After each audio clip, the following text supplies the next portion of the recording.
This is the Greater Lagos Vision, and I'm your host, Love Ikuku Oyedokun. The 37-kilometer rail line built by the Lagos State Metropolitan Area Transport Authority, LAMATA, has been commissioned by President Bola Tinubu. The rail line was inaugurated along with the stations and other ancillary facilities. The red line traverses 7 stations from Agbado, a boundary town in Ogun State, and to Oyigbo in Lagos Central. This is the Greater Lagos Vision. Welcome, I'm Love Ikuku Oyedokun. This is Lagos, the heartbeat of Nigeria, a city steeped in rich cultural heritage and now poised to become a global financial center.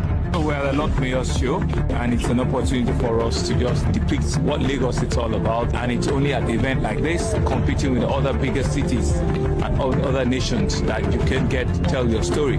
So it's storytelling time for us.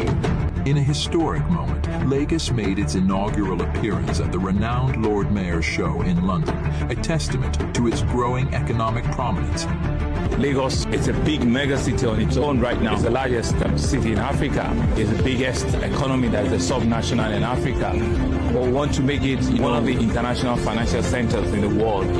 All we're trying to do is to be able to let the world know that Lagos is indeed ready for bigger business. Lagos isn't just open for business. It's a gateway to the future, embracing innovation and welcoming investors from around the globe. We invite the world to witness Lagos's dynamism, progress, and the myriad of opportunities available for transformative, groundbreaking projects. Lagos is indeed ready to take over the world in the financial space, in the economic space, and to truly really be able to tell both the Lagos, the Nigerian, and the African story, and be able to let other parts of the world know who we are, understand our culture, understand that we're the center of culture, entertainment, music in the whole of Africa, and to also be able to, for people to know what we have to give to the world.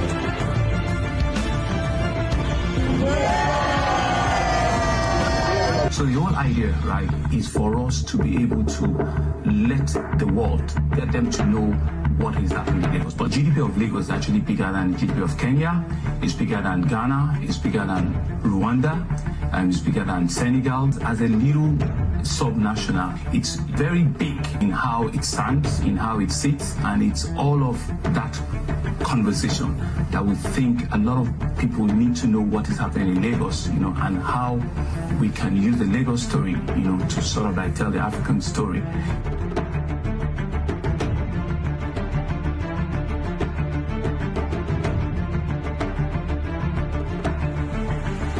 This episode features infrastructure. President Bola Tinubu commissions Red Rail Line project in Lagos. Hardship. Governor Sanwo-Olu rolls out relief measures. Pension. Sanwo-Olu pays 3.149 billion naira to 1,014 retirees. These and many more when we return. Please stay with us.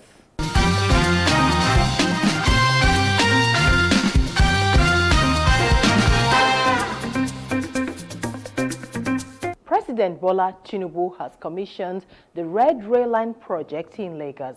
The president commended Governor Sanwo-Olu for the successful completion of the project. He said the new rail line, expected to run on the federal government's Lagos-Ibadan rail line, will reduce traffic congestion and also provide a fast and efficient way for commuters to travel within the city. The Lagos Rail Mass Transit Red Line runs from Agbado in Ogun State to Oyingbo in Lagos mainland local government. The Red Rail Line spans 37 kilometers, boasting 13 stations, and integrates major bus terminals at Oyingbo, Yaba, Oshodi, Ikeja, Ebute Metta, Iju, and Ido, with a direct link to the international and domestic wings of the Murtala Mohammed Airport. The official commissioning of the project saw government functionaries, political party supporters, friends, well-wishers waiting patiently to witness yet another epoch-making event. The president was welcomed on arrival by Governor Babajide Sanwo-Olu, his wife, Ibijoke, the Deputy Governor, Obafemi Hamzat, state commissioners, political leaders, and aides. In his address, President Tinubu shared insights into the transformative vision for Lagos State. He commended Governor Sanwo-Olu and the Lagos Metropolitan Area Transport Authority, LAMATA, for their commitment and well-guided initiatives. President Tinubu said the rail project shows the validation of dreams and what could happen with the right people in leadership positions. As expected, President Tinubu touched on the present economic challenges and efforts at ensuring that Nigeria is corruption-free.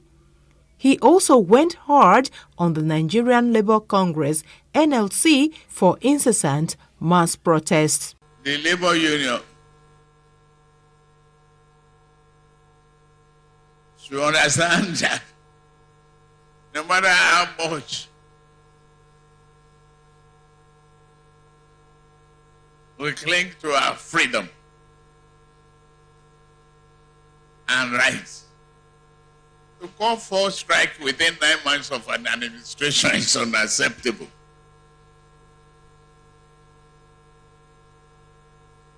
If you want to participate in the electoral process, wait on the 2027.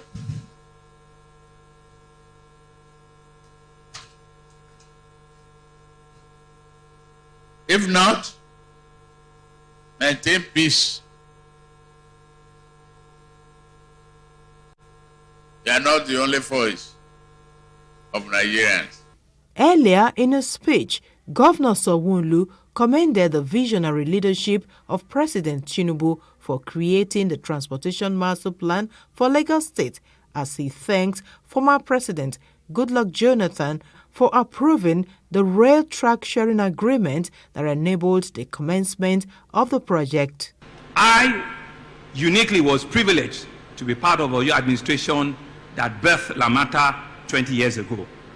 On that, you've allowed a seamless movement of people and fuel economic growth and development of our state.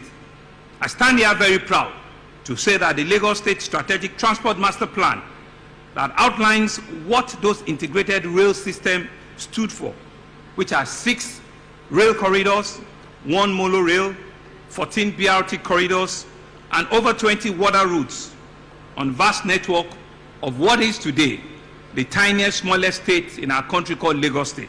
Among the distinguished guests at the commissioning were Governors Usman Ododo of Kogi State, Abiodun Oyebanji of Ekiti State, Dakpo Abiodun Ogun, former Lagos State Governor Akinwumi Ambode, and other notable dignitaries. As part of measures to cushion the effect of the harsh economic realities on Lagos residents, the state governor, Babajide Sanwo-Olu, has set up open markets for cheap food items, slashes transportation fares by 25% on public transport, as well as launched palliative in health, education, among others.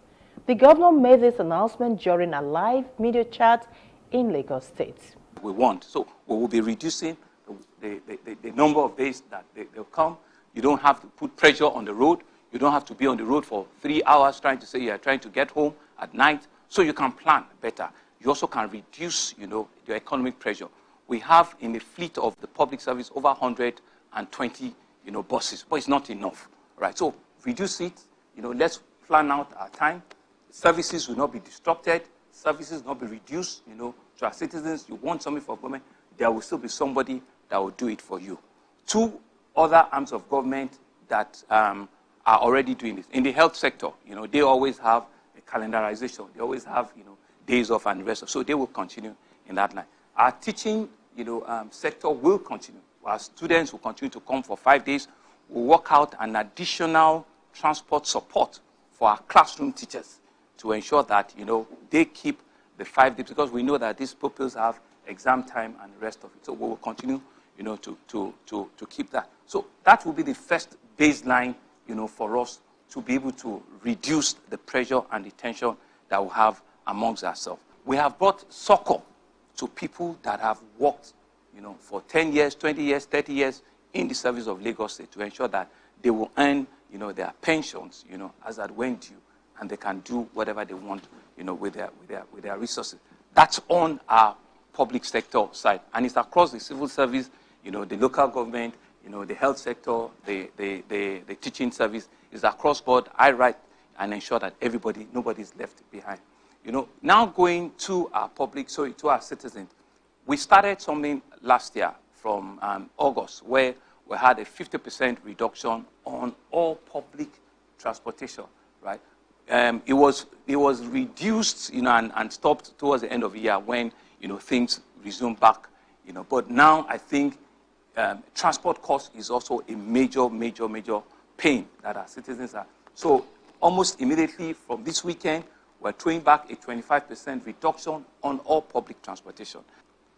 On the food palliatives, which is one of the ways in which we also can intervene, right? As we speak, I'm expecting over 100 trailers of rice coming, up north. And I will explain what is happening to our own, meal in a short while, And so we're doing this at 3 levels. Food, purchase, and redistribution that will cover about 300,000 households, not just individual household, that will have 10 kg rice, 5 kg gari, 5 kg beans, and have other small things like tomato and the rest of it in a combo bag, right? The procurement of that has started.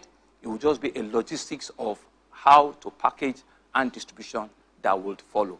The next level will be utilizing our experience during COVID. We're going to be opening, what we call Sunday markets in about 42 markets in Lagos. Sunday market.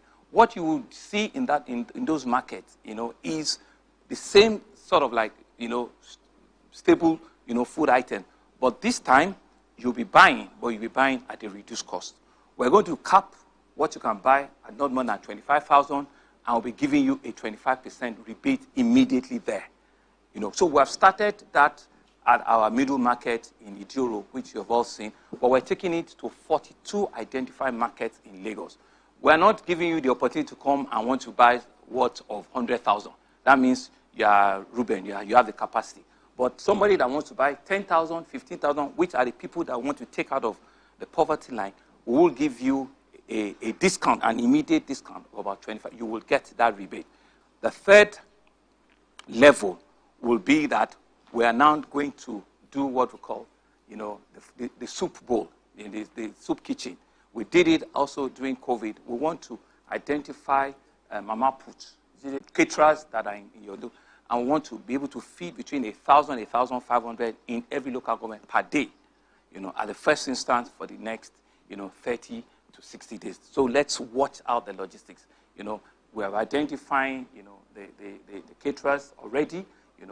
Funds will be sent to them, and they will have vouchers to show that just people just walk in, and just give them something, to eat, one a day, and let's just continue, on that. The whole idea around this is that one of the verticals will reach you in one form or the other. So that's regarding food. No, I've not finished. On the health sector, right, we also realize that, so some people's, their problem is not the gari or the rice. There's just some problem. I mean, I told you a woman gave birth on the road yesterday. Why should that, be a case, because it could be pressure, right? So immediately, where all our 31 general hospitals will be given free child delivery, either during normal birth or cesarean birth. We will take up the cost, so that we reduce the pressure, on our people almost immediately. We are also working with them to reduce the cost of some particular types of drugs, hypertension, diabetes, and we can give a rebate at our hospitals. We can give a rebate. So we don't want that to be thrown out, So we're planning to give, to work out with the hospital and give, a rebate on that. That's number 2. Number 3 is that our 6 health districts, we have 6, we are the only ones that have that in the country, by the way. We have 6 health districts, which are headed by permanent secretary. Over the next 3 months, they'll be doing what we call the health mission, twice a week. On an health mission, they'll put up the canopy, doctors will be there, nurses will be there. People will just come in, about 1,000 people, 2,000 people will come and get an health check. Maybe you're diabetic, you're hypertensive, they check your blood pressure, and they will give you medicines, based on what it is that they realize, is wrong with them. And maybe some eye, testing. I'll check if we have, enough of that to go around. So all that will also go around concurrently, in the health sector. So you will see that in any form, if the food or the transport, if the hospital doesn't touch you, one thing will touch you. We looked at education as well. Out-of-school children, what are some of the challenges? They said they asked parents to show evidence of a tax payment of about 8,000. Let's remove that. Let's get parents to bring their pupils back to school without necessarily needing that burden.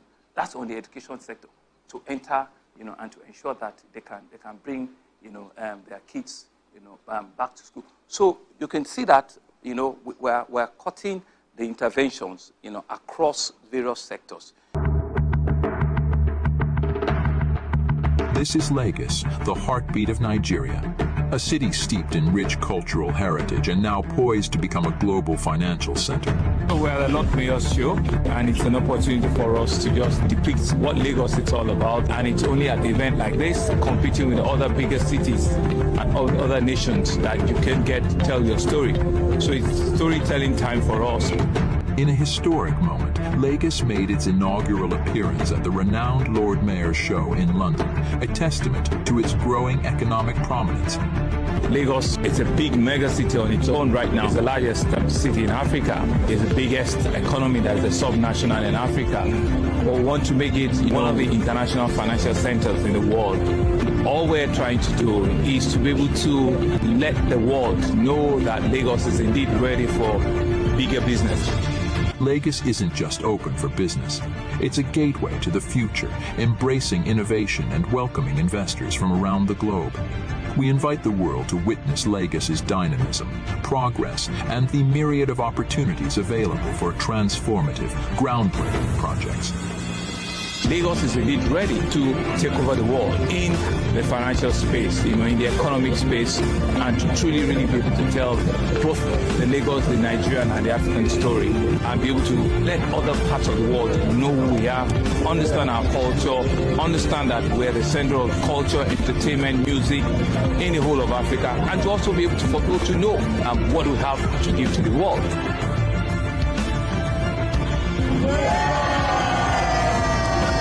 So the whole idea, right, is for us to be able to let the world, get them to know what is happening in Lagos. But GDP of Lagos is actually bigger than the GDP of Kenya, it's bigger than Ghana, it's bigger than Rwanda, and it's bigger than Senegal. As a little sub-national, it's very big in how it stands, in how it sits, and it's all of that conversation that we think a lot of people need to know what is happening in Lagos, and how we can use the Lagos story, to sort of like tell the African story.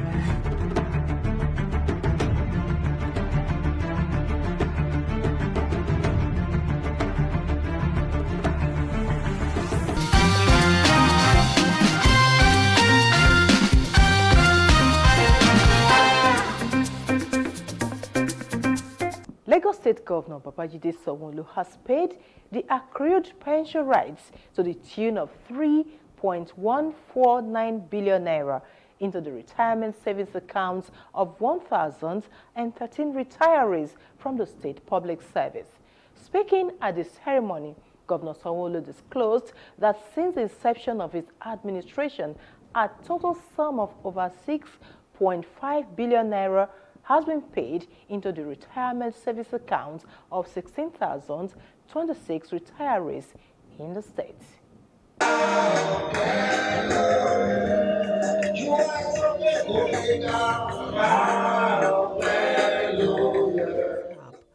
Gathered in this hall are mainly retirees from Lagos State Civil Service.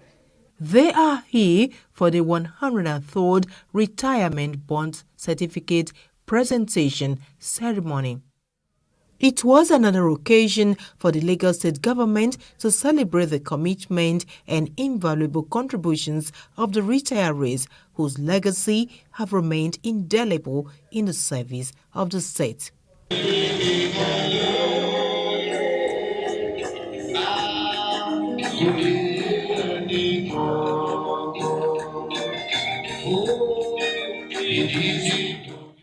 The arrival of Governor Sanwo-Olu to the venue further ignited the hall, as in its nature moved around, acknowledging pleasantries from the crowd.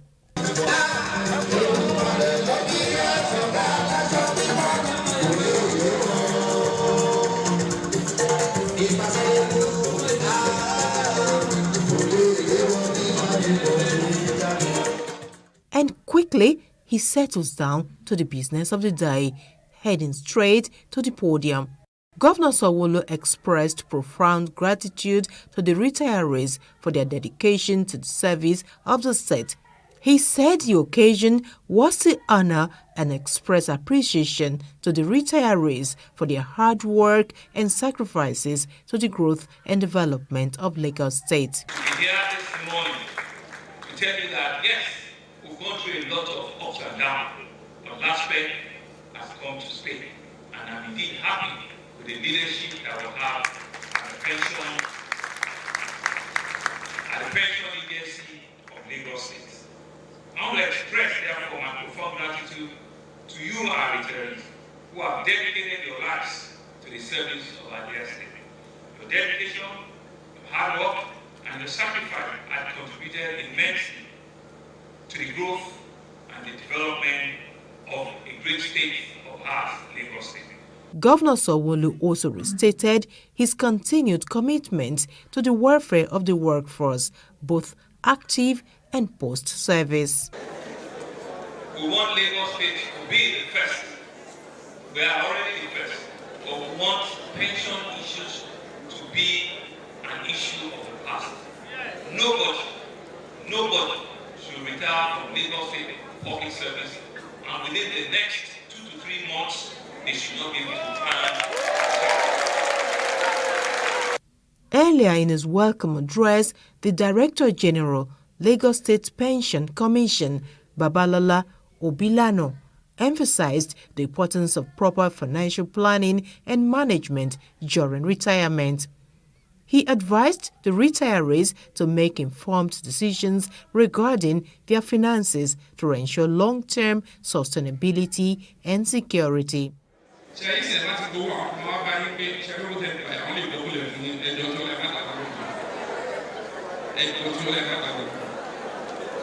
In his goodwill message, the state head of service, Olabode Aguru, noted that the occasion is a demonstration of the relentless commitment of Governor Sanwo-Olu to staff's welfare. The state government is grateful for your service, and we will forever be committed to implementing policies that will keep supporting the well-being of our senior citizens. I congratulate the beneficiaries while urging you all to endeavor to utilize this money judiciously as it has been advised. Earlier, Governor Sanwo-Olu acknowledged the backlog in the payment of accrued rights and promised on systematically eliminating this backlog. He also told them that before the end of his tenure, the aspiration for a pay-as-you-go model would be realized.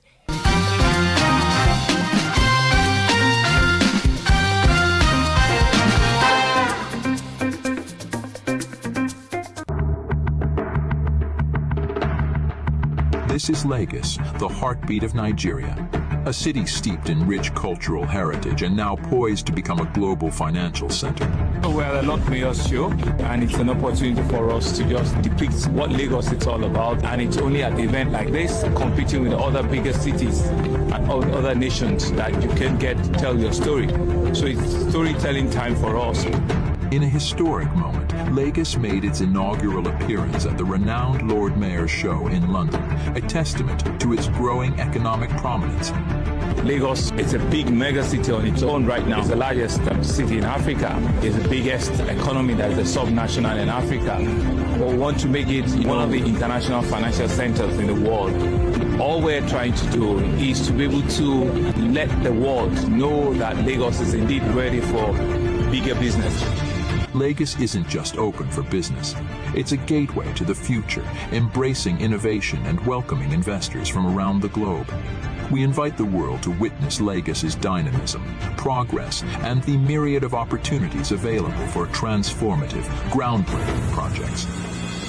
Lagos is indeed ready to take over the world in the financial space, in the economic space, and to truly really be able to tell both the Lagos, the Nigerian, and the African story, and be able to let other parts of the world know who we are, understand our culture, understand that we're the center of culture, entertainment, music in the whole of Africa, and to also be able to, for people to know what we have to give to the world.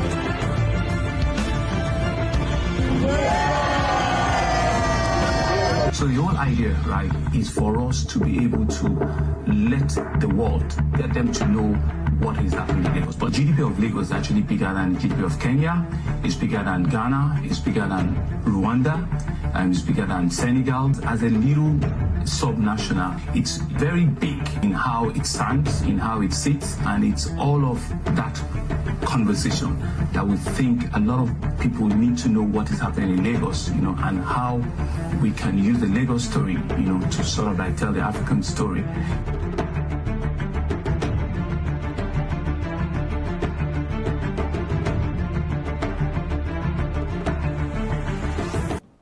That's all we have for you on this episode of the Greater Lagos Vision on Plus TV Africa. I'm Love Ikuku Oyedokun. Bye for now.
Businesses in Africa can be very challenging. In Nigeria, it is particularly intimidating, and successful builders have learned how to navigate a hostile environment to unlock opportunities. But one major challenge businesses face is how to filter through the noise and identify where their ideal customers exist. Get insight and practical steps from industry players and captains of industries. Hear success stories to help you make informed decisions as you scale your business in Nigeria. Watch Business Insights at this time on Plus TV Africa.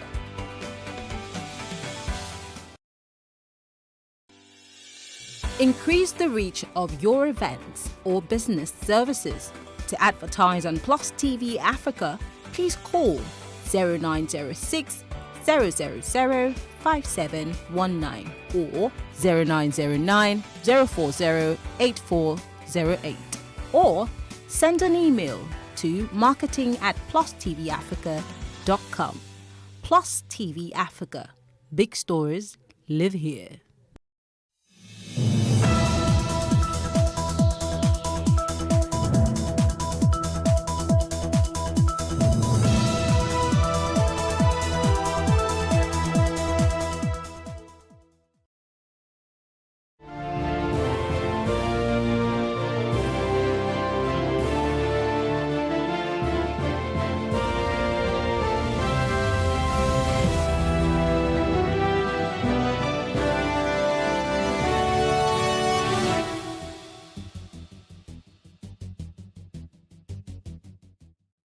Working with Buhari, I wrote my book to change false narratives about the president, Femi Adesina. I am Bola Oba, and this is Plus Politics.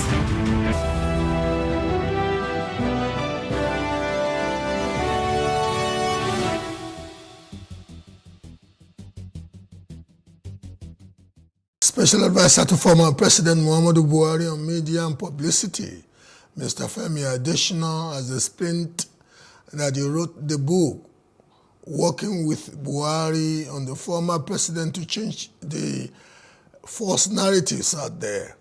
He said when he was offered the appointment to work with Buhari, he was reluctant to accept it because he did not know what he was going into.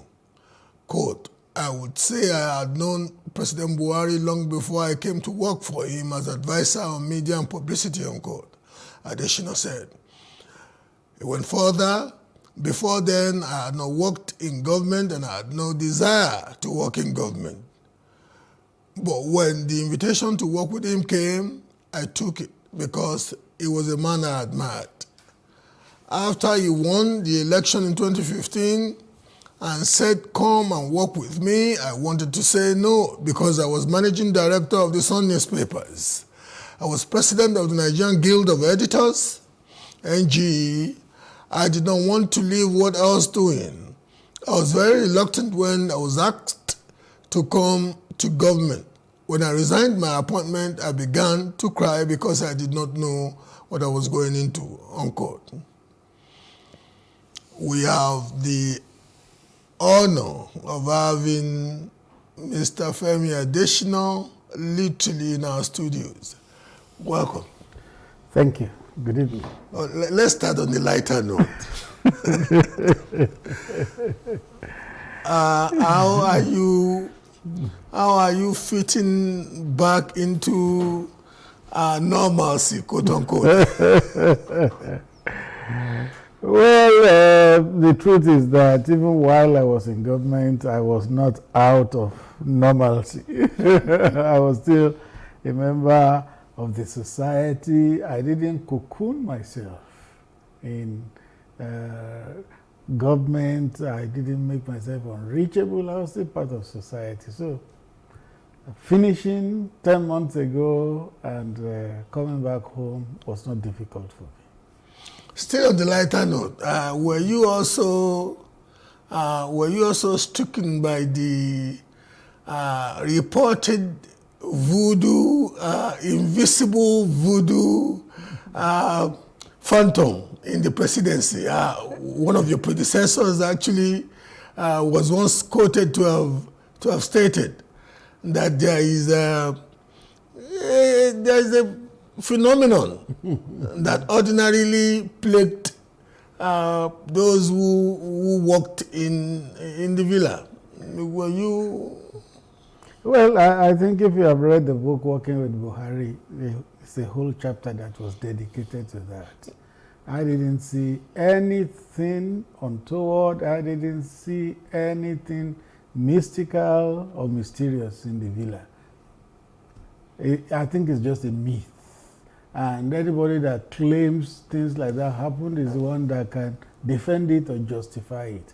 But I was there for 8 years, nothing untoward, nothing unusual. Would you not think that maybe when people think that those who are going into the villa would act in a particular way, given what they think they know about the antecedents, and they see them acting in seemingly contradictory way. Maybe that's why they reason like the administration you served and the president you served was once thought to have subscribed to the idea of devolution when it was campaigning, especially in 2014. Was once thought to be a president that was going to bring about a more profound degree of sanity in public life. And so, people naturally would take to such an opinion from whoever may have served in the villa, that maybe when people get ensconced in the villa, there is a degree of detachment from the Nigerian public. How would you want to respond to that? Well, it will be a fallacy. And I'll give you this account. There was a time that things were quite difficult in the country. Now a lot of people say, being power, we are hungry, we are hungry. There was a time under Buhari that things were difficult too, and things were expensive. So one evening, I went to see him at home. And I said, Mr. President, do you know that there's a lot of complaint about scarcity of food and the prices of essential commodities and all that? He said, I know. He said, I have people from my constituency who give me feedback.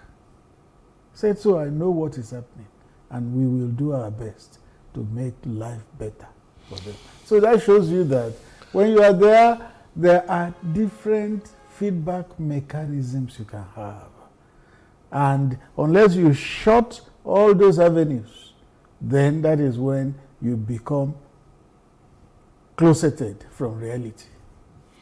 But there was this particular audio leak from the then Honorable Minister for Transport, Right Honorable Rotimi Amaechi, when he said he was jocularly referring to some characters who felt they could complain. He said Buhari who doesn't even read newspapers. Buhari, what concern Buhari concern. There was that audio leak there. And it gave the impression of a man who was living in his own world. A man who was so far away from the reality of the Nigerian environment that even a ministerial character could have the temerity to allude to his principle as somebody who could not be bothered by any opinion or any especially social media opinionation that some people thought would reverberate to him. Well, just like you said, it was a leak. And the nature of leaks is that you can't authenticate it. So, for all we know, it could have been cooked up. It could have been manufactured. I didn't hear Minister Amaechi saying, yes, I said so. Neither did he say, no, I didn't say so. So, for all you know, it may not be true.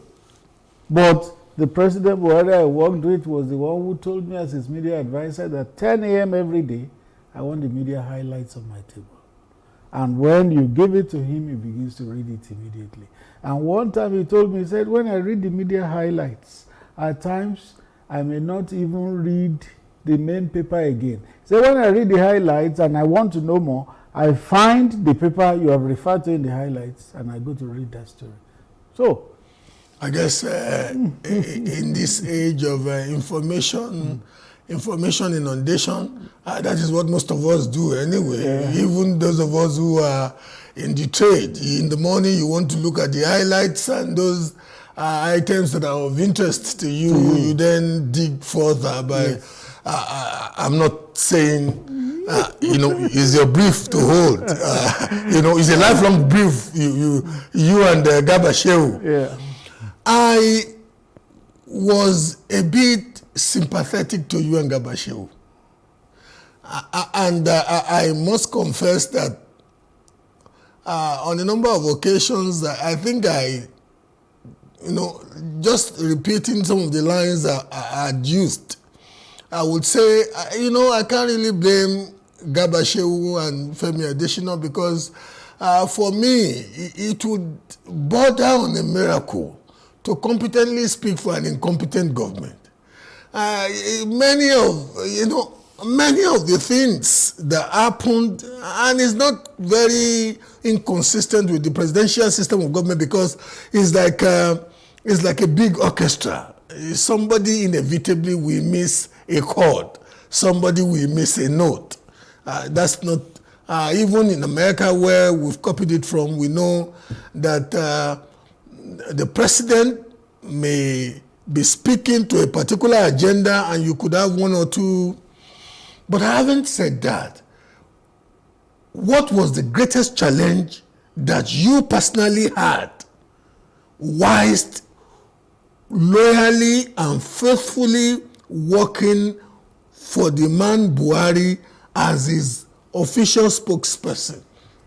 Well, let me first attend to one word you used, an incompetent government. That's your opinion. That was what I used to say. Well, yeah. I never say it's not my opinion. It is your opinion. You have a right to it, but it doesn't make you right.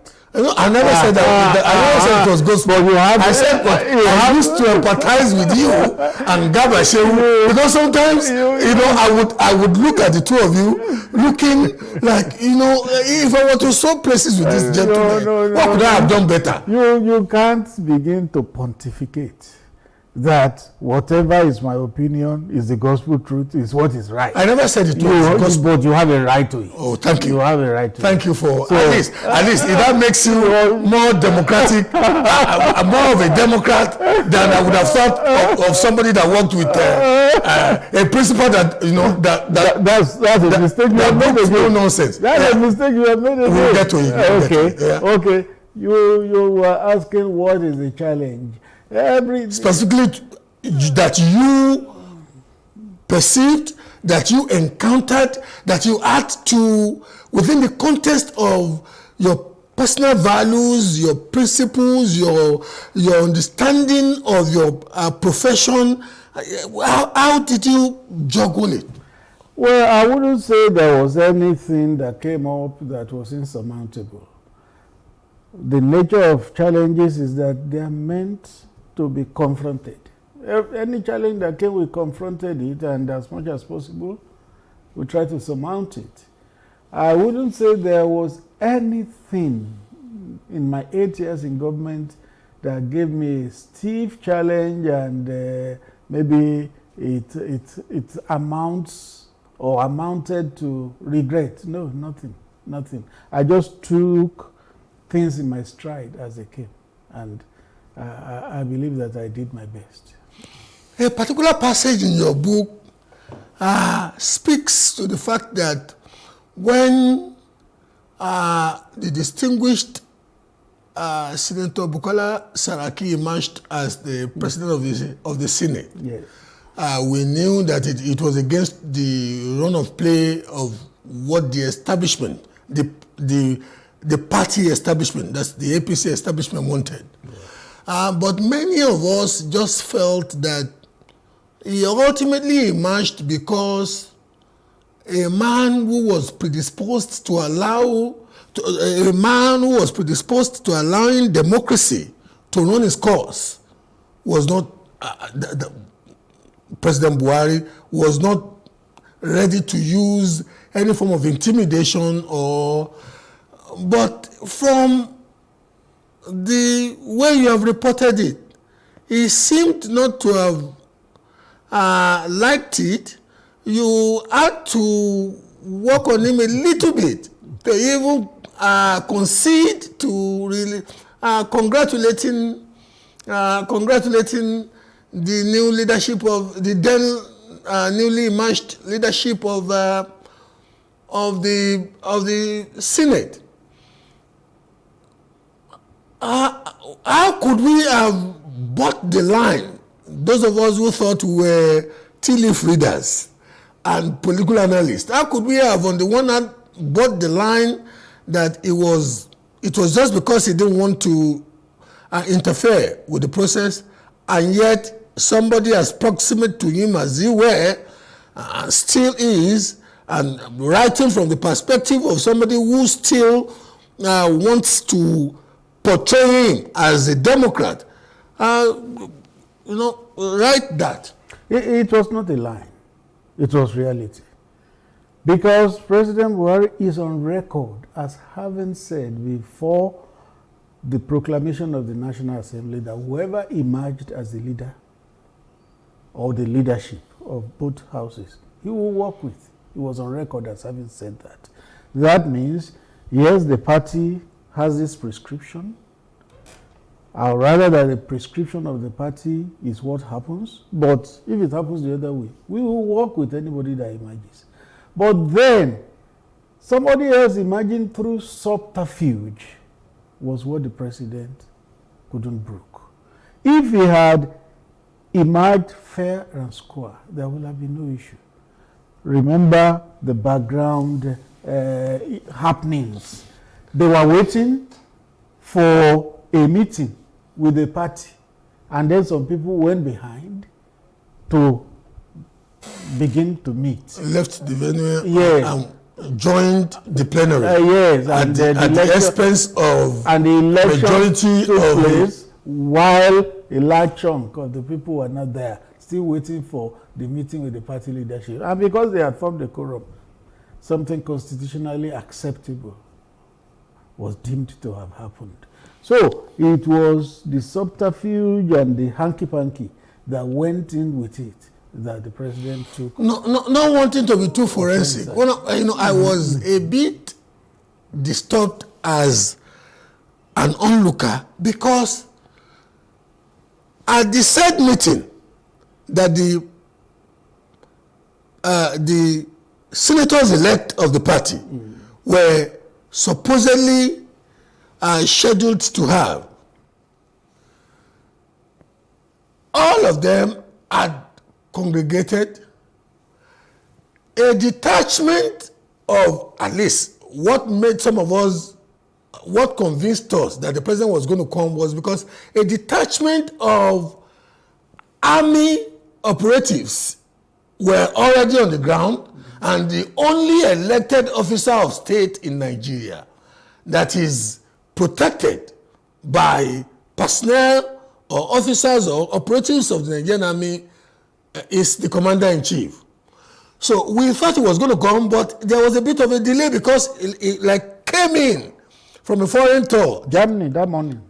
Yeah. The very morning. So, and in your opinion, which is not gospel, you thought some people played the first one on the party and played the quisling and went to join forces with the other side, and ultimately gave us a very chimeric leadership of the Senate, where the substantive president was, the president of the Senate was the party from the majority party, but the vice president, the deputy president of the Senate was from, unusually, the opposition party. But even at that, as a Democrat, your principal ought to have accepted it. We have covered that ground. He would have accepted it if it was fair and square. But it was not. There was subterfuge. So how long did it take you to convince him that he needed to do what Democrats ordinarily do across the world? Sometimes you get the leaking and keep on thinking. But the important thing is that at the end of the day, he agreed that the statement should be issued. If you read the book, he inserted one word that where I wrote that a constitutional process had been concluded. He inserted the word somewhat. So it now read, a constitutional process has somewhat been concluded. So that's what happened. But eventually... But the constitutional process was concluded. It was. And that was what I wrote. And then he inserted the word somewhat. Because there was a lot of shenanigans that went into which were not unusual in a political environment. Not unusual. But there is also party supremacy. And everybody that is a loyal party member is expected to defer to the party. Using that now as the microscope to analyze managing a principled, often obstinate man. Sorry, it's meant in the positive. I agree with you. I agree with that one. Can be principled to that point of obstinacy. Obstinacy. Yes. And I'm sitting there thinking, 8 years of your life was spent micromanaging not only the intellectual persona, but indeed the emotional persona of a man who could tell you to your face that, because of such things that you have mentioned, like subterfuge, I'm not saying it's not true. Many of us outside too could see the machinations and but 8 years working closely with such a man, you didn't lose much weight too. And your chubby face. Sorry, maybe I wanted to take a punch at. Okay.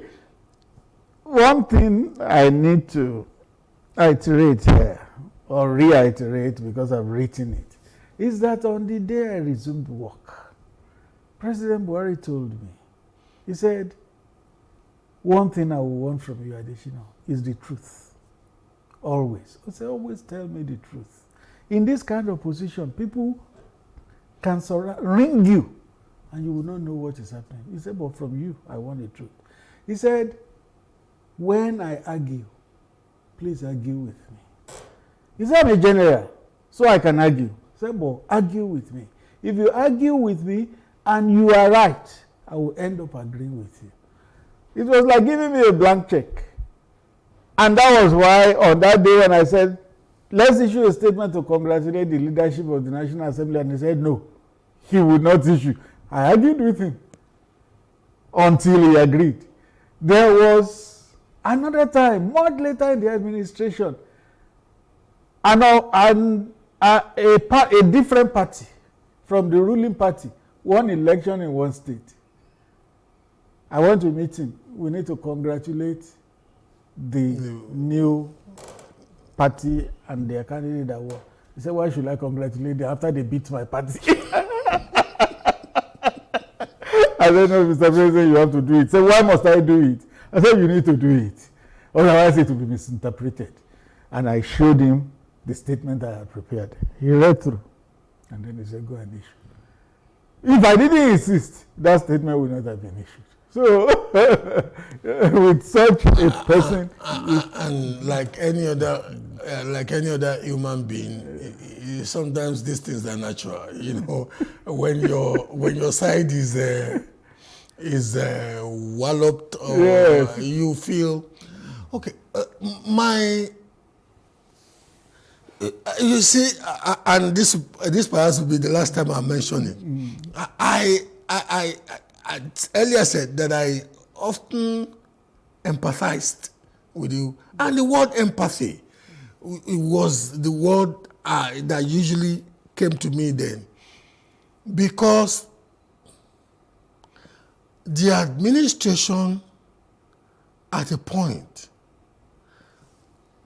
went into or nurtured a culture of taciturnity. It was almost got to a point of condescension. You needed to hear from the president, and the president was like in in Mongolia. And we were getting exasperated. Some of us were getting exasperated with Femi Adesina and Garba Shehu. Garba Shehu is not Muhammadu Buhari. Femi Adesina is not Muhammadu Buhari. What instructed that strategy of alienation and near cocooning? Let me borrow the word you had earlier used. I will not call it alienation. I will call it a style peculiar to. And that was a metaphor and phraseology you were very adept at using. Yes. It was even far more irritating.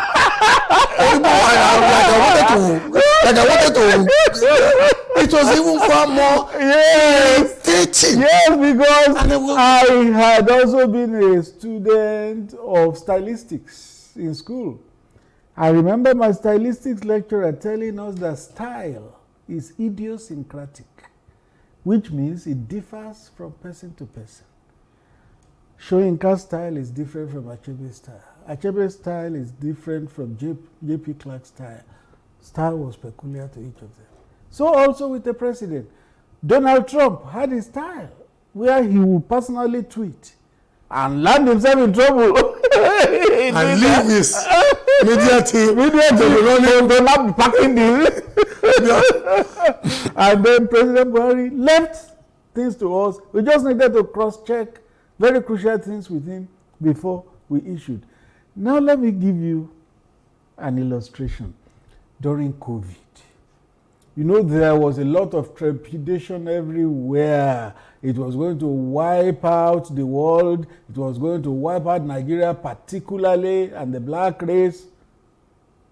So, when there was going to be a shutdown, the president made a broadcast. A week after, he made another broadcast.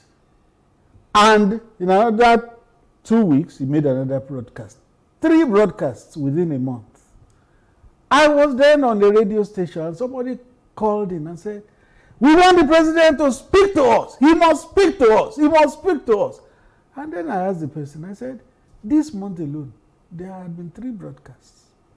Isn't that president speaking to the country?" But that was a time. Then what they wanted was a president like Donald Trump who would be tweeting and. But that was a time when many more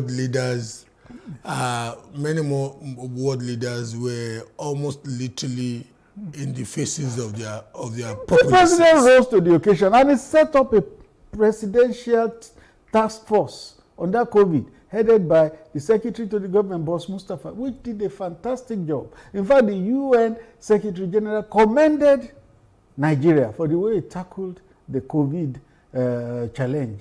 What mattered was result and not just the body movement. Nigerians just wanted a president who had all the body movements. Okay, let's speak to some of we've tried well enough to psychoanalyze the idiosyncrasies of the president. But you also have some very peculiar idiosyncrasies. That means the style is idiosyncratic. I'm coming home to you. Okay. Because at least I could sympathetically pardon you. Speaking for your principal. But you also took on some unnecessary battles. How did the Wailing Wailers, how did that emerge from lexicography? Yes. If you also read my book, a whole chapter was dedicated. But you must tell our viewers. Yes, I'm going to tell it now. A whole chapter. Maybe that will even make some people buy your book. A whole chapter was dedicated to the Wailing Wailers. What happened? In the early days of the administration, Olisa Metu was a spokesman for PDP. Anything the president did or did not do, he will issue a statement.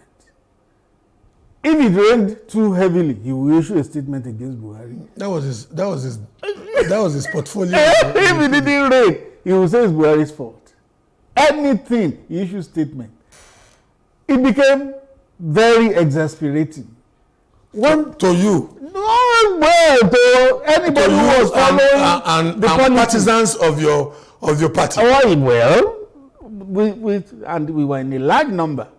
So one day, he issued one unnecessary statement from my view. I then did a tweet. I said, these people were in power for 16 years. Now they have lost it. They do not seem to realize that they are not going to taste that power for a long time. I then ended it with wailing wailers. So who was I talking to? PDP and a spokesman, Olisa Metu. That tweet was done in August 2015. Remember, the government came into power May 29. So it has only served June, July. The third month was when that tweet was done. War followed. He has abused us. Not PDP people generally on social media who were anti-Buhari. He has called us wailing wailers. He is disrespectful. He is this, he is that. So they assumed that epithet for themselves, that they were the wailing wailers. And because I didn't refer to them as wailing wailers, and they adopted it. So I said, well, if you have adopted it, you are welcome to it. Would you want to agree with me that you see sometimes you present a very innocuous facade or visage of a face, you act like you can barely kill an ant, but you are a very mischievous. When it comes to matters of the pen, you could be very mischievous. What instructed you signing, even if it was Metu and PDP, what instructed the phraseology wailing wailers? Yeah, because we knew Bob Marley and the wailing wailers. And then we had a party which wailed about everything. So I then called them wailing wailers. So as innocent and chubby as the face looks, don't be fooled. This man sometimes goes to hunt for a fight. Well, Shakespeare says there is no art to find a man's construction in the face. Okay. Now, reminds me of another TV host who said, talking about the same thing, he said, you are a gentle troublemaker.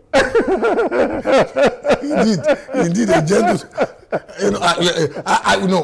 Some of us knew that you wouldn't want to run away from a fight, but you would pretend and give a facade of a very comely, homely. I don't give a poncho, but you may slightly be biting. Anyway, there were some unfortunate incidents in Aso Rock that any media professional would find it difficult to manage. Some reported encounters between Her Excellency the First Lady and some family members. One incident when there was a chase and somebody jumped the wall and there were some reported shots fired. I'm picking my phrases well. I wasn't there. It was in the public domain. And moments like that, somebody like you and Malam Garba Shehu would have to not only sit by yourselves, but sit with your coterie of strategists. What did it take? How did you manage such, on the one hand, it related more with the family than with the person of the president. Exactly. On the other hand, the people would need some modicum of logical explanatories, quote unquote. And I was thinking, I once told a friend then, what would you expect? What would you expect a Femi Adesina or a Garba Shehu to say about this now? If you say a bit too much, Madam could be offended. If you say a bit too much, president was such then that you would even know he had this emotional management style that he could go blank. You wouldn't even know. So how did you guys? Yes, for me and for us in the administration, family was off limits. Off limits. We didn't touch family. I remember that you emotionally lashed us with that line too. Some of your lines are coming now to haunt. Who first used that line? I think it was it Obama during the campaign, and there was an issue about. But you borrowed it. Yeah. You borrowed it abundantly. I borrowed it. Obama said no, family is off limits. So me too. That was the position I took. Family is off limits. I was feeling. You want me to give you? And I was feeling. Boy, you're not boy. You know, sorry for the French. No problem. There was one weekend I came home. You were on the radio station, and you were criticizing me so much. I said, "Who is this person?" Gola Oba. What did I do to him? You know, sometimes you got me so livid, and I would think, but you see, and a part of me would again say, but what could you have done if you were to swap places with?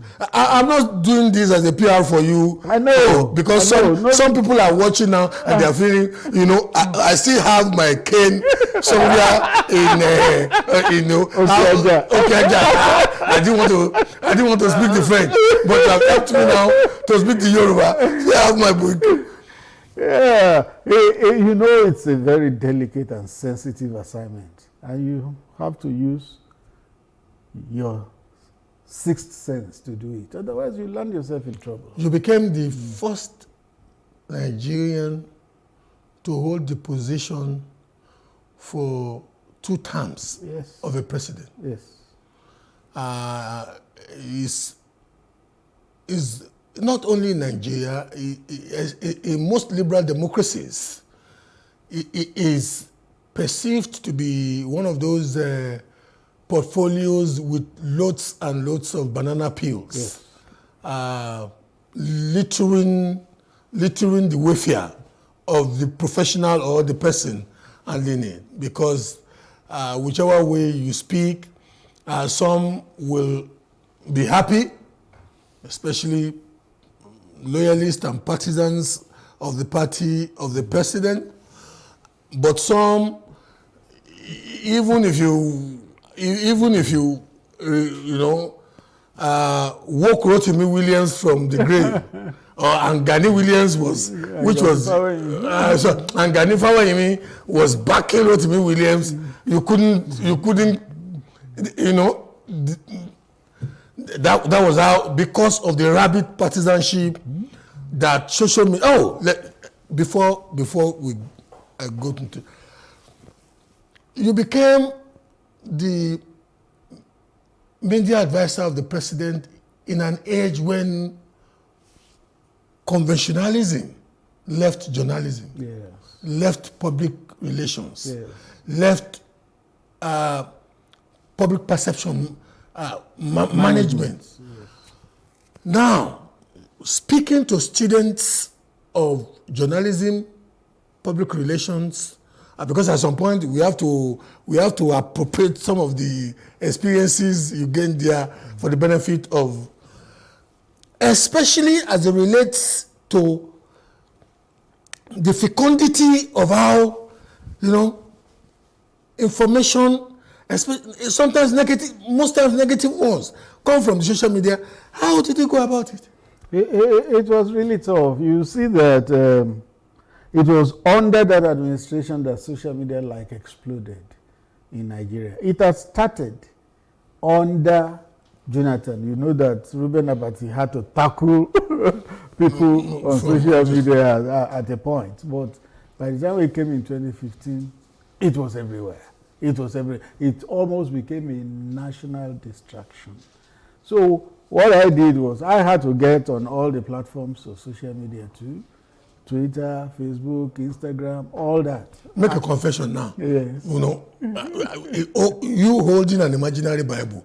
Most of those tweets by the president was not directly by the president. No. This is it was by you people. This is how it happens. There is a digital team headed by Tolu Ogunlesi.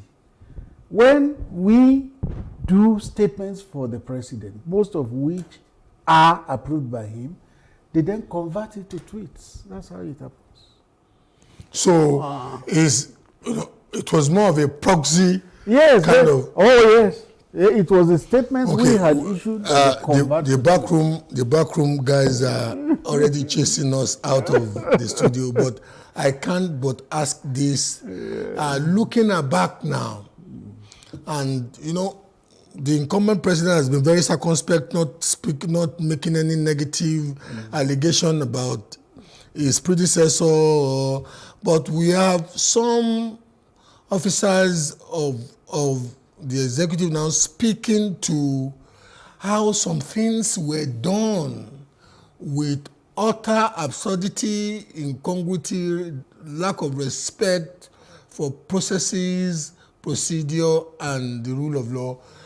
You as somebody who was part of that administration, how do you sometimes feel when you wake up and you see there are still allegations, and you see the Emefiele and the CBN story go one way? You hear some, you read about some abuses of processes and how it did seem, if one were to draw a picture, that the president was being, not directly, but in a way being painted not to be in control. On January 16, when this book, Working with Buhari, was publicly presented, President Buhari was there, he made a speech, and he said, when things are not put on record, revisionists will have the day. He said, for everything that was done under him in his administration, the records are there. So anybody that wants to check anything should look at the records. So all those who are talking today, they will fare better if they go to look at the records to find out what exactly happened under President Buhari. If they look at the records, they will find that their questions are already answered. Is it Reverend Femi Adesina? I don't like when I get this tricky, honestly. Even me, I was thinking, I know you are, you have an ecclesiastic title of a sort. I do. Is it Deacon? I do. I just love the one brother. Oh, brother. You call me Brother Femi, I'm okay. To be honest with you, loyalty is said not to be an act that is done only when you are seen to be doing it. That you are still standing by your principle and using the giftings of God in your life to still want to give the record as best as you believe it should be seen. All the best. Thank you very much. I appreciate it. Wish you all the best. I appreciate it. This is where we wrap it up for today. Quite an encounter with Mr. Femi Adesina. I am Bola Oba.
I will be faithful and bear true allegiance to the Federal Republic of Nigeria, and that I will preserve, protect, and defend the Constitution of the Federal Republic of Nigeria.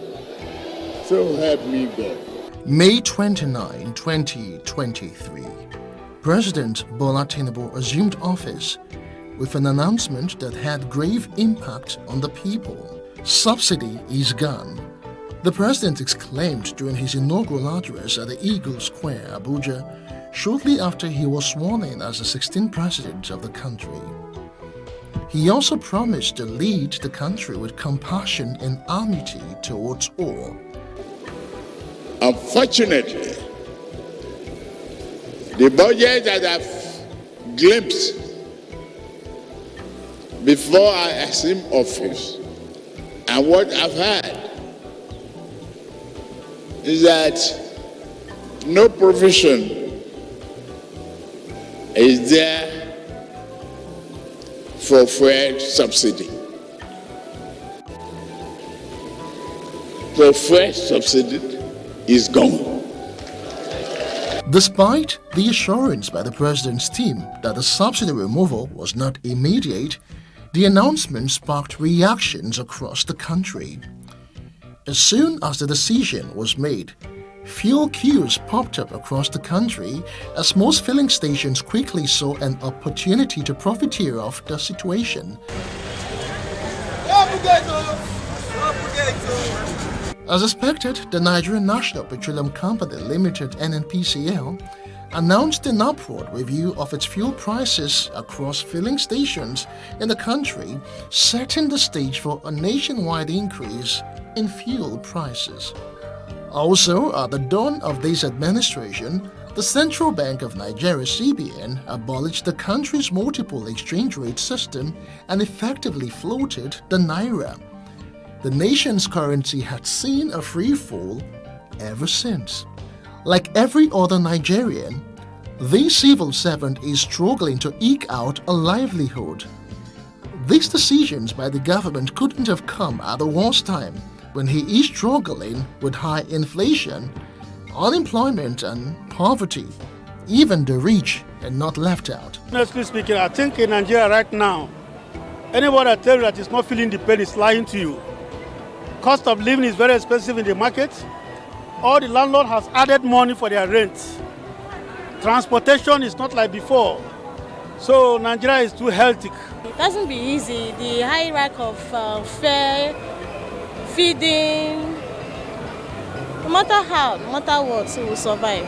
In the wake of all of this, experts say the impact of the subsidy removal on the cost of living among Nigerians is expected to be significant and negative, at least in the short term. According to figures by the National Bureau of Statistics, the inflation rate could rise to 30% by December. Professor Christopher Imomolin is a serial entrepreneur. He speaks of how businesses have been impacted negatively. And would have been done in a way that, despite the fact that subsidy needs to be removed, because we cannot run an economy where a large chunk of our revenue is being used to pay subsidies, and these subsidies has a kind of racketeering that is not even helping the economy. So if we are going to, which we must do, it must be done in a way that it does not largely affect the economy, which we currently see today. Inflation rate is at the highest rate ever. It's also have a ripple effect even in the exchange rate. We see how the exchange FX has shoot up tremendously just in the space of 6 months. We've had the kind of increment that we've not had since 1960. This has period effects just from one commodity which the nation is largely dependent on. I believe that before we can totally lift subsidy from the PMS, we must also ensure that we provide power, we provide alternative source of energy for the people. The world today is embracing green economy. It's not something that will happen in the space of 5 years. It will take a lot of time, but we must gradually do that. Everybody have their leadership style. So, but of course, we've seen the ripple effect of that decision on the economy. So we can at this point say that it was not really a good idea that was announced at that time it was announced. I felt that cabinet would have been drawn up because you need people to help implement policies. Your team, the team should have been on ground. As at that time, there was no ministers, there was no anybody on ground, and just that same day it was announced. It so happened so that all stations were shut down. It was very harsh. And looking at the fact that we are coming out from a very bad situation where Naira was scarce, people could not have access to Naira, and immediately you were going into, at the time when people were looking for hope, when people were seeking to say, okay, maybe this person could be the Messiah to rescue us from. So that it's obvious. So it's not. It's obvious that decision at that time was not too good to the economy. It should have been done at the time where you would have consulted, and you cannot consult as a president, and you would have gone through your team, and that would have been done through after you have set up at least to a large extent your team inaugurated them. Then immediately you start running. Mukhtar Mohammed is an international finance and economic analyst. Although he supports the removal of fuel subsidy, he sheds light on how the Naira float and recent policies are affecting the economy. You just tell them that they pay high duty for bringing in those costs of those goods and services. That could encourage them to begin to think of establishing it here in Nigeria. Instead of you telling them you're banned, they'll find other ways to gain FX. And most of these 41 banned items are items that Nigerians generally want to make use of. So you need to also look at that also. So it all depends on the implementation of this policy. As it stands, the elimination of fuel subsidy has brought both challenges and opportunities. It has led to a 150 to 200% surge in fuel costs.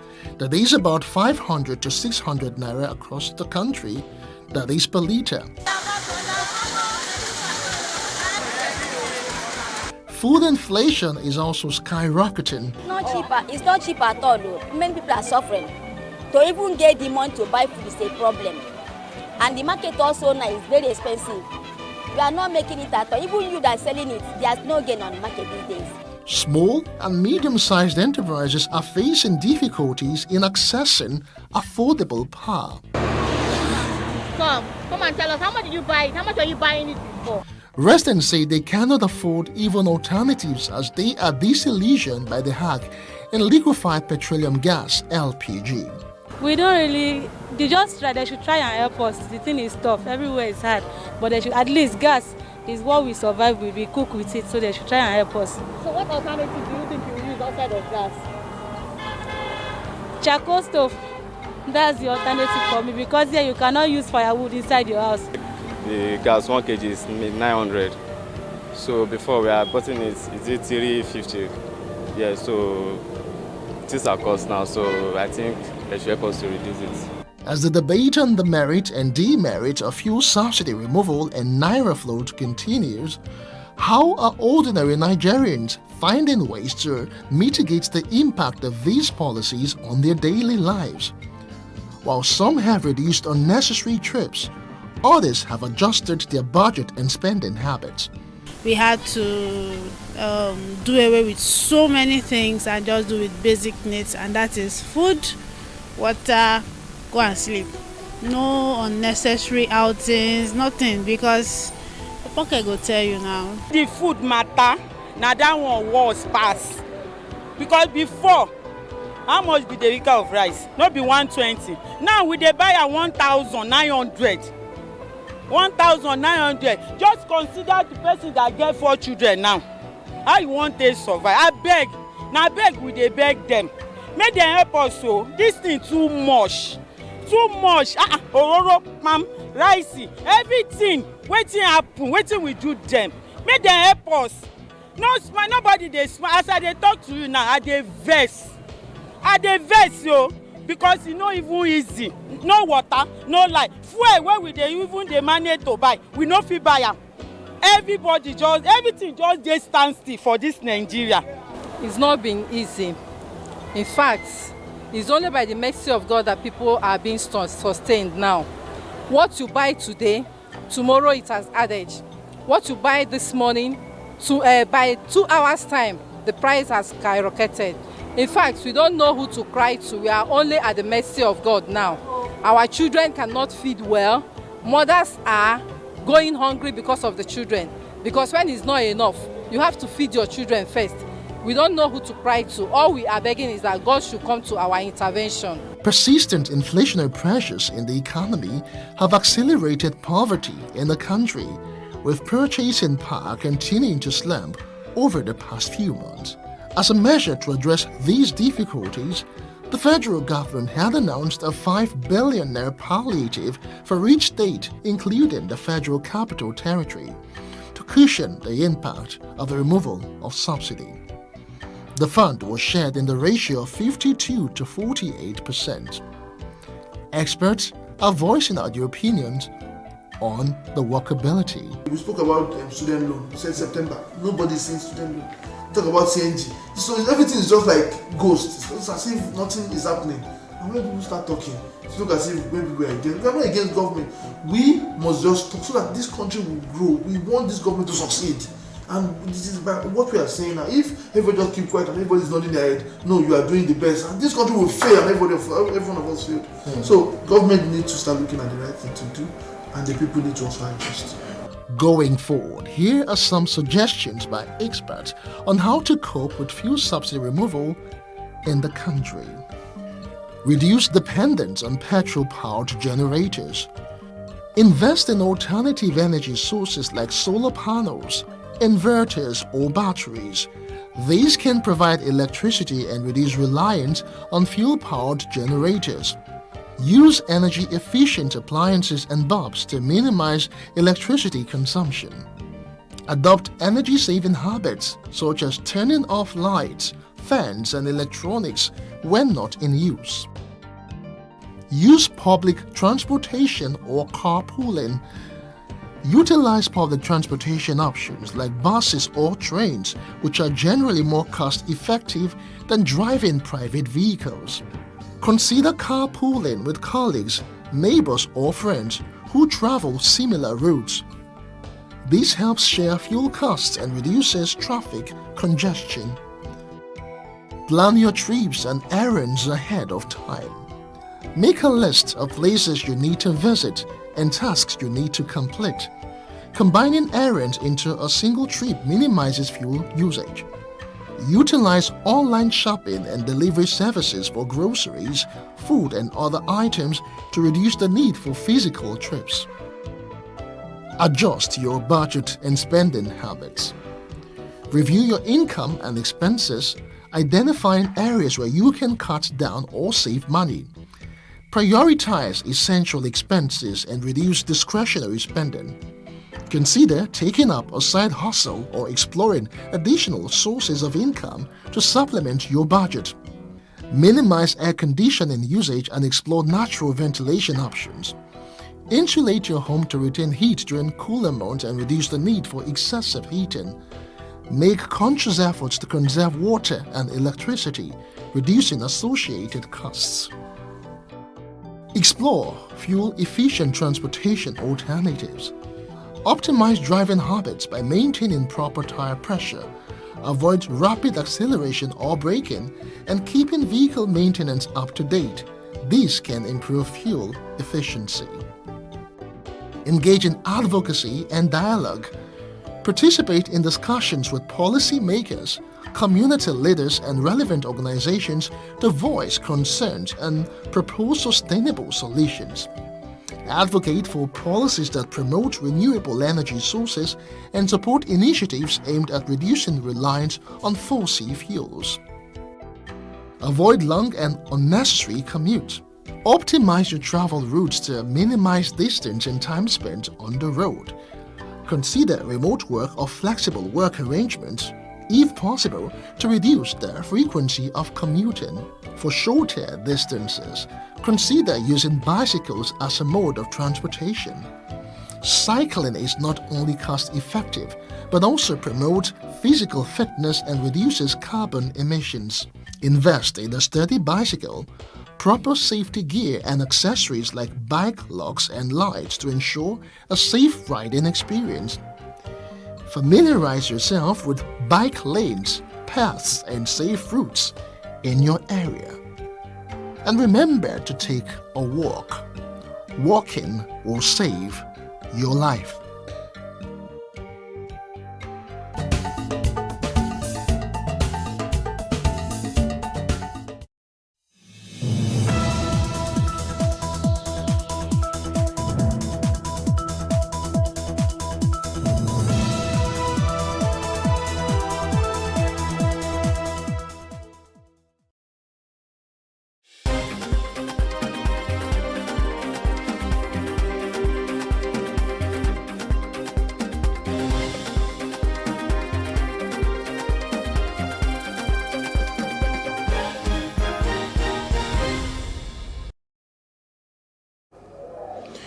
Good evening to you. I am Justin Akadonye, and this is the news update on Plus TV Africa.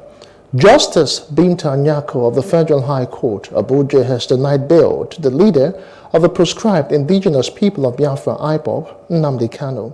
The court, however, ordered an accelerated hearing of the case involving the embattled IPOB leader, who is facing charges bordering on treasonable felony. Kanu, who was brought to the court on Tuesday, has been in the custody of the DSS since his arrest in June 2021. Delivering the ruling, Justice Nyako held that the court would only grant an accelerated hearing in the matter and ordered the prosecution to call its first witness. Counsel for Kanu, Aloy Ejimako, expressed his displeasure over the ruling. He said the IPOB leader's legal team cannot go on with the proceedings if not allowed to speak with their client. Ejimako added that it has been difficult to have a meeting with Kanu in the custody of the DSS, as their conversations were always monitored, and Kanu is still wearing the same outfit, which the court ordered to be changed. Meantime, embattled leader of the proscribed indigenous people of Biafra, IPOB, Nnamdi Kanu, says there is a conspiracy for him to die in the custody of the Department of State Services, DSS. Kanu made this known before Justice Binta Nyako of the Federal High Court today after he was denied bail.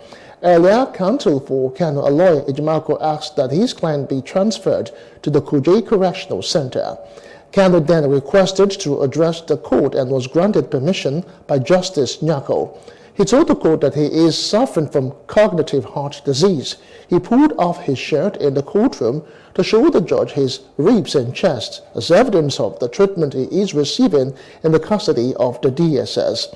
But Justice Nyako said she will keep him where she deems fit, as Kuje was out of it.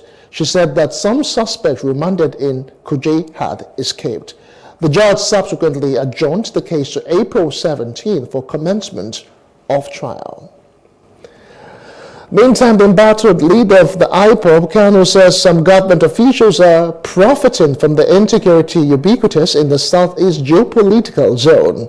Kanu made this known today after he was denied bail by Justice Binta Nyako. The IPOB leader, who spoke after the court proceeding, said peace will be restored in the region if he is released from the custody of the DSS. Away from all of that, now the Nigerian Air Force has successfully eliminated the most notorious bandit leader in Zamfara State, Kachala Damina, including scores of his fighters. Now, sources said the air raid took place following credible information received about a large number of bandits attempting to attack Karna village in Bungudu local government area on the 10th of March. Damina, who was already battling with injuries after clashes with troops of Operation Hadar Indaji in Dansadao, was neutralized in the company of scores of bandits on motorcycles. Now, counterinsurgency expert with knowledge of happenings in the northeast, Zagazolo Makama, who confirmed the strike, said that out of the 58 motorcycles carrying bandits and heading for mission, only 11 fighters returned. Many of them without their fighters. So, talking security matters. Days after the killing of at least 16 soldiers and officers of the Nigerian Army in the Okwama community of Delta State, the governor, Sheriff Oborowori, has visited President Bola Tinubu at the Aso Rock Villa, Abuja. The governor told State House correspondents after the meeting that the situation is under control, assuring Nigerians that there will be no further attacks. He, however, declined to confirm alleged reprisal attacks by the military and the number of casualties, saying he is constrained to speak on such issues, being an unfolding security matter. The governor said he met with the security heads in Bomadi on Monday, but is yet to meet members of the community involved as they are currently dispersed and at large. Now, the House of Representatives has appealed to the military to refrain from retaliating against innocent Deltans in the wake of the murder of their colleagues. The 17 military personnel were killed last week in Ohuama, a community in Ughelli South local government area of Delta State, after a peace mission. While considering a motion of urgent national importance by Honorable Babajimi Benson, the House said it was concerned that the incident posed a risk of demoralizing the military. The House appealed to them to ensure that they abide by the law and avoid further retaliation. The lawmakers observed a minute of silence for the slain personnel and mandated the security agencies to conduct a thorough investigation into the matter to bring the perpetrators to book. Now, the House Committee on Defense is also to lead the process of investigation and reconciliation to avoid further escalation. Surrounding activities at the nation's public ivory towers, the federal government has criticized the action of the non-academic staff, saying that their withdrawal of services is contrary to the provisions of Section 18 of the Trade Dispute Act. The two unions began a 7-day warning strike on Monday with workers in registry, bursary, works and maintenance, security and student affairs withdrawing their services. Our correspondents who visited public universities across the country observed that nothing moved administratively within any public university in Nigeria, as hostels and varsity gates were locked up and electricity supply cut off. Both SANU and NASU are protesting withheld salaries by the federal government. The two unions berated the government for paying withheld salaries to the Academic Staff Union of University ZASU while neglecting the non-academic unions. Moving along straight to Edo State, where the House of Assembly has directed the State Chief Judge, Justice Daniel Okunboa, to set up a 7-man panel to investigate the allegations leveled against the state's Deputy Governor, Philip Shaibu. The State Assembly is accusing the Deputy Governor of misconduct and divulging government information to the public. The Speaker, Honorable Blessing Agbe Bako, presided over the brief sitting. Recall that the Edo State House of Assembly earlier this month began an impeachment move against Shaibu, accusing him of constitutional infractions. But Shaibu denied being served with impeachment notice from the State House of Assembly, as claimed by the Speaker during plenary. Now, according to the Speaker, the House's inability to physically serve Shaibu led to a substituted service through an advertorial in the newspapers. Now, former Secretary General of the Commonwealth, Chief Emeka Anyako, has called for the adoption of the recommendations of the 2014 National Conference, or a non-partisan, inexpensive Constituent Assembly, to create a truly federal constitution in Nigeria. Speaking at the National Dialogue on the Constitutional Future of Nigeria, Anyako argued that the current constitution lacks the legitimacy expected in a pluralistic country like Nigeria. The present 1999 constitution, as amended, not only lacks the legitimacy that flows from a democratically made constitution, but also has proved to be unsuitable for tackling many of the serious challenges currently confronting our country.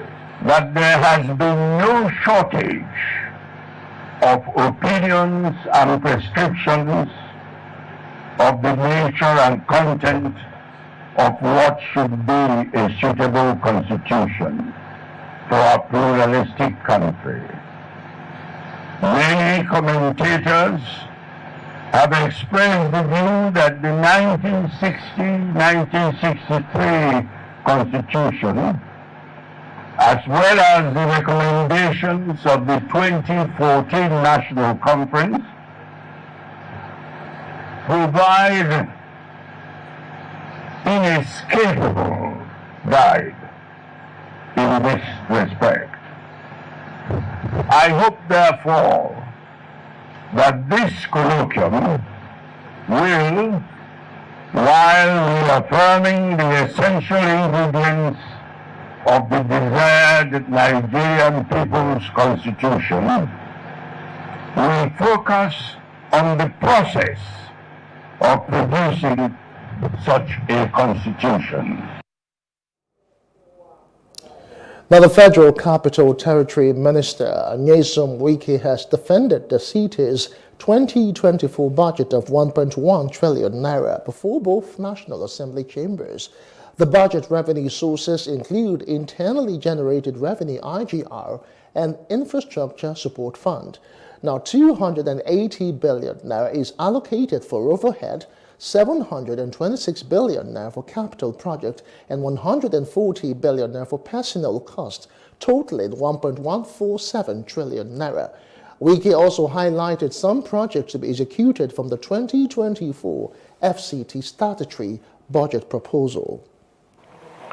We have a fiscal framework of sum of 1 trillion, 147 billion, 780 million, 610,283 naira, comprising distributable revenue of 510.3 billion and non-distributable revenue of 637.4 billion, which is being proposed for the FCT 2024 statutory budget after due deliberations with all the revenue agencies of the FCT. Also take into consideration the parameters highlighted in paragraph 8 above. Now, when you compare the revised 2023 appropriation of the sum of 641 billion, there's an increase of the sum of 506 billion, which is 44% in the 2024 statutory budget proposal. The increase is as a result of the expected loan from the commercial bank since we have exited from TSC. Moving outside Africa now, 2 suspected Islamists in the German state of Thuringia have been arrested for allegedly planning an attack with firearms near the Swedish parliament. A spokeswoman for the German prosecutor's office disclosed this today. Now, the 2 Afghan nationals were detained near the city of Gera. The spokeswoman said the pair were alleged to have received instructions from an offshoot of the Islamic State terrorist group. The announcement came from Germany's Federal Prosecutor's Office in Karlsruhe, which acts on the government's behalf. Now, Hong Kong has passed a tough security law which authorities say is necessary for stability, but which critics fear will further erode civil liberties. Article 23 targets new offenses like external interference and insurrection, and penalties include life sentences. It was fast-tracked through its final stage by the city's pro-Beijing parliament in less than 2 weeks. Article 23 expands on a controversial national security law earlier imposed by China. Now, that law already criminalizes secession, subversion, terrorism, and collusion with foreign forces in Hong Kong. A business news now. The Association of Licensed Telecom Operators of Nigeria, ALTEN, has said the voice and data services affected by the cut in the undersea fiber optics along the coast of Cote d'Ivoire and Senegal will be completely restored today.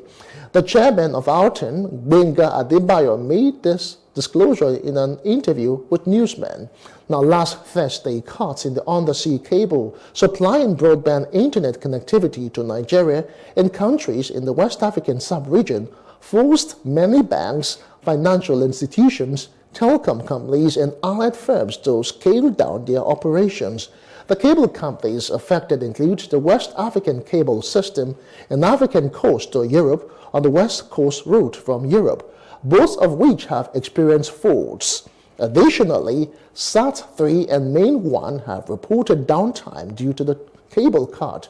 On Monday, the NCC announced in a statement that services have been restored to approximately 90% of their peak utilization capacities. In entertainment news now, Grammy-nominated singer Davido has distinguished between Afrobeat and R&B. Contrary to the revelation of the Grammy-winning Wizkid that he isn't an Afrobeat singer, Davido in a throwback video said Afrobeat simply refers to African musicians. The artist mentioned R&B singers like Johnny Drill and Chike while claiming that some of his tracks are R&B. He also cited Odumodu Black, an African-born hip-hop musician who is classified as an Afrobeat artist despite being a straight drill artist. Now, the original sound of Afrobeat was originated by Fela back in the day. And entertainment news wraps it for us on the news update. I am Justin Akadonye. Many thanks for watching.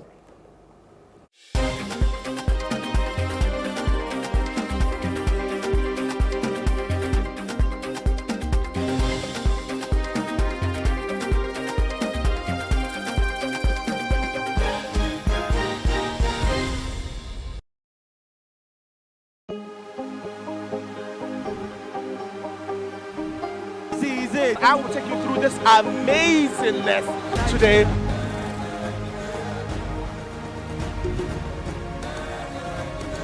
Welcome to Plus Trending.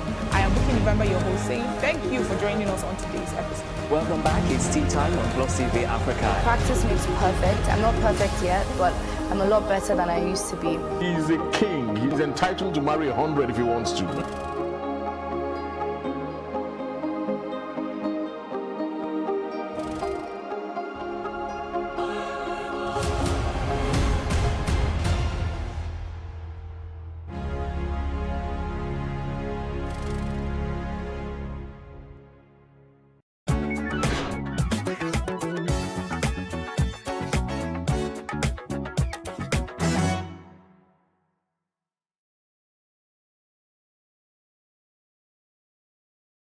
Necessity is the mother of all invention, and there is nowhere more filled with invention than the tech space.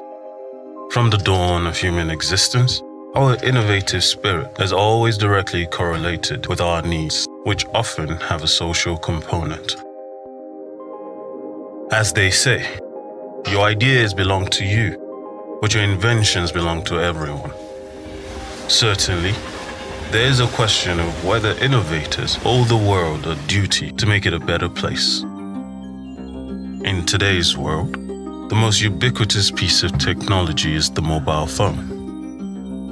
The history of mobile phones dates back to 1908, when a US patent was issued in Kentucky for a wireless telephone. Yet, it took till 1940 for engineers working at AT&T to develop cells for mobile phone base stations. This led to an early form of mobile phones, which were really just two-way radios. On the 3rd of April 1973, Motorola was the first company to mass produce the first handheld mobile phone, and more manufacturers subsequently got in on the act. By August 2001, mobile phones were introduced in Nigeria and since then have become available to both the old and the young. It has influenced the way we socialize, listen to music, and has turned every amateur into a pro photographer.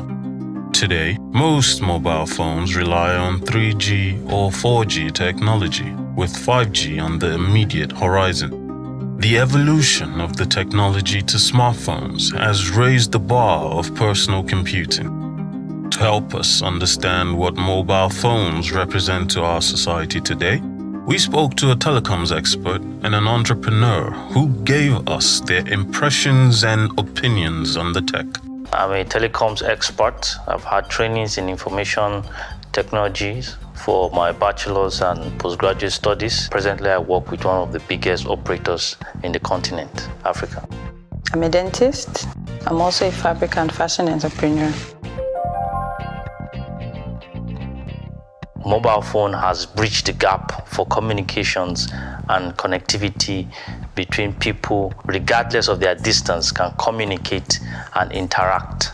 As it were before, we would have to send letters that would take days and possibly weeks or months, or you would have to travel long distances to connect with loved ones and friends. My husband, most times, is not home, he's not around. Imagine if we didn't have mobile phones, communication would have been an issue. With my mobile phone, I can reach out to him, video call, normal calls, we communicate, even my kids.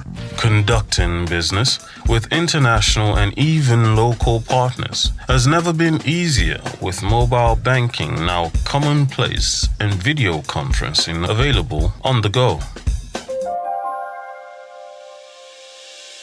E-commerce or banking.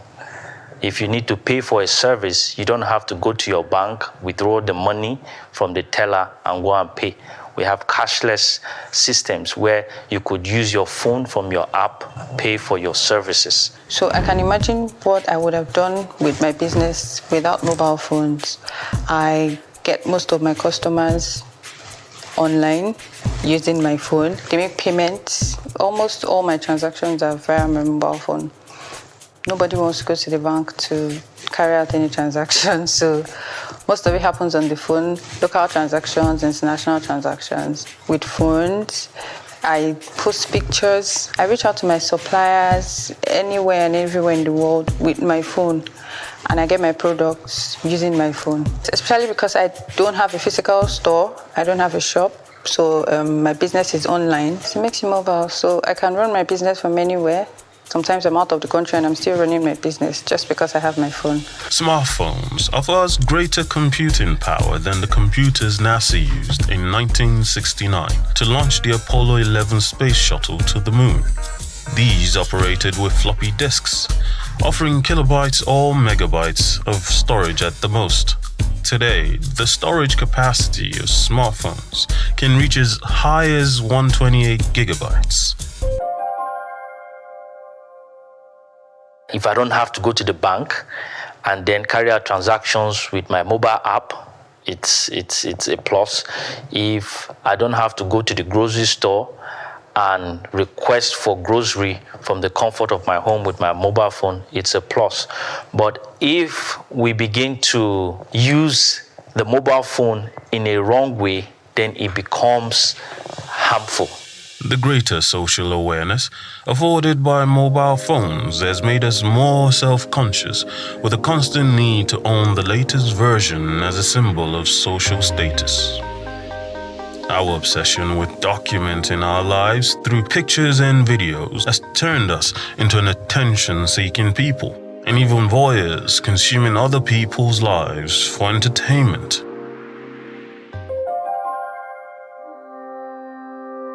Because we have put our information, we put our lives, because you have social media services where you can post your pictures, you can post your location at any time. You can post about your family, your children, your events, wedding ceremonies, graduation ceremonies, and all of that. So you become vulnerable even to strangers.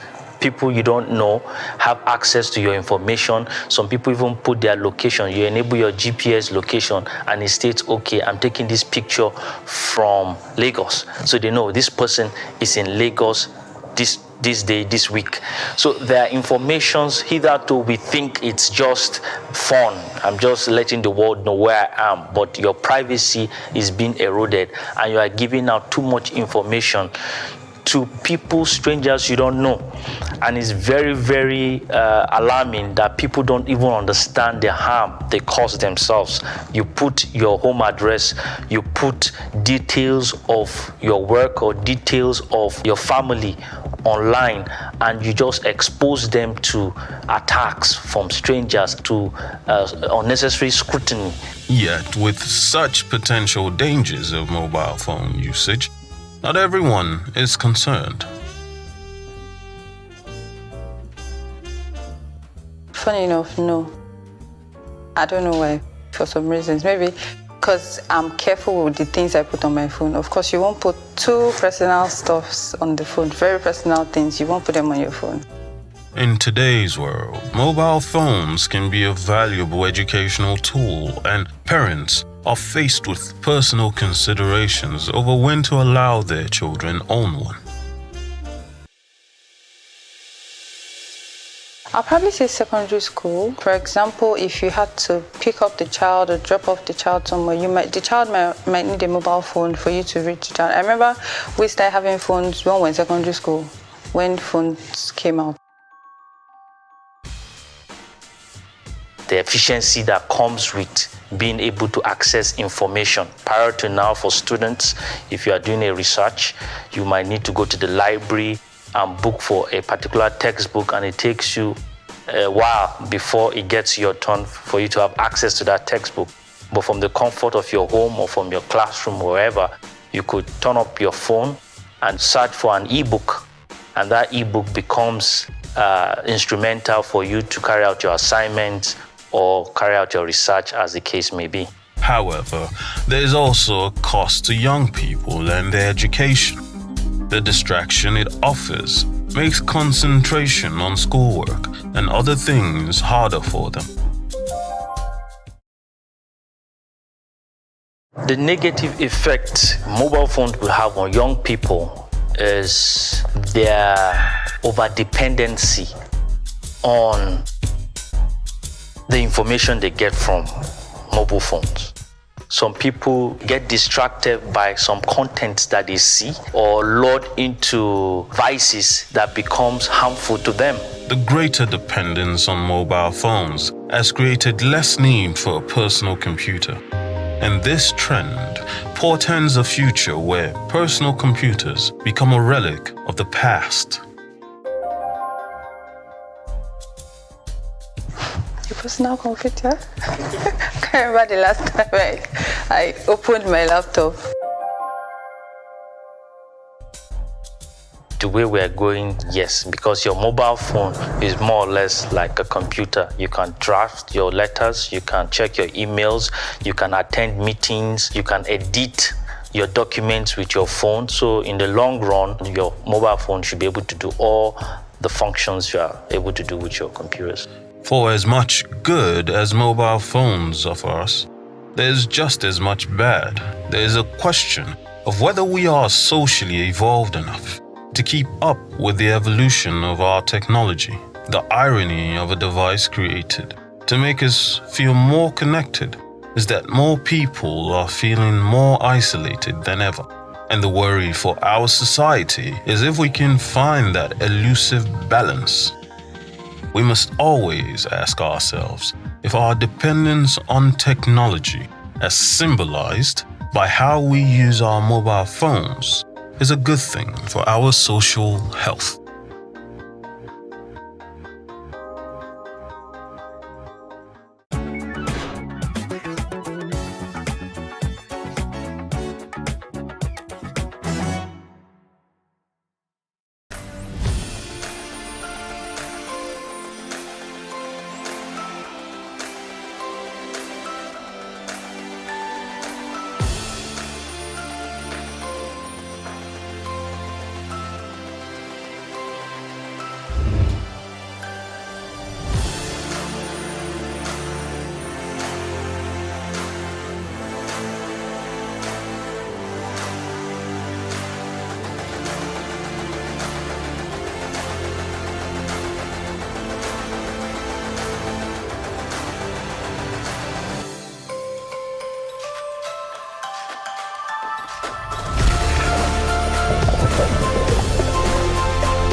Increase the reach of your events or business services.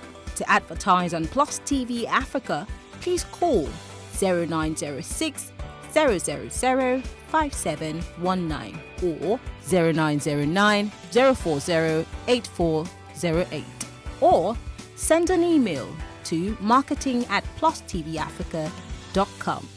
Plus TV Africa. Big stories live here.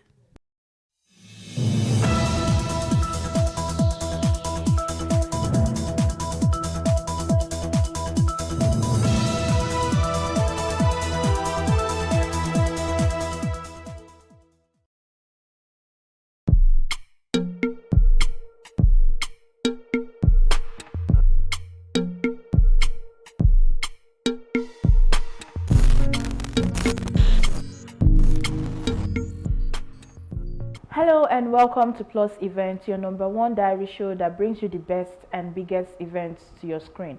I am Uyime Elijah, and on today's show we have two interesting events that you would absolutely enjoy. First, party planners, event managers celebrate Network for Growth. It was a time of networking, Thanksgiving and share fun when members of the Association of Professional Party Organizers and Event Managers of Nigeria converged in Lagos for the 3rd edition of Owambe, tagged Funkified. The annual event brings stakeholders in the industry to unwind, reflect on past years and projects for the future. Plus TV crew was there to bring you all the beautiful moments. Let's look at this video. We'll be right back.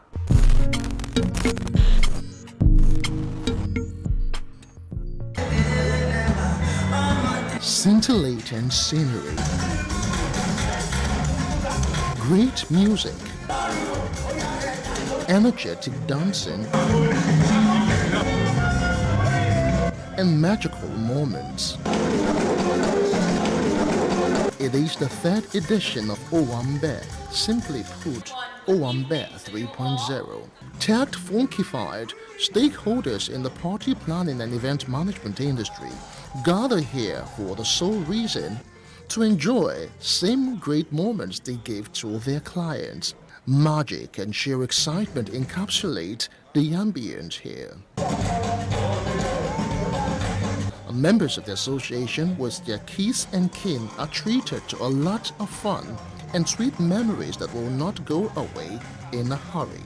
So as the evening hits on, guests present are reminded of the journey so far. Just to let loose and lose our home trainings at some point. It's a time for us to unwind, to taste what other people we have been giving to other people. So you can see us. It will soon be so groovy that we enjoy the moment. Event management has emerged over the past decade as a dynamic sector of the tourism and leisure industries.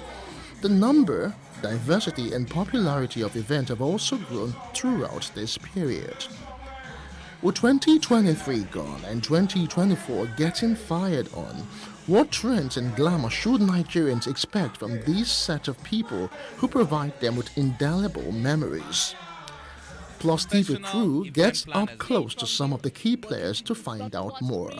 Fast becoming a global village. So whatever is obtainable anywhere in the world would have to be obtainable here too, as Nigerian event stakeholders. So we don't even want to say we're made in Nigeria. We're going to be global brands, but created in Nigeria. Our point, we're trendsetters, we're pace setters. We are, everything setters in the industry. So all I can say is watch out. Without a doubt, the event and creative industry has come to stay in Nigeria, and the country is taking the world by storm. Notwithstanding the current economic realities, active players are finding innovative ways to thrive. And what you look for is a situation where the professional event planners, which is what this organization is about, if you're a professional event planner, you look at all the militating issues that you have. Retool, repackage yourself. In business, it's not when prices go up that you must necessarily put up your prices. You can actually hang in there, let people notice the difference you're making. Seriously affecting us in the industry, because bringing things from China is not an easy thing now. So what we have is what we maintain. If you maintain what you have, from there, what we pray for is the exchange rate to come down. Parties and events bring colors and smiles to faces of people. The stakeholders are careful to ensure qualitative standards, knowing that the barriers to gaining entry into the business is not much. With some support from relevant authorities, they believe that the year 2024 and beyond will be resounding with great memories and joy. Because our back-end processes now we have to spend more money on our back-end processes. And so we look for creative ways to actually cut costs without cutting corners, and so that's a whole lot of brain work, to deal with. So, but we keep at it because we're not going to rest, and that's why we're creative professionals. If we have not changed the event industry, you won't see people here. So we are leaders. APWEM is the place to be. We are transforming spaces, doing a lot of marvelous things, and being the leader, people are following us. On the whole, I can say it's been exciting for us. We've been able to introduce wellness and healthy eating even while people are partying, and for us that's a very big plus. The Owambe 3.0 and other editions leads the party planners and event managers with sweet tales to be remembered, just as they have committed to always raising the bar and setting their place and pace with innovation and dedication.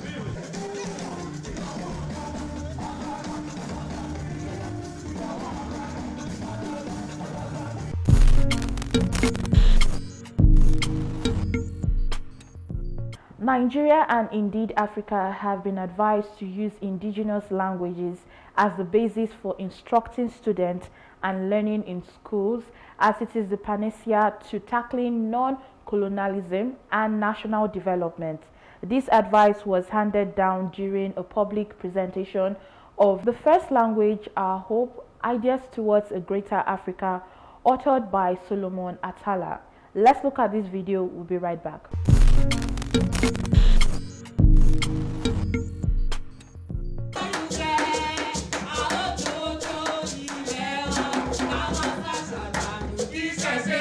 Africa remains generally underdeveloped compared with the rest of the world. This author, Solomon Atala, believes that the main reason for the poor report is the continent's education, which is on the wrong pedestal in foreign languages. Africa must be modern. That's the name of the book. Somehow, I simply wrote down the name and the title. Please, a round of applause. Celebrate, a round of applause. At this public presentation of The First Language, Our Home, Solomon Atala is pushing strongly for the return to using the mother tongue from the elementary level. He encapsulated in this reference book, which advocates on prioritizing the African culture for the continent to take its true place among the Committee of Nations. The reviewer shares similar sentiments. It has been, it's what we all know, that outside of the African continent, the first languages are used for education and governance. And that is the reason behind the height they have attained. But as they have attained this height by Second Industrial Revolution, they imposed their own languages on the entire of Africa. Germans write in German, Japanese write in Japanese, Russians write in Russian, but Africans write in Arabic, they write in English, they write in French, they write in Portuguese. Okay. These days you also have people who are proud to tell you they can't speak their native tongues. They can't speak Yoruba, or they can't speak Igbo, or they can't speak Hausa. Just how soon can this renaissance be seen? Other concerns are raised about building the capacity of teachers who will instruct in indigenous African languages. This is just as the author and reviewer believe that originality is lost when teaching or translating in foreign languages. Even in my days then, don't speak vernacular. If you speak vernacular, you were penalized. So it is not just the mothers and fathers of today That is how they programmed us. And they wanted us to remain under their feet. Mama, I don't think that's what I think we want to put a stop to. You have to start encouraging people to take an interest in African studies, let me put it that way, and African languages. So when you have people who are trained, especially teachers, and it's not just at the university level, I understand, because it is the foundation that matters. So our educational policy planners, okay, should first create laws, okay, that will emphasize mother tongue education right from nursery and primary school. The author concludes that Africa is not modern because the continent has not used its first languages in the education of its people, as done by others since Renaissance, explaining on the need to change this narrative.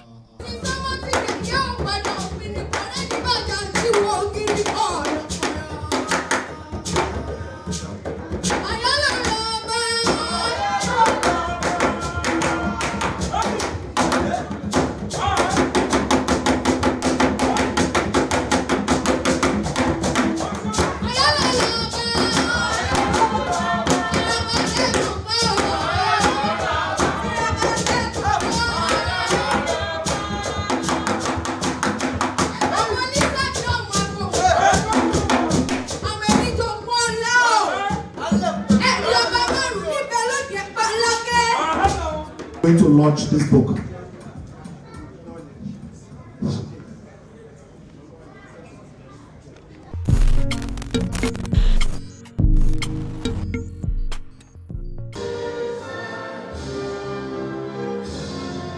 Dignitaries from within the Lagos and District Society of the Institute of Chartered Accountants of Nigeria, ICANN, gathered to host their 59th president.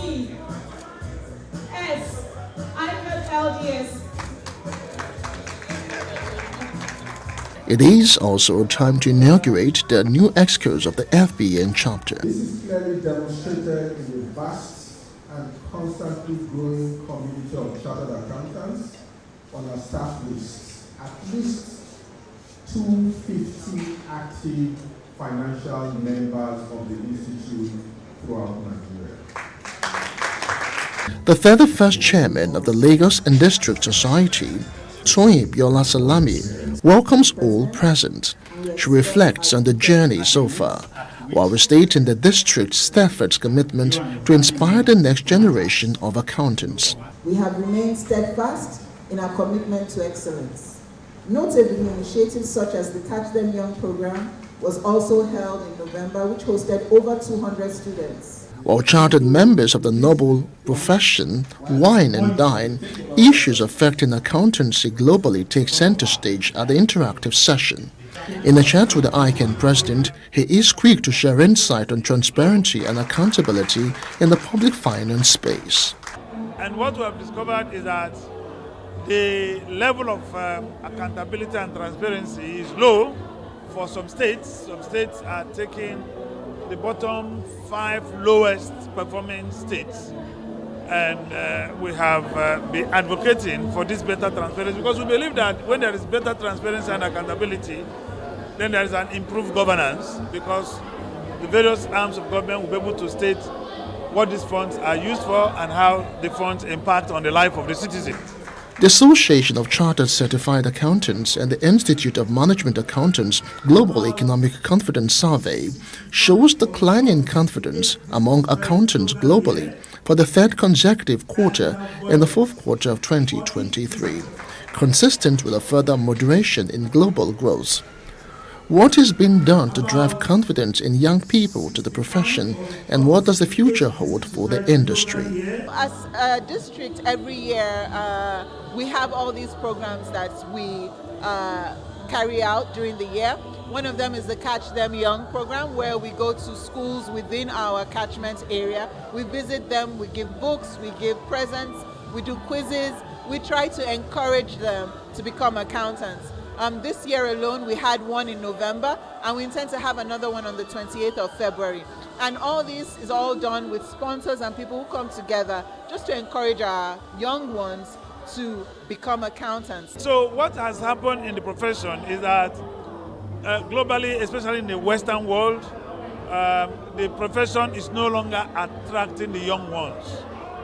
And of course, where you don't have young ones, the tendency is that the profession is going to get into extinction. But in ICANN, which is the Institute of Chartered Accountants of Nigeria, we have a program targeted at the young ones. We call it Catch Them Young program. And because of that, our program, we have been able to attract young ones to the profession. Awards are presented to outstanding members of the district for exceptional service and dedication. Madam, congratulations.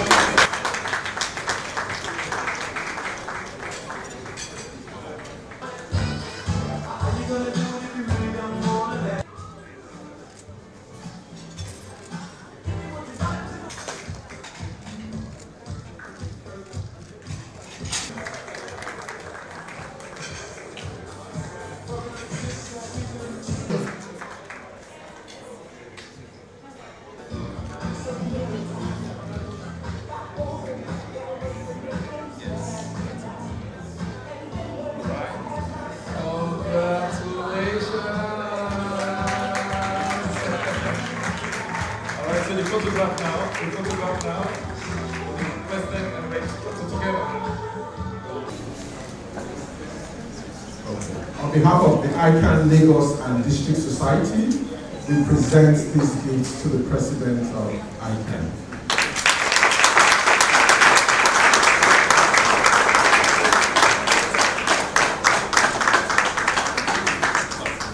So the more you belong to a chapter, the more you belong to a district, because that's a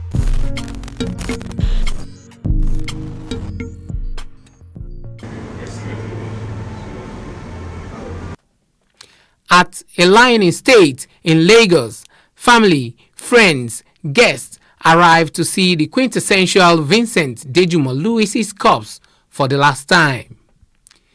Tears cascaded down on the faces of some, while others were there to comfort them. From there, his remains were moved to Holy Cross Cathedral at Catholic Mission Street, Lagos Island. At the church, the officiating minister, Very Reverend Monsignor Bernard Okodua, offers prayers for the deceased as the congregation joins the choir to sing hymns.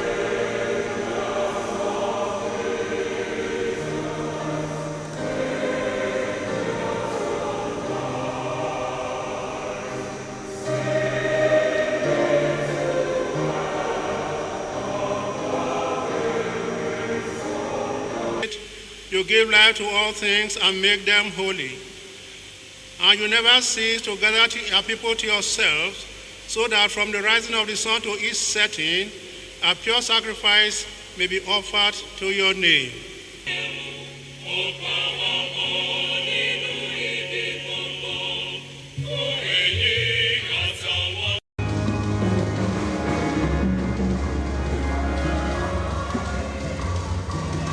Popular Nigerian filmmaker Tunde Kelani shares his experience working with the late Dejumo Lewis. I happened to have worked with him in NTA, where he played the pioneering role of the village headmaster, Oloja.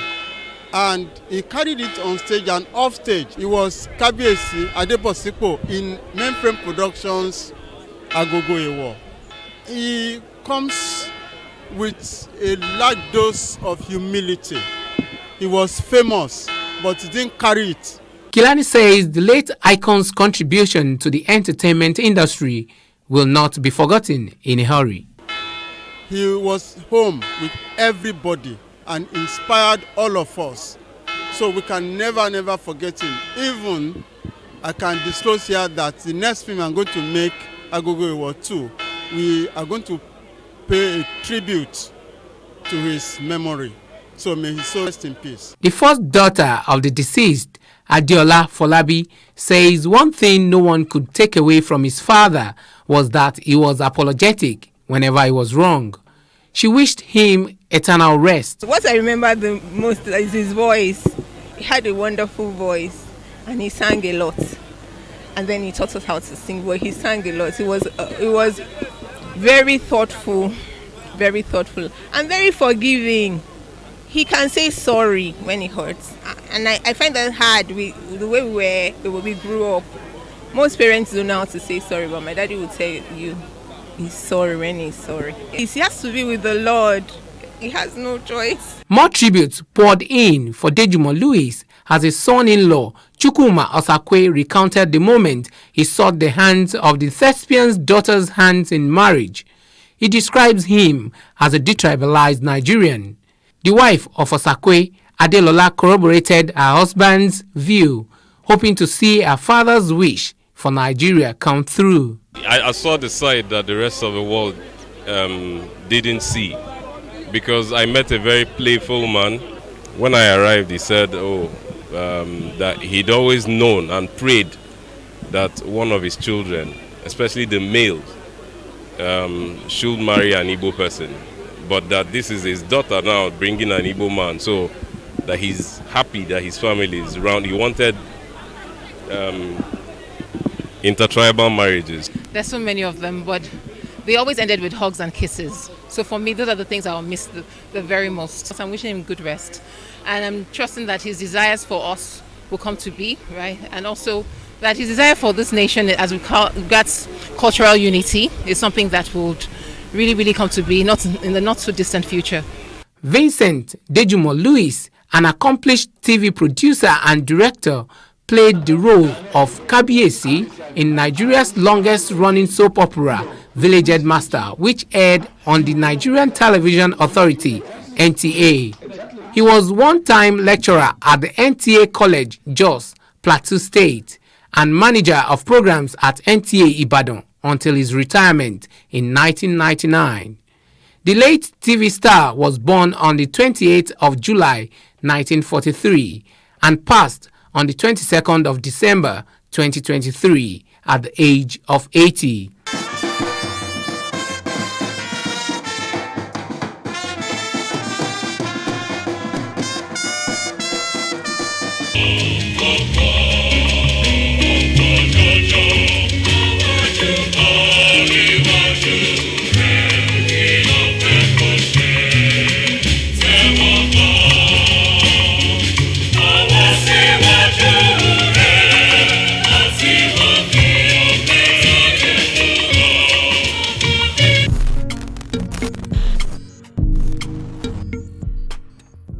Well, that's a wrap for today. I hope you enjoyed the event on the show today. Remember, if you want to showcase your events to the world, Plus Events is the place for you.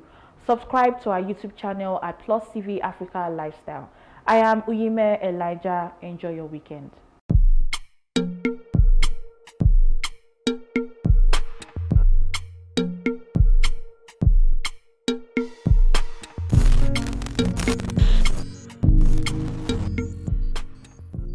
The Nigerian music industry has witnessed growth over the years, and with this growth, a rise in international visibility and dominance. A Grammy Award is any of a series of awards presented each year in the United States by either the National Academy of Recording Arts and Sciences or the Latin Academy of Recording Arts and Sciences. The Grammys, as they are commonly known, are meant to recognize spectacular work in the music industry. In light of Burna Boy and Wizkid becoming the latest Nigerian Grammy Award-winning entertainers, let's take a look at a list of Nigerians who have won a Grammy Award. Sikiru Adekpoju is a percussionist and recording artist and plays primarily in the genres of traditional African music and world music. He plays a variety of instruments and styles. In 1991, he won his first Grammy as part of Mickey Hart's group, Planet Drum, whose title album won the Grammy Award for Best Contemporary World Music Album. That was the first time there was a Grammy in that category. It won again on 8 February 2009 as a part of Mickey Hart's latest group, Global Drum Project. Helen Folashade Adu, known as Shade Adu, is a singer, songwriter, cum actress. She is known as the lead singer of her eponymous band. She holds the title of the first artist of Nigerian origin to win the prestigious award. Her first Grammy was in 1986 for Best New Artist. In 1994, with No Ordinary Love for Best R&B Performance by a Duo or Group with Vocals. She earned a third Grammy in 2002 with Lovers Rock in the Best Pop Vocal Album. In 2011, she won a fourth Grammy with Soldier of Love for Best R&B Performance by a Duo or Group with Vocals. Lekan Babalola is a Nigerian jazz percussionist and musician who started playing the conga at an early age. He has 7 albums to his name and 2 Grammy Awards. In 2006, he became Nigeria's first Grammy Award winner for his work on Ali Fakature's In the Heart of the Moon, which he was credited in 3 tracks. He also won a second Grammy in 2009 for his work on Cassandra Wilson's 2008 album titled Lovely. He began his professional career after joining a band called Samba Samba Band. Cynthia Onyedimasu Erivo is an English actress, singer, and songwriter with Nigerian origins. She is the recipient of several accolades including an Emmy Award, a Tony Award, and a Grammy Award, and has been nominated for 2 Academy Awards.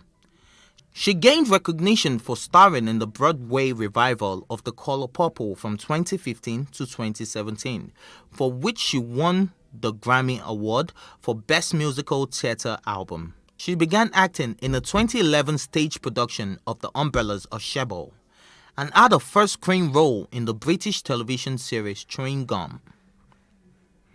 Henry Olusegun Adiola Samuel is better known by his professional name Seal. He is a British-Nigerian musician, singer, and songwriter, best known for his 1994 hit song, Kiss from a Rose. He has 14 Grammy nominations to his name and has won 4. His song, Kiss from a Rose, earned him 3 Grammy Awards in 1996 and 2011. He won his 4th award, Imagine. He holds one of the highest numbers of Grammy Awards by a Nigerian. Damini Ebonluwa Ogulu, known professionally as Burna Boy, is a Nigerian singer, songwriter, rapper, and dancer. He is one of the biggest and most successful African artists. In 2020, his album Twice as Tall was nominated for the same category at the 63rd Annual Grammy Awards, making him the first Nigerian with back-to-back nominations at the Grammys. In 2021, he won the award for Best World Music Album for his album Twice as Tall at the 63rd Annual Grammy Awards. Burna Boy describes his music as Afrofusion, a genre that blends Afrobeats, dancehall rhythms, reggae, American rap, and R&B. Ayodeji Ibrahim Balogun, known professionally as Wizkid, is a Nigerian singer and songwriter, one of Africa's biggest artists, and one of the most revolutionary Afropop artists of the modern era. He rose to prominence after releasing Holla at Your Boy, the lead single from his debut studio album, Superstar.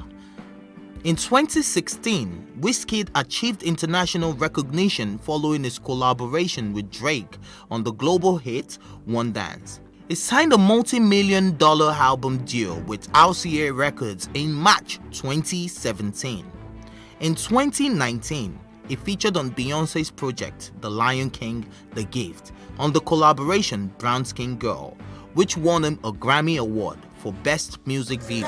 The Grammy winner is presently the most streamed Nigerian artist of all time on Spotify, with a total of over 3 billion streams across all credits.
Hello there from Berlin, Germany. What is the Nigerian identity? People say, they're Igbo, Yoruba, and Hausa. But beyond the tribal affiliations, what do you see as a Nigerian when you're called one? We have young people that are going to be talking about these issues. You do not want to miss this conversation.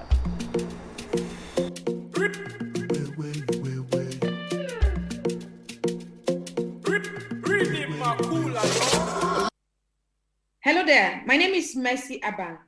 Welcome to today's edition of Matasada Imani. We're going to be talking about youth and religion from Berlin, Germany. Interestingly, I am not in the studio with our guest because I came in close proximity with someone who tested positive for COVID.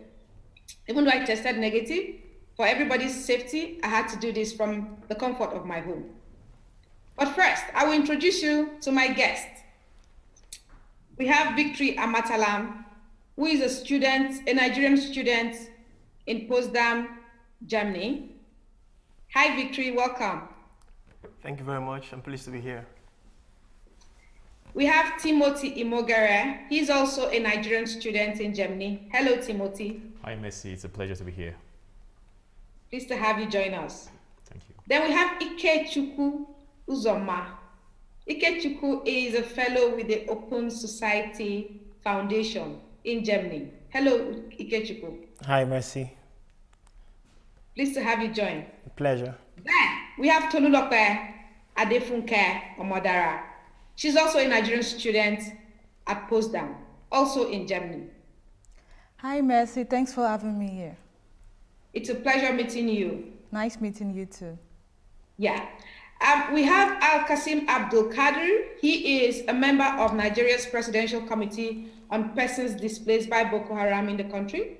He's a senior security analyst in Africa and a veteran in communications and journalism. I'm pleased to be introducing him later on in the course of the conversation. But first... Thank you very much. I'm glad to be here. Oh, okay. Al-Qasim is also present. Thank you so much, Al-Qasim. I would like to start with Uzoma Ikechukwu, perhaps because of your role and the fellowship you're doing with Open Society. What do you think comes first to an average Nigerian? Is it religion? Is it ethnicity? Is it tribal solidarity or nationality? I would say everything comes before nationality. From my lived experience, I think ethnicity and tribalism or identification with the tribal entity comes first. After that, religion. That's if both are not conflicted.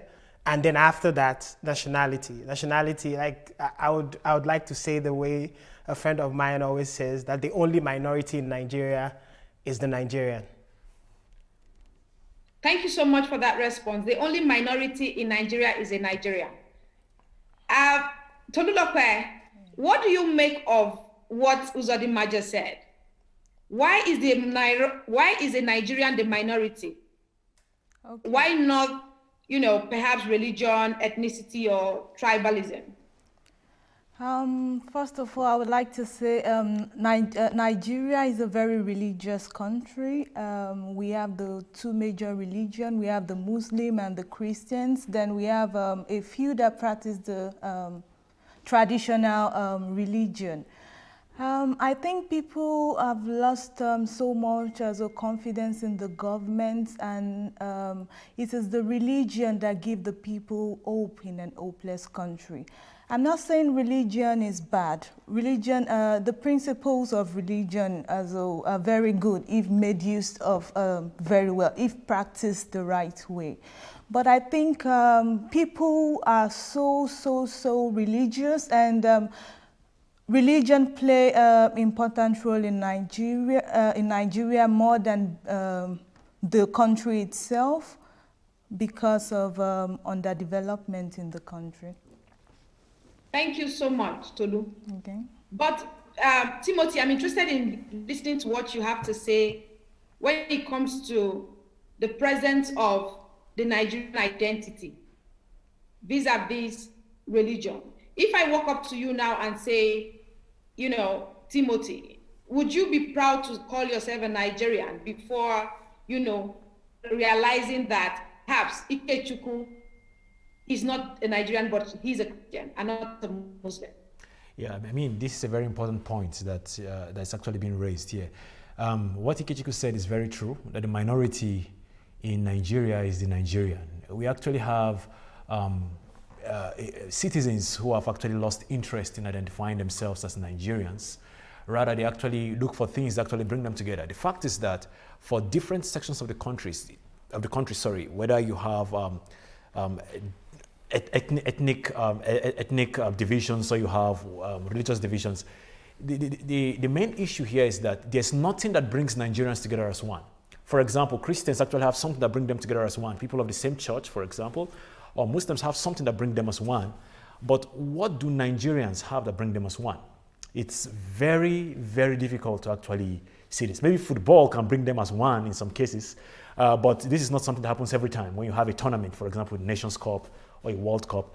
But this is something that happens very rarely. So that's why we actually have this, this description that Ikechukwu gave, that the minority in Nigeria is the Nigerian themselves. So, I mean, religion and ethnicity plays a vital role because you have uniting factors in these cases. Victory, over to you. Yeah. Do you think I should, you know, any one of you should probably identify themselves first? Because I've seen and I've heard arguments where people say, I am Igbo, or I am Yoruba, or I am Hausa, or I am Fulani before I am Nigerian. Do you agree with that?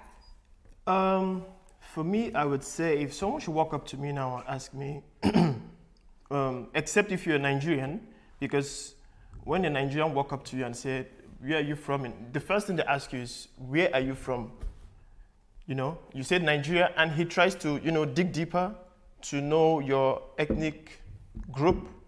So for me, if you should ask me personally, I would say, I'm a Nigerian, you know, because when you start creating this ethnic divisions, it's one of the main reasons why we have a lot of problems in the country.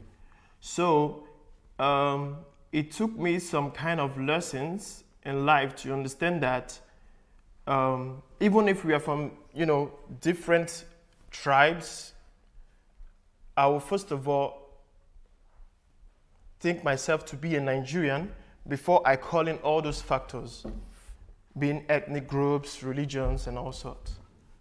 Ikechukwu, thank you for that Victory. But Ikechukwu, do you think there is anything as the Nigerian identity?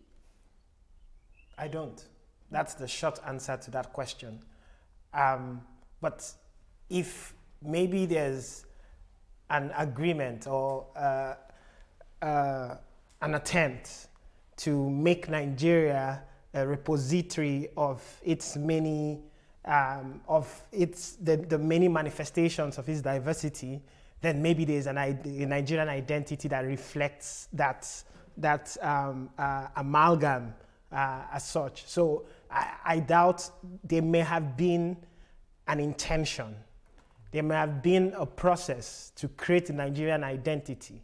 Whether or not that process has succeeded is the question you ask, and you know my answer is no. That process is still well in its very early stages, because an identity is something that a person can lay hold of, and so the idea of a Nigeria is fleeting. The idea of a Nigeria, unfortunately, is different depending on who you speak to, because people's identity, the identity of a person is almost a resultant effect of what his or her experiences have been, and you know, within a realm that the society or the social structure has provided. So what's the available social roles within the Nigerian context doesn't allow for a single identity that people from different parts of the country can lay hold of. Thank you so much. Thank you so much. Timothy, I'll come back to you. Perhaps because of your name, I think you're from a minority tribe in the country. Yes. Ikechukwu has said something that I think, you probably might just jump on. He said the Nigerian identity is fleeting. How would you define your identity, Timothy? That's a very deep question, I would say, because I mean, when Victory said something, it actually struck me. He said, if someone walks up to me right now and asks me, where are you from? That question is a very deep question for a Nigerian because, for example, I'm from Edo State. I'm from the Isako tribe of Edo State. But I was born in Zaria, Kaduna State. I grew up in Katsina and Zamfara State, schooled in Mina, was never in the South at all. And I always stepped my feet in the South when I went to serve the nation. Yeah, nothing else could have brought me to the South. And then if someone walks up to me, I speak the Hausa language and asks me, where are you from? I can say I'm from Edo State, but I live in Zamfara State. Now, this is a very funny response. I mean, when you compare it to what maybe other people in developed nations can say, for example, in the US, when you say, where are you from? I'm a Texan because I was born there, And this is something that other people can say, but for me, I can only say I'm from Edo State, but I was born in Zamfara State, but I'm from Edo State. So for me, when it comes to identity, because I come from a minority tribe, when, for example, someone who's not a Nigerian asks me, where are you from? And I say, I'm a Nigerian. They said, Igbo, Hausa, or Yoruba. And this is now a difficult thing for me to actually say where I'm from because these are what is known, in terms of, for example, the Nigerian music that actually portrays these three tribes, major tribes, or the Nigerian movies actually portray these three tribes. I can't really say, okay, I'm from any of these, but at the same time, I try to explain, go further, try to maybe say some few things about where I'm from, and then say, okay, sometimes I try to connect it to the Niger Delta, because it's a little bit popular because of the crisis there, but it's a little bit difficult to actually give a thorough description of my identity as a Nigerian based on my ethnicity. Thank you. Yeah. Thank you so much. Tolulope, our last guest said it's difficult for him to give his identity as a Nigerian. What, in your opinion, is a solution to what we have all, everybody seems to have pointed to, the fact that there's an identity concern right now from the conversations we've had. What's the solution? How can people have an identity they can hold on to and rally around? Okay, because Nigeria is a religious country, I would say that the religious leaders have a lot to do on this matter. They should work together and let their people know that we are one nation and we need unity for us to progress as a country. We are together, there is nothing we can do. We can't continue to be divided. Do you understand what I'm trying to say? We can continue to remain divided. So the religious leaders also have a lot to do when it comes to this matter.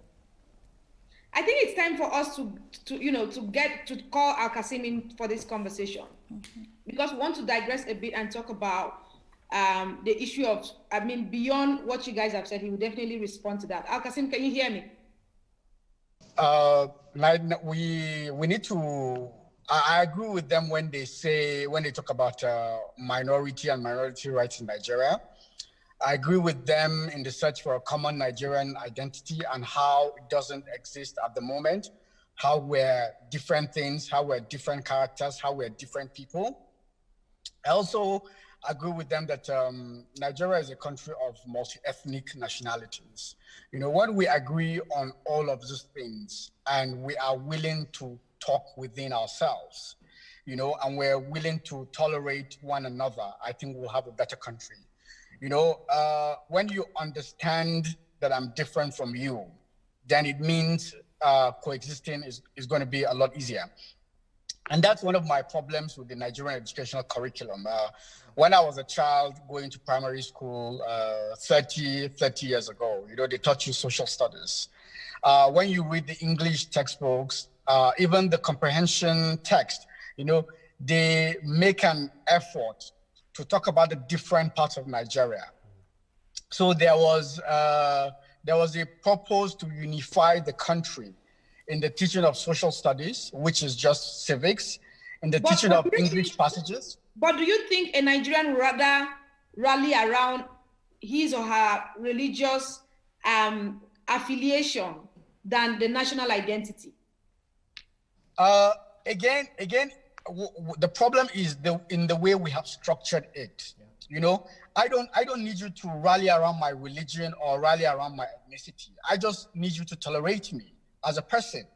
I don't need you to raise up your nose that this is an Aboki, he's dull. You know, I don't need that.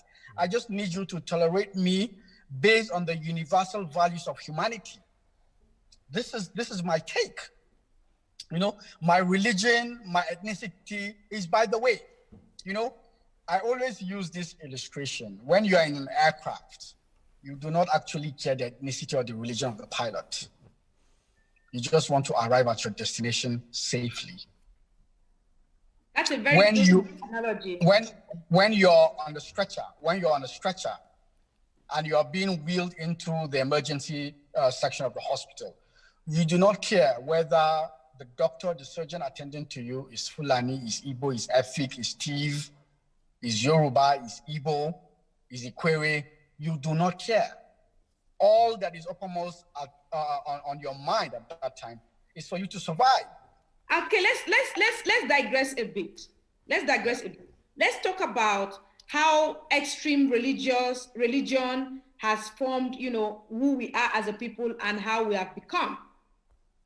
Yeah. Which takes me to an area where I know that you're an expert in the field and you'll be able to talk more about it. And that's Boko Haram and extremism in northern Nigeria. Yeah. Would you say Boko Haram, okay, is Boko Haram the extreme but natural outcome of, you know, of the religious affiliations that we have all identified here? Okay, one of my colleagues on this panel, this conversation that we're having, I'm not sure if her name is Tololupe. You asked her a question about religion, and she said Nigerians are very religious people. I would like to go a step further to describe Nigerians as hyper-religious. You know, we're not only religious, but we're hyper-religious. Nigerians are extremely very religious. Whether they mean their religiosity is a debate for another day.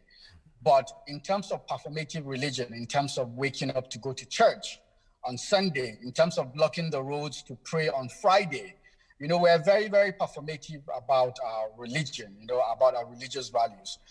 Religious leaders, both in the Muslim and Christian faiths, and Islam and the Christian faiths, are extremely influential members of the society. We see towards every election, we see people going to churches. We see them. This is a sub. Yes, this is a sub.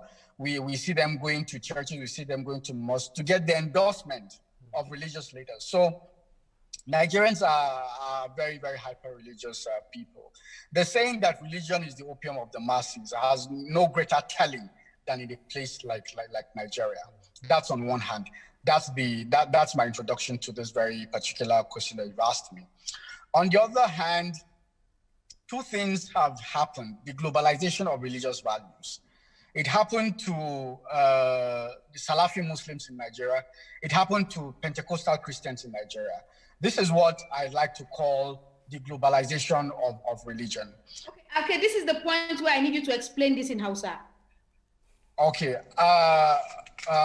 abin da nake kokarin in faɗi shine cewa abin da ya samu ka samu kwakwaran addini ko kuma kakkauran ra'ayi a addinance shine cewa wurin shekara 40 da 50 da suka wuce akwai addinai da suka shigo kasar Najeriya. Addinin Christianity ana ce masu Pentecostalism, a kuma addinin Islama ana ce masu 'yan Salafi ko kuma Izalatul Bid'a wa Iqamatus Sunna. To idan aka duba a da wa'annan ra'ayoyin babu su a da, ko kuma irin wa'annan aqidan babu su a da lokaci ne, lokacin kamar mulkin sojan Yakubu Gawan, lokacin ne suka fara shigowa ƙasa a hankali da suka shigo ƙasa suka samu suka dawama cikin ƙasa, da suka dawama kuma sai suka shiga zukatan mutane, ko ba Kirista ne ko musulmi ne, sai suka shiga zukatan mutane.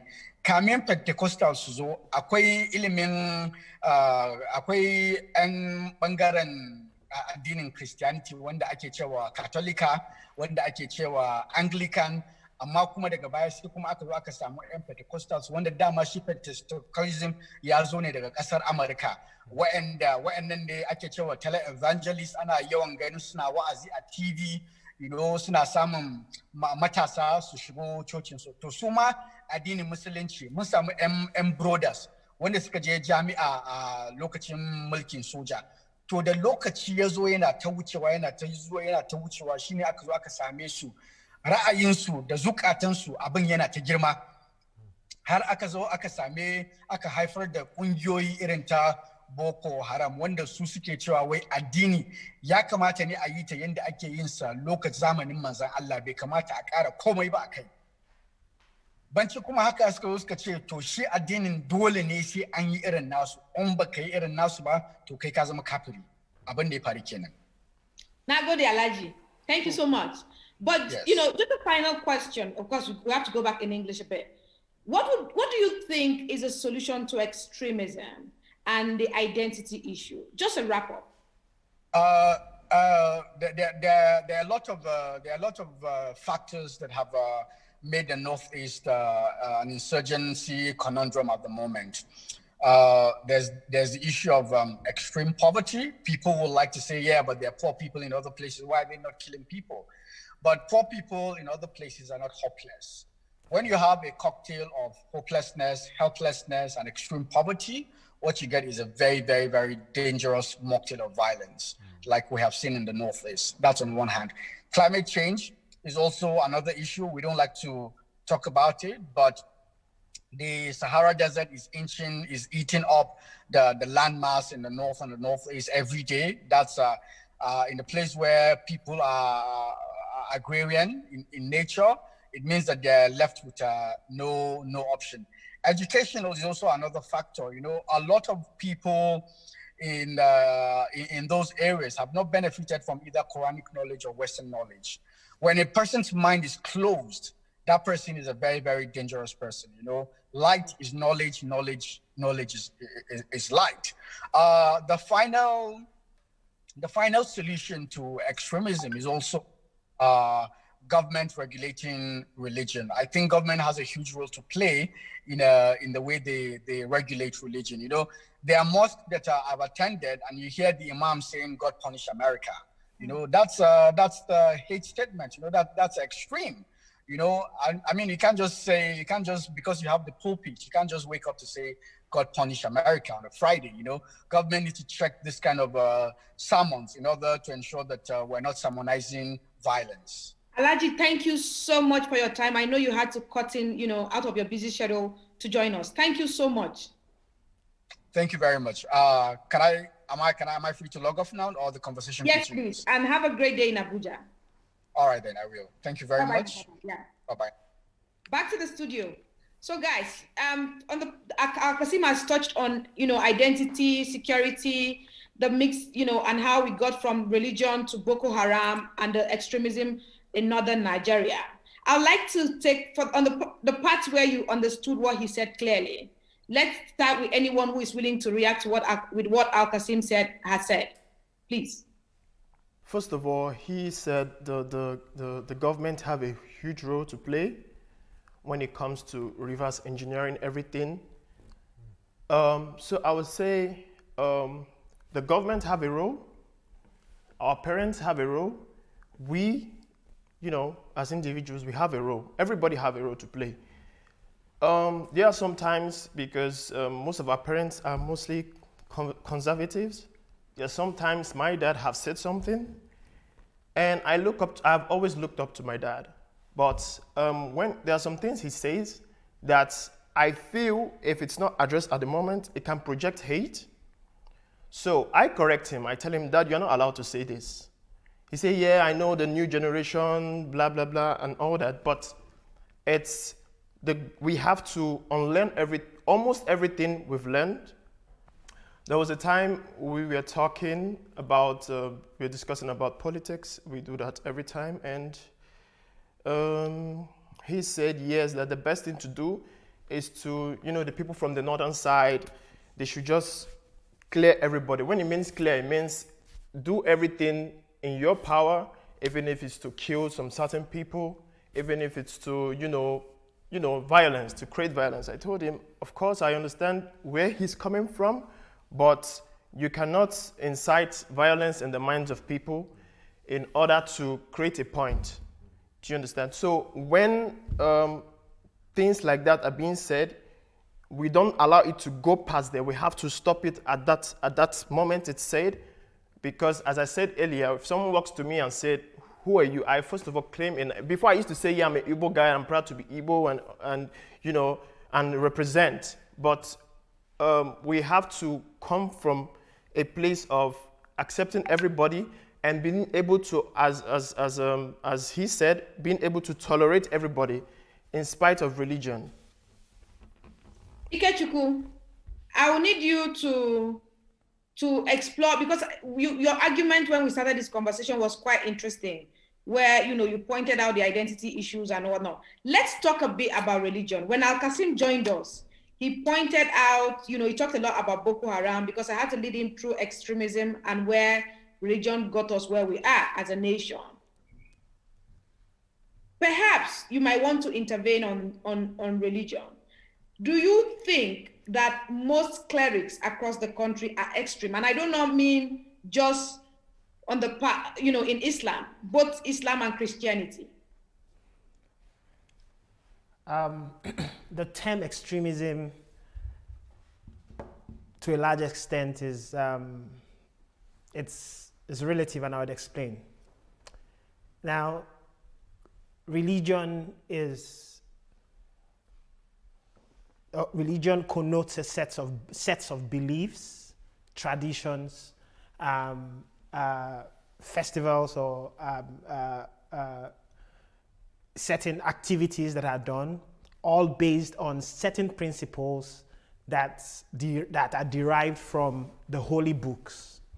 And with respect to Nigeria, there is definitely the influence of culture on the way we practice religion or interpret the holy books.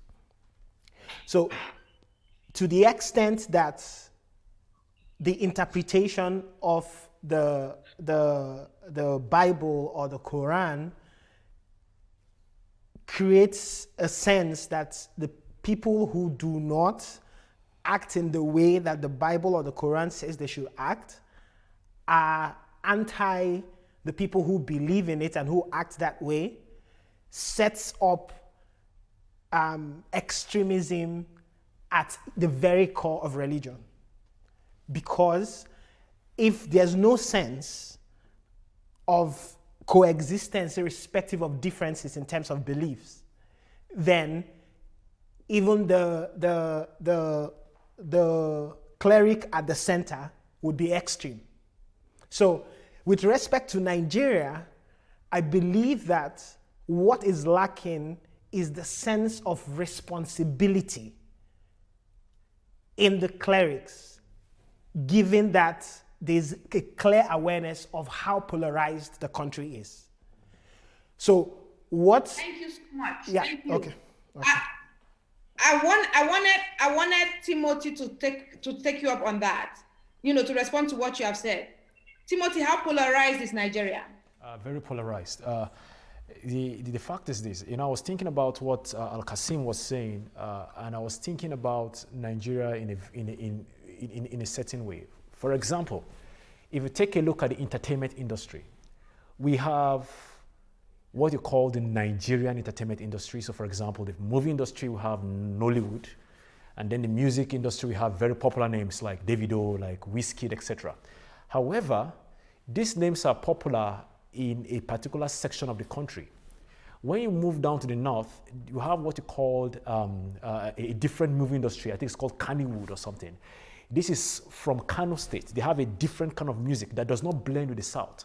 So even in entertainment that's supposed to bring the country as one, we actually have divisions in entertainment from movies. Timothy, hold on. Yeah. Timothy, hold on. Do you agree that Nigerians are not one? Yes, I do. I agree that Nigerians are not one. Yeah. We don't see things the same way based on our religious perspectives. So do you think Nigeria should split? I don't think we should, because there's beauty in diversity, there's beauty in unity.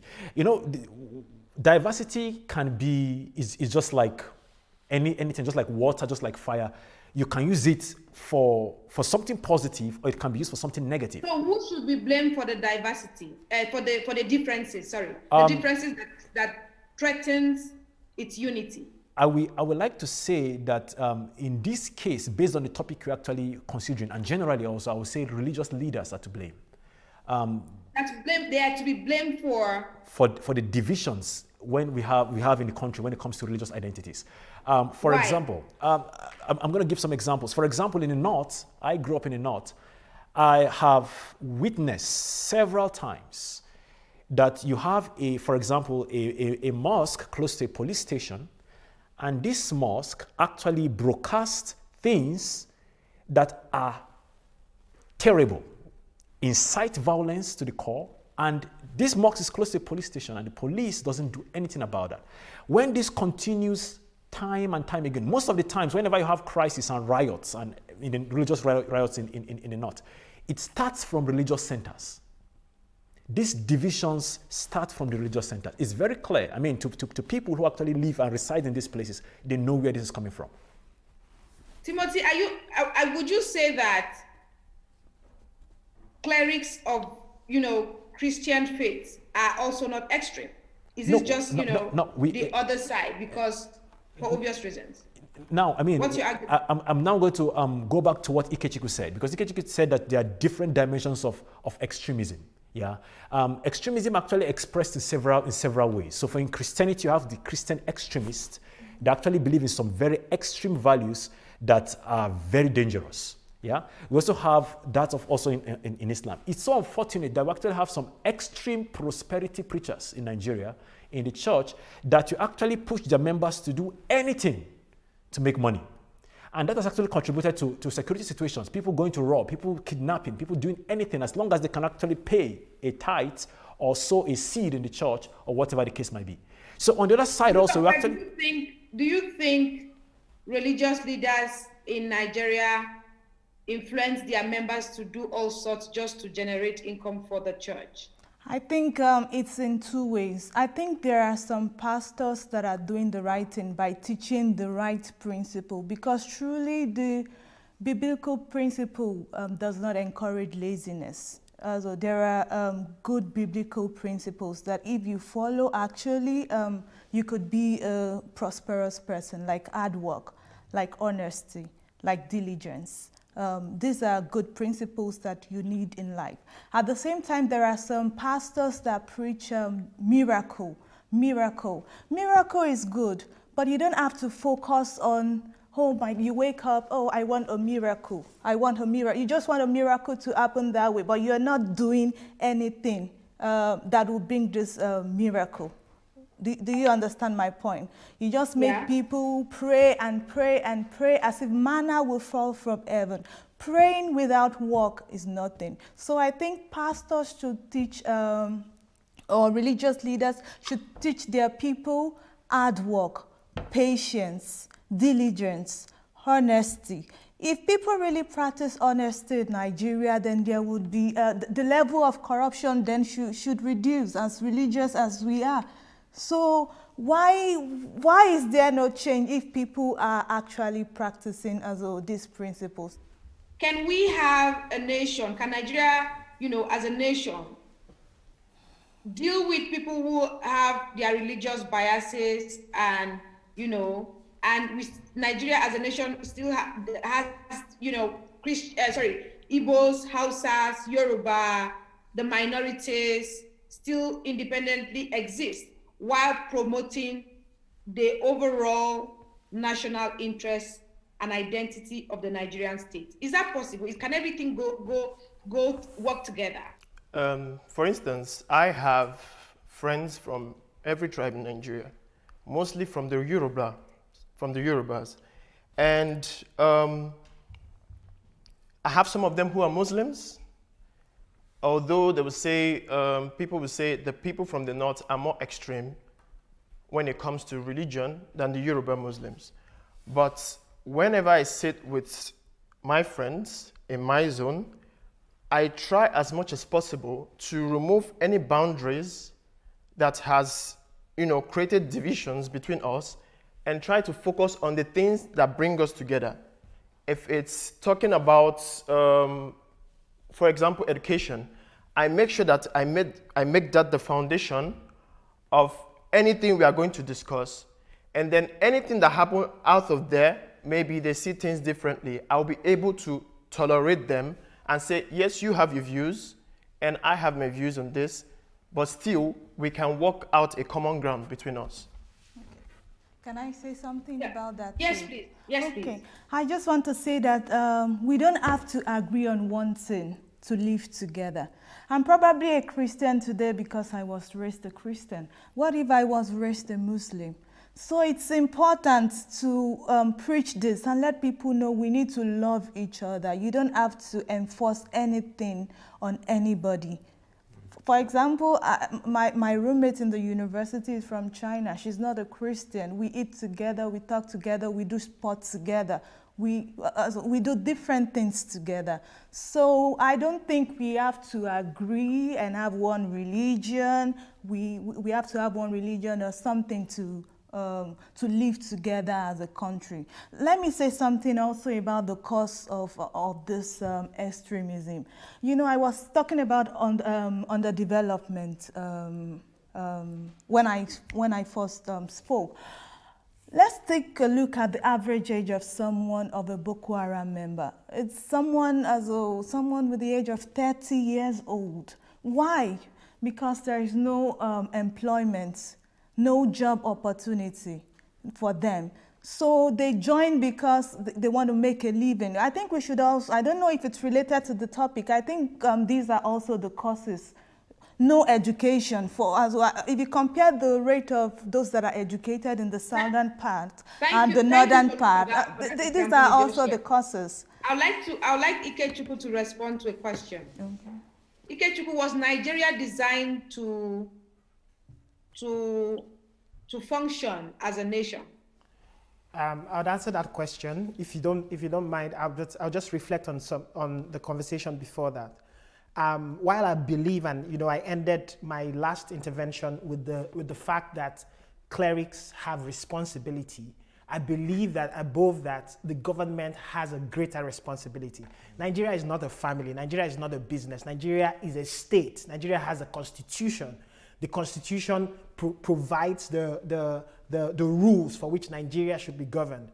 And it gives responsibilities, above all, to the government. So if there are issues around, if there are issues with identity, there are issues with the lack of unity within the component parts of Nigeria, is a call for leadership. And that leadership starts with the government. The government has to lay the parameters for the operation of whatsoever part of Nigeria, so that it actually works towards the goal of the Constitution. So for me, I am getting increasingly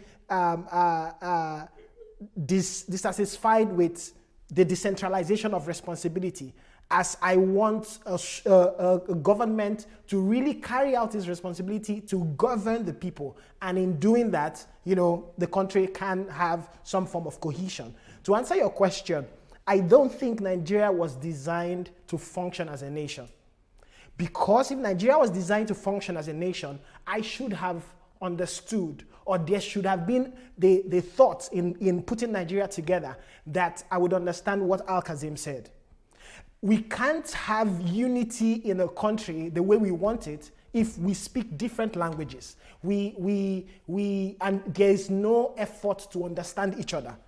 We can't be a country that that looks towards coexisting as a nation if the idea of federalism as it is in the Constitution is not practiced.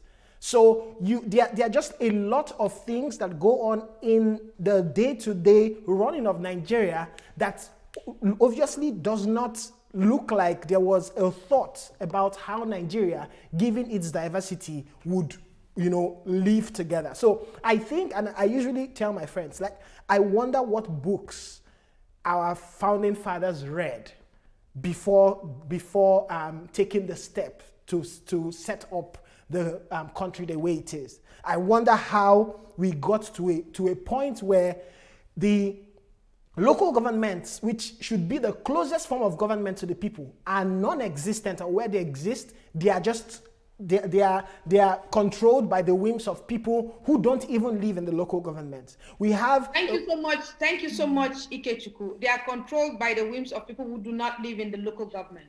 Perhaps you might want to respond to what Ikechukwu said. Yes, so I would like to respond to the first point he made and also to the second point he made. So from the first point he made, he talked about the government being more responsible than the religious leaders when it comes to bringing the country together. And yeah, that is true in a sense, but if we look at it deeply, we discover that Nigeria has two sets of laws or constitution that actually governs the country. So we have the secular law and then we have the Sharia law. And these laws actually governs two different sections of the country. So what might be a crime in Zamfara State may not be a crime in Lagos. Or what might be a crime in Lagos may not be a crime in Zamfara State. And that is where also the religious leaders actually come into place. Because these laws are actually secular. One is secular, the other one is religious. And that's why it's very important to actually also focus more on religious leaders. I mean, the government can do a lot in regulating what is being taught, for example, like what Al-Qasim said, in the mosques and in the churches also. But looking very deeply at what is actually happening in the country, you discover that even these laws, how these laws are interpreted to the adherence of these laws, for example, when it comes to religious laws, depends majorly on the religious leaders. And then also to the other point where you actually asked him a question, I would like to say, in general, Nigeria was not designed to fail, but it was, what was actually happening basically was, at the beginning of the country, there are some things that were put in place that could not continue. For example, we hear people clamoring for fiscal federalism, for example, decentralization. This was existing before. The country was actually in different sections. We had the western, the eastern section of the country, or the eastern region, the western region, had the northern region, had the middle belt. This was there. This was going on well. After some time, there was a change to the 36 state of governance, where you actually have the federal government being right there, and they have the various states. And now we are clamoring to actually return back. It was not designed to fail. What actually happened was that in the implementation of the initial structures, there was a problem. I don't understand why I should be learning French in Nigeria when I'm in the north, and why I should be forced to learn French while I can actually learn Yoruba, for example, or Igbo, for example. Yeah, and this is something that I believe, if the people the students in the southeast can learn the Hausa language, then it could have been very easy for Ikechukwu to actually understand what Al-Qasim said. And if, for example, the kids in northern Nigeria can learn the Igbo language, and it's compulsory for them, then it becomes very, very easy for them to actually look at an Igbo man as a brother, because they can communicate in language. We all know that language brings people together. One of the most important, ways in which integration can be achieved is by language. And when you have a country whereby the languages are different, you can actually see three nationalities together, all of them speaking their own languages, facing themselves, then there's a problem. So I believe that this is where government actually comes in, that they can actually enforce and ensure that in different sections of the country, languages from other sections of the country are made compulsory at primary level, for example. The existence of two legal systems within a country where the constitution says it should be one legal system is the clearest manifestation of the innate irony or paradox that Nigeria represents. So the question we need to ask ourselves is, why would there be a different legal system, criminal law system, the Sharia system, where the constitution says that there would be no state religion? How come 12 or 11 states can by themselves introduce that in clear contradiction of the constitution? But in this case, the constitution itself is contradictory. Because while Sharia law is the Sharia courts are reflected in the constitution, Islam is mentioned in the constitution, which it should, because it's a religion of Nigerians. Yeah.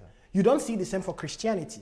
You don't see the same for. There's no mention of the word church, but there is mention of mosque or at least Muslim. So in the very document that lays the foundation for how the country operates, there are these deep-seated contradictions. Until we do something about those contradictions, until we identify them as contradictions, and as contradictions that go to the roots of Nigeria and determine the way Nigeria operates, we would just be paying lip service to this very serious issue. How would you identify yourself? I would say I'm a Nigerian. Ikechukwu, how would you identify yourself? I'm Nigerian. Interesting. Timothy, how would you identify yourself? Yeah, it's a quite difficult question, but I would like to say that I want to be a Nigerian, and I believe I'm one. You want to be a Nigerian? Yeah. Victory. Nigeria has not given me any reason to actually believe I'm a Nigerian. In spite of that, I will always be a Nigerian. Thank you so much for sharing your thoughts with us on such fundamental topic around identity, because it's a very, for every Nigerian, it's a very important topic. Thank you so much for coming on, and goodbye to our viewers who joined. See you again next time from Berlin, Germany. My name is Mercy Aban. Bye-bye for now.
First smoothie we are making is mango smoothie.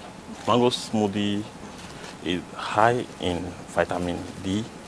It helps to fight some bacteria in the system, like if you are having a constipation and you are taking mango smoothie, it helps you to digest it very well.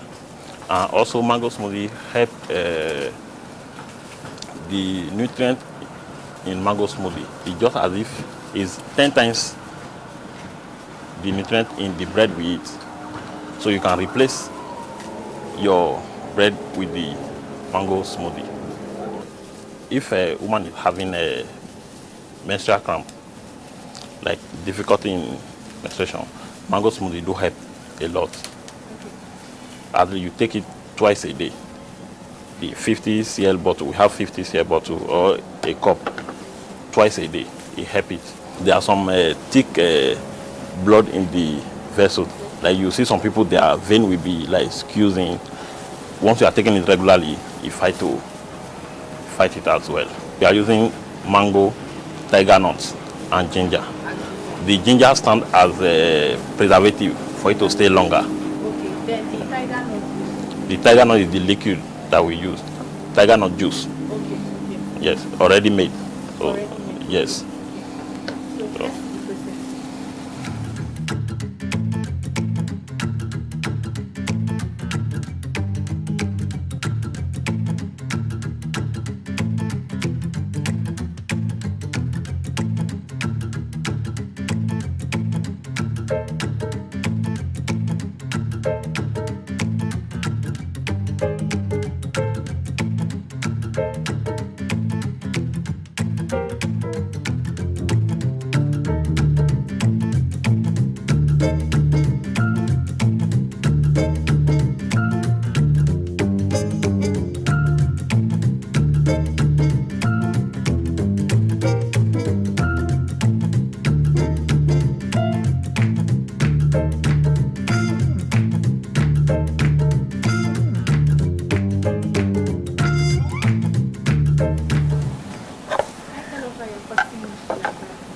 I'm cutting to make the blender, the juicer, use it easily, because the whole one cannot go direct into it. Can turn this one. No, plain orange. It's good for somebody that have cancer, diabetes.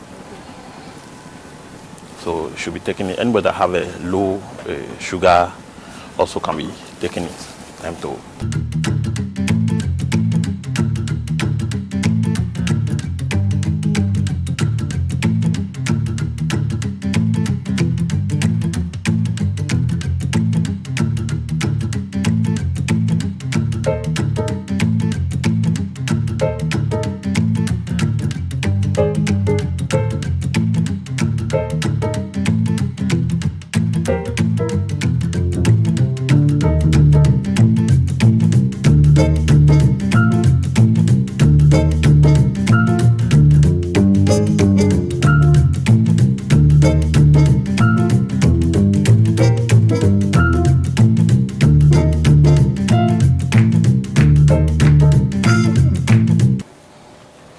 The next one I'm doing now is beetroot cucumber juice.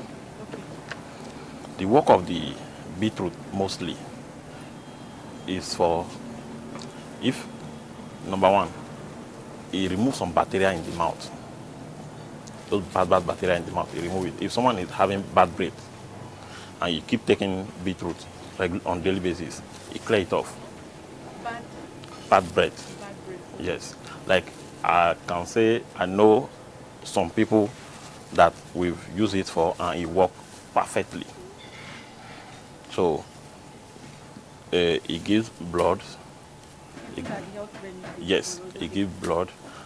It helps also fight some bacteria like heart disease in the system. So once it's going to your blood vessel, any bad bacteria there, they vanish.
Next one is avocado smoothie.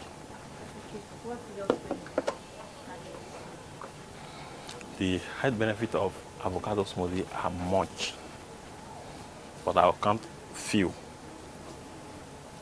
Like avocado have special health benefits.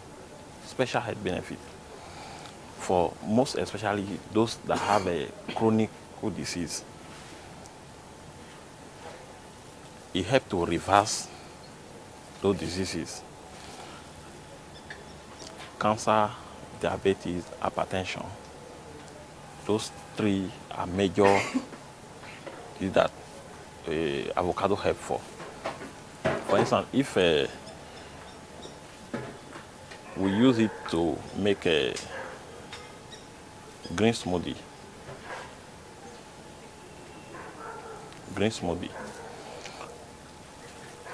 It helps someone that is having bone issue. If you are taking avocado regularly, it helps strengthen their bone. Now, avocado is the one fruit that anyone can take. Some people have allergies that they do stay away from something, but no matter how the allergies, avocado is not something you can stay away from. Avocado is not something you can stay away from. So for today, we want to make a green smoothie with the avocado. It contains lettuce, avocado, tiger nut milk, and ginger.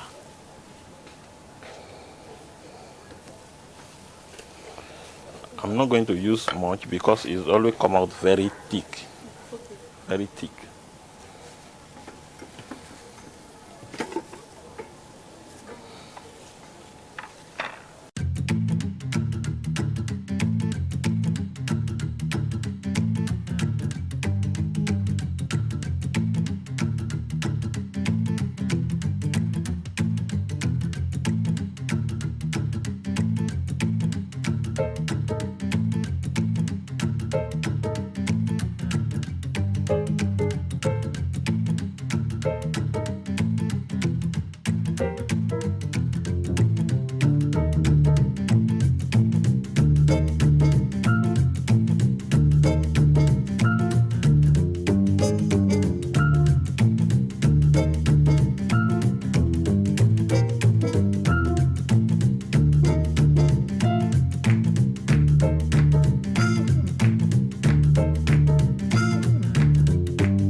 We blend it more than 1 minute is because of the ginger in it, because the ginger is a bit strong, so it takes time to, if not, the normal blending time is just 1 minute.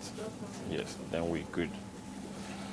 And the ginger stand as a preservative for it to stay longer. If not, every juice we made here are not supposed to stay more than 24 hours. That's the lifespan. After that, yeah.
Good evening to you. I am Justin Akadonye, and this is the news update on Plus TV Africa.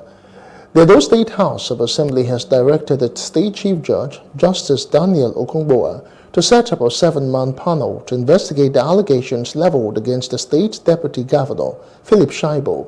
The State Assembly is accusing the deputy governor of misconduct and diverging government information to the public. The Speaker, Honorable Blessing Agbegbako, presided over the brief sitting. Voted overwhelmingly that the matter be investigated. And meanwhile, Section 188 sub 4 requires a 2/3 majority for the matter to be sent for investigation. But we had 19 members voting. That is more than about 3 people above the 16 persons required.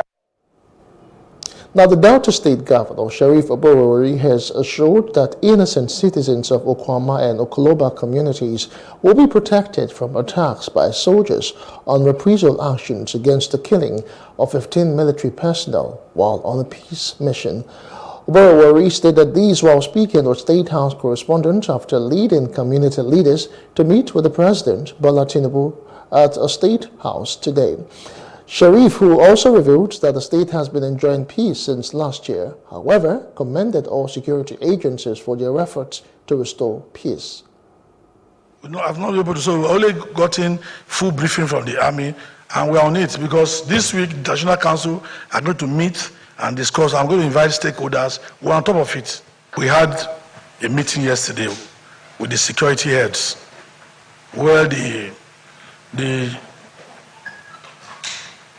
commanding officer, general commanding officer of 6th Div was there. The JTF commander was there, was in attendance.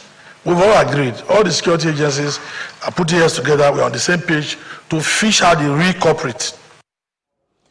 Now, the House of Representatives has appealed to the military to refrain from retaliating against innocent Delta residents in the wake of the murder of their colleagues. The 17 military personnel were killed last week in Okwama, a community in Ueli South local government area of Delta State after a peace mission. While considering a motion of urgent national importance by Honorable Babajubi Benson, the House said it was concerned that the incident posed a risk of demoralizing the military.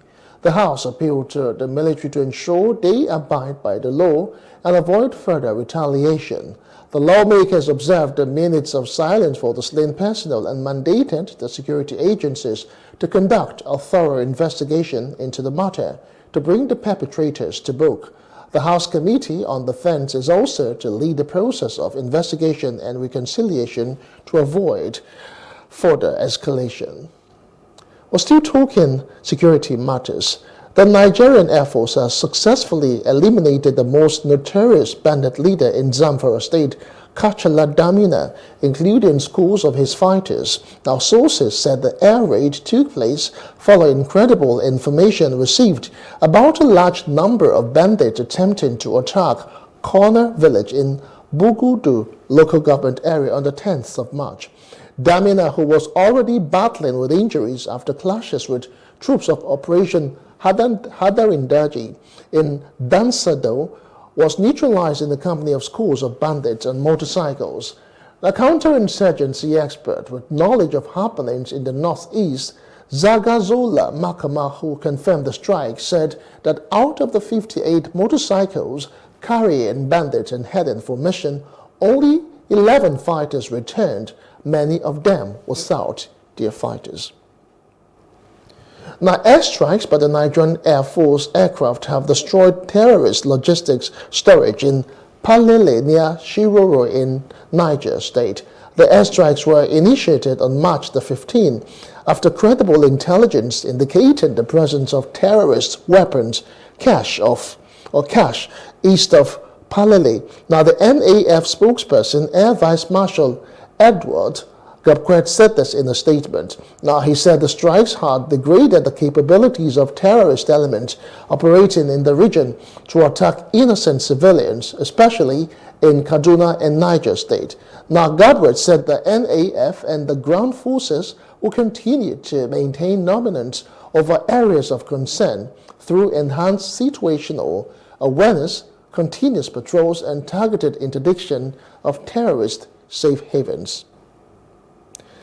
As a 7-day warning strike by members of the Senior Staff Association of Nigerian Universities SANU and the Non-Academic Staff Union NASU enters its second day, grounding activities at the nation's public ivory towers, the federal government has criticized the action of the non-academic staff, saying that the withdrawal of their services is contrary to the provisions of Section 18 of the Trade Dispute Act.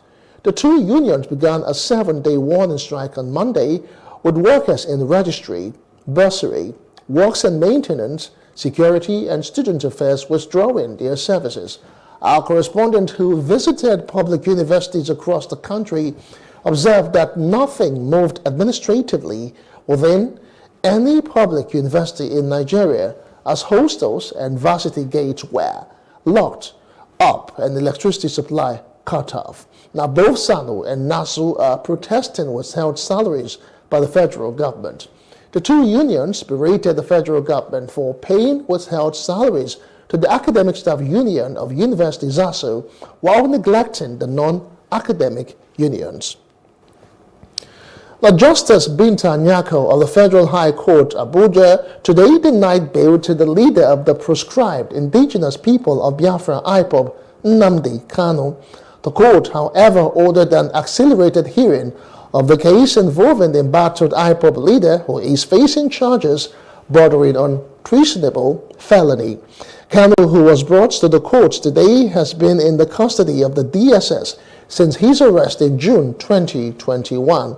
Now, delivering the ruling, Justice Nyako held that the court would only grant an accelerated hearing in the matter and ordered the prosecution to call its first witness.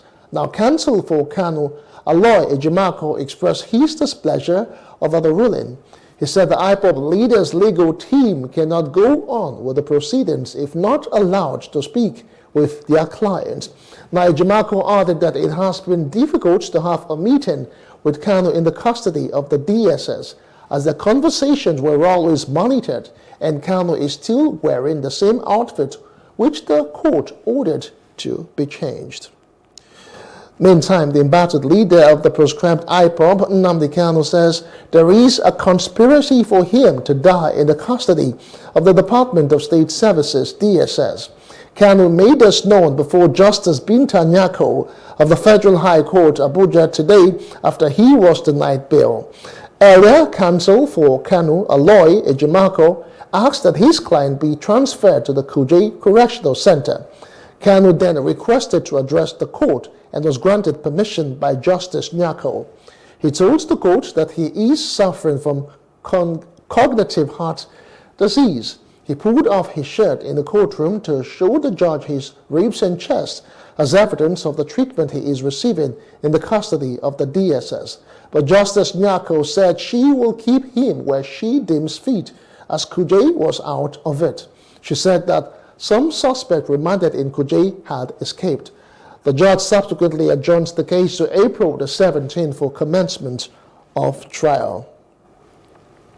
Now, Nnamdi Kanu says some government officials are profiting from the insecurity ubiquitous in the southeast geopolitical zone. Now, Kanu made this known after he was denied bail by Justice Binta Nyako of the Federal High Court, Abuja. The IPOB leader, who spoke after the court proceedings, said peace will be restored in the southeast if he is released from the custody of the DSS. And now to other parts of the continent. The United Nations says the number of people affected by violence in South Sudan increased by 35% in the last 3 months of 2023. The United Nations mission in South Sudan has documented 233 incidents of violence affecting 862 people. Among them, 406 were killed, 293 were injured, 100 were kidnapped, and 63 suffered conflict-related sexual violence. Now, this is a 35% increase in casualties compared to the previous quarter. South Sudan is due to hold elections later this year, the fourth since the 2018 peace deal between President Salva Kiir and his former rival Riek Machar, which ended a 5-year conflict causing hundreds of thousands of deaths. Now, violence caused by ethnic tensions and dispute over resources such as land has increased in various parts of the country in recent months, particularly in the oil-rich Abyei region. You're watching the news update on Plus TV Africa. We'll take a quick break and return with more stories. Stay with us.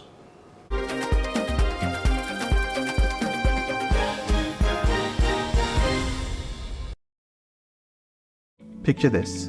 You're sitting at a table, ready to indulge in a mouth-watering meal. Stop. For many of us, it is hard to resist the temptation, especially when it comes to enjoying a juicy beef dish. But have you ever stopped to think about the impact of your food choices on the greater good? Our food choices have a great impact on others. The beef industry is one of the leading contributors to deforestation.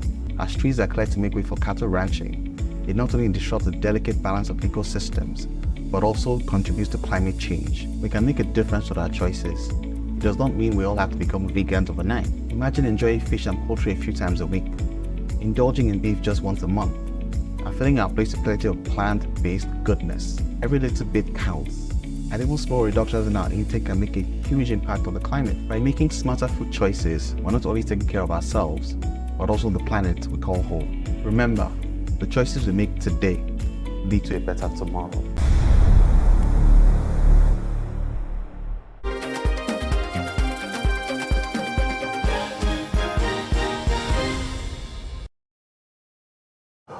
Welcome back to the news update on Plus TV Africa. Now, two suspected Islamists in the German state of Thuringia have been arrested for allegedly planning an attack with firearms near the Swedish parliament.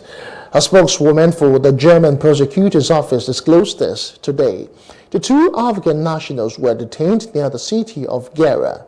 The spokeswoman said the pair were alleged to have received instructions from an offshoot of the Islamic State terrorist group.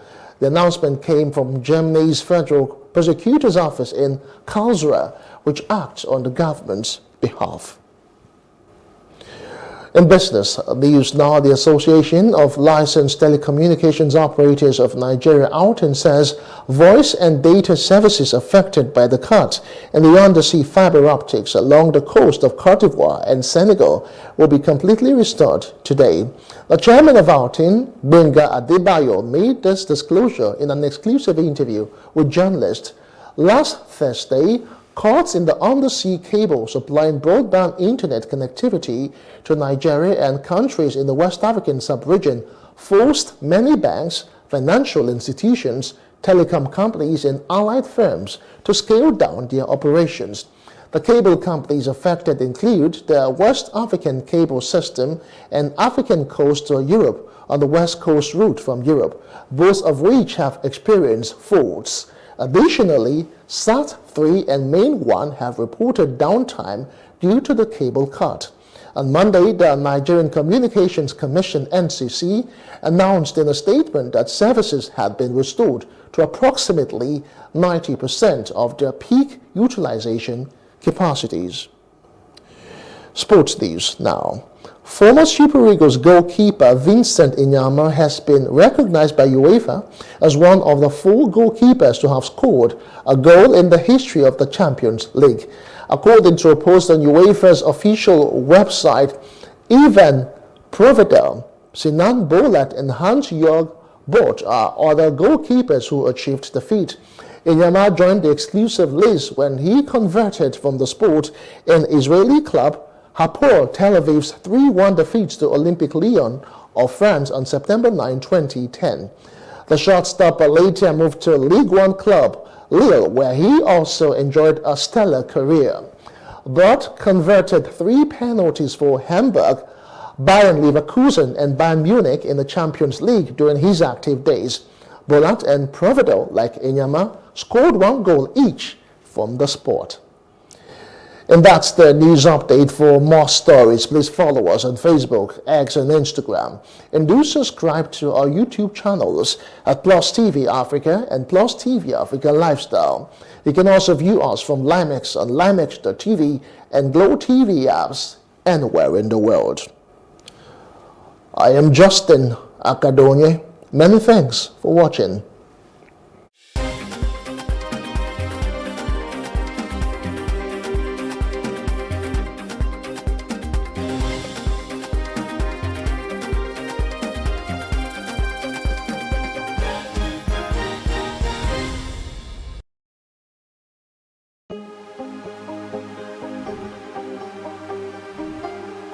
today. I will take you through this amazingness today.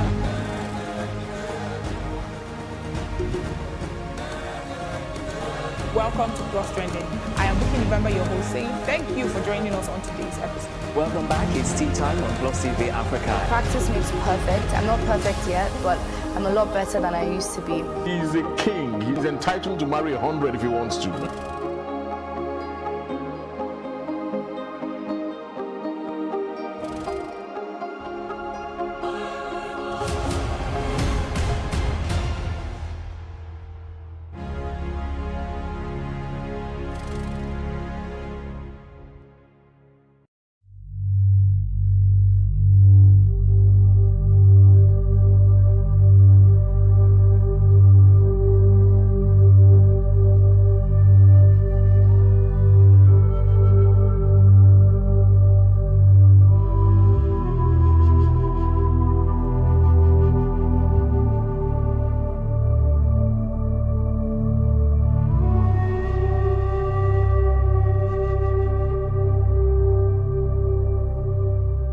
We're at the pyramids of Meroe, the graves of the kings and of the queens of Meroe in northern Sudan along the River Nile.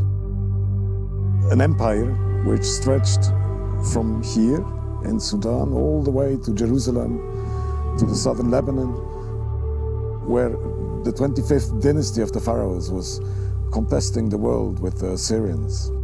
So we're in a very, very historic place, in a very symbolic place as well for this ancient civilization of Sudan.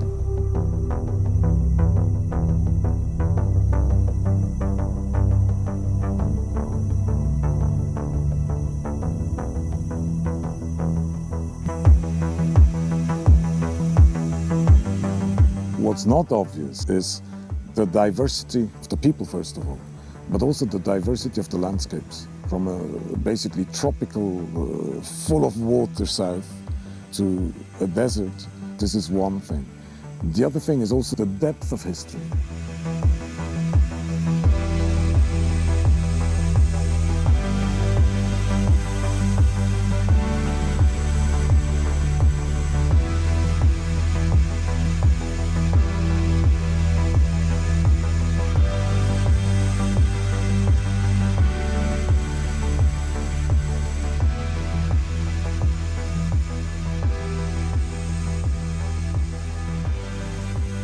It's easy to hear that, yes, there are more pyramids in Sudan than in Egypt, but you really have to ask people and to read up in order to understand, if you're not a specialist of this history, in order to understand what this actually represents here.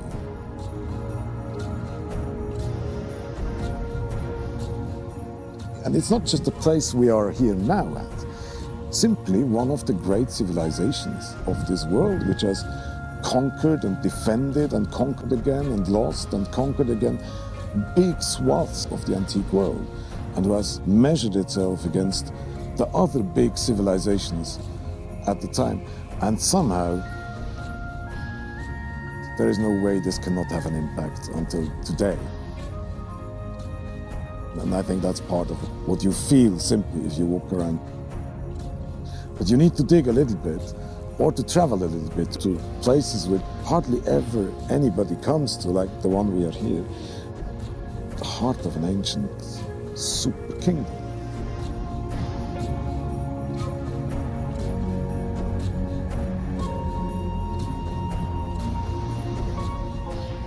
In Sudan, you can walk in Khartoum at night, you can sit down anywhere, drink coffee or a tea, and nobody will bother.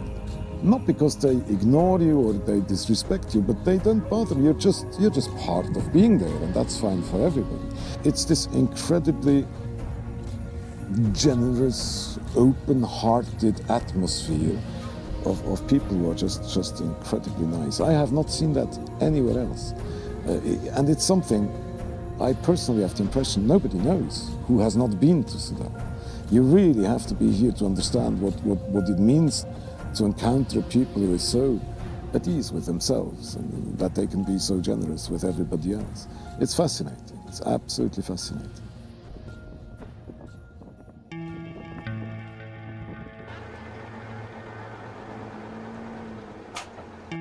We have seen over recent decades a brutal civil war in the south, which has led to the split up of the country in two. Then everybody is aware of Darfur with untold suffering. And we are still in a situation where you have both in Darfur ongoing remnants of this big conflict. It's smaller now, but it's still there.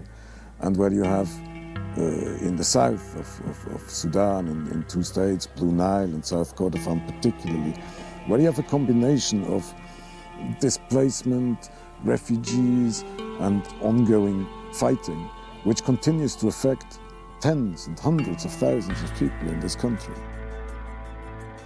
Yes, we are assisting with food. Yes, we're assisting with health or education or bringing families back together. But in the end, it's about the dignity of the people. Where you see it maybe most, in the work we're doing here in Sudan, most immediately, is when somebody who cannot walk anymore because he or she lost a leg is then suddenly able to lead a normal life because this limb has been artificially replaced. And it's not artificial dignity, it's real dignity, but through an artificial means. So this giving back some self-respect to people who have gone through the worst in life is something which makes you get up in the morning and want to do more of that.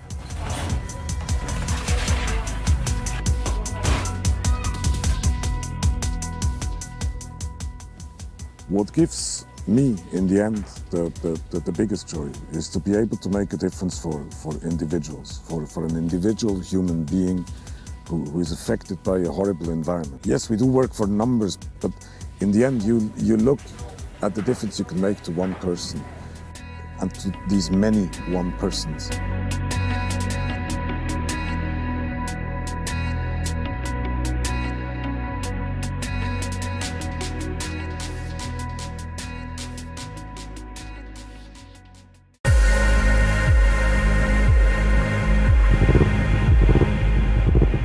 My name is Mike Mina. I work in communications at the International Committee of the Red Cross in Kenya.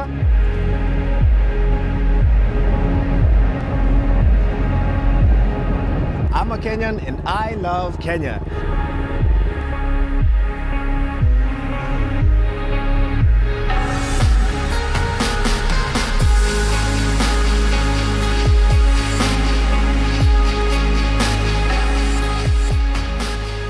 One of the reasons why I love Kenya is because of the weather. Look, I'm an outdoor person and the weather here allows me to be myself. It allows me to have fun because it doesn't get too hot, it doesn't get too cold. So throughout the year, there's always something to do for me. And the other thing that I really love about Kenya is the landscapes. I mean, just look at this. Quite beautiful. This is a town called Magadi, 3 hours from Nairobi, famously known for bird watching, production of salts, and for people who love the outdoors like myself, this is a great spot for landscape and nature photography.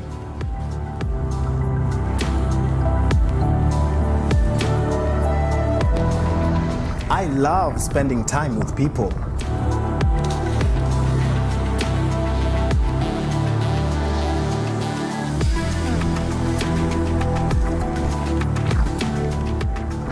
We are in Lamu. Lamu is a coastal town in Kenya, very beautiful place, a World Heritage town famously known for its rich cultural and built heritage. But despite this beauty and heritage, some areas in Lamu have been experiencing insecurity over the years. For example, back in 2014, there is a town that was attacked, leaving many widows behind with their children. Now, working with our main partners in Kenya, the Kenya Red Cross, we assisted some of these women to start small businesses in order for them to sustain their families.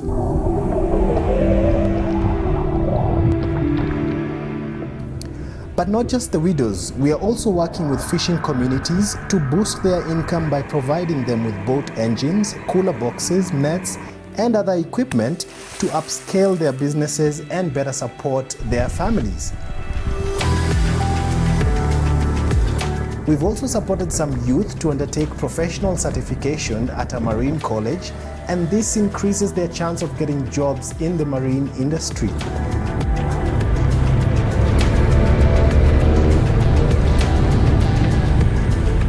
Kenya is a key humanitarian and diplomatic hub that hosts different international organizations and institutions. Through various platforms, we engage these institutions to explain and advance our positions on different humanitarian issues and raise awareness of humanitarian needs of the communities that we serve. For many years, Kenya has hosted refugees from neighboring countries, and again, working with the Kenya Red Cross, we support the tracing and reunification of separated families in these camps. Our work here in Nairobi also has a lot of global significance for ICRC's operations. For example, the Logistics Support Center that is based in Nairobi is the second largest logistics support center in the whole of ICRC's global logistic network. And this Logistics Support Center plays a very key role in the delivery of humanitarian aid and other supplies and equipment in the region.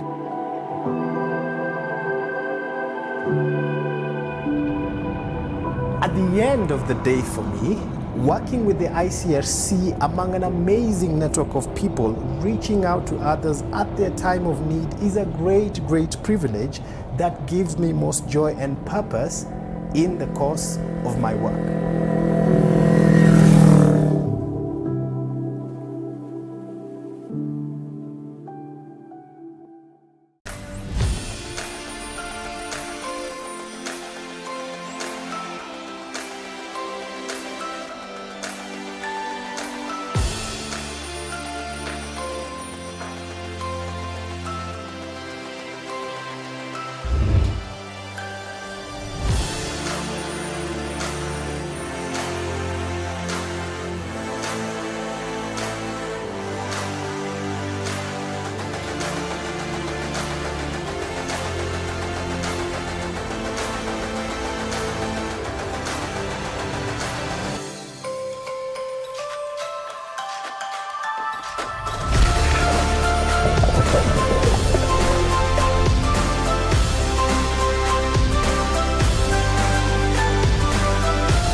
So what are the top decisions that the United States considers necessary that Nigeria must take?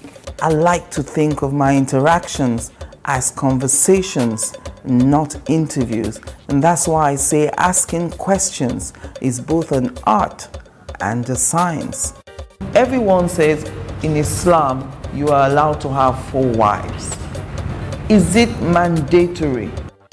The right question enables answers that educate, inform, clarify, and help you, the viewer, to better understand the issue before making up your mind. Our goal is to reduce from 10 to 2 days the time it takes to register businesses in Nigeria. Join me every week on this station, Plus TV Africa, and gain exclusive access to my conversations. I'm Angela Ajetumobi.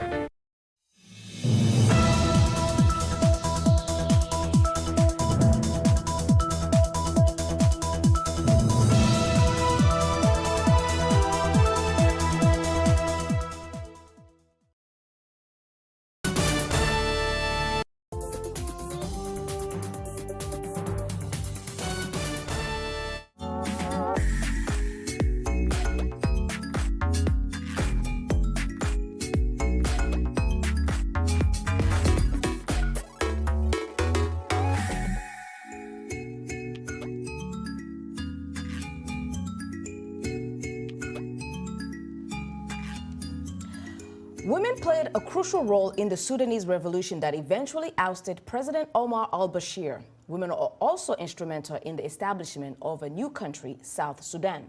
They are now calling for an end to fighting and hostilities that have persisted in both countries. Today we hear the voices of many women in Sudan and South Sudan who are advocating for peace and stability.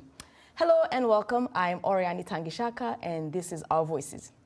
In studio with me, of course, are my co-hosts, Simenyesh Yakoye and Jeannie Niwa. Ladies, the case of Sudan and South Sudan, it's women who are, complaining about their voices not being heard. And it's very similar to many countries that are going through instabilities, isn't it? Well, just to touch on that resistance, Sudan is resistant. Women, to me, they're a great example as women standing as one. Compared to other countries, I'm from the DRC, we don't see the resistance, women being in a resistance or opposition or marching as one, just, like we see in Sudan. So to me, they're a great example. But as far as them having a voice, I understand that totally because they're not in leadership position. That's true. I agree with you. Like, these women have been, key in these revolutions, and they had an important role in shaping some of the historic events both in Sudan and South Sudan. However, in my view, once these revolutions are done, like any other civil societies, women are also pushed out. They are the ones organizing rallies, protests, demanding justice. But when it comes to, formal peace negotiations or government formations, we don't see them. But, any economic development or social development or sustainable peace cannot be attained excluding women. In fact, I think it would reverse even any progress made. Right. Oh, yeah. I mean, what we're talking about is that sometimes we see systematic repression of women in the negotiation at the decision-making table. And that's what we're talking about today. How can their voices be heard so that they can contribute to the changes in their countries? Well, let's look briefly at histories of these two nations, once one country called Sudan until 2011. In Sudan, a war that broke out in 2023 rages on between the army chief Abdel Fattah al-Burhan and his former deputy Mohamed Hamdan Dagalo, commander of the paramilitary Rapid Support Forces, RSF. Thousands have been killed, including between 10,000 and 15,000 people in a single city in the western Darfur region. The UN says that this conflict has already displaced more than 9 million people. In South Sudan now, according to the Times News article, despite the new nation being born in January of 2011, after 22 years of resistance against Khartoum, conflict caused by ethno-political wrangling and competition amongst the elite over access to power and financial resources have persisted. On today's program, we will hear what women in both countries have been experiencing and what solutions they propose. Yes, that's right. Now let's begin in Sudan, where women of various backgrounds recently gathered in Nairobi to discuss the brutal war that has ravaged their country for the past 10 months. With no end in sight, they feel their voices have been silenced and they yearn to contribute to resolving the conflict that has killed thousands and displaced millions since April 15. VOA Nairobi Bureau Chief Mariama Diallo was there and has this report. Women in Sudan were a big part of a revolution that helped end 3 decades of autocratic rule by former Sudanese President Omar al-Bashir. Their push for a transition to a civilian government was cut short when war broke out 7 months ago between the Sudanese army and the Rapid Support Forces paramilitary unit. Thousands are dead, millions are displaced, and there is no end in sight.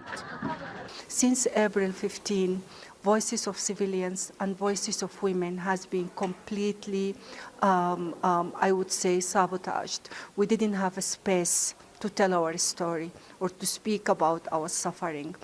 Hala Al-Karib is with the Strategic Initiative for Women in the Horn of Africa. She says her organization convened a 2-day summit in Nairobi because it's important to bring Sudanese women and civil society groups together. We have participants who came from conflict zone and they have endured living under fire and exposed to all kinds of violence for the past 7 months. It's really critical to listen to their stories, to listen to their experience, and to listen to their positions and views. Some participants spent 3 to 10 days on the road to reach Nairobi, including Nidal Usman Musa, who runs the South Khartoum Kandakat grassroots organization. We have faced much obstacles, displacement, refugees, rape, violence. We missed our job, our children missed their education, and also we missed our voice in this war. Alawiya Bahr El-Din, a former social worker, now a refugee in neighboring Chad, had to leave her home of El Janaina in West Darfur, where about 700 people were reportedly killed earlier this month after clashes between SAF and the RSF, according to the International Organization for Migration. This is so difficult. The situation there is so difficult for women, believe me. The fighting in Sudan has made it hard to reach certain areas, says Nadal Fadul, who's with SUDRO, the Sustainable Development Response Organization. She's based in the United States. Fadul says it's imperative the women unite toward peace and how to sustain it so the reality on the ground doesn't happen again. So we're talking about people with diabetes, for example, not able to get insulin to treat their diabetes. We're talking about kids with malaria not able to get anti-malaria treatments. We're talking about women not able to get simple menstrual hygiene products to be able to go through that with dignity. Others participating in the conference as a show of support included the Netherlands Chargé d'Affaires to Sudan, Burish Ramsuk, now living in Nairobi, who said the challenge for these women is to develop a political strategy for getting a seat at the negotiating table. There's an extra hurdle for women to be taken, and that is not only to formulate their vision, what they want for women in Sudan, but also to be heard. And I like the spirit this morning where it was said, you do not wait until you get invited, you just go, you take it. Mariama Diallo, VOA News, Nairobi. To look closely at the situation in Sudan, where major war is happening, we have in the studio with us Ms. Sama Salman, a Sudanese strategic analyst and president of U.S. Educated Sudanese Association. She will help us understand the situation and the role women can play to find solutions. Ms. Salman, welcome to Our Voices. Thank you so much for having me. Sure. Can you please tell us what are the main concerns or the main issues for women right now in Sudan? Yeah, as you know, Sudan is experiencing an extremely tragic war at the moment. And for women, it's extremely devastating. And so I would say there are three major concerns. The first is, as we know, the displacement crisis in Sudan. Sudan has the largest number of displaced people in the world. And women form the majority of refugees, Sudanese refugees. If we look at, for example, Sudanese women crossing from West Darfur into Chad, women form 90% of these refugees. The second crisis is a security crisis. Women are being raped, they're being kidnapped, and they're being sexually abused. So women face extremely challenging situation and sometimes terrifying circumstances. Yeah, definitely. As UN says, 9 million people, that's a lot of people to be displaced. Now, when we look at a situation like the summit we just saw in Nairobi that just took place recently, what can we expect from these kind of summits? Are women organized strategically enough to bring them to the negotiation table when the time comes? This is a really important point. And what we know about women's participation, political participation, is that during Sudan's revolution, women formed at times 60 to 70% of protesters. When it comes time to negotiate and political leadership and political decision making, you'll see women's participation at less than 10% at these tables where decisions are made. So historically, women have not had the same investment into their capacity, the capacity of women's organizations, and they're just starting to catch up. Okay. Mm. Okay. We'll I was also reading an article on The Guardian where it was referencing that during the 2005 negotiation between North and the South, women had a part in preparing, technical documents. But when it came to actual formal discussions, women were forbidden by the government to even board a plane so that they can take part in these formal negotiations. Now, 20 years later, what has changed? How would you evaluate women participation? Unfortunately, not much has changed, and you'll still see a very similar situation. You'll see it in, the optics of some of these congregations, as you mentioned, in Nairobi, in Addis, in Cairo, in Kampala, where you might see 1 or 2 women in a room that is really the majority comprised of men who are, at the forefront of these negotiation processes. So how has that impacted, bringing a lasting peace in Sudan? I think that this has really been detrimental in many ways because women are the social fabric of Sudan. You're seeing a very critical moment in Sudan's history where Sudan is starting to fracture along ethnic lines. I mean, Sudan has always had these problems, we know, since independence and throughout its many wars and up to today. But in order to keep Sudan together, for the hope that we have to keep Sudan together, it's the women who are keeping the social fabric intact. And I guess the question is, especially that you have the U.S. Educated Sudanese Association, what is the education like? Perhaps they're not really, I want to say educated, but what's keeping them? Is education one of the things that maybe keeps them from being at the leadership positions, at the leadership level? Is that something that plays into the factors? I think that it's structural. I think that in terms of the way that government positions, political parties are organized, you see a lot of times that women, it's very difficult for women to come up through these organizations. Even though you have political parties in Sudan, you don't have the meritocratic. Okay. It's more of lines of succession in some of these political parties. So you'll have maybe, politicians where some of their family members or their sons, take over, or friends, and Sudan is also very, male-dominated, patriarchal society. So you have a situation where really the culture has historically said that it's women's role is really in the home, which is very important. Yes. Those roles are extremely important. But at the same time, you have a separation in society where women are not invited to the table.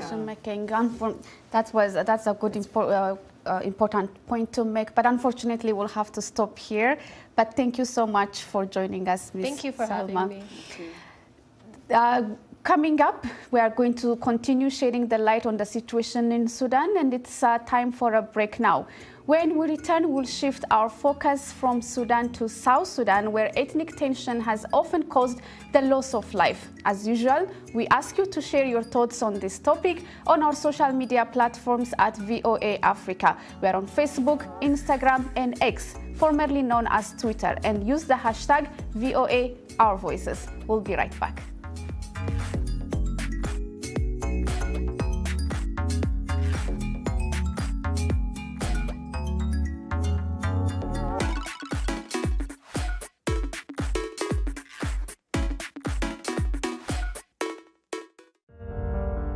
In times of change, when the world seems uncertain and what we hear doesn't reflect what we see,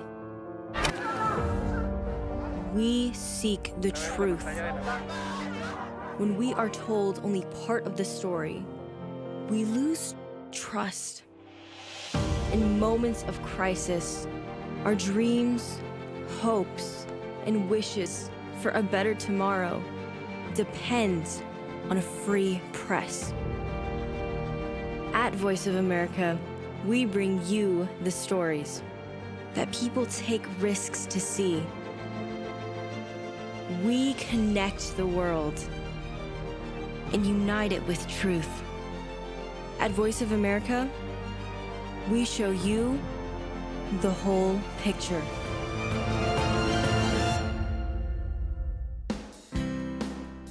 Health, wellness, sport, beauty, medical breakthroughs. Healthy Living cares about your well-being. What are the main health concerns in Africa and around the world? Find out the latest on coronavirus. Connect with our experts and ask them questions. How long does the virus stay? Join me, Linor Moudou, in Washington every week on Healthy Living, right here on VOA.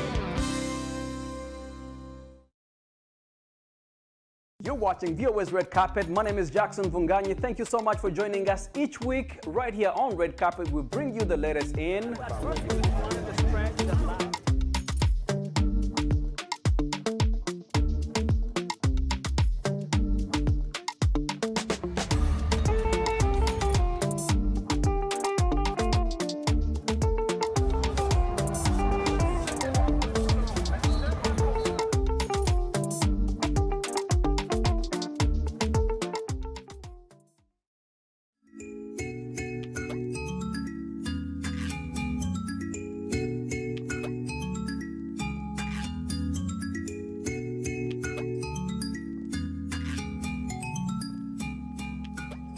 Welcome back. You're watching Our Voices. Today we're discussing the ordeal that women in Sudan and South Sudan have been experiencing 11 years after they were promised peace, after their countries became independent and sovereign.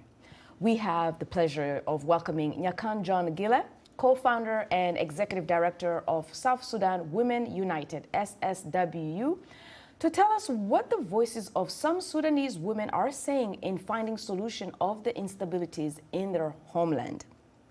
Thank you so much for being with us, Ms. Gile. Thank you so much for having me in your show. Yes, it's a pleasure to have you. Yes, thank you. This is a great question. The frustration. I mean, I really want to dive into what, the women were promised peace. And now the frustration is what from women in Sudan? You know, when peace was enacted, there was no provision that protects the women. The peace that was enacted has different sort of how women should be included in the process making. Now, what is happening is later on, our women realize that they're not given enough seats where decisions are making, where decisions are made that are affecting their well-being. Insecurity has been a big issue for our women, realizing that since the beginning of our struggle, women have been the one to suffer a lot. And this suffering continues because there are not enough laws to protect the women. Women are facing rapes on a daily basis. Children are dying. There is no a system that protects them. When you talk about they're not given the space, are you talking about quotas? They're not satisfied with the percentage on the quotas? Well, even though the government has given us 35% in the decision-making seats, it's still, we're not seeing ourselves that this is enough for us. 35% quota is not enough, especially when the percentage of the population is mainly women. The high percentage of South Sudanese are mainly women. So we should not be given only 35%, so that quota should increase. And there is also a question whether those women filling those quotas are effective enough in influencing policies. Absolutely. And we'll continue this conversation. But first, let's go to South Sudan and hear the contributions of women as to what would their desired solution be. We hear from Yika Marina Moga from Women for Justice and Equality Organization, Grace Ayen from Africa Initiative for Rural Development, and Juba resident Joy KG Raphael.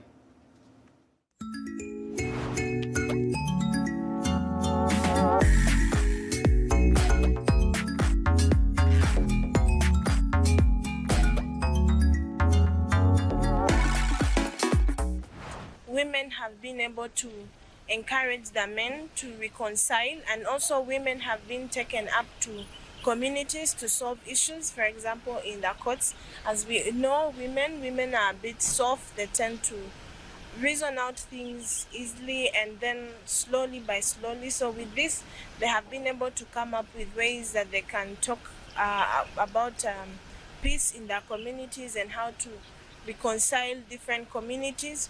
With this, even they've come up with ideas that if we tend to intermarry within our communities, at times the peace comes in, because the conflict tends to reduce. If you find that your neighbor marries off your child, automatically the peace comes in. So women have been able to do that in our communities and our country as South Sudan. When 2013 war erupted, women sat down, they called for arbitration meeting, they called for the meeting, and in that meeting they were having some difficulties because Nuer community were hosts in the POC, and when they were released from the POC, there was no mean of getting water. So women sat down, then they discussed on where they can get back to normal, because by then they were sharing things like a borehole. Then when war erupted, everything were stopped. Then when they sat down, they got back to normal. Women have played their role in the mediation of peace, because women can say, even though if they are not invited, they had that there's peace process there, they can come in. Some of them are cooking, but they have to, when they are serving the water, they have to listen. What are they saying? In the end, then they come together, then they raise their voice. That's why we have peace in South Sudan. And that's why women say, we are tired, we are tired, we are tired, we need peace. We need our children to go to school. So this is the voice of women. And the women are organized also. Their parliamentarians are organized, the women in civil society, they are organized, and in the areas they are organized in making sure that there is peace, in total peace in South Sudan, because they are tired of war. Yeah, women are tired of war and they continue to call for peace. But in addition to what we just heard, how are women expressing their frustration with the structural, excluding women, and how are they trying to make themselves have a seat on the table? Well, women are the social fabric of our country. And if you give them a chance to express their views and you give them a chance to be part of the decision making, they will be able to participate in the peace. They will be able to make reasonable judgment, because we women are, we're simple to understand things. We're not like men.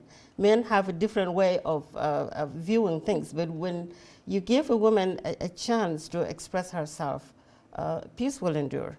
Number one. Number two, if you give them the opportunities for them to have things to do, give them economic opportunities, that is going to engage them. Instead of thinking of poverty, now you'll be thinking of, what can I do to improve my life? What can I do to improve the life of my children? Secondly, if you engage the communities together, you bring the communities together and tell them, we are one person, we are one community. Let's not talk about war, let's talk about how to move the country from this point to that point. So I think this would work. Tell us a little bit more about your organization, South Sudan Women United. I mean, we heard Ms. Yika, I think, she was talking about having a soft voice. So women are maybe invited, but how can you help them having a stronger voice so, things can be concrete? Yeah. South Sudan Women United was established shortly after the conflict that arose in 2013. So the main idea was to bring South Sudanese women together and let's heal together, because we were going through trauma at that time. We later realized that, okay, not only that we're going to heal ourselves through trauma, now we can be the voice for the voiceless. We have the opportunity here in diaspora. We have the platform that people back home don't have. We can be the voice to talk on their behalf. We can be the advocate for them. We can create network that can focus on how to bring women out of poverty. Economic empowerment. That's right. And so what about the organization part, which they need to really organize themselves and to push the door into the decision-making tables? How is that being structured on the ground or in the diaspora? Well, you can only do that through organizations like ours or civil society organization in the country. You realize South Sudan came out of this war, and women were completely affected by this. So we're still behind. We're not into the point that we know what to do for ourselves. But if we're given the opportunity to be on the table where decisions are made, then we can reason and tell the decision makers that here we are and this is what we want. This is where organizations like South Sudan Women comes in to be an advocate for people who cannot be. What about political parties? Are political parties something that women are very much involved in to be able to go up the ladder? Well, when it comes to political parties, you know, South Sudan is basically a one-rule party. It's now we're trying to divert to different parties, but we have one mother party. And women, from the beginning of our struggle, women were just behind, just to take care of men or to take care of the house. Support them. So we're not really fully engaged in the politics. It's now that after independence that now we're taking part in the politics. So it's going to be a long way for us to be part of the political arena, but we're there. I mean, you can see from the 35% that have been given to us, so you can see that few figures are taking political posts, and that is good for us. That is the start.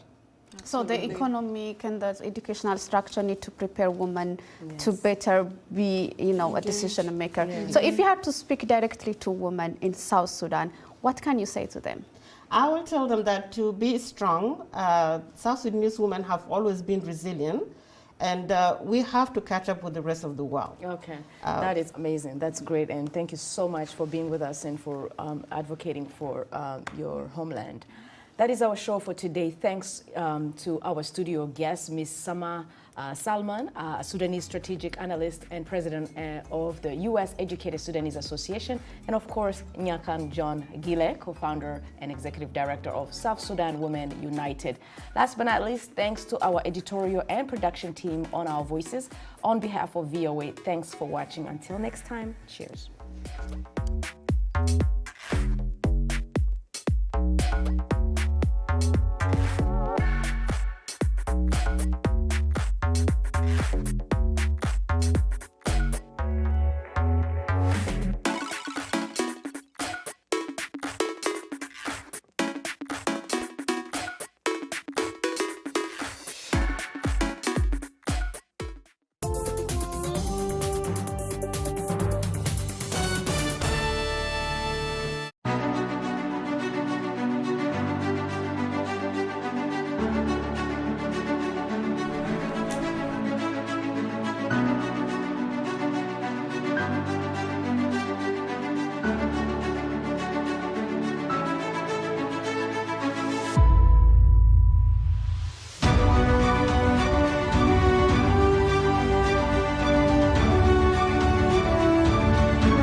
Businesses in Africa can be very challenging. In Nigeria, it is particularly intimidating, and successful builders have learned how to navigate a hostile environment to unlock opportunities. But one major challenge businesses face is how to filter through the noise and identify where their ideal customers exist. Get insight and practical steps from industry players and captains of industries. Hear success stories to help you make informed decisions as you scale your business in Nigeria. Watch Business Insights at this time on Plus TV Africa.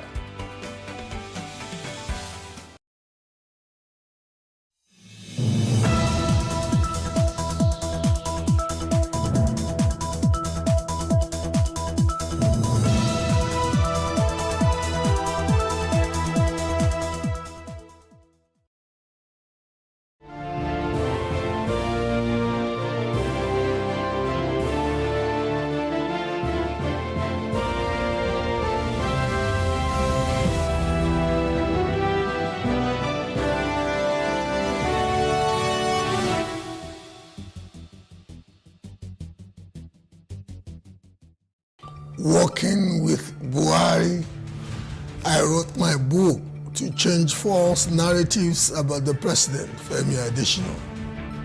I am Bola Oba, and this is Plus Politics.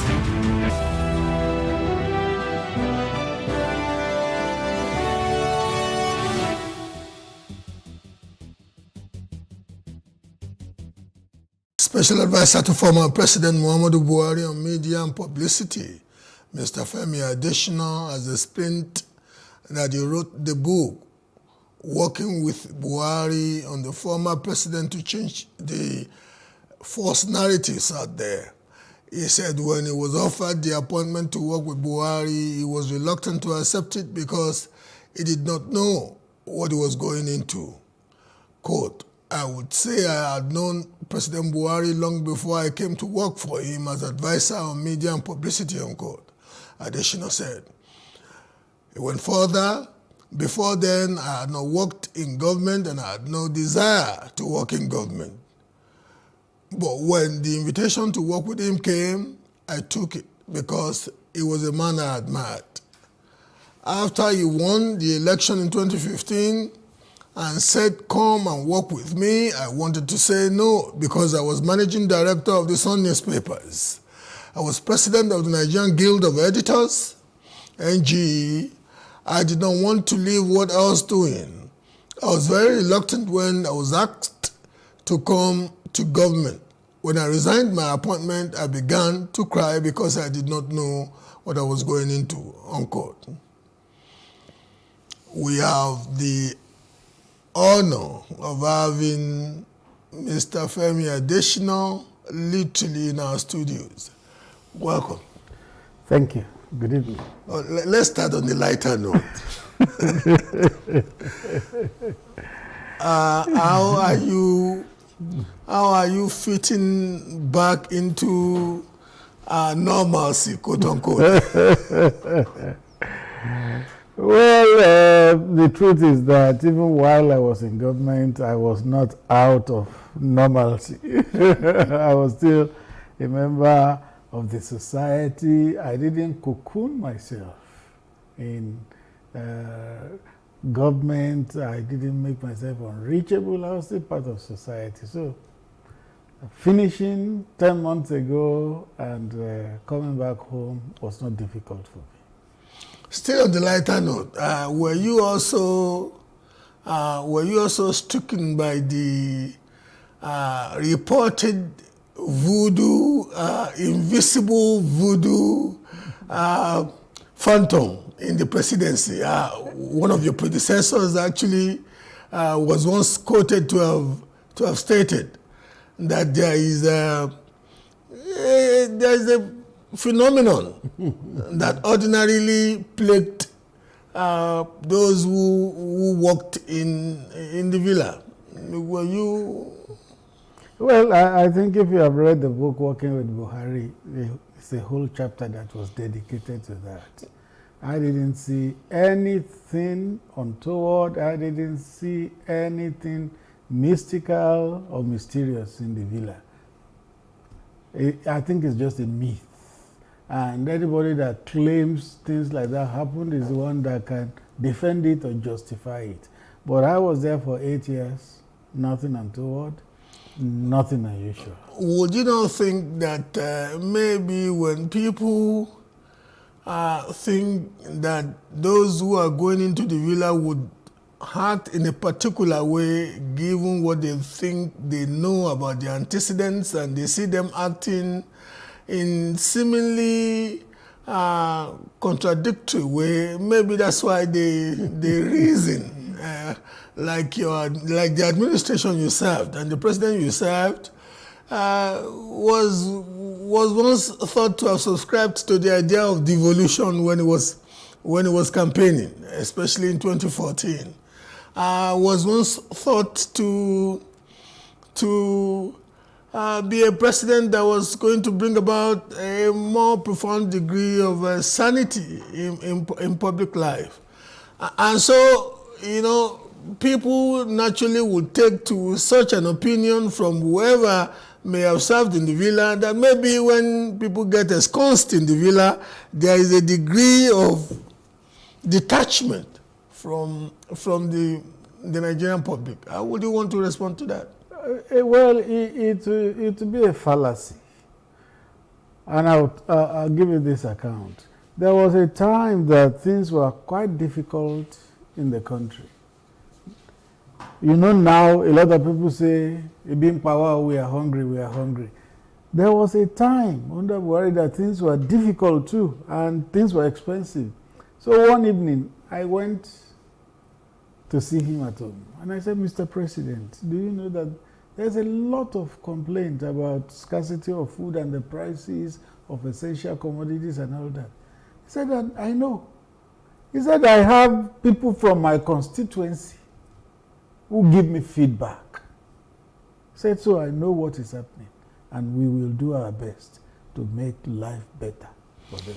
So that shows you that when you are there, there are different feedback mechanisms you can have. And unless you shut all those avenues, then that is when you become closeted from reality. But there was this particular audio leak from the then Honorable Minister for Transport, Right Honorable Rotimi Amaechi, when he said he was jocularly referring to some characters who felt they could complain. He said Buhari who doesn't even read newspapers. Buhari, what concern Buhari concern. There was that audio leak there. And it gave the impression of a man who was living in his own world. A man who was so far away from the reality of the Nigerian environment that even, you know, a ministerial character could have the temerity to allude to his principle as somebody who could not be bothered by any opinion or any especially social media opinionation that some people thought would reverberate to him. Well, just like you said, it was a leak. And the nature of leaks is that you can't authenticate it. So, for all we know, it could have been cooked up. It could have been manufactured. I didn't hear Minister Amaechi saying, yes, I said so. Neither did he say, no, I didn't say so. So, for all you know, it may not be true. But the President Buhari I worked with was the one who told me as his media advisor that 10 a.m. every day, I want the media highlights on my table. And when you give it to him, he begins to read it immediately. And one time he told me, he said, when I read the media highlights, at times I may not even read the main paper again. So when I read the highlights and I want to know more, I find the paper you have referred to in the highlights and I go to read that story. So, I guess in this age of information inundation, that is what most of us do anyway. Yeah. Even those of us who are in the trade. In the morning, you want to look at the highlights and those items that are of interest to you. You then dig further by. Yes. I'm not saying, it's your brief to hold. It's a lifelong brief. You and Garba Shehu. Yeah. I was a bit sympathetic to you and Garba Shehu. And I must confess that on a number of occasions, I think just repeating some of the lines I had used, I would say, I can't really blame Garba Shehu and Femi Adesina because for me, it would border on a miracle to competently speak for an incompetent government.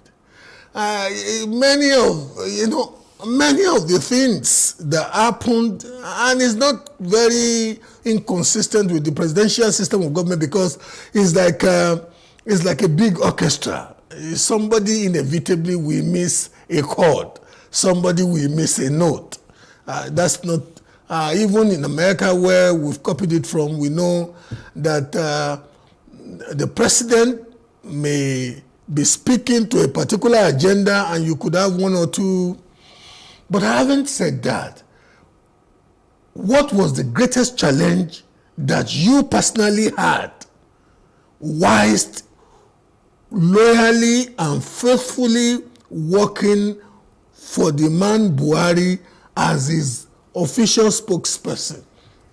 Well, let me first attend to one word you used, an incompetent government. That's your opinion. That was what I used to say. Well, I never say it's not my opinion. It is your opinion. You have a right to it, but it doesn't make you right.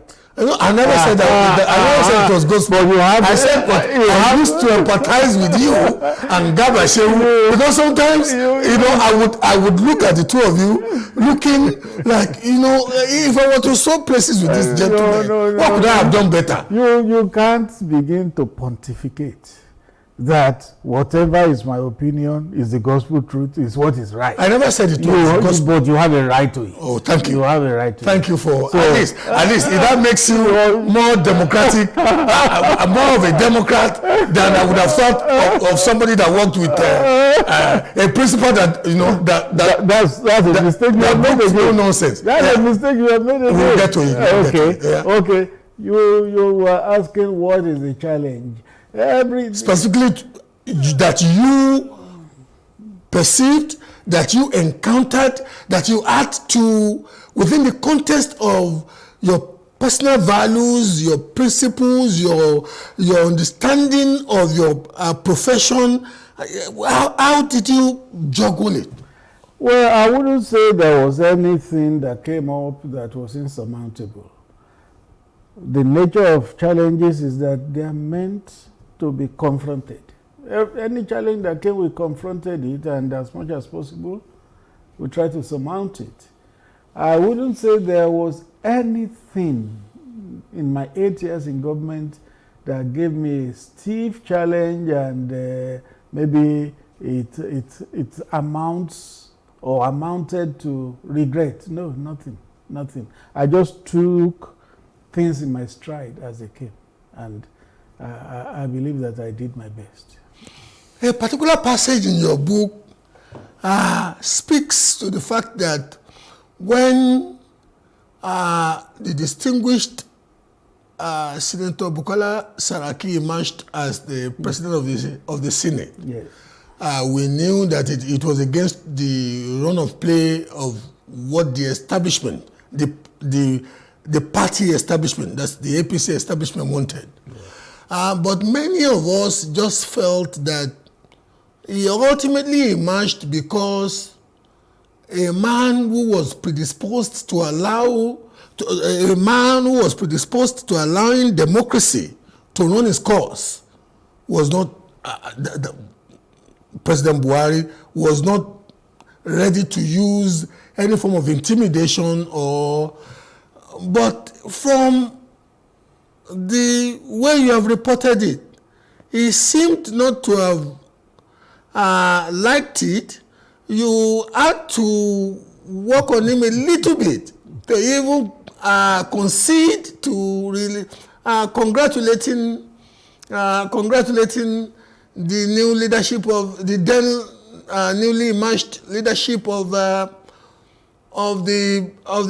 Senate.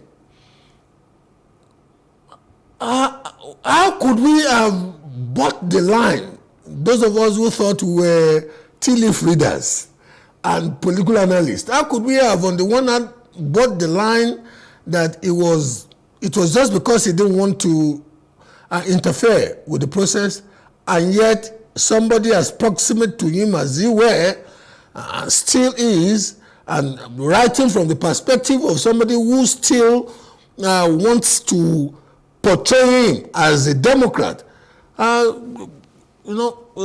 that. It was not a line. It was reality. Because President Buhari is on record as having said before the proclamation of the National Assembly that whoever emerged as the leader or the leadership of both houses, he will work with. He was on record as having said that. That means Yes, the party has this prescription, or rather that the prescription of the party is what happens. But if it happens the other way, we will work with anybody that emerges. But then, somebody else emerging through subterfuge was what the president couldn't brook. If he had emerged fair and square, there would have been no issue. Remember the background happenings. They were waiting for a meeting with the party, and then some people went behind to begin to meet. Left the venue yes. and joined the plenary. Yes, at the expense of and the election majority took of place while a large chunk of the people were not there, still waiting for the meeting with the party leadership. And because they had formed a quorum, something constitutionally acceptable was deemed to have happened. So it was the subterfuge and the hanky-panky that went in with it that the president took. Not wanting to be too forensic. Well, I was a bit disturbed as an onlooker because at the said meeting that the senators-elect of the party were supposedly scheduled to have, all of them had congregated. A detachment of, at least what made some of us, what convinced us that the president was going to come was because a detachment of army operatives were already on the ground, and the only elected officer of state in Nigeria that is protected by personnel or officers or operatives of the Nigerian army is the commander-in-chief. So we thought he was going to come, but there was a bit of a delay because it like came in from a foreign tour. Germany, that morning. Yes. The very morning. So, and in your opinion, which is not gospel, you thought some people played the first one on the party and played the quisling and went to join forces with the other side, and ultimately gave us a very chimeric leadership of the Senate where the substantive president was, the president of the Senate was the party from the majority party, but the vice president, the deputy president of the Senate was from unusually the opposition party. But even at that, as a Democrat, your principal ought to have accepted it. We have covered that ground. He would have accepted it if it was fair and square, but it was not. There was subterfuge. So how long did it take you to convince him that he needed to do what Democrats ordinarily do across the world? Sometimes you get the leaking and keep on thinking. But the important thing is that at the end of the day, he agreed that the statement should be issued. If you read the book, he inserted one word that where I wrote that a constitutional process had been concluded. He inserted the word somewhat. So he now read a constitutional process has somewhat been concluded.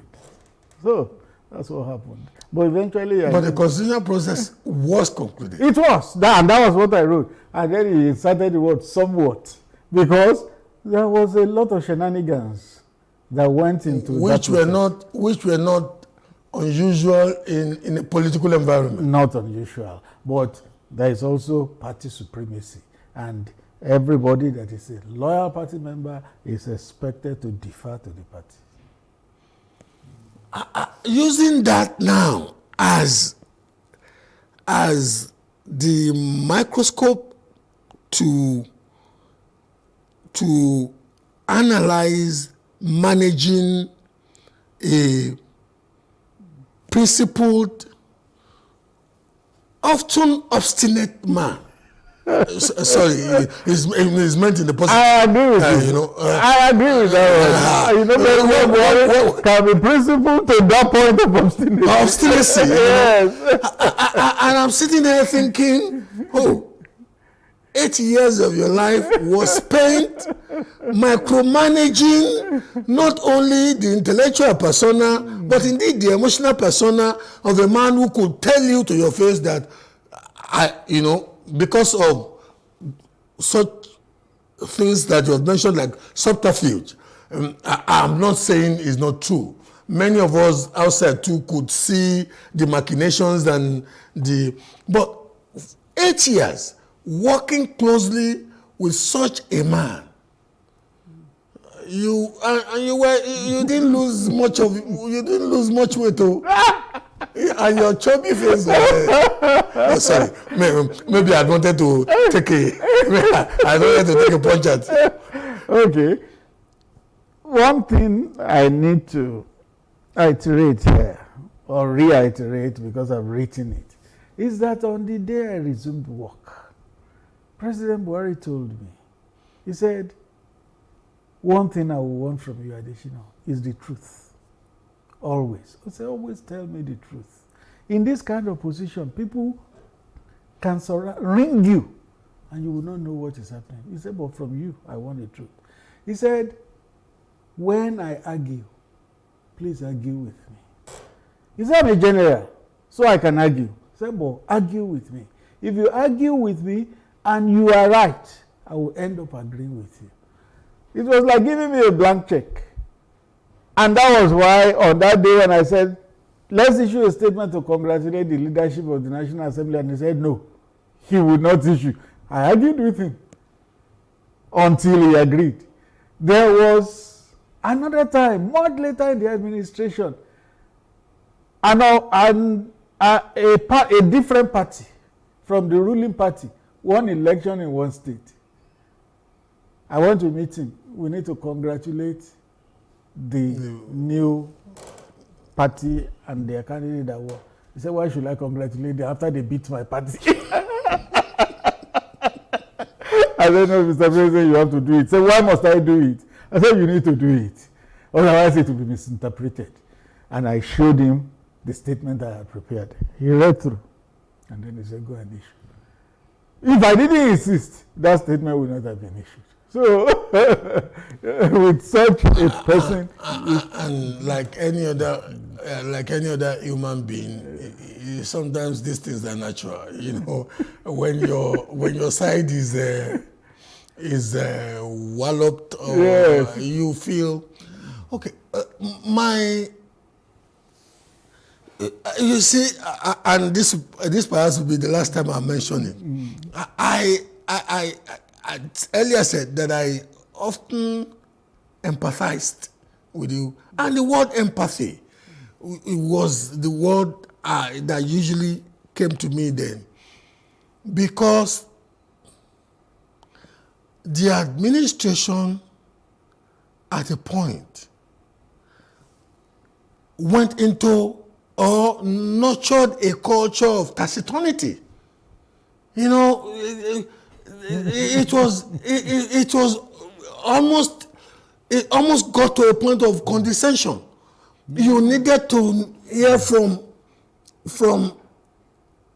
the president, and the president was like in Mongolia, and we were getting exasperated. Some of us were getting exasperated with Femi Adesina and Garba Shehu. Garba Shehu is not Muhammadu Buhari. Femi Adesina is not Muhammadu Buhari. What instructed that strategy of alienation and near cocooning? Let me borrow the word you had earlier used. I will not call it alienation. I will call it a style peculiar to. And that was a metaphor and phraseology you were very adept at. Yes, yes. It was even far more irritating.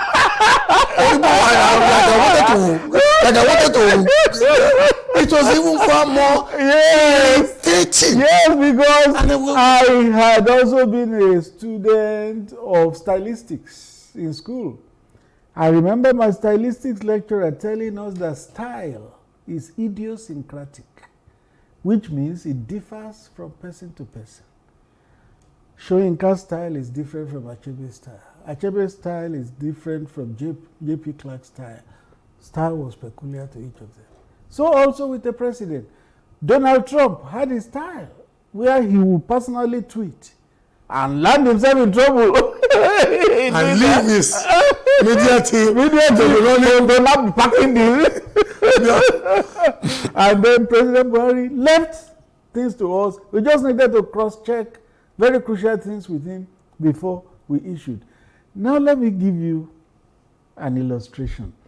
During COVID, you know, there was a lot of trepidation everywhere. It was going to wipe out the world. It was going to wipe out Nigeria particularly and the black race.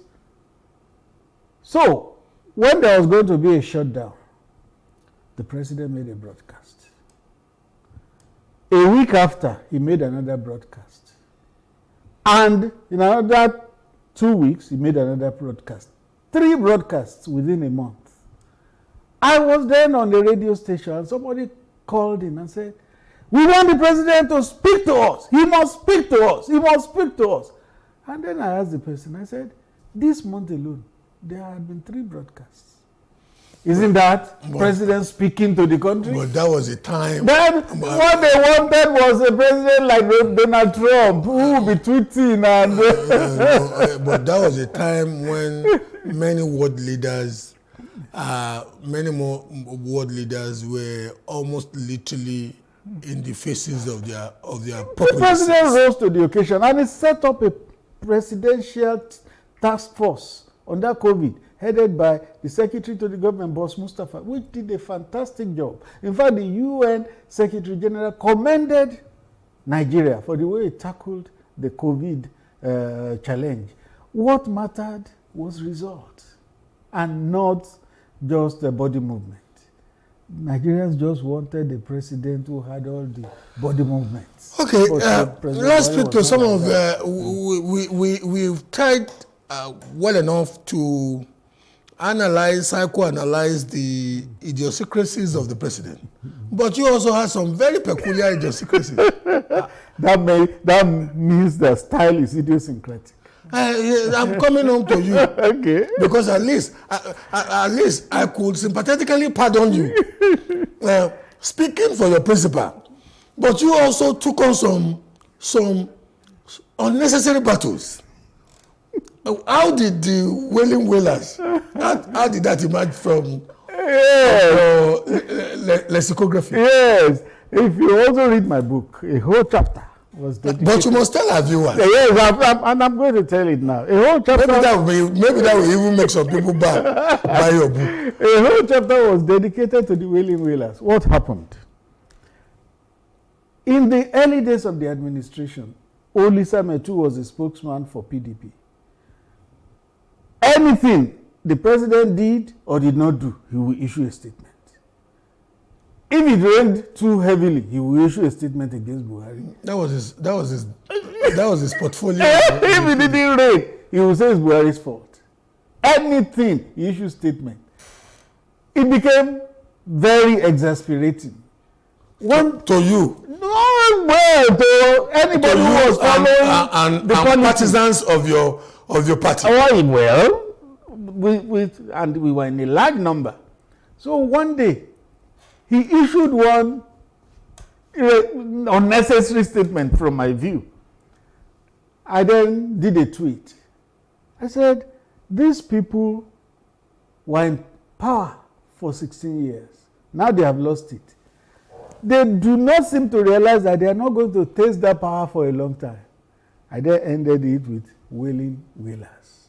So who was I talking to? PDP and a spokesman, Olisa Metu. That tweet was done in August 2015. Remember, the government came into power May 29. So it has only served June, July. The 3rd month was when that tweet was done. War followed. He has abused us. Not PDP people generally on social media who are anti-Buhari. He has called us wailing wailers. He is disrespectful. He is this, he is that. So they assumed that epithet for themselves, that they were the wailing wailers. And because I didn't refer to them as wailing wailers, and they adopted it. So I said, well, if you have adopted it, you are welcome to it. Would you want to agree with me that you see sometimes you present a very innocuous facade or visage of a face, you act like you can barely kill an ant, but you are a very mischievous. When it comes to matters of the pen, you could be very mischievous. What instructed you signing, even if it was Metu and PDP, what instructed the phraseology Wailing Wailers? Yeah, because we knew Bob Marley and the Wailing Wailers. And then we had a party which wailed about everything. So I then called them Wailing Wailers. So as innocent and chubby as the face looks, don't be fooled. This man sometimes goes to hunt for a fight. Well, Shakespeare says there's no art to find a man's construction in the face. Okay. So now, reminds me of another TV host who said, talking about the same thing, he said, you are a gentle troublemaker. Indeed, a gentle. Some of us knew that you wouldn't want to run away from a fight, but you would pretend and give a facade of a very comely, homely. I don't give a poncho, but you may slightly be biting. Anyway. There were some unfortunate incidents in Aso Rock that any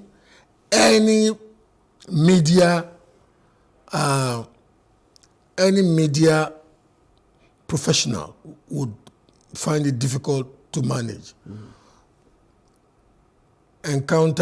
Some reported encounters between Her Excellency the First Lady and some family members. One incident when there was a chase and somebody jumped the wall and there were some reported shots fired. I'm picking my phrases well. I wasn't there. It was in the public domain. And moments like that, somebody like you and Malam Garba Shehu would have to not only sit by yourselves, but sit with your coterie of strategists. What did it take?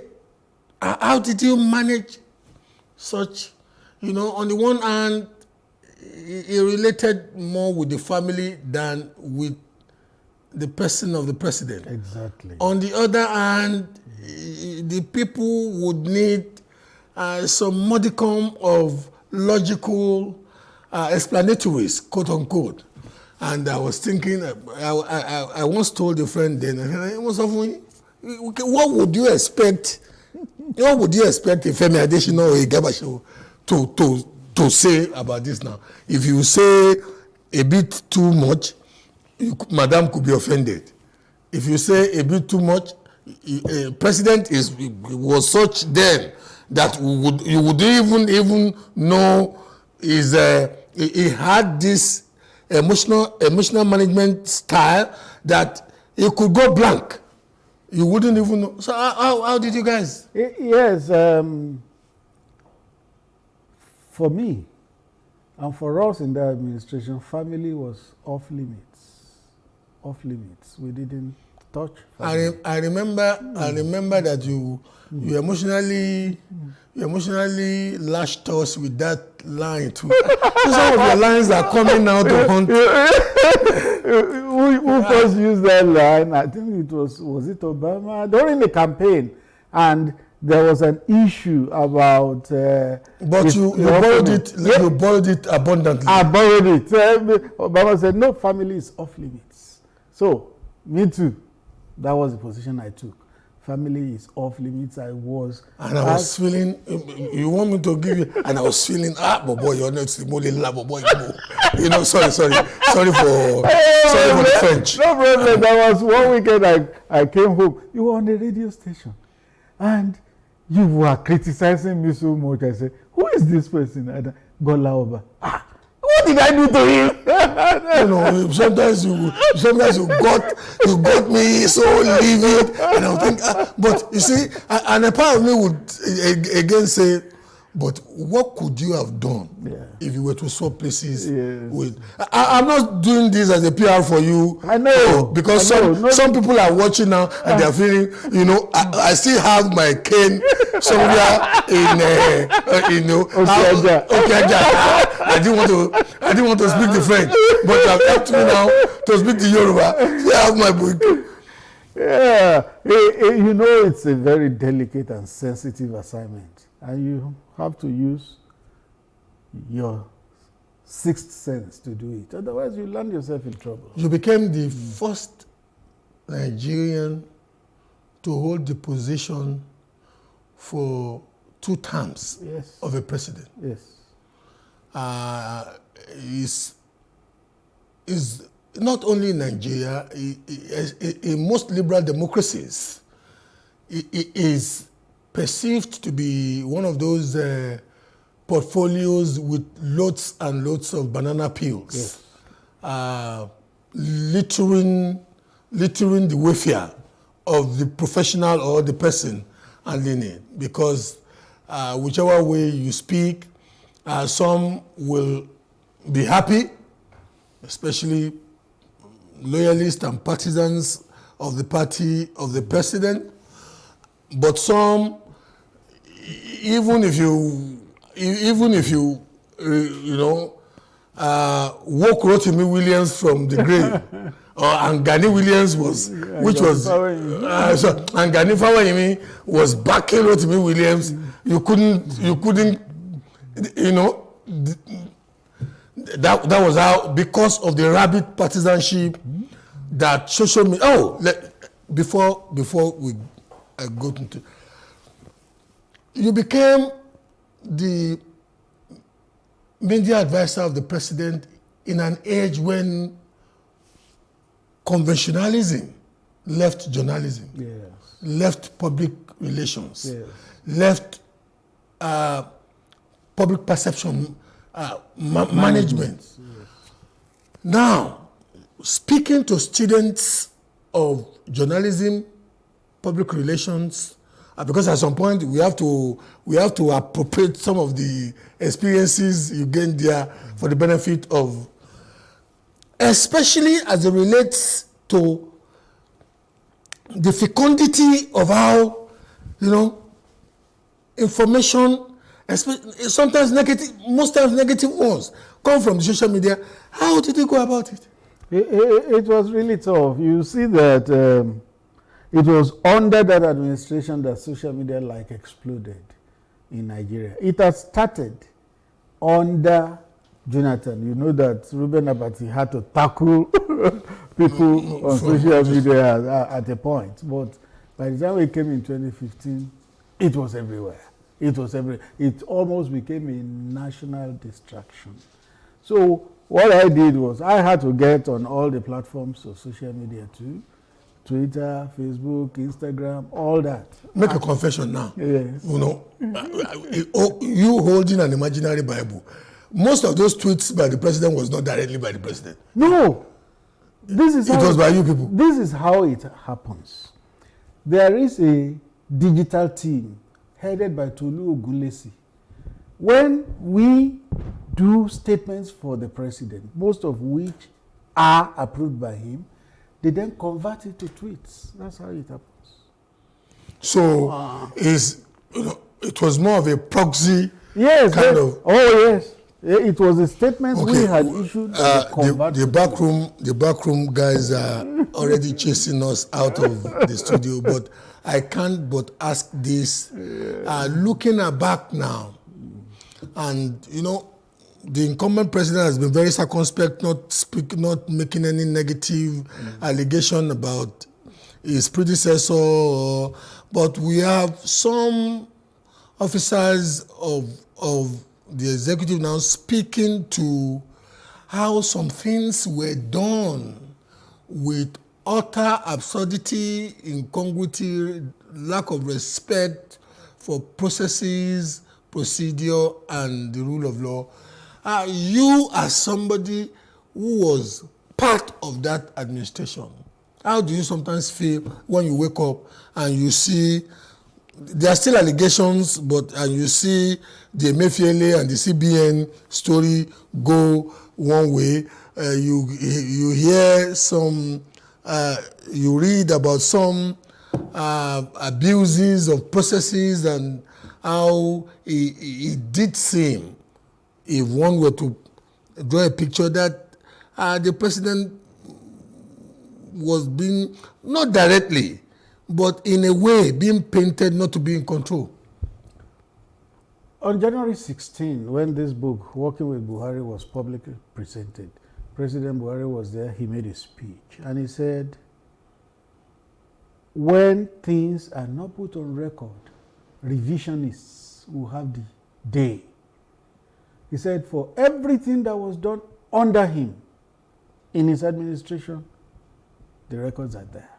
So anybody that wants to check anything should look at the records. So all those who are talking today, they will fare better if they go to look at the records to find out what exactly happened under President Buhari. If they look at the records, they will find that their questions are already answered. Is it Reverend Femi Adesina?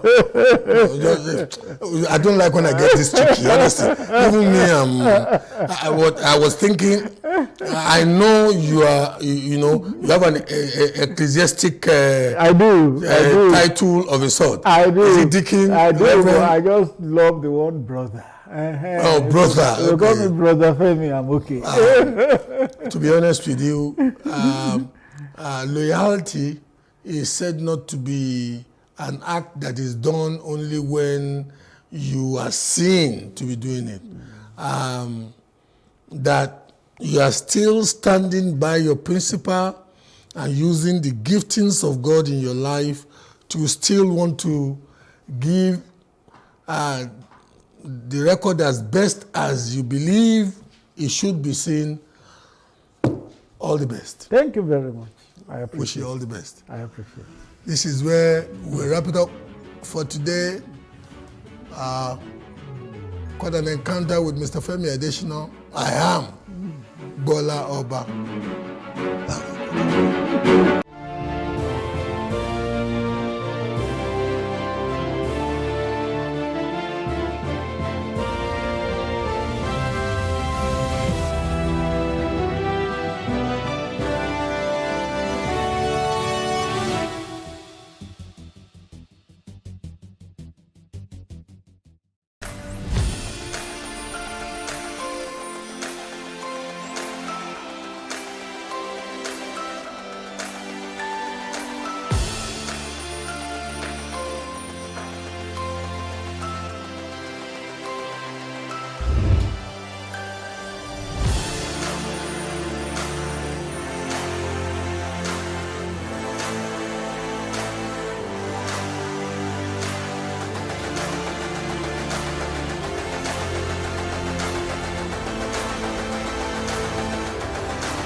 Sights like these have become commonplace around Lagos, Nigeria's commercial hub. Street beggars looking pitiful, others stretching their hands, calling for alms or scuttling for limited meals or gifts handed them by gracious passers-by. However, Lagos does not seem alone in this. Ibadan, an ancient city in Oyo, southwest Nigeria, isn't left out. The pace-setter state also has a teeming number of beggars, many of them immigrants from Niger and Chad. Halima is a 37-year-old mother of this kid. Daily, she heads for the streets to make a living off street begging. Some people they give me 10, some people they give me 20 now, 15 now. So the bar is for Yoruba where they sell us. She tells us that her street begging business pays off a lot in Nigeria. Nigeria good. Nigeria they give us food, they give us clothes, they give us everything. Nigeria is fine, nothing in me. Nigeria is good. I don't stay in Nigeria 3 years. Now back to Lagos at Jagale precisely. A suburb dominated by low-income earning Nigerians is where we find Fatima, a 15-year-old who migrated from Bauchi and was introduced to a life of street begging by her auntie. My mommy don't have money. The money where she don't have, where she give us to eat. She don't have money but put us for school.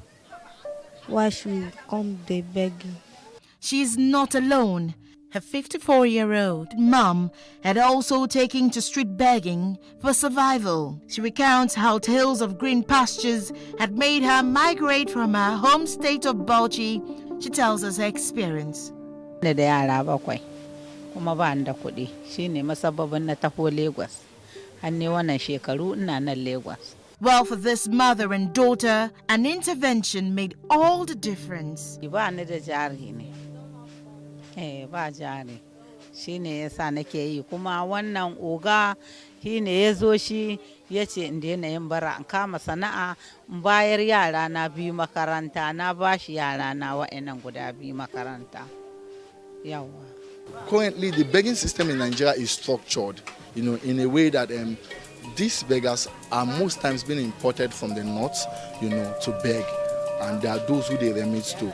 A 2013 survey posted by Science Direct indicated that the total population of beggars in Nigeria stood at 12.4 million persons as of 2013. The Northwest hosted 41.1%, the Northeast hosted 28.2%, the North Central hosted 12.9%, leaving Southern Nigeria, including the Southwest, the South-South, and the Southeast, with 17.8%. Today, Fatima is enrolled in a school, while her mum runs a petty trade. Shekara ta 25 a nan Lagos. Ina zanne wannan ya ce shi wannan oga ya ce bara ba kyau. Na ce bara ba kyau oga ya ce iya. Sai na ce ni na barbara na kama sana'a. Sai ya ce ki ban yaranki makaranta. Shine yara na guda biyu na bashi makaranta suke zuwa makaranta. Yawwa. To kin ji mu garinmu muna Bauchi a ƙasar Bauchi muke kuma garinmu jama'are local. Jama'are local garinmu shekara ta 55. Yawwa. To yanzu dai muna nan muna maleji a nan. Kuma a cikin hakan nan ba mu samu jari ba jari. Ba mu da jari amma muna nan muna maleji. They are thankful, but together they feel that street begging is wrong. Bara ba kyau. Make them find another work.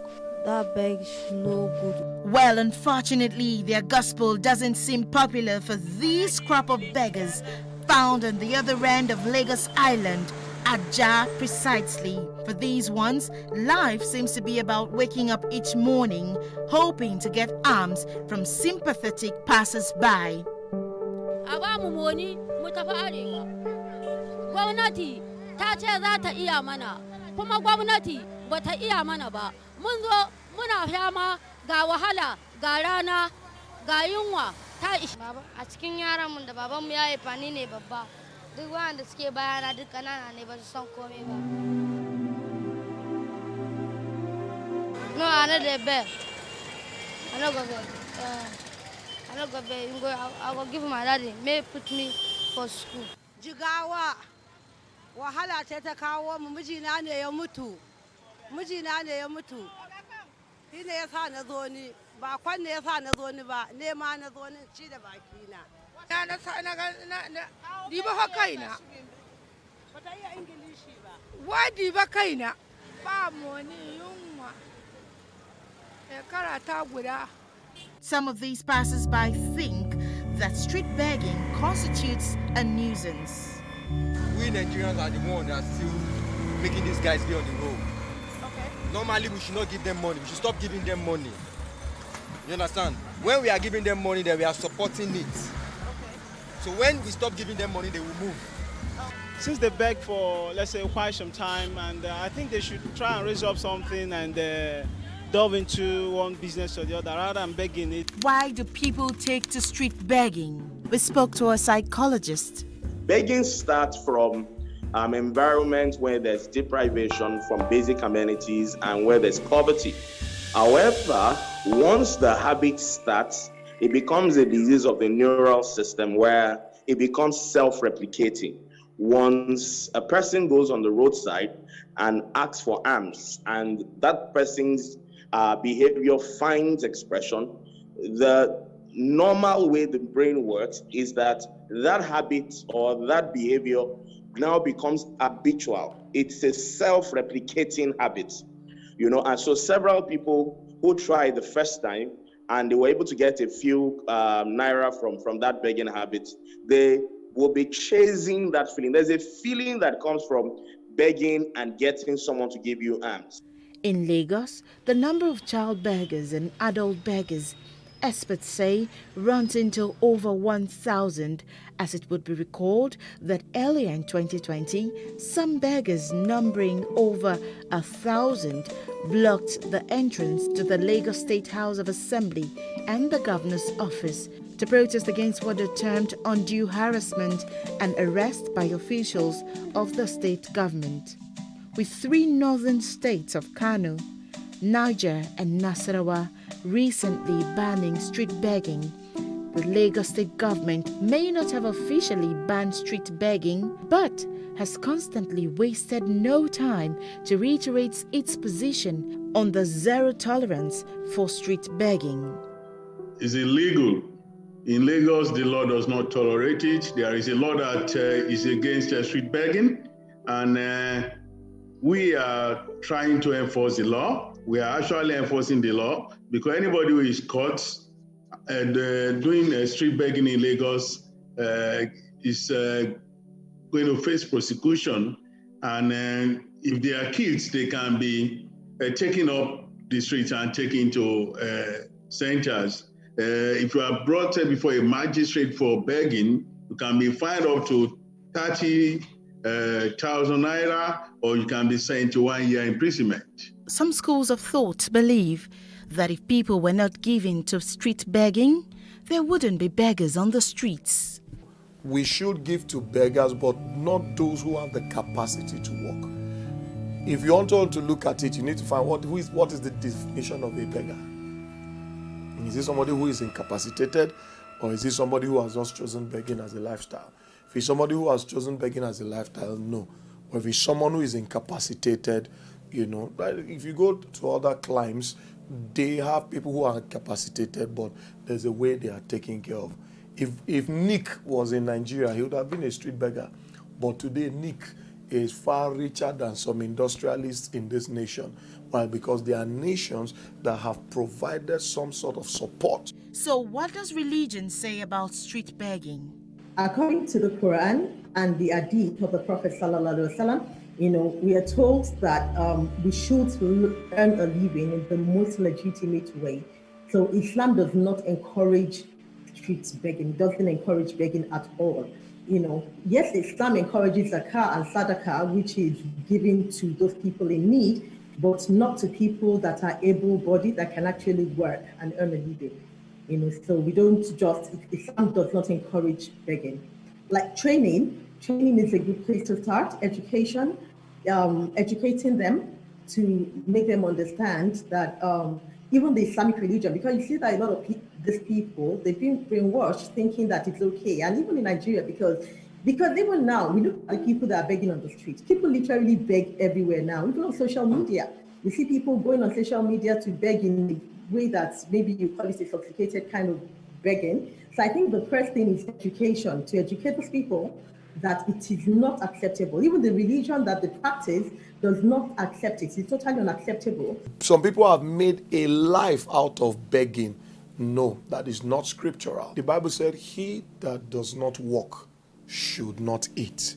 But let him, then secondly, let him that steals steal no more, so that he can walk, so he can have to give. So we are permitted to give to beggars, provided that, or let me put it this way, we should give to beggars who are incapacitated, not those who have the capacity to walk.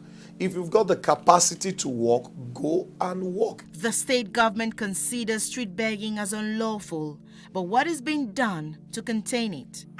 There are centers that they are being taken to any time they are caught doing that, and they are taken to those centers, and they are being fed there, they are being clothed there, and the government is totally responsible for their upkeep, so that nobody is encouraging a street begging.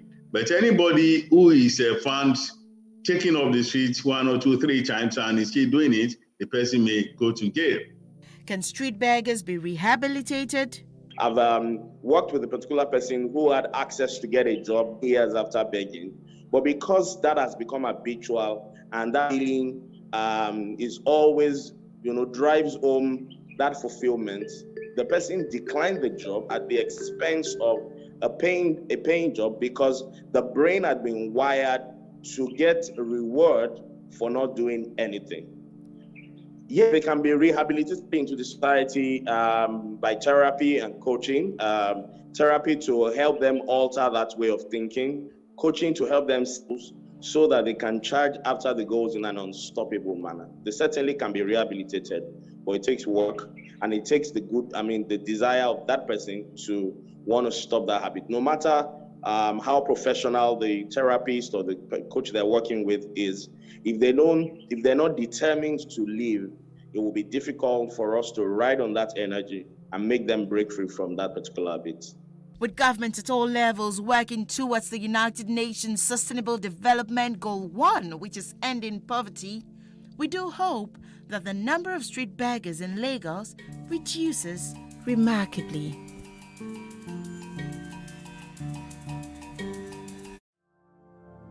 My name is Adejoke Lasisi. I'm the founder and creative director of Planet 3R. At Planet 3R, we convert textile and plastic waste into eco-friendly products. The motivation actually came from a rural community in Ibadan here. Whenever it rains, the whole place, people will not be able to go inside the community. If it rains overnight, people will not be able to go to school, they will not be able to go to work. Anytime the water now goes away, you now realize a lot of waste. And I was like, this is actually the root cause of this problem, improper waste management system. Then I look at it that, what can we do to solve this problem? And that was how I started using the weaving skill that I've acquired from my mom since I was 9 years old. Then I started using it to weave those waste to now make sure that we now convert them into beautiful items like bags, shoes, even clothing. I actually participated at Womenpreneur Season 3, that was 2021. One of the things I really gained at that time was business development. It's not just about the talent now or having to know how to convert the waste or having the idea, but to be able to put it into a successful business. I really appreciate what Access Bank is doing for entrepreneurs. Let us now say women now, because most of the time women don't really have much of these advantages. I love the fact that there's an initiative for women. I want to encourage you to make sure that you go and apply honestly. Your life will not remain the same again.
welcome to What Are You Saying #Ways, where we talk about topics in the news as it affects us all.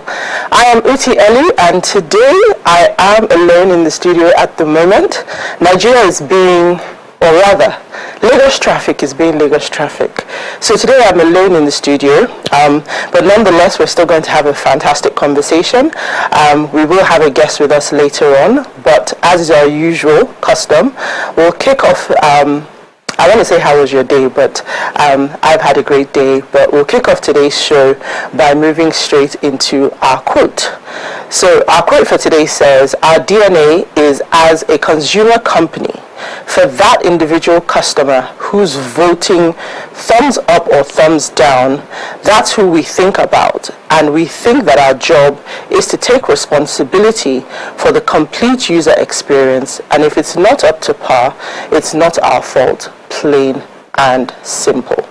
And this quote is from Steve Jobs. I think one of the key things about Steve Jobs, of course, he founded one of the most customer-centric companies in the world today, Apple, who really start and epitomize the outside-in approach to building consumer goods, and they've innovated so many solutions over the years that have really focused on solving real customer issues. So I'm hoping that that intro gives a hint into our topic for today's show. Everyone who, if you've been watching this show over the years, you know that I'm a customer experience professional, and the focus on the consumer, the focus on making sure that we get the right experience, and particularly our focus on the show for SMEs and small businesses, understanding the value that they offer to the Nigerian economy, are able to give the Nigerian consumer the right kind of experience. So today we're going to be talking about consumer protection and exploring some of the, or let's say exploring a key story in the news that has made the rounds around this subject. But whilst we are waiting for our guest to come in, I don't want to say too much about the story, but I don't want to give too much away at the moment. But whilst we're waiting for our guest to come in, we will sort of set the scene. I think a lot of people talk about customer experience in Nigeria, or I don't even want to say customer experience, talk about customer service. And the typical thing that you hear is that customer service is poor, Nigerians don't give service. And we've talked over the years on the show around the different concepts of customer service, of customer experience, and how small organizations, medium-sized enterprises and corporates, in fact, can all leverage customer experience as a true differentiator for our business.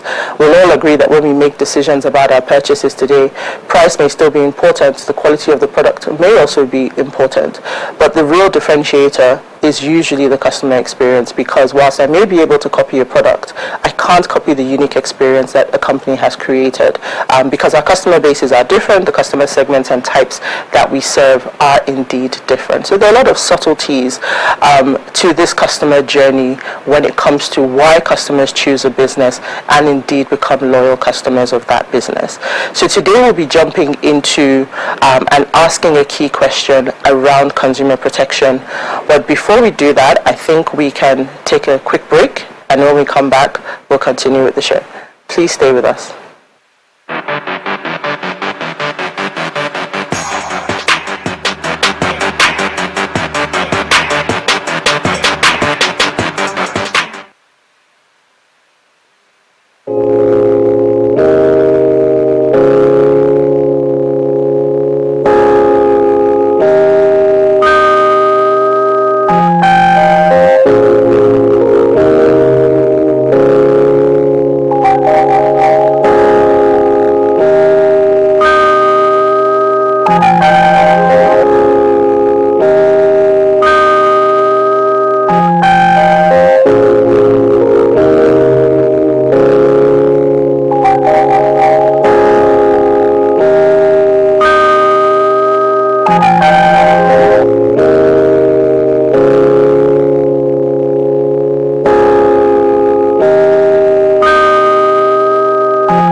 You're still watching Ways. Thanks for staying with us. The story between Chioma Egodi and Erisco Foods Limited has made major news over the internet, with features of Erisco Foods attempting to save its reputation and Chioma Egodi facing a tentative 3-year imprisonment for defamation. Tonight, my guest will be here shortly, and we will be discussing the topic, Erisco Foods saga. Is the Nigerian consumer truly protected? With Priscilla Amadi, and when we open our phone lines, we'll really love to hear what you have to say. And once we come back, of course, we'll really love to hear what you have to say. And today is World Social Work Day. And World Social Work Day has become a time to recognize achievements in the arena of social work, as well as raising support for the vital role that So Different caters of Nigeria. And so a day worthy of discussing and noting as we go ahead. So I think we have a quick, or rather maybe I'll take my story, and I hope we have this story. It's a very important one for me, given that this is International Women's Month and International Women's Day, and I think that we've made a lot of strides as women. And when I was looking through the news today, this story caught my attention because I think that it sounds a very loud, I call it a win. We've had 2 such announcements in a short space of time. I think the first one was predicated by the loss of Dr. Herbert Wigwe, where Ms. Bolaji Agbede was appointed the head at Access Bank, and now we have a further announcement from Zenith Bank announcing the retirement of its current CEO, and then also announcing the appointment of Dr. Dora Milji as the first female CEO of Zenith Bank. So I think that that's worthy of mention, definitely worthy to celebrate in this very auspicious month where we're celebrating the achievements of women and women's access to equal rights. So I think if nothing else inspires inclusion, it's the ability to see that more women are climbing and ascending the corporate ladder. So it says that the current CEO, current GMD CEO Ebenezer Onyagu, his 5-year tenure will expire on the 31st of May this year, and that Umeji will then commence the appointment as the CEO.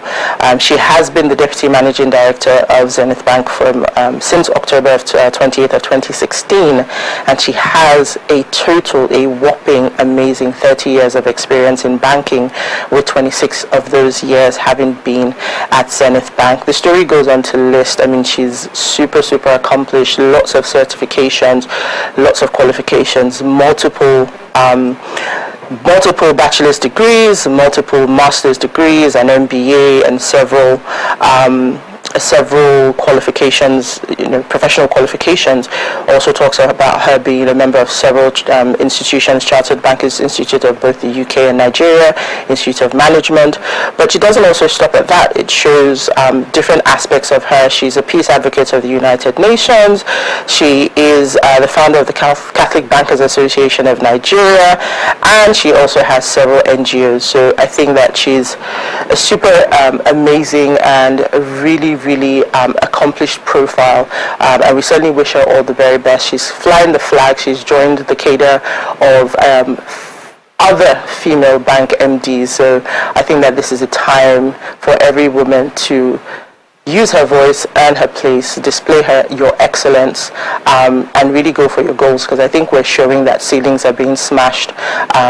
So it's really exciting for me to see, as a professional working woman, to be able to see that women are, transcending, and maybe should I in fact say breaking the glass ceiling. So congratulations to her and to Zenith Bank. Looking forward to hearing great things there. So I think we're going to take a quick break now. When we come back, we'll jump right into today's conversation. So please stay with us.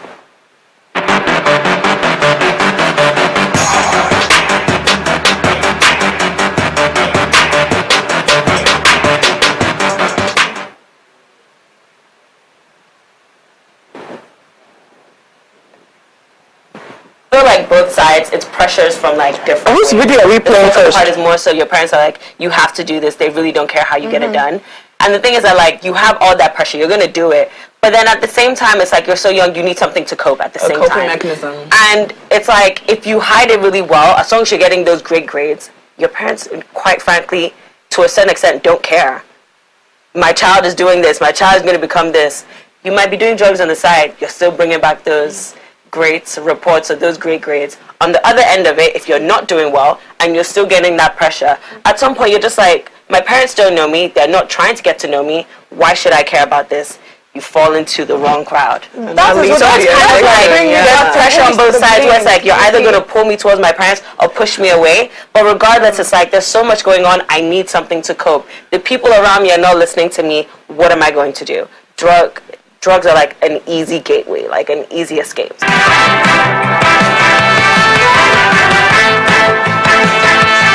In today's dynamic global economy, small and medium enterprises stand as unsung heroes, playing a pivotal role in driving economic growth, fostering innovation, and creating employment opportunities for millions. Now, according to the World Bank, 600 million jobs will be needed by 2030 to absorb the growing workforce. And believe me when I tell you that the SMEs will be the major employer. My name is Oluwadamilola Ibituri, and I'm on a mission to uncover and reveal the stories of incredible entrepreneurs who are changing the game in the business world.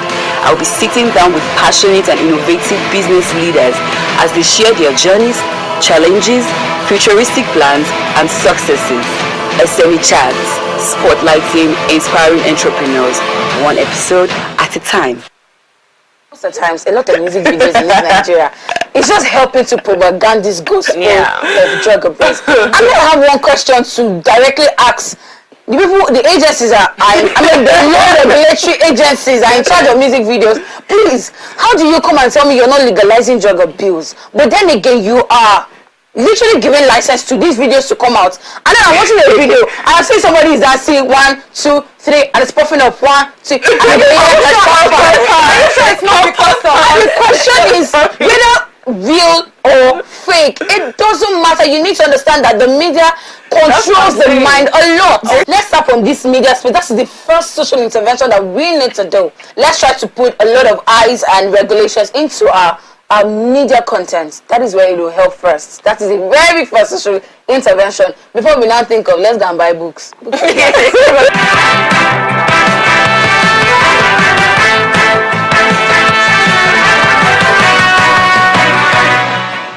Why most youths take drugs is obviously like to fill up the space or to keep themselves busy, right? So if we do implement a bunch of activities or just different things that these youths could literally participate in, then I feel it'd be reduced. Because I literally have friends that obviously they just take drugs based on the fact that they're home. I mean there's literally nothing to do except for just take drugs and sit at home. But I mean if you do keep these young minds busy, it would reduce the amount of drugs taken. Also, alongside with the increase of price, because for example, now let me say Molly is 5K, right? Let's say you increase Molly to about 15 or 20K. I mean, it's going to be way harder for people to honestly get that. And with the whole economic situation, people are going to honestly cut down and adjust accordingly.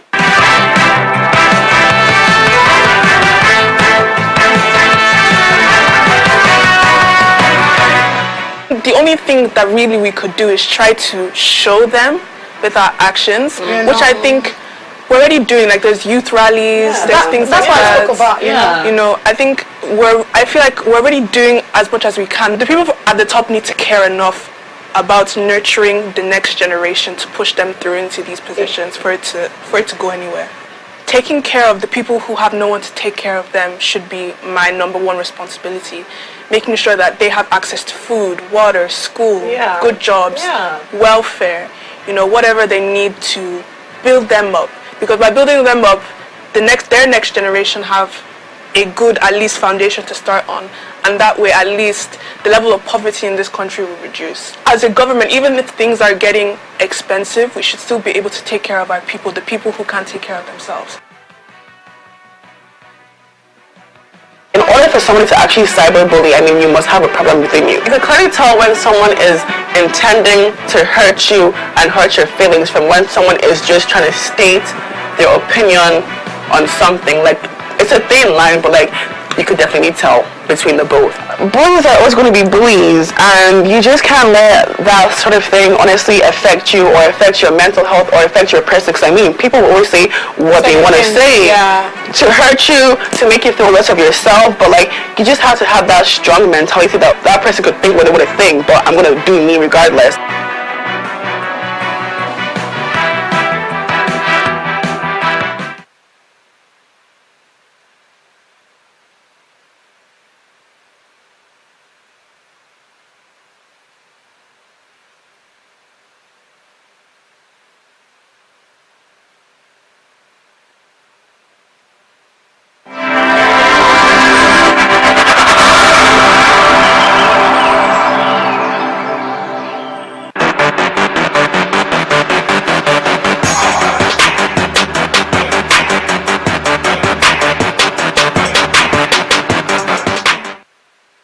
Was bringing my company to close down, and the 3,000 people will go. This company was established before Chioma was born.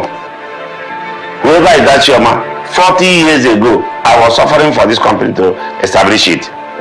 Now, because of the rants, we will allow her to close our company down. I rather close the Risco Food down and fight for my reputation, fight for my brand, fight for my good name before I die. I'm stubborn with my right. Arrogant with my right. I don't no apology for it.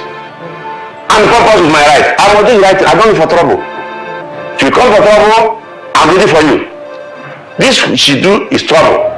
You are surveying my company, and the 7 years imprisonment, 7 million naira, or how many years imprisonment? That's 3 years. So why must you, because you're a pregnant woman, in prison that there is space where you can keep child?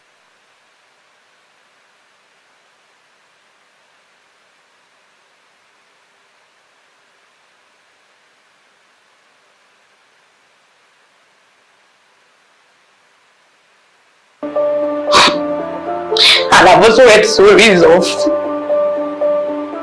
people going and not coming back. So after the question and answer section, they now say they are waiting for a call from above. Because my husband was like, are we free to go now? They said no. They are waiting for their calls from above. And after some 5 minutes, they said there's a problem, that the order from above says they should collect my phone. So I had to give them my phone, and they said that I am not going home. And they walked out. So my husband now went after them to talk with them, to know if it's something that we can go, come back maybe tomorrow. They just walked to the woman on duty, said, throw her into cell. Thanks for staying with us. So in a Facebook post on September 17th, Chioma claimed to have tasted Erisco Foods Limited's Nagiko tomato mix and thought it to be overly sweet.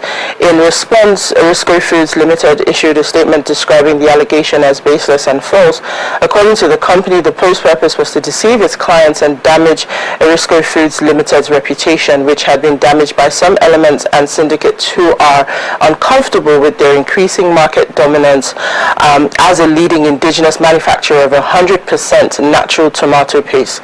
Nevertheless, social media users quickly condemned Erisco Foods management and called on others to boycott the business after learning of Chioma's arrest. So tonight we're asking, considering the Erisco Foods saga, is the Nigerian consumer truly protected? Please let's hear what you have to say. Remember, you can join the conversation. Send us an SMS or WhatsApp to 0818-038-4663. So our guest will join us in a short while, but this story is a couple of months old now, or more than a few months old, and it really is an ongoing saga between a customer and a company. And I think that when we have these kind of situations, we're more accustomed to hearing stories like this against sort of really large scale corporates, some of the bigger industries or sectors here in Nigeria. But this really puts the spotlight on the manufacturers, and it puts the spotlight on what a consumer's rights are. So we have clear rules and clear rules around freedom of speech, and we have platforms now like social media that gives us the opportunity to give our feedback to not just perhaps the affected companies or organizations, but to share that feedback and that perspective with a lot of other social media users, which is what has happened in this case, where the post that was originally posted by Chioma indicated that she was attempting to buy perhaps the usual brands that she's more familiar with, and she wasn't able to get those, and this was her first experience with this particular organization's products, and when she tasted it unexpectedly, it was sweeter than she had anticipated, and she put out this post on social media to ask for people's opinions about whether they had used that paste before. So that's the origins of this story. Now, what is unusual? The origins of this story, I don't believe, are unusual in today's reality. Social media is abound with both negative and positive comments and sentiments about brands. In fact, businesses today spend quite a significant amount of money managing their brand identity, managing how they are perceived across with their customers, with the greater public, and particularly on social media. So as a company today, particularly one that deals with the retail products and deals with the retail audience, not having a presence on social media doesn't connote a measure of seriousness or understanding of your market, because this is where customers go to find you, to find information about your products. And this is where they go to shape their perceptions about your brand even before they interact or use your product. So in this case, Chioma made her post, and from what I've seen, it doesn't appear that she has a huge following. She's not what you may call an influencer, but she made this post on social media to ask and call for that feedback, and people obviously started to interact on that post, and that was where this saga began. And there's been several stories, several interviews of her, from how she went from a simple social media post to this becoming a criminal offense, where she's been arrested by the police. She faces a possible 3 years in jail for defamation. There's so many perspectives on this case. I mean, there's multiple sides to it. If you take the actual law itself, some people have said that law in itself is faulty, but if you just take the reality of it, this is a customer who has taken the time to give feedback. When we as customer experience professionals, feedback is what we call the lifeblood of our business. So you want customers to tell you how they feel about your products. You want customers to tell you how they feel about your brand and the experiences they've had with your business. So this is now someone who is genuinely, the company claims that it wasn't genuine. The company has made its own claims about it being false, and perhaps they have had their own issues around people targeting their business and perhaps trying to demarket them.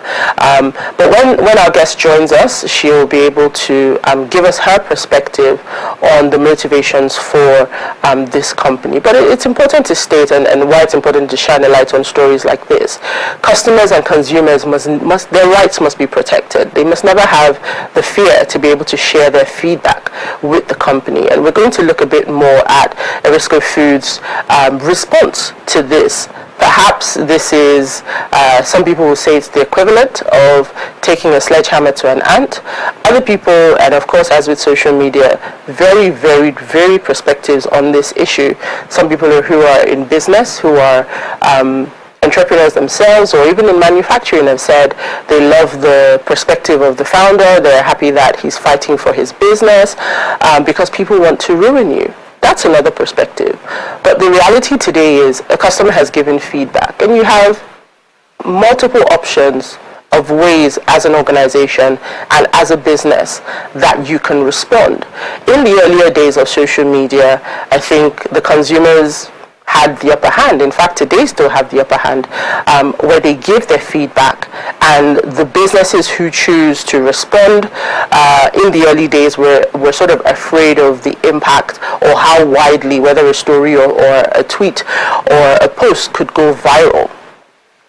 This is the definition of a situation that has gone viral right across all the way up to different human rights organizations. The FCCPC for Nigeria, which deals with consumer protection, also took this up at the time and were instrumental in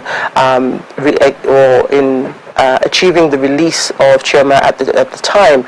So when we find that customers are now shifting, or businesses in fact, because customers still give feedback, but we're starting to see a shift in the way certain businesses respond to that feedback, where in some cases it goes as far as antagonizing the customer on social media. But here we have a story of a business that has taken it off social media and taken it into the real world. So there is the criminal sort of defamation case. There is also a 5 billion naira lawsuit, and I believe that Chioma herself has also then now counter-sued on that civil suit as well. So it's just become a hydra-headed monster, really, around what most people would call an innocent a post on social media that shouldn't have escalated to this extent. But we'll take a short break now, and when we come back, we'll bring in our guest and we'll jump right into the conversation. Please stay with us.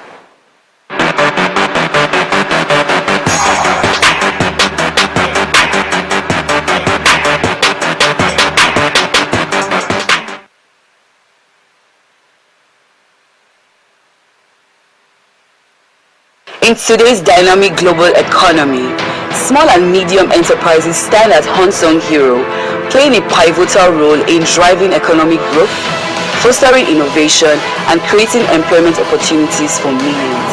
Now, according to the World Bank, 600 million jobs will be needed by 2030 to absorb the growing workforce.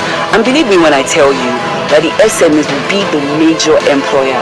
My name is Oluwadamilola Ibituri, and I'm on a mission to uncover and reveal the stories of incredible entrepreneurs who are changing the game in the business world.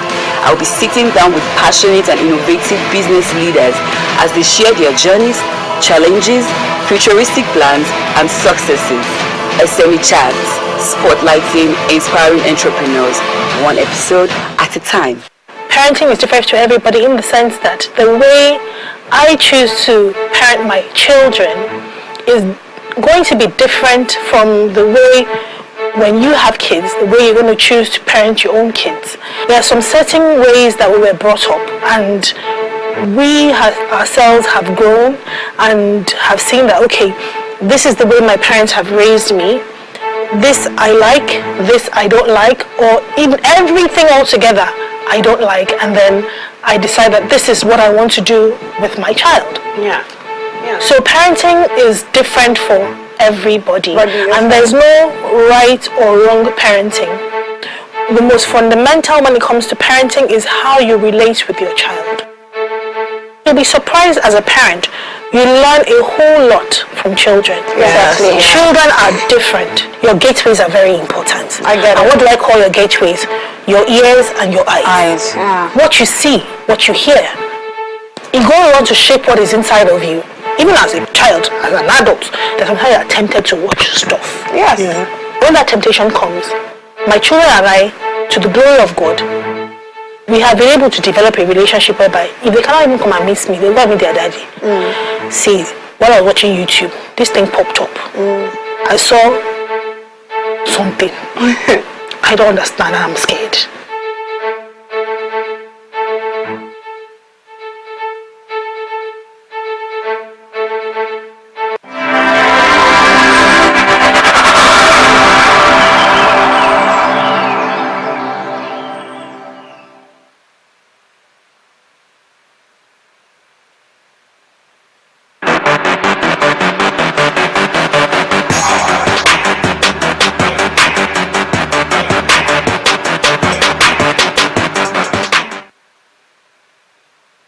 So thanks for staying with us. Our guest today is Priscilla Amadi. Priscilla is a graduate of computer science from the University of Port Harcourt and a professional member of the Institute of Customer Service Nigeria.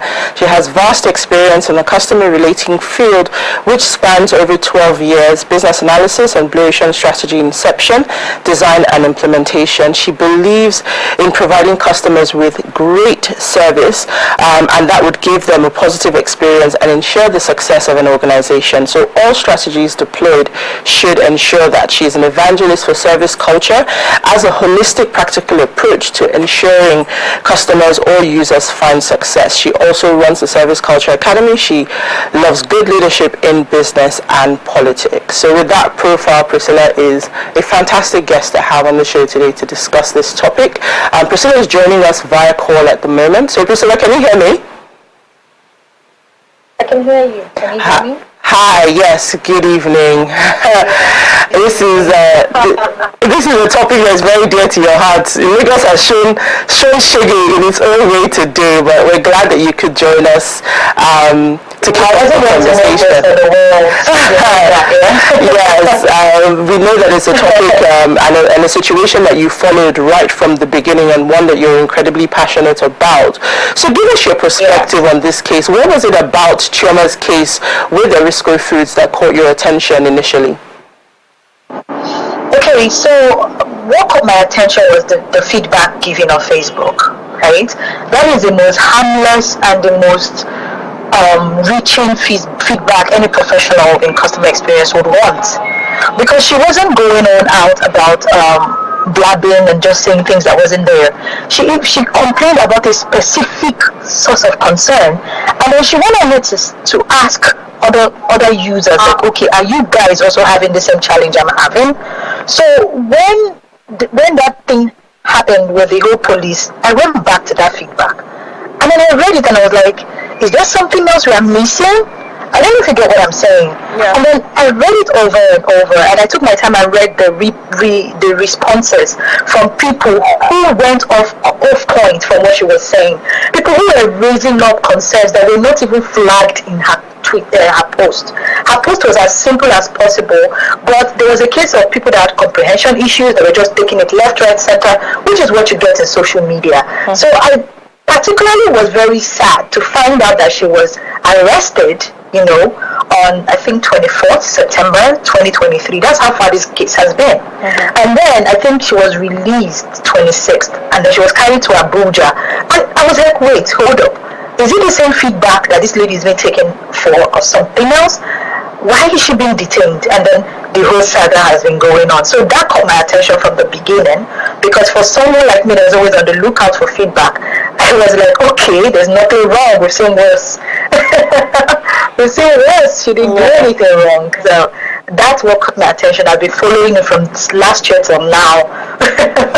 Yeah, so it is an interesting one, and certainly will resonate with a lot of customer service and a lot of CX professionals and people in general. I think a lot of people have rallied on both sides of the divide. But I love what you said about feedback and us needing to value feedback from the customer. I want you to give your thoughts on the Nigerian perspective, because there is the argument that if this had happened in another country, the impact perhaps on Erisco Foods business would have been a lot more, where perhaps they would have, the boycotts would have gone a lot further. I mean, I know that I've spoken to quite a few people who are not even aware of this story. So how does the Nigerian factor play in that we're still seeing a lot of support for Erisco Foods? How does that sort of sit with you as a professional in terms of, so how should consumers feel about products? How should they give feedback in a way where they may not be targeted in such a manner? Well, it bothers me that Erisco Foods has any form of support, right? It bothers me as a professional, because we in the customer experience field, we know how difficult it is to get customers to give us feedback, both solicited and unsolicited. Sometimes you put out feedback forms up to 10,000 and you don't even get up to 100, right? You would have to ask cold calling to get some kind of feedback that you need. And then you have your free feedback that is going to be highlighting a potential challenge in the business, right?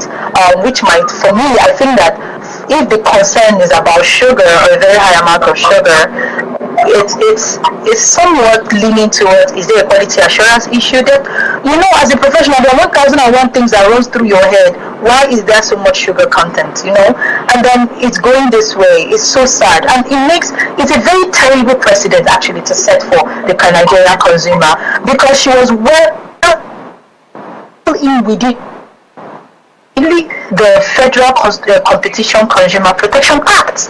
She acted right within her right to give feedback, and her human rights are being violated in every single way of the world. We're not even talking about just the law. How about the normal norms of the trade, which is about having an opportunity to have an opinion about the things that they buy with their money to consume.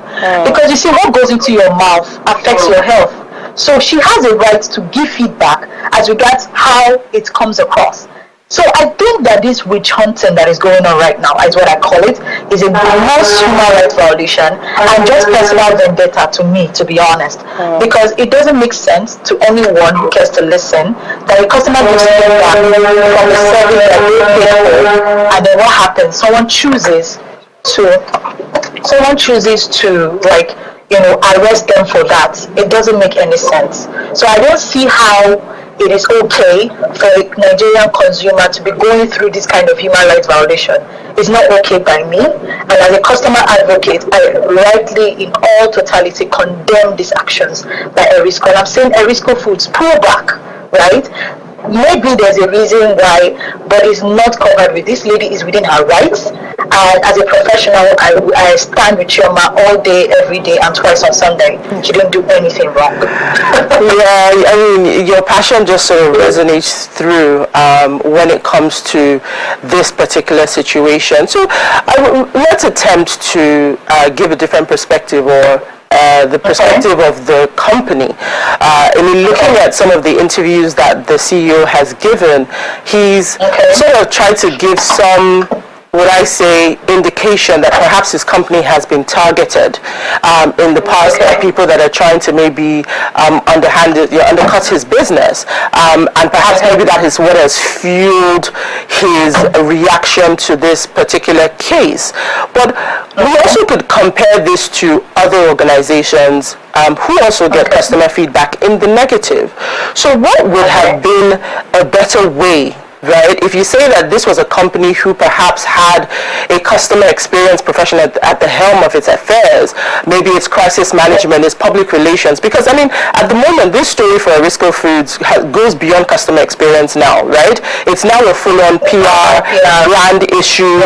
So if a customer experience professional was at the helm of the affairs, what would have been the better way to handle this?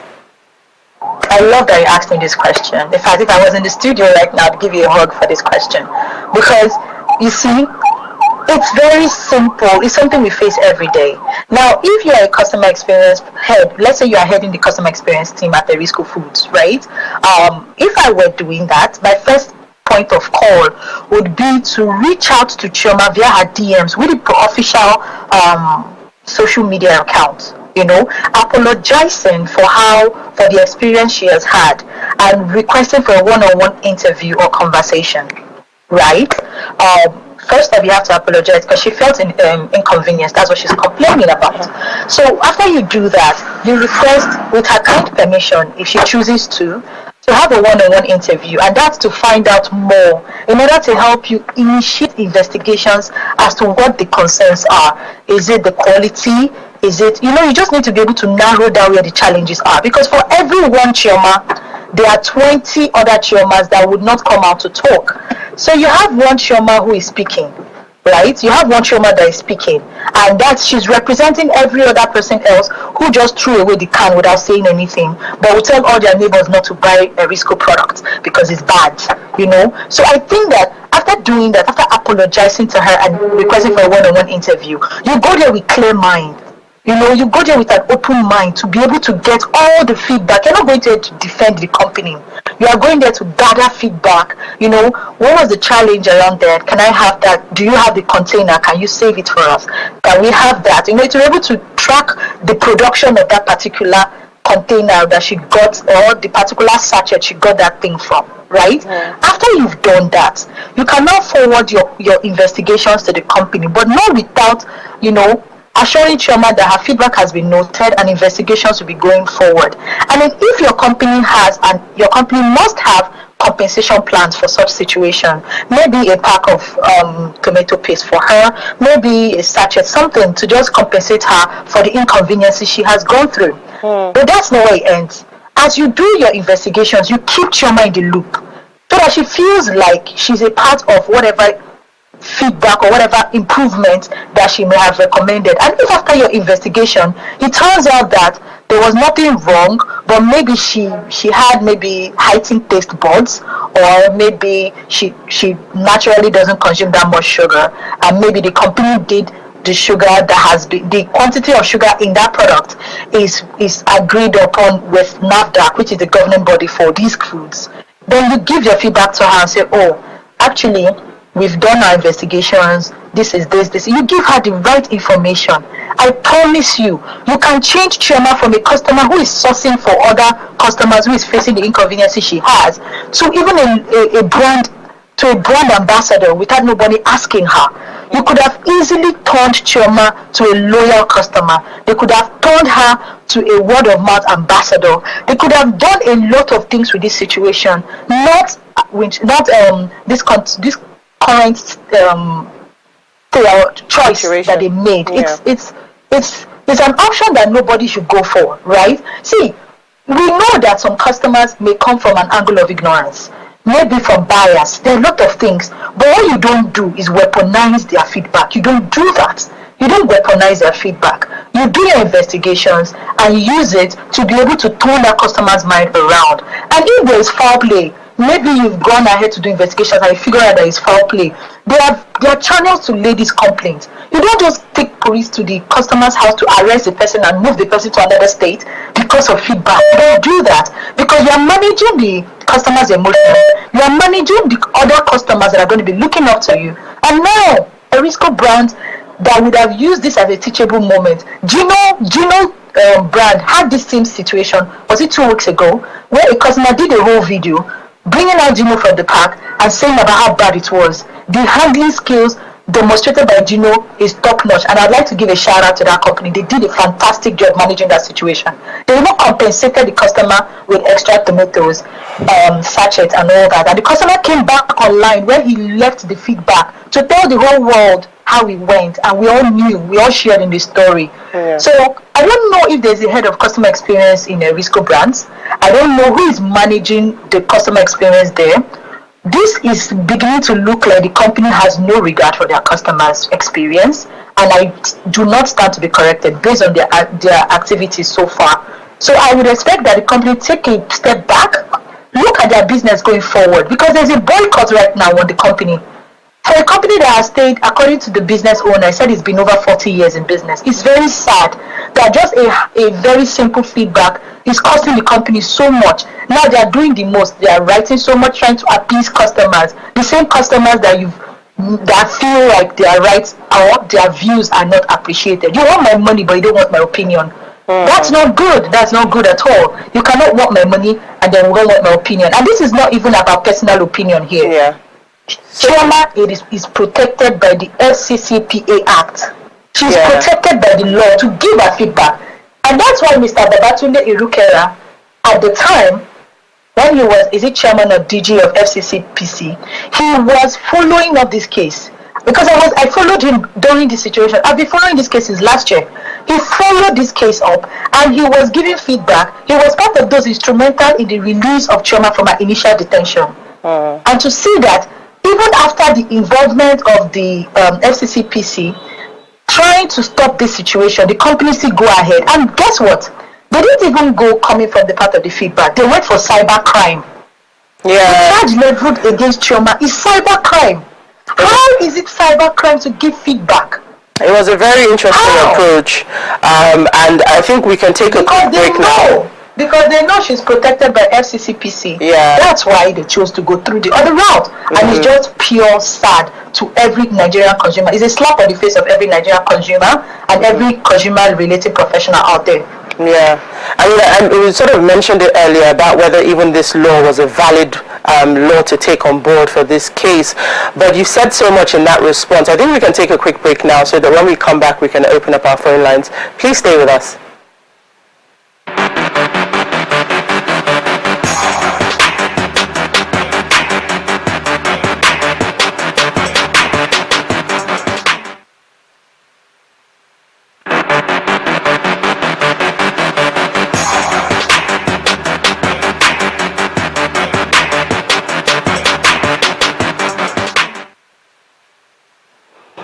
If you're just tuned in, we're discussing the topic, Erisco Food Saga, is the Nigerian customer truly protected, with our guest Priscilla Amadi.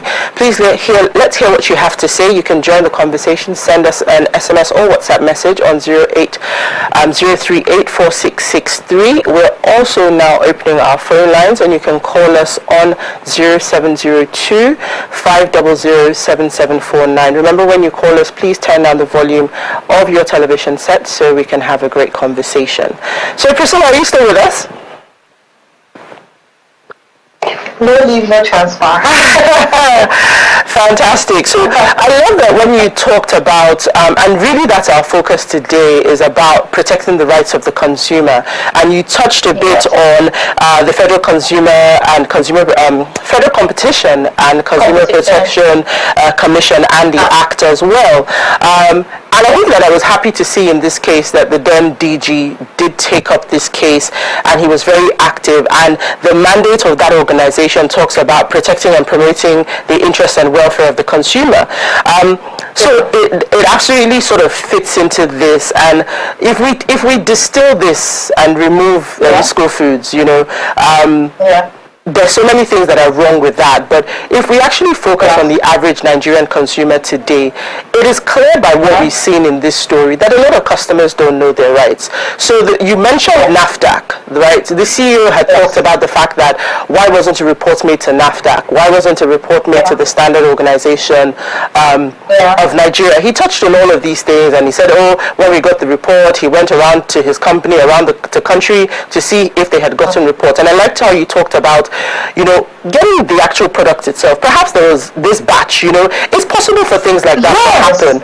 So it could be a quality assurance issue. Yes, exactly. So I think we have our first caller. I think we have Norman from Abia. Good evening, Norman. Great to have you on the show again.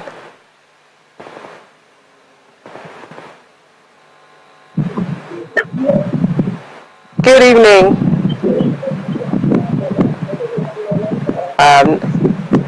Hi, good evening, Norman. Can you hear us? Good evening. Thanks for joining us. Let's hear what you have to say. Good evening. Good evening. Hello? Yes, we can hear you. Please go ahead, Norman. Good evening, my sister. Good evening. This is Roman from Abia. Please go ahead. Yeah. I'm fine.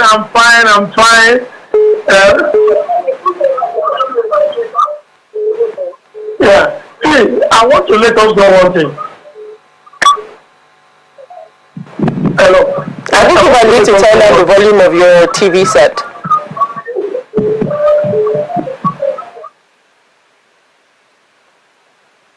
Okay.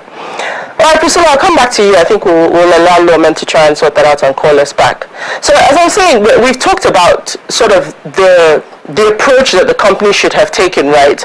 And when we talk about the consumer today, it's important for consumers to know their rights. It's important because I've spoken to a lot of people today who are like, if this can happen just on tomato paste, should I take on a bigger organization? And you start to impact something that is really crucial to being able to deliver quality customer experience, which is actually getting your customers' feedback. So there's a real risk to the customers. There's a real risk that this sets a precedent for other entrepreneurs and businesses to say, I'm going to take a combative approach, because that's what it is.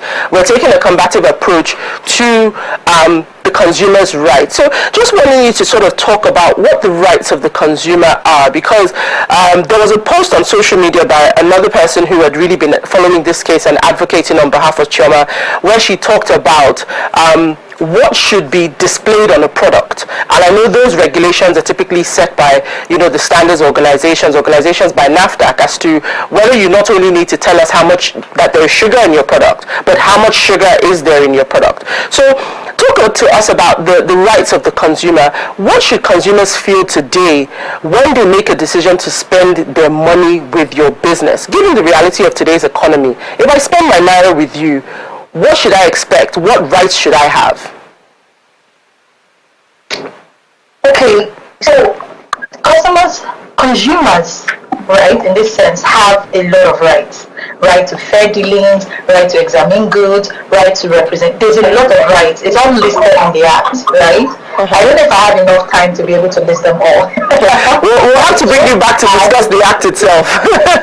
Yes. So for just the Act, we really need to talk about that, because you'll be very shocked at how much the customers actually do have rights. Okay, you have consumers' right to select suppliers, consumers' right to cancel advance reservation, booking or order, consumers' right to choose or examine goods, consumers' right to return goods, falsely. It's a lot, really. I don't know if we have these things, right? So like you said, you did one of the major things. I think, Priscilla, let me just stop you there. I think we have a caller again. I'm not sure if Lomen is back.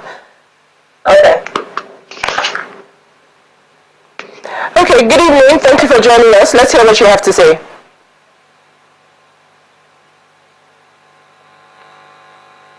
Hello, do we have a caller there? Okay, Priscilla, I'll come back to you. I think we're having network issues. Please go ahead. So Chioma is covered under 131, right? And that consumers' right to safe, good quality goods. And then there are also other places too that she can be protected under, right?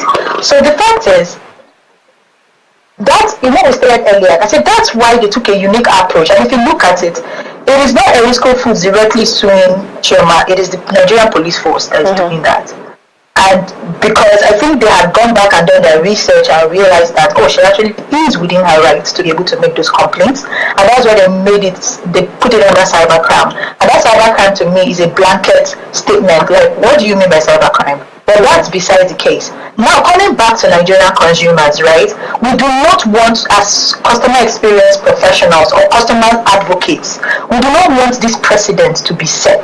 It is dangerous for consumers. Yeah. It can be referred to. And the fact is, if we allow this to be set, we will have irresponsible companies, we will have irresponsible businesses hide under this action to get away with terrible actions against customers. And let's see, I think we have a few more callers. Let's see if we can take a few calls. Hopefully the network will allow us to have a few. Hello. Good evening. Thanks for joining us. Please let's hear what you have to say. Hello, good evening.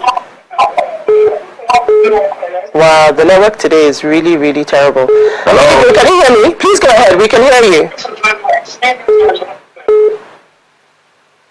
Hello, Kingsley. Please go ahead. We can hear you. Okay, Priscilla, I'll come back to you. I think we're really struggling with the network today, and we're getting quite a few calls, I understand. Please go ahead. Yes, I'm the only one that have challenges. I can't be dealt with both ways, traffic and the network. God had to smile down on me for one. So, as we're saying, right, if this precedent is set, it's extremely dangerous because even as professionals, we're also consumers. Yeah. Right? Currently, there's a worldwide pandemic when it comes to customer service right now in Nigeria.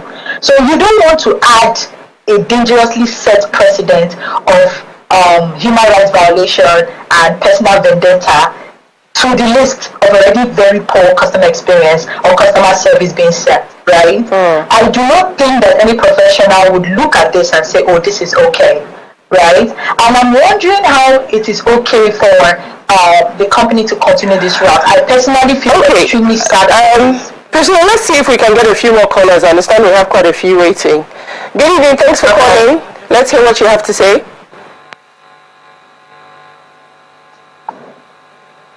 Hello? Okay, so I think we're, let's just take your final comments, Priscilla, because I think we've now run out of time. We'll have to do this again. Okay, my final comment is this, and I hope that probably Chioma sees this, and her husband sees this, and her family sees this. I'd love her to know that she didn't do anything wrong.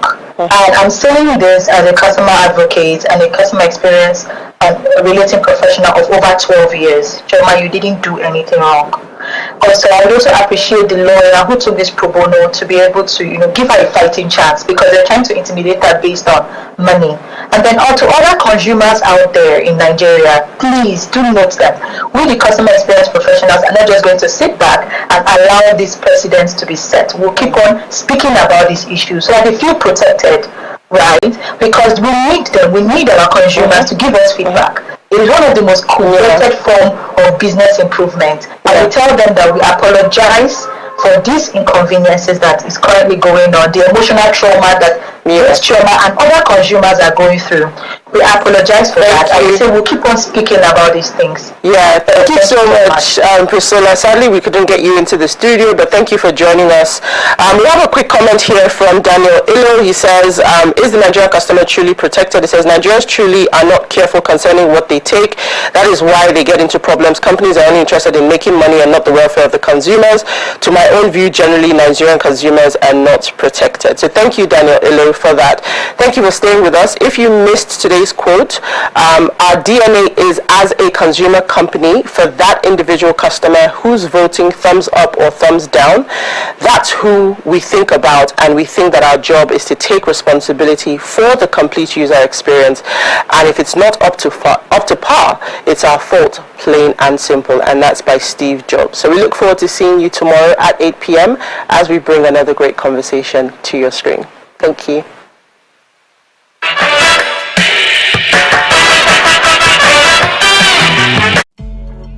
Sometimes, it's not just the distance we travel. It's the gaps we close.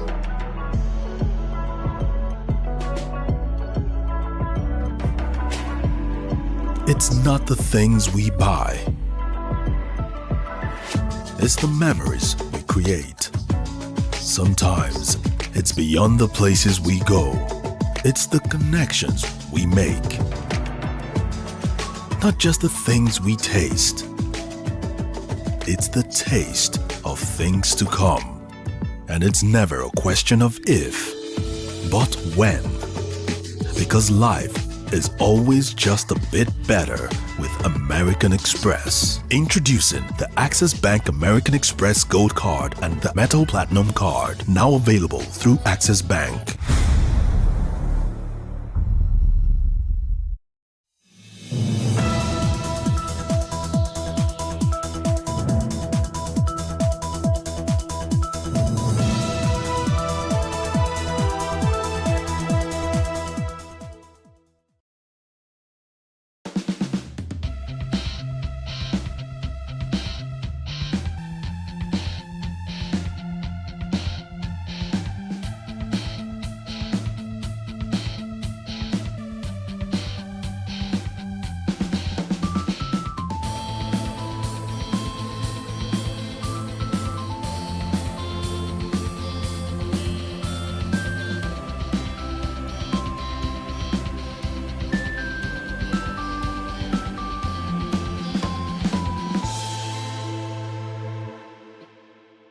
Ladies and gentlemen, boys and girls, mamas and papas, I am Jimmy, and today on, of course, TW Conversations, we're having a very, very serious conversation. It's about something very toxic, but not to be too toxic. It's not my show. I'm a guest on the show. Don't take over. I was wondering. I'm not going to take over. It's your show. It's your show. Okay, welcome to another edition of TW Conversations. We're going to be talking about toxic masculinity today, about men just taking over and running things how they like, and the rest of us just falling in place, or do we? Back in a moment.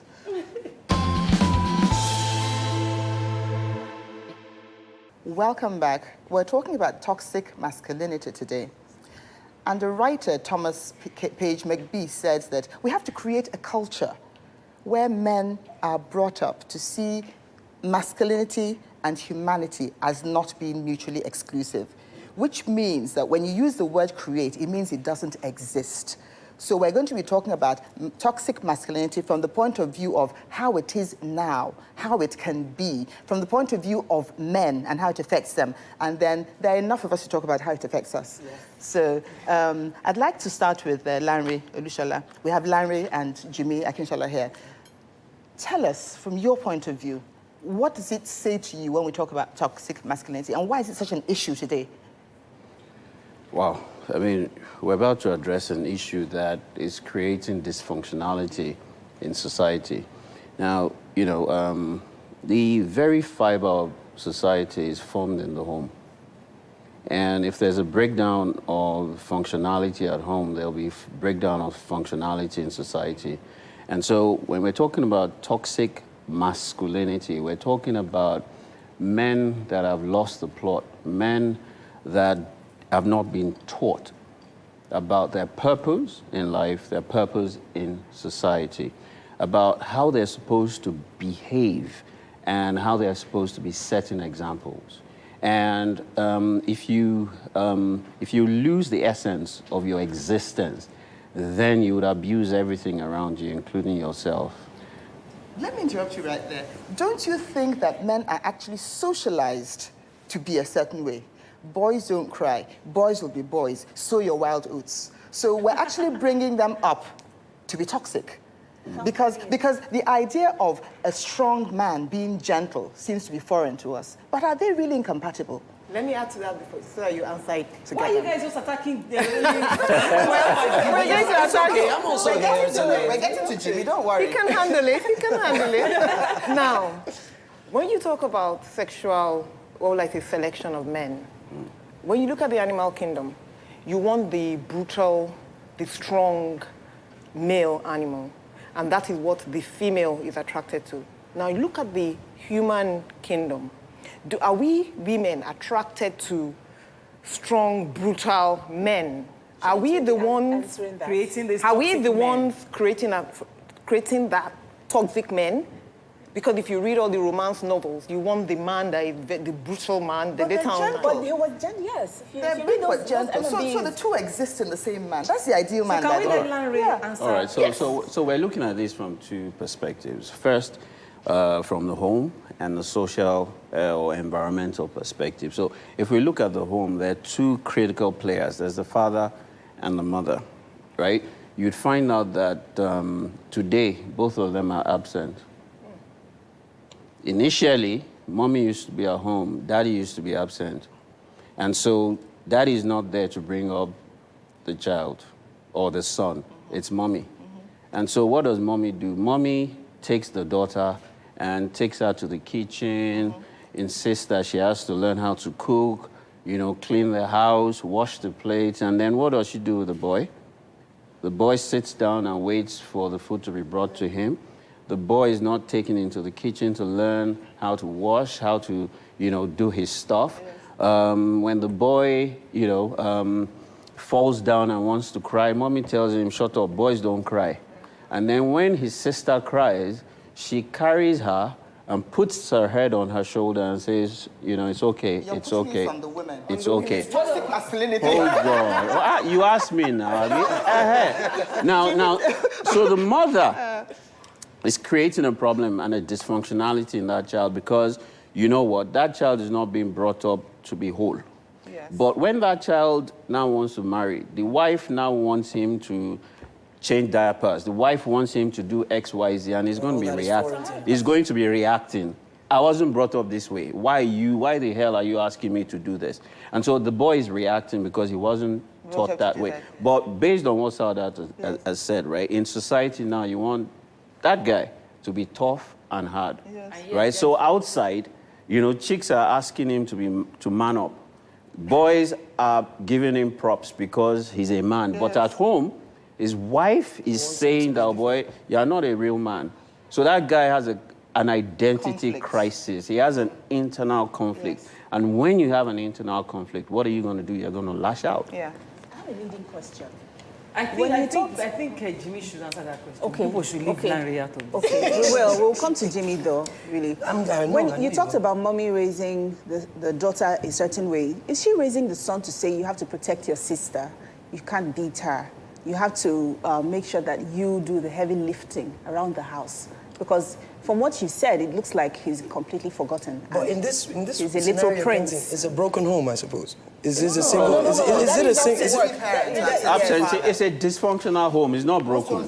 Because in Nigeria today, you know, that work at raising dysfunctional kids because we're both away from the. we're absent. It has an effect. It has an boys are not being effect. brought up at all. So I agree with you. I think boys are not being brought up at all. Women in many are ways. nurturers, Yes. Right? We are natural. Supposed to nurturers. be. Supposed to. My question is to the men. Are you waiting for us to nurture the sons, or are men also supposed to? Because I don't know how to teach a boy. Not your son. I do. I have 2 boys. He's the man's son too now. What is the role? Let me ask, right? Who is the son closer to? Automatically. The man. No. If it doesn't want to look like his No, father. the father is his role model. Yes. He's Okay. supposed to ideally be his role model, but his mommy's boy. And the girl is daddy's girl. But daddy's never at Notice, home. but daddy is never around. So daddy will buy chocolate to make up. Daddy will buy iPad, iPhone 10, iPhone X to compensate. Yeah. You know, we're developing dysfunctional, weak children. But as a matter of fact, Men. though, I think it's proper for women to even bring up boys because they're going to marry. So they teach them the nuances of being a manly man and gentle. I have only sons, so I could only have brought up boys. But Jimmy, what do you think? I honestly feel it's the way the Nigerian or today's families are set up. Yes. It leaves so much room for a toxic masculine person to arise because Toxic masculine person. I mean, it's everywhere. I mean, you would have said in some places I've been said to be toxic. Yeah. In what context? You've been said to be toxic or you are toxic. I'm not. I'm sure you know that I'm not. He's a gentleman, correct guy. Okay, so a toxic man is the opposite of a gentleman. Yes. Pretty much. Yeah, He's he's very a bullish, But very you see- bullish in attitude, very, You know, you said I must be the something. center of Something, everything, I my think- decision, my way. No, I think there's a men are brought up toxic. And I say that because they're brought up to control their feelings. And so when they want to show a feeling, it's usually anger. There's resentment, there's bottled up feelings. Before we started, we were talking about men and the feelings they get these days. The frustration can't be brought out because the society expects you to be a certain way. So you It's society, suppress. it's a social construct. This thing we're Let me talking give you about. a- let me give you a created real life it. situation. We Is created it. that true? Yes. My parents were divorced when I was 5. Okay. Well, separated is the word they use. They separated when I was 5. Lived most of my life with my mom. First 2 years with my dad, and then up until now, my mom. Let's hear it for the moment. My mom relocated out of Nigeria 16 years ago. Yes. And at that time, I was pretty much like 16, 17. Since then, I've raised myself, right? Everything the period from 7 to 16, Yes. I learned a lot of compassion from my Yes. mom. I learned That's to be, really important. I mean, she never hit me, so Yes. I'm very in touch with my Yes, emotions. yes. So I don't necessarily feel like I should. Yeah, kudos to your mom. I should, but That's really important. But in her absence, when she wasn't there, I've found myself being around people that are emotionally unavailable. Yes. So That's men? men, women, people generally, you know, and because I'm emotionally available, I give a lot of, I tend to give but get nothing back, Oh, wow. which ultimately would make me start trying to pull rank. But Say, we're okay, different. I'm not going to expose my emotion. I'm going to be the man that you all want me to be. Shabi or not, you don't want to show any kind of emotion towards me. Okay, fine, let me be the man. non-emotional guy too. I don't care. How does she feel? I don't really But let me care. even balance Yes, this, right? yeah. It's not the mother's role alone to Yes, bring up a I son. agree. Yeah. It's both Parents, parents. yes. And look, the mother can never do what the father Agreed. will do, and the father can never do what the mother will do. Yeah. And that's why there mustn't be absenteeism. But look, we did a research and found out that 7 out of 10 marriages in Nigeria is ending up in one form of separation or the other. So Nigerians don't divorce. They stay in there. But For the children. for whatever reasons, children. psychologically, they're separated, they're divorced. Emotionally, sexually, they're living in different rooms, and the children can see it, and they can feel it, and it affects them. Now, there's dysfunctionality in that home. Now, what that will do is it will translate in the dysfunctionality in that boy. And that boy, right, will not have a healthy relationship with people outside. And that is what I believe we're calling, toxic masculinity. Okay. Now, this is the situation, and we're going to keep going around in circles, trying to figure out whose fault it is and how to correct it. So I think that really should be the conversation, how to correct it. If an individual has grown up in a toxic situation or somehow has grown up dysfunctional and this is who they are, how can you take steps? So there are people who didn't go to school and they picked up books, read books, and they're very fluent, they're educated, but they didn't go to school. How can the individual detoxify, Okay, an individual man. You see, the thing is, we have to see toxic masculinity lies in the attitudes that society has determined men should have. And because it is society who determined it, we are able to change it. So that's the first step, which means that parents, or particularly mothers, need to teach their sons the feminine side of being a human being. So they're not looking only at what society says it means to be a man. So they can take that. My own is, a man, be responsible. We expect you to be responsible. Provide. Those are positive qualities, positive values. But be gentle, be loving. They're not mutually exclusive. So to go to your question, for example, I have an NGO anyway, as you know, Boys to Men, and that's exactly what it's aiming to do. But what is the effect on men themselves? What's the effect on men? Because we can see the effects on society. Yes. We can talk about the effects on their marriages, their wives, on people outside. What about the men themselves? What are the statistics for men in terms of early deaths? I'll give you a classic. No, before you go to that, I have to add a little bit too, because, because this, for example, my husband said something very simple. Let's spin scenario. A husband and a wife are somewhere, and there's a cockroach or there's something danger. If both of them are crying, who's going to save the other? But it's not about them crying. It's about being sensitive to the facts that a woman doesn't like killing cockroaches. So it's not about, but you see, and if there's something to cry about, if somebody dies, for goodness sake, cry. But it doesn't make you any less, it's about context. It doesn't make you any less of a man. You will get up and do the needful. It depends. It depends. So let me give you a classic. So in the husband's family, the mother killed the cockroach every time. In the wife's family, it's the mother that does it. In the husband's family, it's the father that does it, right? Or we can reverse it. So in that situation, right, it's contextual. In another situation, it's dependent on who did it.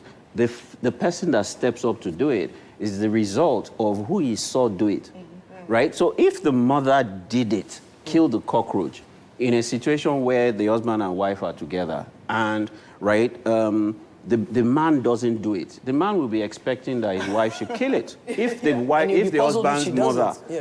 husband's mother always killed the cockroach, the husband will be expecting the wife to kill it. So you're back to the question of context. If I don't know whether it's time for us to go and break. So it means we should have conversations. But is it a... That's it, background differences. Yes. And that's the conversation that before you get married, right, you must have. Yes. In your house, who locked the gate? Just hold that thought, Larry. Just hold that thought. We'll be back in a moment. Welcome back. This is a really heated conversation because it's really important to us. But I think that we're beginning to confuse roles with what toxic masculinity is. There are roles for men and women, but we're talking about the way men are socialized or brought up to see, particularly emotionally, to see what they should be doing. A woman can kill the cockroach. It doesn't take away. That's just an example. That's what I'm trying to land on that. You know, so it doesn't take away from the facts that the man is the man and does manly things. Do you see what I'm saying? Yes. A woman can also provide income. It doesn't take away from the man is the man. So let me tell you what my own point is from this cockroach matter. Yes. Right? Now, so the man expects the woman to kill the cockroach, but the woman doesn't. Yes. Then the toxicity will come out. That will lead to it. Yes. Precisely. So he will now say, are you a woman? Are you a wife? Are you a... And then he starts lashing out. And then that... But why is he lashing out? That is it. You see, why is he lashing out? He's lashing out because he doesn't see, he feels he has a right, since his mother did it, that his wife should do it. Yeah. So it's those rights we're talking about. That is what is toxic. Yes. Absolutely. That is what defines the toxic masculinity. So going back Those to her reactions. So going back to our question, how Yes. do we deal with it? We have to, because we have to have a way of bringing up boys and men. Yeah. For me, it's conversation. I always had conversations with my sons about the right way to treat a woman, the right way to behave. Men are born into privilege, the privilege of manhood. And you see, feminism, is it not as a consequence of toxic masculinity? There would not need to be feminism if men were how they were supposed to be. So this is a fight. For me, we need to identify what makes a man a toxic masculine individual. Because take an example of me opening this show, for example. It might have been born out of, this scenario needs to be dominated. I feel like I should be the guy. So I'll take it. It's right there. I don't see them as any threat. Why not? I'll do it, and I'll do it. You fall in line. Would you say that's toxic? That's thought.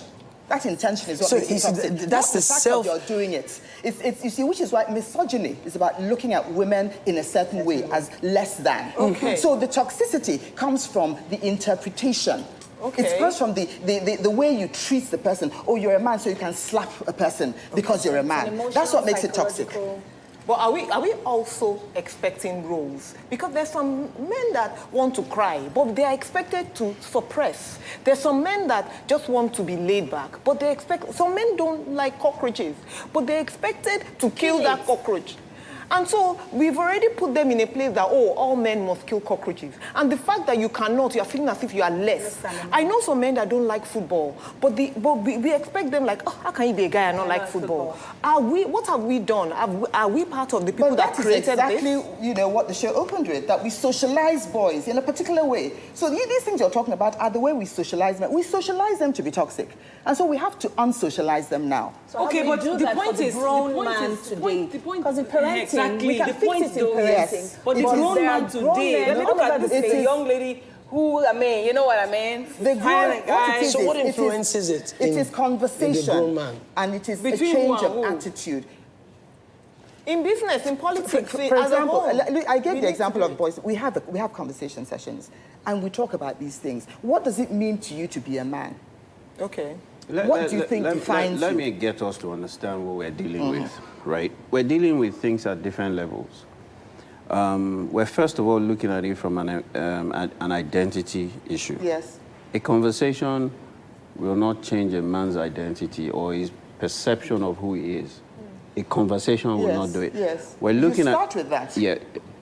We're looking at it from a beliefs and values perspective as well. Yes. Right? A conversation will not change a man's core beliefs and core values based on how he was brought up, right? You need an expert to be able to identify that this guy has a problem. This guy, first of all, has to be willing to want to change, and then he gets help with changing. But you're making it a special issue. But the point is that most men have those traits. This is how they think. Yes. So it's about changing society and men in society. And it starts with a conversation. I used to think that talking was just a waste of time. But I've realized if you don't talk, you sink into forgetting whatever it is entirely. So you start with the conversations, and then you get into the attitudes. And when you can call something a name, conversation helps you to call something a name. You call it a name, then you can deal with it. So you can't negate the importance of having that conversation. No, but I think what you're trying to say is conversations is the start, but that's what I'm saying. That's a given. So let me give you a classic. Let me give you a classic. A man for 13 years has been abusing his wife. Yes. So they wake up in the morning, in bed they're fine. When she steps out of bed and gets into the bathroom, he's okay. When she comes out of the bathroom. He walks into the bathroom and comes out. He becomes dysfunctional and he starts abusing his wife. That's happened for 13 years. So they come to see me, you know, and then we do an architecture of their room. There's a therapy that I work with. We do a systems integration, and we eliminate everywhere. We get into the room, we get into the bathroom, and we realize that we have props. And then we get to the wash mouth basin, and then the man snaps. It's only a stupid, foolish woman that presses toothpaste from the middle. Only a stupid, foolish girl and a stupid wife presses toothpaste from the middle. 13 years. They've gone for deliverance. They've done everything. They've had conversations. He has apologized, but he couldn't change that behavior. Now, I left him for about 3 minutes to vent. Then after he calms down, I asked him, what just happened there? Then he asked me, what do you mean what just happened there? Now, all through I was watching his wife's terror when he was freaking out. Why didn't he just tell her he doesn't like toothpaste? No. He didn't even know. He didn't even know. So I took him back to when he was younger. His father came in every time from age 4 and beat him. Every time he brushed his teeth. Because, you know, we used to use Maclean's, metal cases. When you press it, his father came in, beat him and said, only stupid, foolish boys press toothpaste from the middle, right? He was reenacting that. Now, to address that issue, I had to do a timeline therapy for him and help him out of that. That's a toxic male, right? What kind of conversation didn't they have 13 years? It required therapy. But again, this is a specific case. When I say, for example, that a lot of men are socialized in a certain way, okay, that's the majority of men. There will always be violent men. There are violent women. There are women who beat their husbands. That's not toxic masculinity. That's humanity, and there's a disorder somewhere, okay, from their growing up. So what we're saying is, for the generality of the people that we teach, of the men that we teach, boys don't cry, we have to stop telling them that. And it comes with words to start with. And then if you notice that there are things, for example, that men are doing that they needn't be doing, and they don't have to be violent to be toxic. It's not always about violence. It's about a sense of righteousness, it's a sense of you have the right. Mm-hmm. Do you see what I'm saying? I would like for you to give me an example of a toxic masculine individual. Like, give me instances. I'm giving you because we're going to easily go off topic if we don't deal with specifics. Misogyny. Misogyny is very clear. It's very clear. Don't respect women. Yeah, it's very clear. So men that don't respect women, that's what we're saying. What is the reason for it? What if exactly? Why does a man not respect women? It's because, for example, when there's a meeting, a family meeting at home, wives don't attend family meetings because they're not. See, even though they've been married for 40 years, wives are not allowed to. They're not. What is that? What's the difference? They're not allowed to attend. So what are we dealing with? What are we dealing with? They don't have a say in decision-making. It's a belief thing. It's a belief thing. Yes. It's a cultural thing, or it can be a religious thing. Yes. Right? It's hardly. If it's Islam, yes. You know, Well, that's true. You know, it can be a religious thing. Can a conversation help change that? A conversation is a good place to start. It can start. Yes, and if the conversation starts with someone you respect, let's go. Conversation is a beginning, but the truth is we must at least finally say, because you are here, we assume that because men haven't been made to cry, they have been told that crying is not right. We are creating men who are dependent on substances. You know, what can we do to men? Is it that man simple? is going to get an escape. Yes. He's going to look for an escape because emotion is energy. And if it's just like saying you should not laugh, you should not eat, you should not scratch when you eat. Crying is normal. So if the man is going through an emotion and he needs to express himself, if you can't cry, you express it by crying, right? Precisely. If he doesn't cry, he's going to lash out. So tell us what we should do now. Yeah. So the kind of conversation that we should have, right? Should border around, first of all, the attitude of how you present the case. Yes. Number one. Yes. Number two is, do you have a trusted friend of mine, right, that you can, first of all, have that conversation with, that understands. without you getting offended. Without me being there.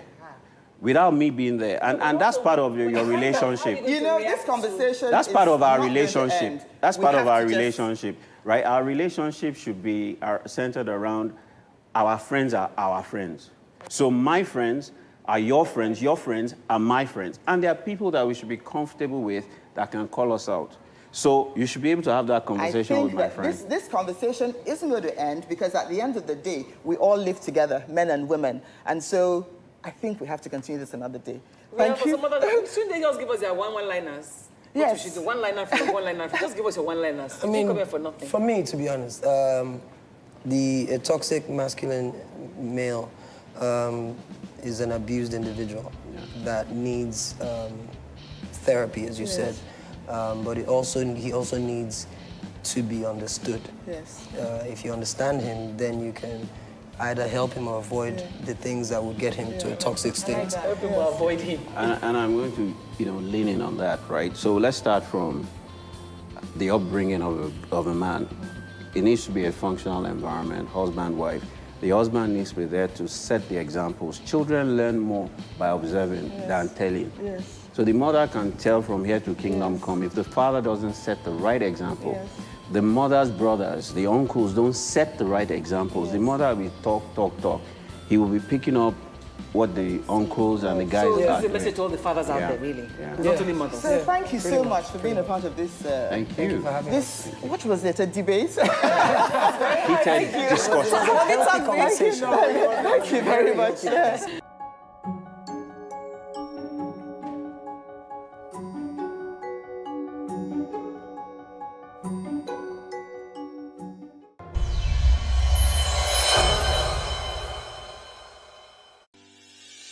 Increase the reach of your events or business services.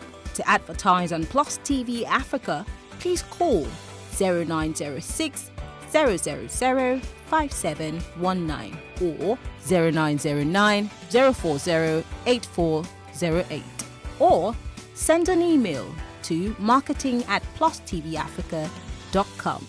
Plus TV Africa. Big stories live here.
And Plus the release now tonight. Court rejects Nnamdi Kanu's fresh bail application, orders accelerated hearing, says he can't stop Southeast insecurity. As Edo Assembly asks Chief Judge to set a panel to investigate Deputy Governor.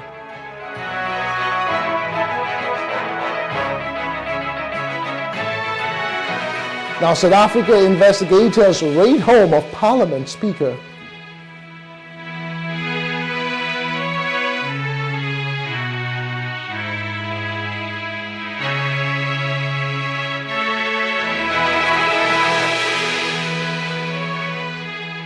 An ex-Mississippi police officer sentenced to 20 years for torture of 2 black men.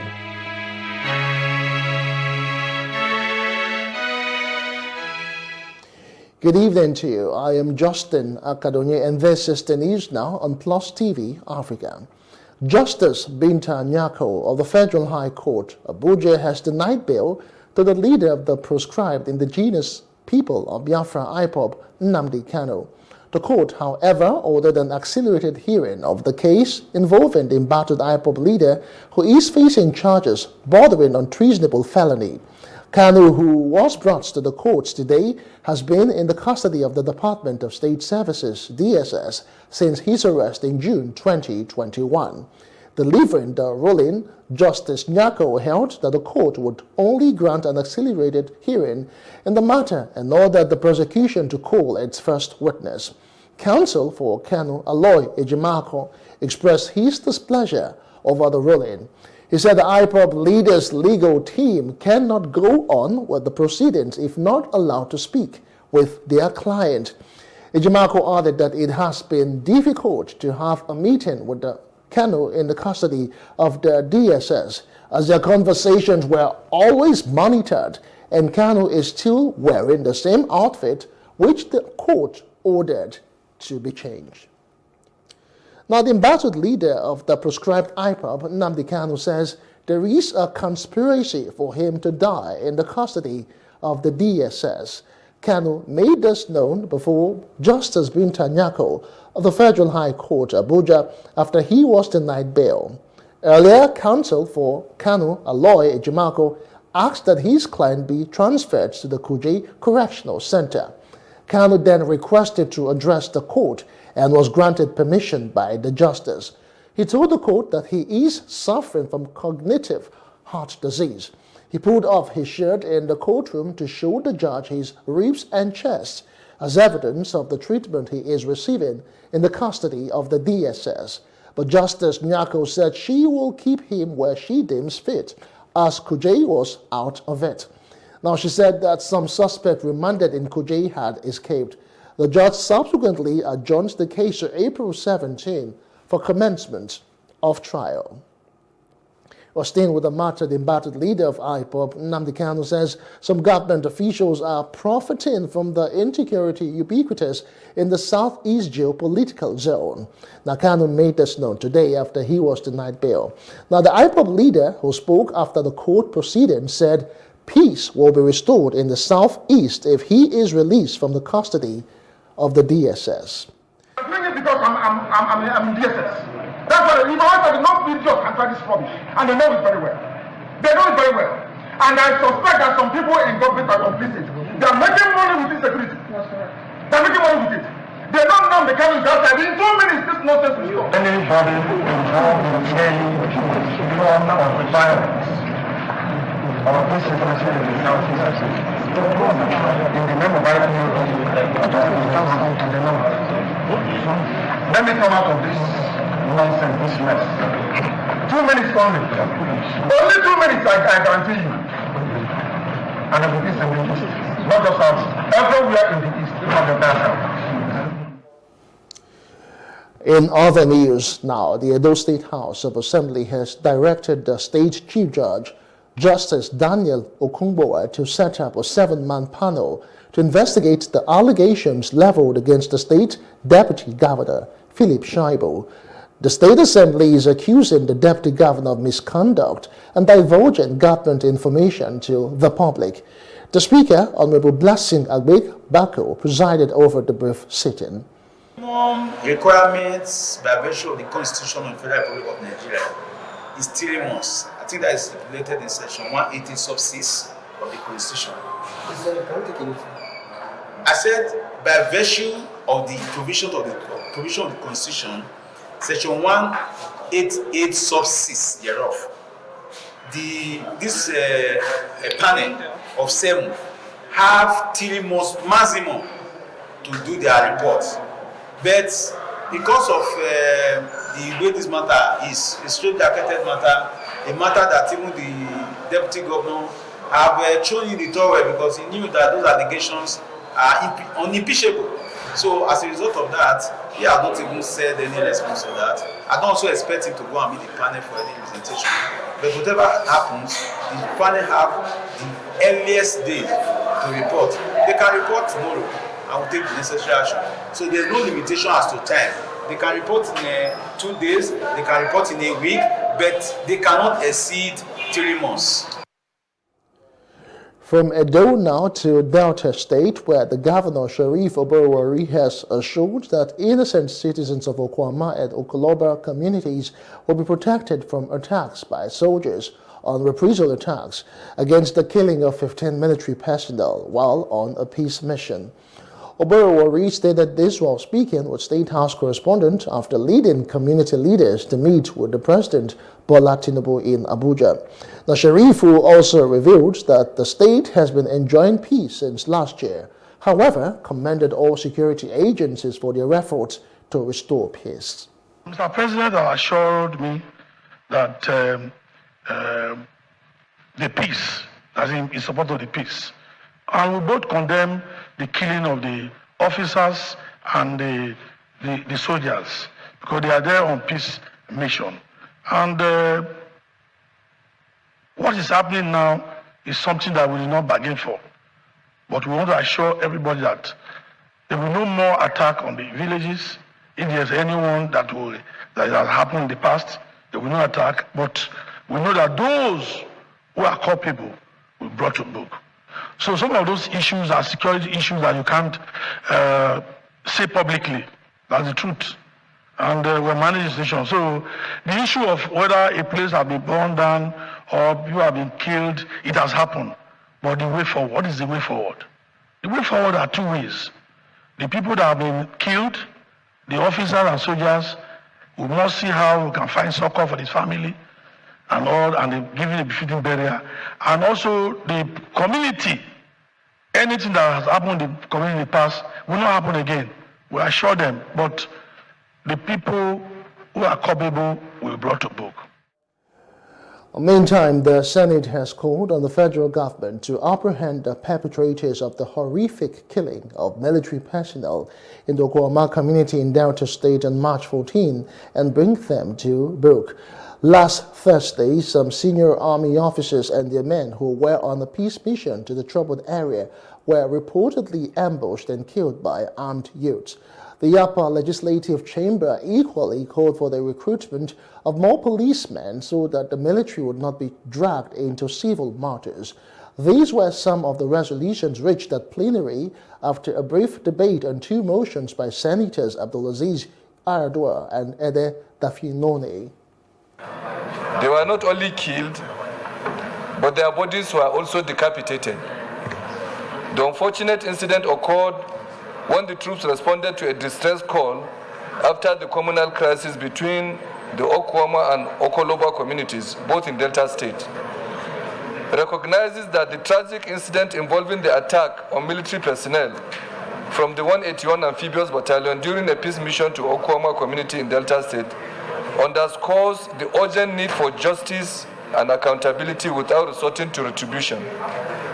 Worried that the understaffing of the Nigerian police has made Nigeria's military to take over internal policing duties such as organized crime, oil theft, communal crisis, kidnapping, banditry, and other policing responsibilities. Lawmakers further described the act as provocative, saying that the incident poses danger to the innocent indigents of the communities in the region. What happened in Delta was not an accident. It was a designed and well orchestrated effort to kill our military men. And it was done in a very barbaric way, very bestial. Mr. President, those who did that deserve to be condemned. But I believe that this Senate and indeed the National Assembly join other colleagues, and I think everyone in this Senate and across our country in condemning the very sad and dastardly act that was committed against officers and men of our country's military. It's not every day, even in a war situation, it's not every day a country suffers this kind of loss, even in a war, even during wartime. Mr. President, Nigeria, this is crunch time for our country, and we must always ensure that whatever thing that we're doing, we must be tolerant with one another. A situation where this number of soldiers will be killed in one swap is highly regrettable.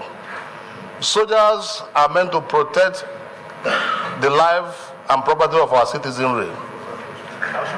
And even the communities themselves are supposed to have tolerance in dealing with such issues.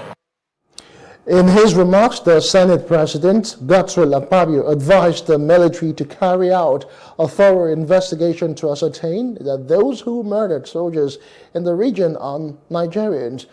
Akpabio expressed doubt if the culprits are from the Niger Delta. We are not at war, even in a period of war, to lose such number of personnel. No community will go to the extent of doing this kind of thing. I don't think they are from Niger Delta. So I think the first point should be that we should first establish the culprits who committed this crime. We must take it seriously. Supposing they are not from Niger Delta, supposing they are not even Nigerians, and we now come and talk about giving relief materials to people should pay for the consequences of their crimes. I would not support relief material. In the same vein, the House of Representatives has appealed to the military to refrain from retaliating against innocent Delta residents in the wake of the murder of their colleagues. The 17 military personnel were killed last week in Okwama, a community in Ueli South local government area, after a peace mission. While considering a motion of urgent national importance by Honorable Babajimi Benson, the House said it was concerned that the incident posed a risk of demoralizing the military. The House appealed to them to abide or ensure they abide by the law and avoid further retaliation. The lawmakers observed a minute of silence for the slain personnel and mandated the security agencies to conduct a thorough investigation into the matter to bring the perpetrators to book. The House Committee on Defense is also to lead the process of investigation and reconciliation to avoid further escalation. Now, the Delta State government has warned that it will deal decisively with anyone found breaching the existing peace in the state. Secretary to the state government, Dr. Kingsley Emu, gave the warning in Asaba while addressing journalists after visiting a wounded victim of violent protests orchestrated by Okada riders. The SSG said the government was working with security agencies and the leadership of the Okada riders to resolve the impasse. They have 9 locations in Delta State, in Asaba, where you have migrant artisans, where they are stationed. They are beginning to act as their armorers, using their implements. If you went to the site where they vandalized yesterday, you needed to see shovels, hammers, cutlasses, and then a few of them won't have those guns. They're occupying several uncompleted properties where all manners of things, drugs and all allied issues are sold. And we're taking very major decisions on that. I will see this opportunity to call all landlords to please know your tenants, irrespective of where they come from. It is not targeted at anybody, but if you have a tenant who is disruptive, we'll hold you accountable. And we are now advising them to go straight to the office of the DG, Capital Territory Development, to go and register such properties that you have missed out, where you have more than 5 tenants without a building. So they build all manners of batches and live there. The landlord must take full responsibility for knowing those he is harboring in his premise. On his part, the State Commissioner of Police, Abaniwanda Olufemi, cautioned against violent protests, adding that security agencies are prepared to maintain law and order in the state. The individual that was injured in that clash yesterday, some will tell you that it was a very peaceful protest. Peaceful protest is a right of everybody, but violent protest is a crime. When you decide to protest and you come out with arms, cordials, and you call it peaceful, when you decide to vandalize, to loot, to destroy, and you call it peaceful, I don't know what the definition of peaceful is.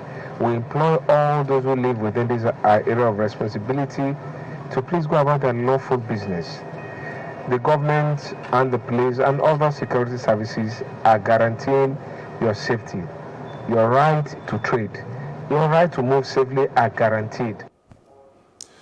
Now, the Ogun State Park Management Services, OXPAM, has called for calm among its members following a violent confrontation with the National Union of Road Transport Workers and the Road Transport Employers Association of Nigeria, over which group should have access to the parks and garages in the state. The chairman of the OXPAM, Akim Bodonri Iyeru, also announced the withdrawal of the park management from the activities of road transport in the state. Now, trouble started brewing among members of the transport unions when the Ogun State government, through the Ministry of Transportation, allowed the emergence of the park management services in addition to the existing two, that is the NURTW and the RETIN. It was learned that the park management services and its members were supposed to work on Monday at the parks and the garages, but the contrary directive said to have emanated from the state government agents changed the arrangement and assigned the rights to use the parks to another rival union.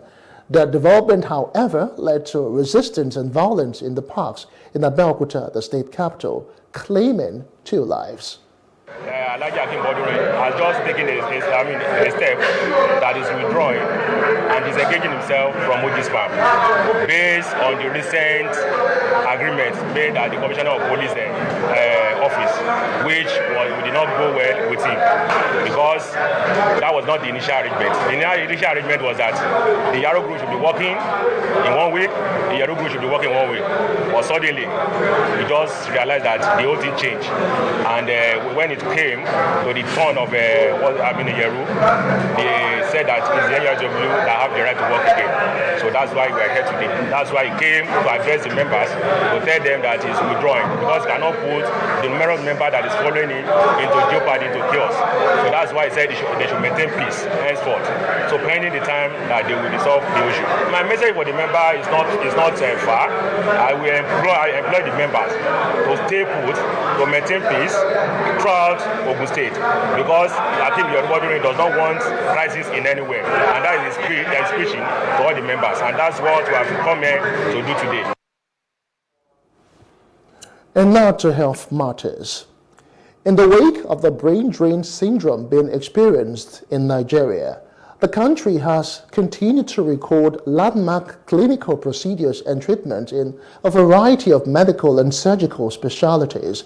This is evident in the successful completion of 2 complex pediatric surgery operations in children aged 12 years and 5-month-old respectively by the Duchess Hospital in Lagos.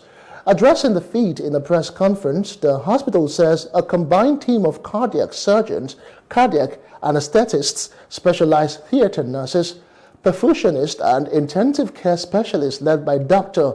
Onyekwelo Nzewi and Professor Bode Falashe successfully performed an aortic root replacement for an unusually large aneurysm of the ascending aorta in Precious Kolajo, a young girl aged 12 years old. Similarly, a 5-month-old infant was successfully operated upon to close a large congenital ventricular septal defect. Commenting on this landmark achievement, the CEO of the hospital, Dr. Adetokunbo Shitabe, said the 2 patients who have survived complex surgical procedures and can return to their normal lives are a fitting testament to the excellent facilities and skilled personnel in Nigeria. He spoke alongside others. They come in when they have heart problems, in heart failure, but their heart failure is not the same as an adult that can complain. What happens is that they start breathing fast. They cannot feed properly. Feeding takes a lot of energy. So that sucking, they're using all their energy to breathe and to manage the heart failure. So they don't feed well. They fall asleep while feeding. They breathe fast, and they're very irritable. They don't gain weight. We have a responsibility, a direct responsibility, to pass on the benefits to the consumers. The reason this is called the Duchess International Hospital is because Nigerian patients are worth it. It's a royal standard of healthcare. Anywhere in the world, you do not have a smidgen of a chance of solving the healthcare problems of the population if you cannot make it affordable. And that certainly is a responsibility that big and robust organizations like this must take to heart. Okay, thank you. I will start by giving kudos to my wife because she was sensitive and observant enough to observe some anomalies from the child's, from cradle to be precise, because immediately after 2 weeks of the birth, she called my attention to some difficulties in breathing, and there is this kind of indentation below the ribs like this that really calls for attention, and we went to the hospital where she was given birth to, and they recommended we stay for about 3 months. Say it is possible the baby outgrows it, and as our father, the chairman of Right Foods Limited, he came through for us. He said, okay, he recommended Duchess. He said the best place as far as is concerned to take this baby for a compounded surgery like this is Duchess. That was a machine normally to check the blood coagulation. It goes for about £1,000. That was as then. We are not talking of the current exchange rate. So we approached them, we said, we don't have fund for this. And they gave us free of charge. They booked it, they ordered it from UK, and they gave us free of charge. So we don't pay for that now. We only run the test at home. And now to education matters. The academic and other activities have been paralyzed at the Ahmadu Bello University Zaria in Kaduna State as a 7-day warning strike by the Senior Staff Association of Nigerian Universities SANU and the Non-Academic Staff Union NASU enters its second day. Now, the SANU members at the university attributed their strike actions to the federal government's failure to pay their 4-month withheld salaries and other earned allowances. The chairman of the Joint Action Committee ABU Zaria chapter, Mohammed Yunusa, urged the government to reconsider their plight. The situation during the withheld salaries, actually, it is not an easy situation. With the inflation in the country, things are rising up in the market every day on a daily basis. So the situation wasn't easy for us. And especially now, with the increase of the spoil subsidy, on daily basis, prices of commodities are increasing. And now, without the 4-month salary, it is not easy for us to pay our school fees, our children's school fees, and also do the other needful within the houses. So it's not an easy thing for us, all of us. There is no way any function in the university can hold without members of the non-teaching staff. It is on this ground we decided to put down our tools and embark on this strike, demanding forward our request for the payment of our own withheld salaries. The aggrieved workers also lamented the high cost of living, which has made life difficult for them and their families. Light is ceased, water is ceased. The server of the university is also ceased. There is no internet facilities. Libraries, all the gates are closed. Our lecture theaters are also closed. We will not allow, because these areas are all our areas of concern. The University Health Services, the mock metering unit. Therefore, we are asking the federal government to meet our demands by paying also the non-teaching staff their 4 months withheld salary as well. The government also in 2023 promised paying us 50 billion naira as arrears of an allowance. This money was also budgeted in the 2023 budget. And now to Taraba State, where the governor, Agbo Kafir, says his administration will soon put a benchmark for teachers in primary and secondary schools in the state to raise the state education standards.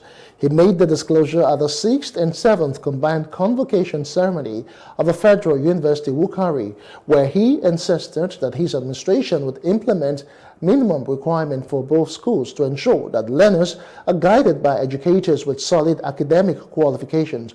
Our correspondent Jude Nuhu Gundali's report is presented from our studios. This is the 6th and 7th combined convocation ceremony of the Federal University Wukari. The convocation drew people from all walks of life to the ancient city, the spiritual headquarters of Kwarafa Kingdom. Speaking at the event, Governor Abu Kafir said he will implement minimum teaching requirements to raise the standard of education and ensure that learners are guided by educators with solid academic qualifications.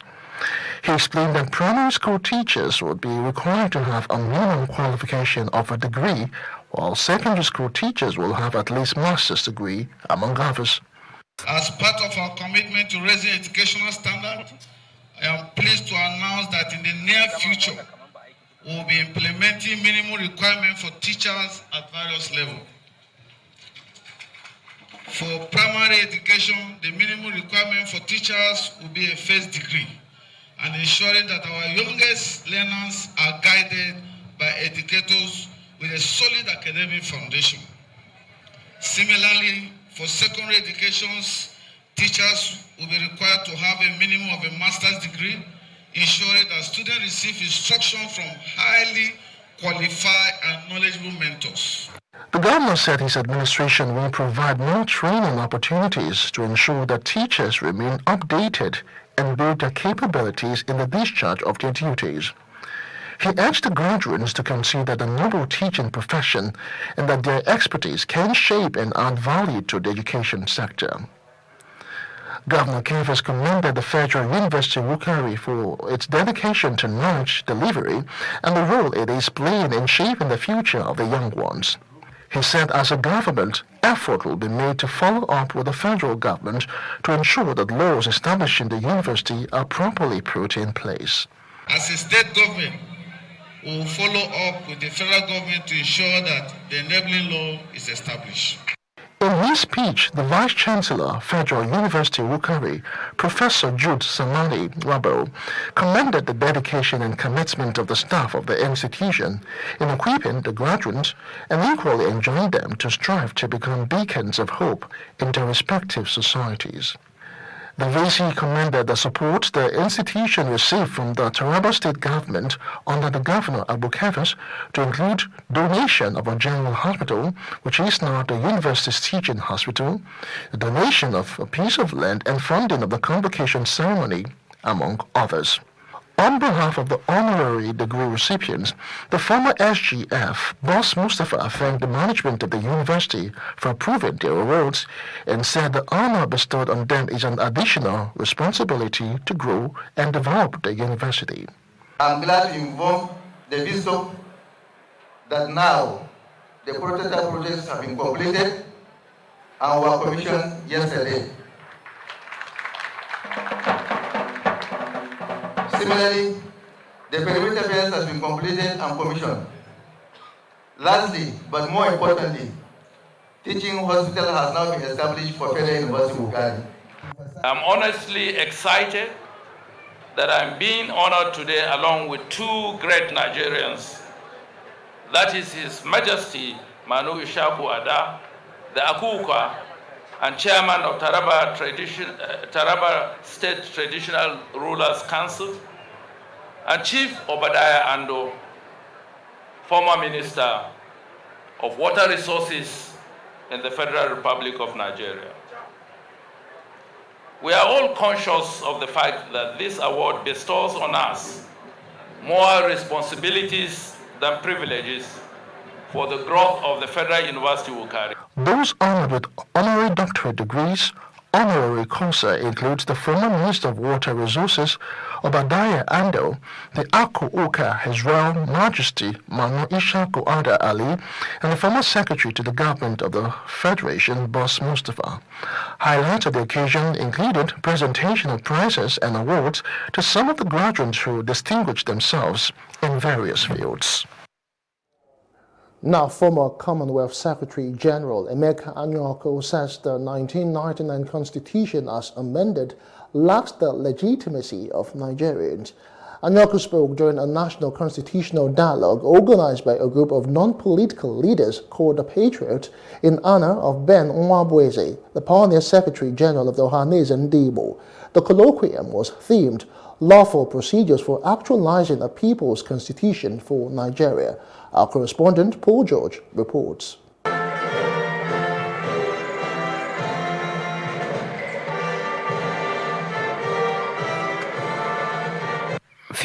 than they should be, but large enough for this constitutional review, the nation's three major regions, the Hausas, Yorubas, and Igbos, were ably represented at this gathering.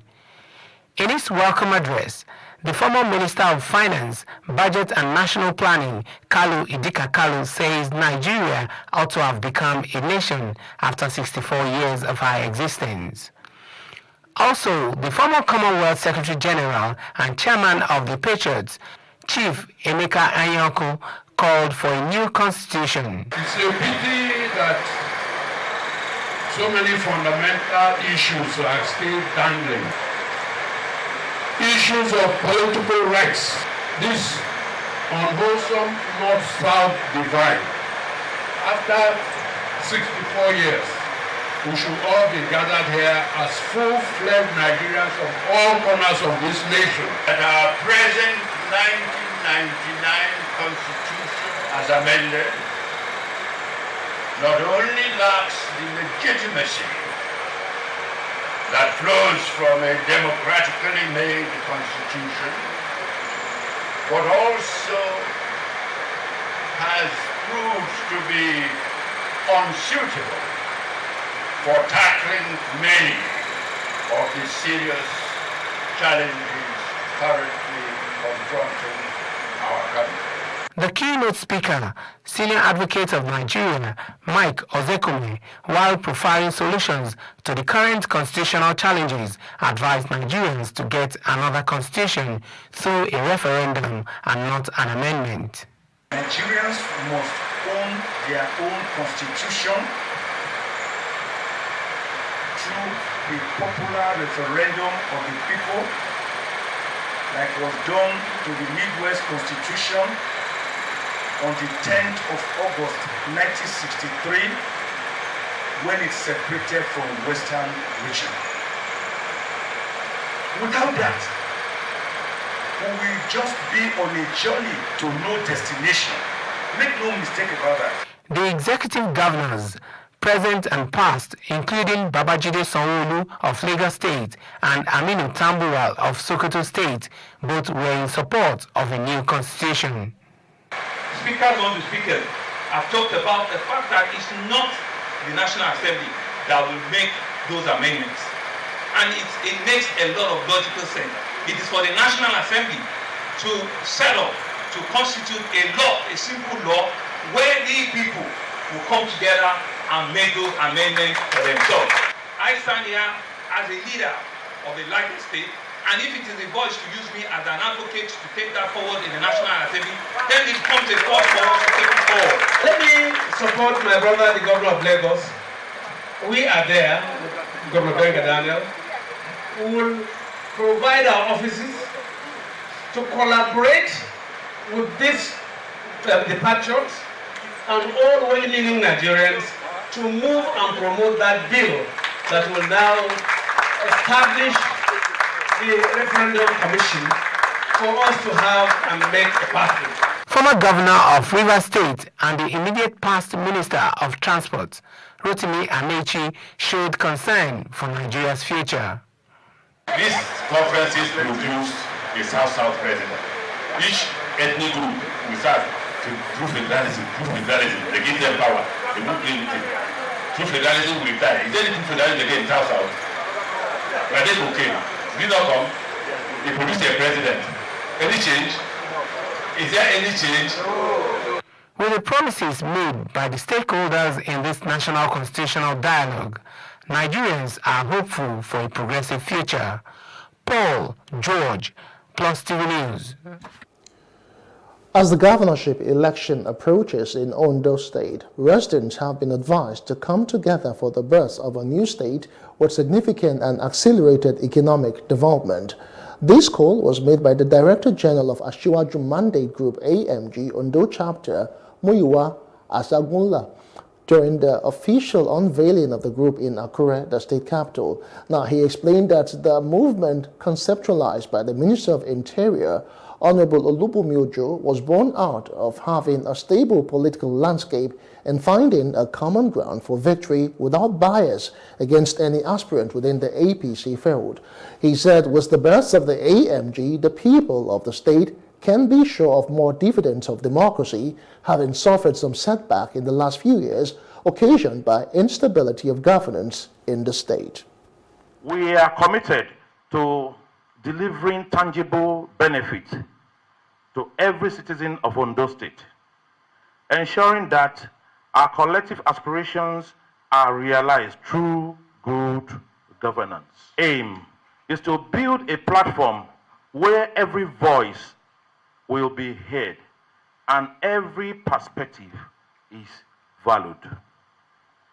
Furthermore, AMG is dedicated to ensuring fairness and transparency in the forthcoming APC gubernatorial primaries. We believe in providing equal opportunities for all aspirants, irrespective of background or affiliation.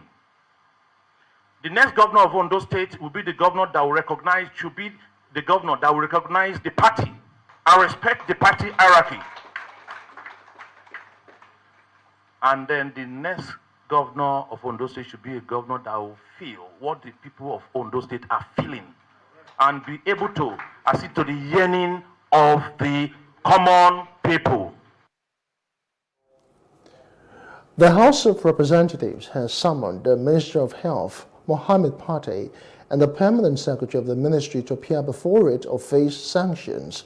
Chairman House Committee on HIV/AIDS, Tuberculosis and Malaria Control, Honorable Amobi Oga, gave the summons over their refusal to honor the invitation of the committee for 3 consecutive times. The committee's invitation to the ministry is to ascertain an alleged embezzlement of $300 million meant for procurement of anti-malaria drugs for communities. And we all know that malaria is now an epidemic in Nigeria. I can tell us that the government have always want to help the people, but most times the civil servants are our problem. This money have been made available for since 2001. We have been inviting the PAMSEC. This is the 3rd time that we're inviting her to come and explain to us what has happened. Have they used the money? If they have not used the money, where is the money? If they have used the money to buy anti-malaria commodities, where are they? As a committee, we are beginning to see how our civil servants connive with international bodies, in this case UNOPS, to run Nigerian businesses down. First of all, they blacklist them, that they are not qualified. When we already have an executive order and we already have a clearance from the National Assembly. Mr. Chairman, why are we talking about this today? We need some scapegoats here. This is not good for us. We now understand why the Permanent Secretary has been invited 3 times and has refused to show up before this honorable committee. I see, or we have all seen now, that the Permanent Secretary and, in my opinion, all of Ministry of Health do not share the same passion that we do to save our people. That is a shame. Mr. Chairman, I think it is necessary that we summon them. I move a motion, Mr. Chairman, that we use the powers conferred to us by the Constitution and the standing order that we serve to summon the Ministry of Health, not just the permanent secretary, but also the minister in charge. They are not here to defend these allegations. Let's bring these allegations when they are here. They refuse to come. Let's not tell them what they are going to hear when they come here. When they come here, then we can now attack them or present them with whatever allegation we have. Still ahead, Gambian Parliament debates bill to reverse ban on female genital mutilation. The details when we return to join us again.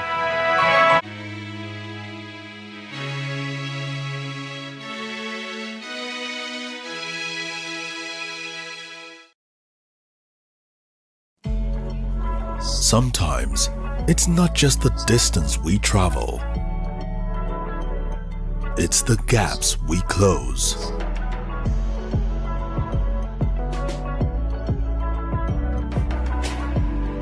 It's not the things we buy.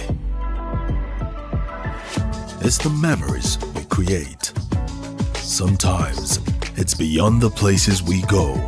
It's the connections we make. Not just the things we taste. It's the taste of things to come. And it's never a question of if, but when. Because life is always just a bit better with American Express. Introducing the Access Bank American Express Gold Card and the Metal Platinum Card, now available through Access Bank. An African girl somewhere is sitting at home, accompanied by dreams that seem so far away. Africa is one of the continents with the highest out-of-school percentage in education, and girls are at an early disadvantage. The sub-Saharan Africa records about 18 million out-of-school girls. This gender gap extends to the tech space with a projection of only a 33% global female workforce representation in tech firms for 2022. Let us help change the stories and numbers. Africa Agility's Project Train a Girl campaign is working to help train African girls in tech. You can donate as little as $2 or 2,000 naira to help a girl in tech get her heels in the door. Visit www.africaagility.rallyup.com/PTAG to donate.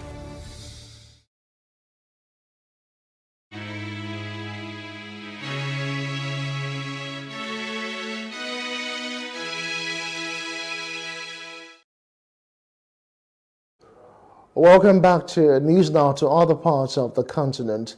An elite unit of South Africa's police has raided the Johannesburg home of the Speaker of Parliament, Nosiwe Mpisa Nkaluka, over corruption allegations. She has been accused of soliciting bribes in return for a warden contract when she served as defense minister. The police unit was acting on behalf of state prosecutors who have been carrying out an investigation. The 67-year-old veteran of the anti-apartheid struggle became Speaker in 2021. Before that, she served as Defense Minister for 9 years. During her time in that post, Ms. Mapisa Nkakula allegedly made several demands for money amounting to $120,000 from the owner of a company to secure a tender to transport army equipment back to South Africa from elsewhere on the continent. The Gambian lawmakers have debated whether to repeal a ban on female genital mutilation, which has been on the rise in recent years, despite activist campaigns to end the practice. The small West African nation imposed steep fines and jail sentences in 2015 for those who carry out female circumcision, known by the acronym FGM. Lawmaker Almami Giba presented the repeal bill earlier this month, arguing the ban violates citizens' right to practice their culture and religion. Gambia is an overwhelmingly Muslim country. If the bill is passed, Gambia would become the first country to reverse a ban on FGM. After debating the bill, the lawmakers voted by 42-4 to send it to Parliamentary Committee for review. Moving outside Africa now.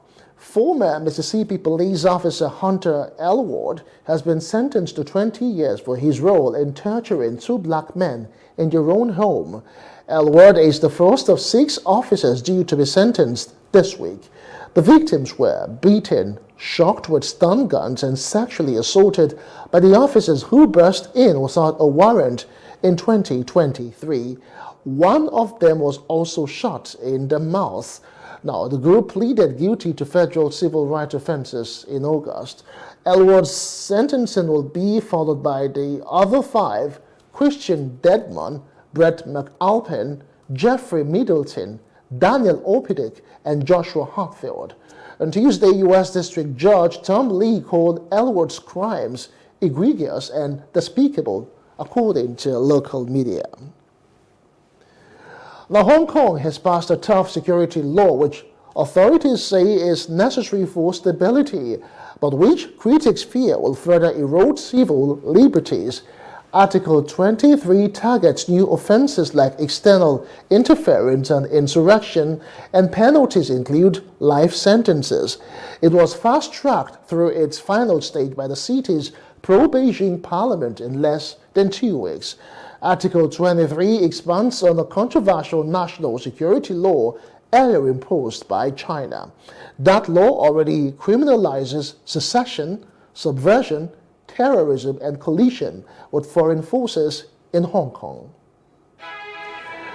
Up next, the news now. Naira depreciation pushes Nigeria's imports to 35 trillion naira.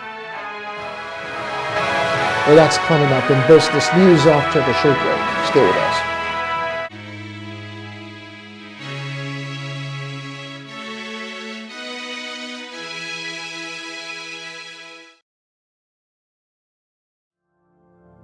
My name is Adejoke Lasisi.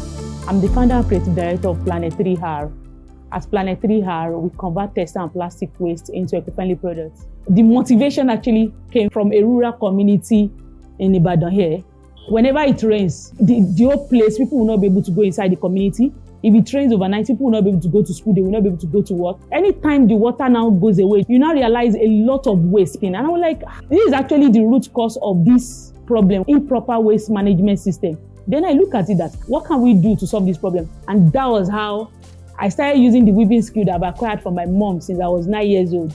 Then I started using it to weave those waste to now make sure that we now convert them into beautiful items like bags, shoes, even clothing. I actually participated at Womenpreneur Season 3, that was 2021. One of the things I really gained at that time was business development. You know, it's not just about the talent now or having to know how to convert the waste or having the idea, but to be able to put it into a successful business. I really appreciate what Access Bank is doing for entrepreneurs. Let us now say women now, because most of the time women don't really have much of these advantages. I love the fact that there's an initiative for women. I want to encourage you to make sure that you go and apply honestly.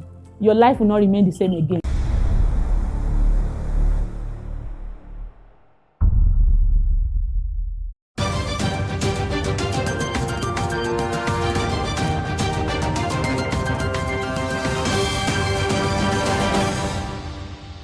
Hello and welcome to the business corner of our news. The Association of Licensed Telecommunications Operators of Nigeria has said voice and data services affected by the cut in the undersea fiber optics along the coast of Cote d'Ivoire and Senegal will be completely restored today. The chairman of Alton, Gbenga Adebayo, made this disclosure in an exclusive interview with journalists. Last Thursday, cuts in the undersea cable supplying broadband internet connectivity to Nigeria and countries in the West African sub-region forced many banks, financial institutions, telecom companies, and allied firms to scale down their operations. The cable companies affected include the West African Cable System and Africa Coast to Europe on the West Coast route from Europe, both of which have experienced faults. Additionally, SAT3 and Main1 have reported downtime due to the cable cut.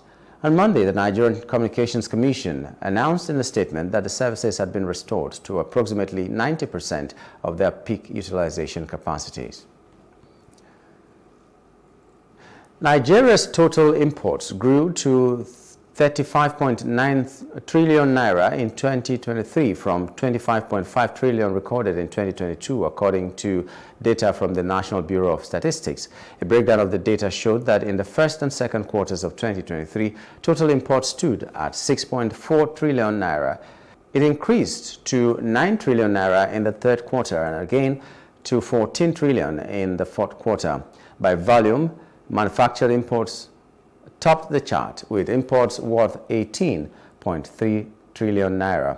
Agri imports stood at 2.2 trillion naira, while imports of raw materials totaled 3 trillion naira. On the other hand, Nigeria was able to churn out exports worth 35.9 trillion naira. However, much of these were under the category of crude oil, which constituted 29 trillion naira, while exports of other oil products stood at 3.5 trillion naira.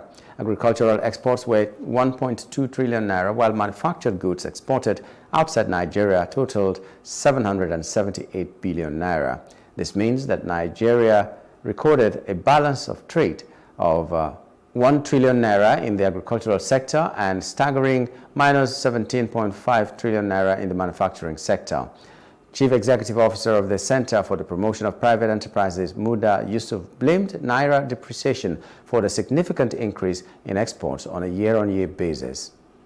Airfares across local destinations in Nigeria have continued to rise, leading to a drastic drop in the influx of passengers arriving and departing from airport terminals across Nigeria.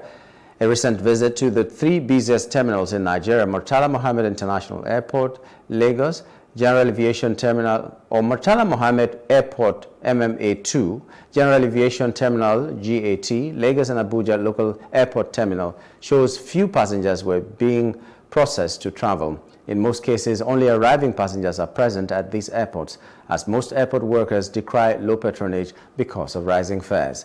The staff also disclosed that in recent times, airlines have had to help one another airlift passengers going to the same destination and share proceeds from the flight to avoid rising operational costs. Findings show that aviation fuel currently takes about 45% of the operating cost. Labor takes 17%, aircraft rent and ownership takes 8.5%, non-aircraft rents and ownership 7%, professional services 4.5%, landing fees 2%, food and beverage 1.5%, maintenance materials 13%, and transport-related 1.5%.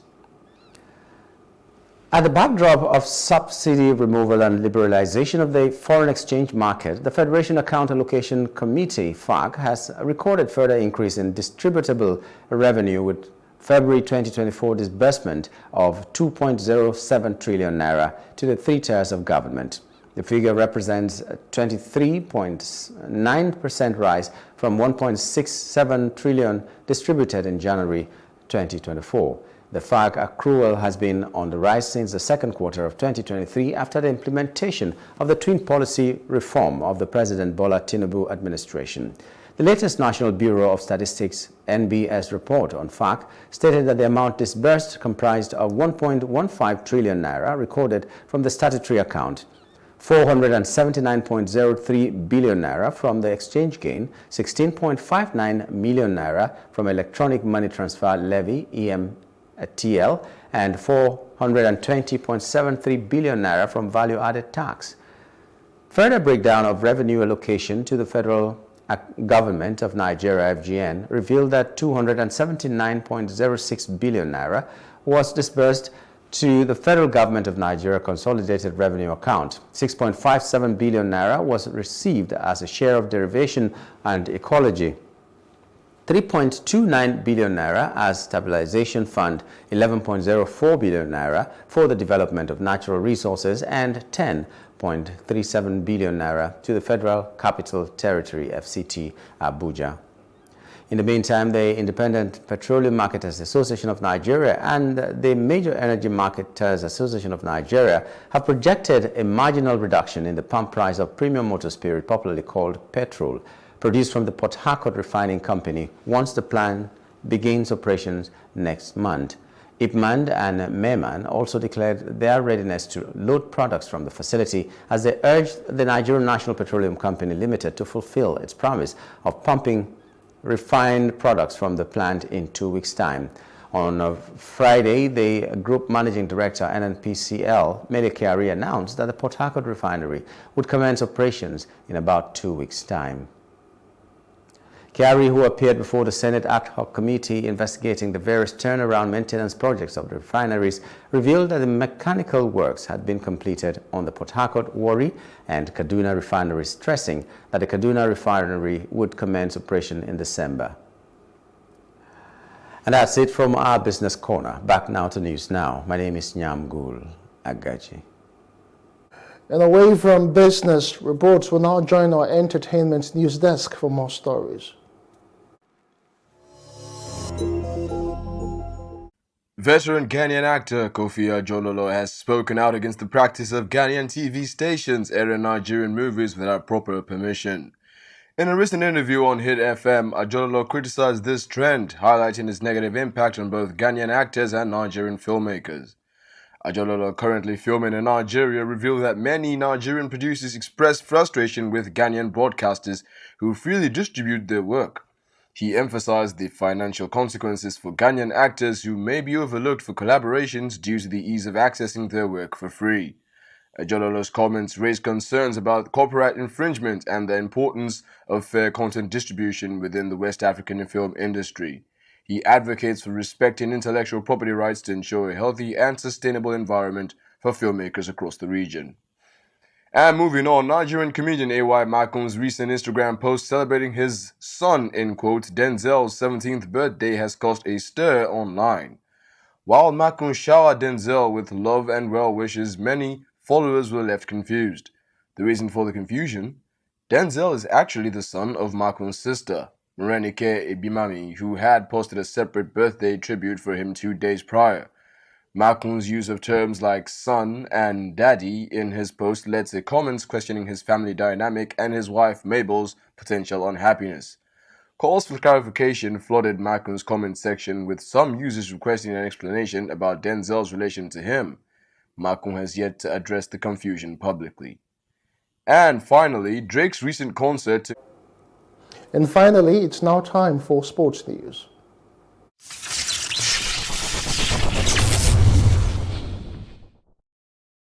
Former Nigeria forward Finidi George will occupy the Chiefs' corner in the dugout when the Super Eagles confront West African arch-rivals Ghana in an international friendly in Marrakesh on Friday.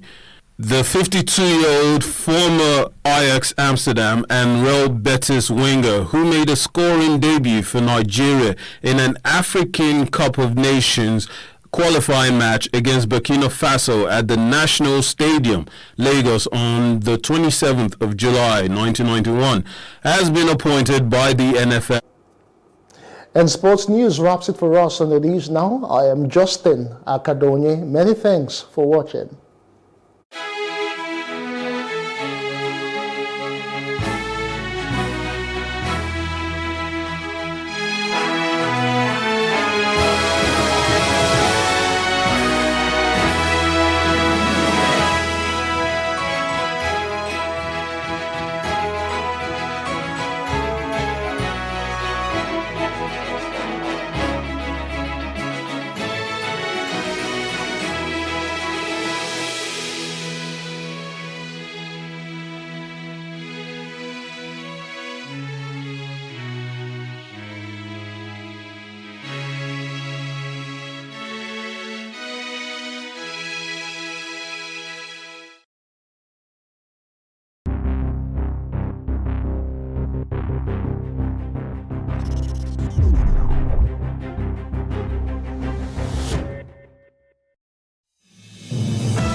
I was just calm. I just kept calm, like, okay, let's see what's going to happen next.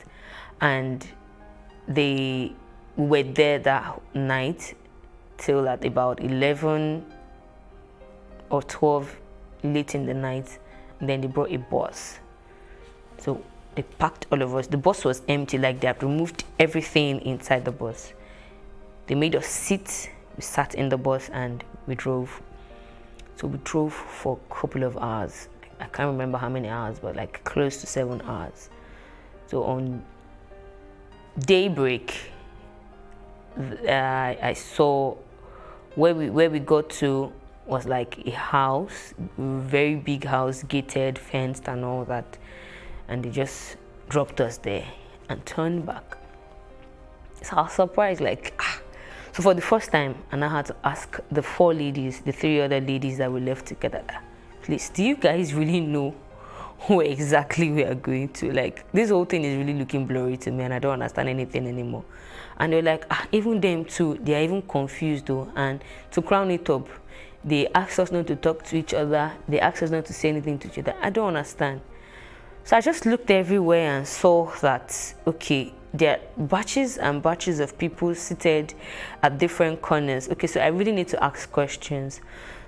So at that point, when Alhaji came out, like he's one in charge of that house, and then he did say, okay, let's look for something to eat. All through this while we are not eating, and he said we should fix something to eat, and they made one spaghetti that didn't have salt, and it was so very funny, like. So I just summoned courage. I went to meet the Alhaji. I said, please, sir, I need you to just be open and tell me what exactly is going on. Where am I, first of all? He said, Duruku. I said, where is Duruku? He now said, how do I expect him to be able to explain that Duruku, that is what he knows, this place is Duruku. I said, okay, do you know where exactly I'm going to? Or do you know the person that brought me here? He was like, maybe Libya you they go. I said, Libya. I said, I'm not going to Libya. He said, I still say you be Johnny just come. Like, he said, you don't reach here. The only thing now for you make you they go the place where then they carry you, they go. Say, then go come carry you on tomorrow night. And he refused to say anything afterwards. So I went to sit down and relayed what he said to the other ladies.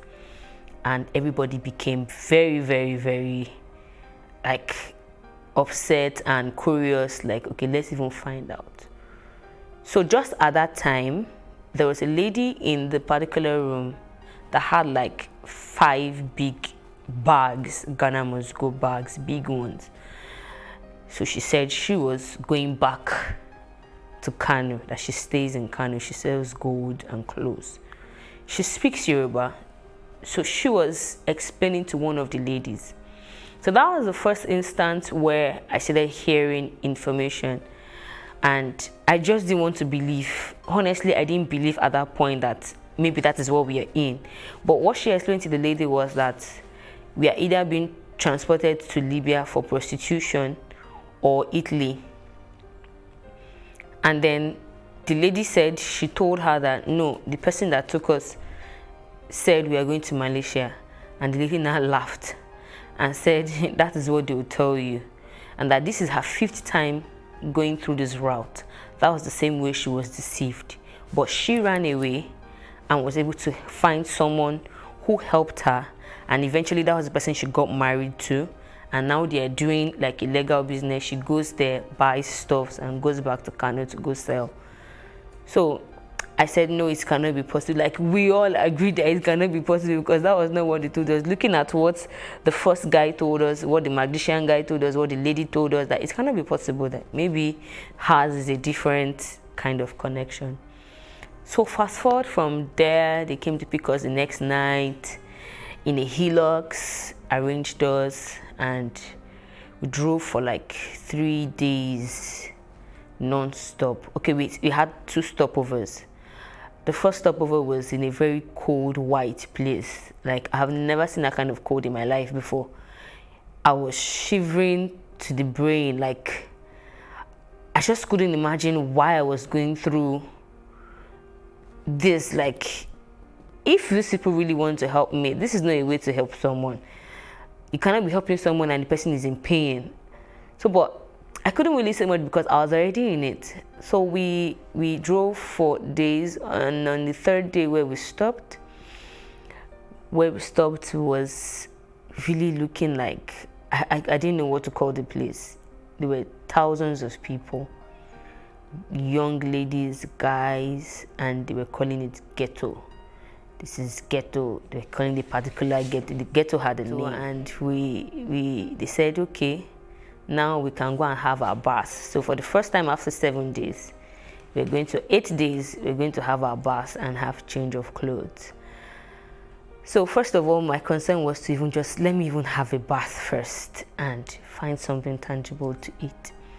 So they made rice, we ate. In the midst of eating, I started hearing conversations. So I said, okay, since they said we should not talk to anybody, no problem. I'm going to find out everything I need to find out, and if possible, go back from here. So during conversations, I heard people saying, they will tell you everything possible, that here it is Libya they're taking you to. You either go and work as a housemaid, or you go and work in connection house, all manner of things. And at that point, it really dawned on me that what that lady had said earlier was very true. So the other 3 ladies, 2 of them now came to meet me when I was sitting down. I like, see what I am hearing. I said, okay, even me too. I heard the same thing. And we're like, are we sure we want to continue this journey? So at that point, I was really upset with myself not to have verified whatever information I got. I started crying. I was in pain. Like, why will I be going through this? Like, no. Even if, for crying out loud, this is not help. This is like putting me in a pit where I can't talk, I can't communicate. Now there is no communication, nothing. So I looked around. We were there till the next day, and then there was this particular guy, Mohammed, that was giving out clothes, was calling out names and all. So I walked up to him and said, please, at this junction, I don't think I want to continue this journey. Can you help me? I want to go back home. And then he said, that what I just asked is very dangerous.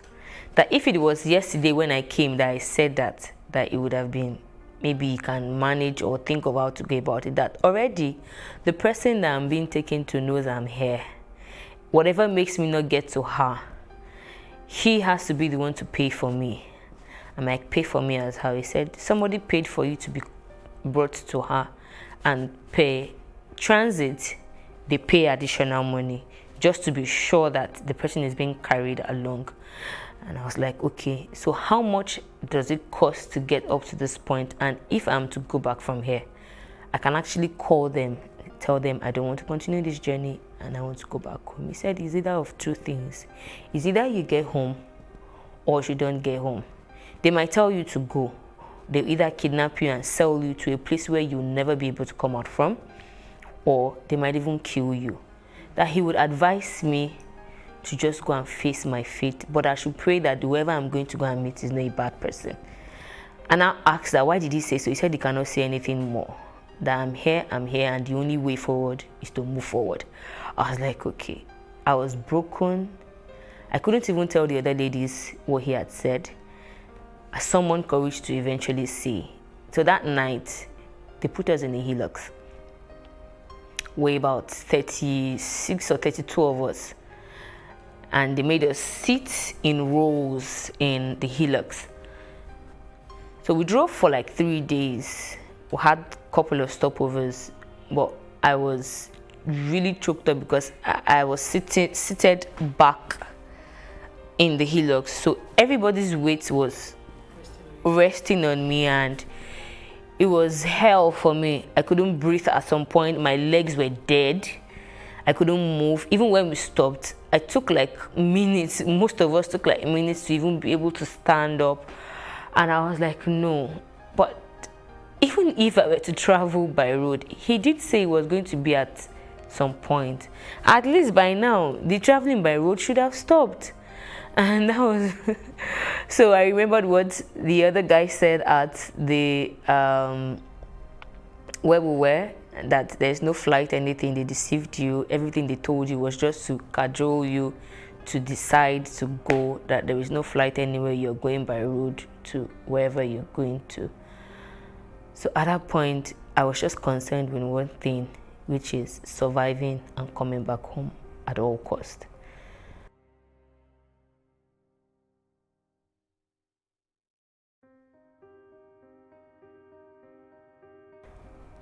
So after the first stopover, I became sick a little bit. I started having too many issues. So I decided not to sit in the hillocks again. And then I had to sit at the edge on top of the tire box.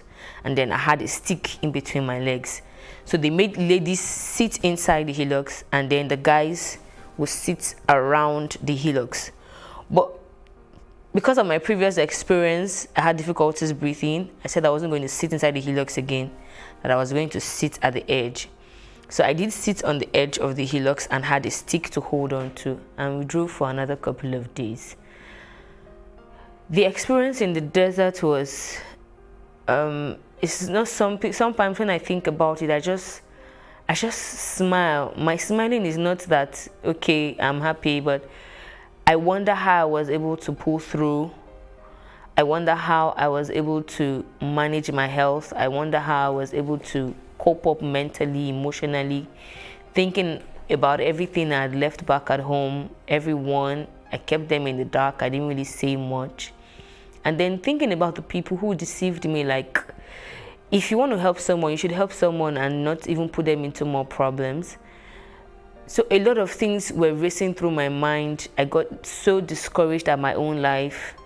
I felt really bad that I was impatient. I didn't ask questions. Of all places, why would I be going to Libya to do what? Like, I wasn't even, I couldn't really define the feelings I had then. But at each point, what I always did was to just pray to God that, God, I know that I have done wrong not to have even, look out for my own self, but I am asking for just one thing. I asked her about it. She pretended not to know anything about traveling, that this guy didn't tell her anything about traveling. I'm like, but you introduced me to this guy, so it's not possible for him to come tell me something about traveling and you didn't know. I thought so far and wide to the point where I felt, okay, I know I'm not going to die. I know I'm not going to die. I know I will go back home, and I'm so going to fish these people out and really find out the reason why they ever did such to me. At some point, I became very ill. I had very bad cough because I refused to sit again at that point. We had sat for like 3 days. So all my ties were burnt and peeled from the sitting. And the hillocks, the speed at which the hillocks was moving was really high. It wouldn't stop. At a point, a guy fell off the hillocks and they didn't wait. They didn't wait. The drivers were so mean. We don't understand their language. They don't understand our language. So even when you're beckoning on them to say, oh, something is going on. There was a time a guy was throwing up. He was feeling, okay, I think it was about throwing up. So we're like, okay, maybe if he stops. We tried beckoning on them, and if they come out, the next thing they do is to maybe hit you with something, saying all manner of languages. We didn't understand. We couldn't speak to them. They couldn't speak to us. It was hell for me. So because my laps were peeled, I couldn't sit again. So I now stood behind the pavement of the main hillocks box. And then that journey was for 5 days. 5 days of cold, 5 days, as in I couldn't breathe. I couldn't breathe. Like at some point, I would just cry and scream out loud. Like, I wish the sky could even feel my pain. Like, there was no definition to what I was going through. And I just kept crying and crying and crying. After crying, I'll console myself. You're just crying. You see, everybody here, they also have one reason to cry. So they cannot shoulder you and tell you sorry. So you alone will have to shoulder your pain. And that hurt me so bad. sometimes when people see me talk about the story and I'm not really showing so much emotions, they feel, oh, we're not too sure you went through this. I have said it like 1,000,001 times. It's something I went through, and I can imagine how I had to just tell myself that, come, you have a child back home that you love. You need to be alive to come back to her. That was my source of strength. And the life I really wanted for myself ever before embarking on that journey just kept me going, that I know one day I am going to eventually come back and say this story to people. So at that point, remembering and recalling everything, one question kept popping in my head: why will people not have any other thing to do other than to do a business where you transport people to an unknown country, you lie to them, you deceive them, you promise them heaven and earth, and then put them on a dangerous path where is either they make it or they don't make it, and you will not even tell them any of this. So I was bent on making it to wherever it is. I said to myself, no matter how wicked whoever it is I'm going to go and meet is, I'm going to come back home and know the reason why people really did this problem, this business. On getting to Sabah, Sabah is halfway into Libya. On getting to Sabah, we had a connection house where they put us. We met about 60 ladies in the room, and then the guys also had their room. And they kept adding us. They kept adding. And at a point, I counted, we were about 80 in that room, the ladies' room. The guys were about 40-something. The food was really bad. You know, having to make banku. Now, this is not even the original banku. This is the banku made with flour. Having to make flour like fufu. And then maybe they'll serve like 20 plates down, and then everybody will now line up. By the time you're eating, it's as though you're eating stone, you're swallowing stone. The soup was so watery that you won't even, you're not. The very first day I was asking myself, like, I know I had challenges back at home, but my challenges were not so bad that I couldn't even eat a good meal. Like, this is not a meal. So the first day we had that in the night. The next day we had rice, very small portion of the rice was dried. You can imagine when you boil rice and then you open it, you put it in a plate and you just open it down. And because the weather is very cold, so anything you don't keep properly dries up. So by the time you're eating the rice, and like it's like you're eating rubber. So at some point we just sit there crying out that no, this is not life. This is not, why are we having to go through this? I would cry every night. I would beg God that, please, can I just vanish from here? Okay, at the point I was begging for death to come, because it wasn't funny. It wasn't funny. And within ourselves, some girls were like, they were really radical about it, and they were like, no, we need to tell them, it's either they change the way they are doing this food, or maybe we should even take up the cooking by ourselves. So I thought of it. I was like, okay, that's true. So if already I'm going through hell, and then food now has to be a problem. So we waited for the ghetto man, the person in charge of the ghetto, like, we waited for him to come. We kept shouting, when is he coming? When is he coming? We don't even know why we are here. We don't even know what we are doing here. So at that time, we had stayed a week. We don't know why we are being kept here. We don't know who even put us here. We don't even know anything. Nobody is saying anything. So when the connection man did come, we took turns to ask questions. I noticed everybody was just asking questions. Where are we going to? Where are we going to?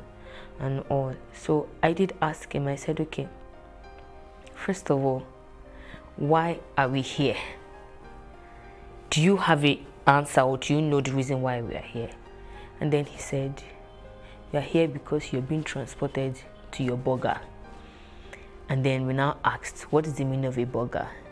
He said a burger is the person that paid for you to be transported from Nigeria.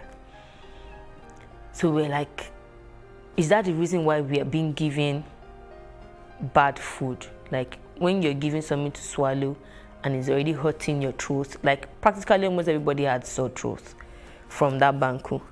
And it was like, okay, he doesn't know anything about the way the food was being prepared, but that this place is just a transit, and the reason why we are here is because the road is bad, there is war, and they cannot transport us. It's very risky, and that we might meet rebels on the way, and rebels, they either rape, kill, abduct. And we're like, okay, so for how long are we going to be here? He said, doesn't know until the war is over.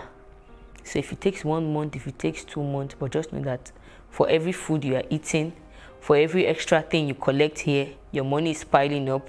It is your burger that is paying, and when you get to wherever you are going to, you will have to work to pay your burger back. So we now, 5 of us volunteered to be cooking our food by ourselves, and we were there for extra 2 weeks and some days. In total, we were there for 3 weeks and 5 days. And then we started the journey to Libya. That was where I had a near-death experience.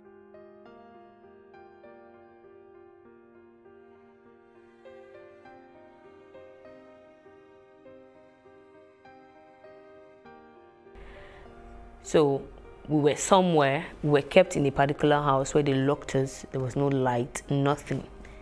And then we were pressed. We had traveled, we had drove for like 2 days, and they put us there. So, but before we entered, we were already beckoning on this people that we want to ease, we want to ease. They didn't even want to listen. They were just pushing us like, how can you people just be pushing somebody like animals? We don't even know where we're going. Like, this is very unthinkable. So I held that urine for good 2 days. So the next morning when they came, now see they begging that, please, we want to wee. So the man was, arrogantly, he was talking, and he went to get a gallon, like this aluminum gallon. We now looked at it that, how a guy can pee in this, but how can a lady pee in this? And from the descriptions he was giving us, he meant that we shouldn't allow the pee to spill on the floor. So we said, okay, all the guys should pee first, and the ladies would take turns to pee, which was what happened. And somehow pee actually spilled. So by the time he was coming back, when he opened the door, so the pee, pee wouldn't, and you can imagine pee that stayed, the smell, it was awful. He was angry. He went back, he went to get a stick, and he was holding like 3 different things. So I was wondering, what does this guy want to do? At that point, everybody had their heart in their mouth, because the moment you see them holding anything, they can hit you anywhere. They can hit you anywhere. So he was now asking who spilled pee on the floor. They were pointing to the wrong person. So I was just watching initially. They were pointing to and he was going to start beating her. So I was not like trying to say, no, she wasn't the one. You see, when that spring landed on my head, this spring they use in water closet. Very strong and thick. And all I knew that was going on was that I was screaming at the top of my voice with both hands on my head, because it actually hit me on my head. And when I gave birth, like 8 months, when I was 8 months pregnant, I fell in the bathtub and had a slit on my head from the tiles in the bathroom. So sometimes that part of the head still hurts. So when he hit that spring on my head, it was exactly on that spot, and he did it like 3 times. He kept hitting the spring on me. I remember crying till I didn't know what was going on. And for the first time, when they say people have transition, I always wonder. I knew I was just lost somewhere. I knew something was going on to my body. I didn't know where I was. I didn't know what. I was just blank. But I could hear myself crying.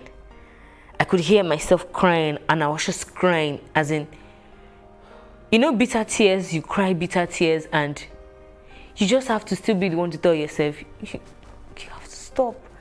So by the time I woke up, the other ladies were like, you need to see the way they were rejoicing, because they said they didn't believe I was going to still come back to life. That the head was actually bleeding at that point. And at that point when I woke up, they had cleaned it, they had tried everything. I remember when they were pouring water on me. I remember when somebody was tapping me and everything. And I was like, they started explaining what actually happened. That the moment he hit that spring on my head the second time, I started screaming, and they noticed I was bleeding, and I cried, and I just went mute. And they were telling him that she's not talking, and the man just told them, bara, bara, bara, bara, and he went away. He said they were praying, they were begging God that this girl must not die. She has been like a source of strength to us. If she dies here, what's going to happen and all that. It actually took me 4 to 5 hours before I woke up. And at that point, I had lost strength, I had lost everything. So there was a lady we met in that place that had a phone. So that was the first time I had to beg her. I'm sure it was because as a result of what had happened, she did not allow any other person use her phone. They would normally not allow you use their phones. So I couldn't even tell my mom what I was going through, because there's no how she would hear my voice like that and not panic. And I know the kind of mother I have. So I called my boss that I had worked with in the FRSC and told him, this is what has happened to me. And I don't even know where. Yeah, we were in Trauna at that time. And he said, but why didn't you say anything before leaving? And then I told him that they told us not to say anything. The moment they say don't say anything, you should have known it was trafficking. I know that you're naive and you do not know anything, but you should have told me. Because he was now like a father to me. Even after I had stopped working with the FRSC then, he was like a father to me. Said he was going to try his best to see what he can do, but that still being on transit, there is probably little or nothing he can do at that point. So I'm sure he tried calling back, because the lady kept cutting a particular call. I wouldn't know, and I didn't want to disturb her. So at that point, I really cried. That was the only thing I could do. I just cried. Like, I have never suffered like this in my life before.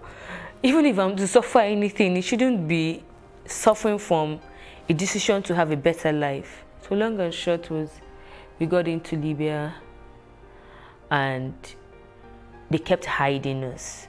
They lay us in hillocks, cover us with tarpaulin, hiding, running, making sure you're not seen, number of choking, you have to be there, sometimes 3 hours, 2 hours. You won't be able to breathe. You can practically feel life leaving you. You're sniffing each other's air, and in the midst of all of this, some people will be fighting and quarreling and beating themselves. I just couldn't imagine why. And even in that, some people decided they wanted to go do this thing, like they wanted to travel this way. I didn't know anything like this existed. I didn't know anything of such even happens. Finding myself in it was like the biggest dream I never wished to have again. So, found ourselves in Libya, and the first thing they did, seeing Nigerian girls and women, I was like, okay, so finally, we have gotten to our destination. So, what's next? Entering that house, I knew this is going to be a big problem for me. Because already I was upset. I was ready to yell at anybody. And then the first thing they made us do was to strip ourselves. I was like, okay. So I did remember at some point in the journey where a particular guy, we met him somewhere, and he also gave us a hint of how it actually goes. He said they're taking you to the garage. And then I now asked, what is the garage? He said the garage is a place where they take Nigerian girls to. And that's the most common place that they take them to, and they're going to take you to the connection house. And what they do normally in the connection house is sex trade. So I said, no, I'm not going to do that one. He said, you will not have a choice. He said, they'll make life hell for you. You will not have a choice. So he now said that if eventually I get there and that is what it is, that I have an option to run away. But that is very risky. And then he did give me his number and said that I must not write that number anywhere. That if they see that number with me, they will beat the living daylight out of me, because they will know that I have contacted the burger as well. So he made me cram that number. Two of us, we crammed that number to be sure that we didn't forget the number. But you see all the experiences we went through afterwards. At a point, I couldn't even remember the number anymore. And then I remember what he said. He said, you just have to help yourself remain strong. And while they asked us to strip ourselves, I was like, for whatever reason, I'm coming to work for someone. Why would you ask me to strip myself? So they said this. They were searching, maybe you have a number written somewhere in form of a tattoo, or maybe you wrote the number somewhere and you hid it in your clothes, or anything. They just wanted to be sure you didn't have any information whatsoever. They collected my phone, went through my phone, and that night they called us one after the other. So, what were you doing in Nigeria? And then I explained, and the man said, okay, now this is the woman and her husband. And the man said, okay, I can see. And then the first question he asked me was, what are you doing here? And I'm like, I was dumb, like, he said, you have something good doing. What are you doing here? I said, it was a friend though that said there's traveling opportunity, and said, there's no need to explain. You are here, you are here. Oh, no choice near. Your own is to make sure you work on time and pay and get out of here. So the wife now asked, what did they tell you that you're coming here to do? I said, first of all, this is not where they told me I'm coming to, and they told me I'm going to be working in a hair factory and a restaurant. And then she laughed and said, that is not it. That this is what they do here. That did I see all those other girls outside? I said, yes. He said, what do you think they are doing? I said, I don't really know, but I saw a couple of girls sitting down. He said, they're working for their money. He said, that is the same thing you're going to do. And I was like, I don't understand. He said, yes, that's the same thing you're going to do. So the earlier the better for you. I bluntly refused, because this is that wasn't what I was told in Nigeria. And for no reason, why would I leave Nigeria to come to Libya, to come and prostitute with my body to make money? How much money do I want to make? So I felt I was doing myself good by trying to be as open as possible. I was very plain and blunt, and then she just kept laughing. I was like, but yeah, nobody will tell you. So she said, okay.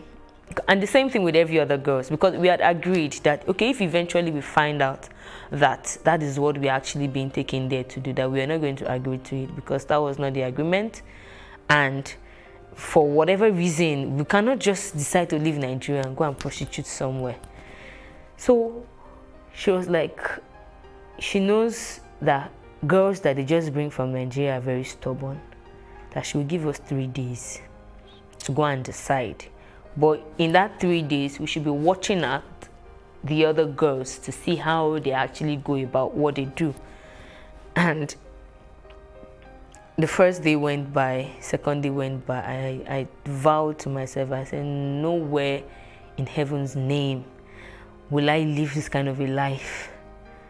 Like, it was so absurd. I was grieved, I was bitter, I was angry, all manner of words, because looking at all the experience in the journey, I almost died, and then all for what? To come here and come and use my body to work to pay someone.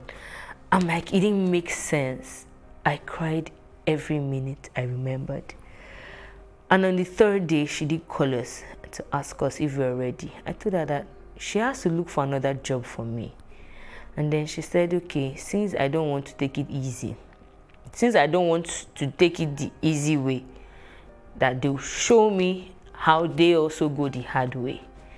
So that night, we didn't even know what she meant. That night, a girl was brought in, and we watched more than 5 people beat that girl black and blue.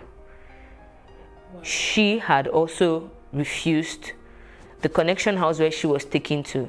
She had also refused to do the same connection house job. It was actually a burger that brought her, but they took her somewhere else.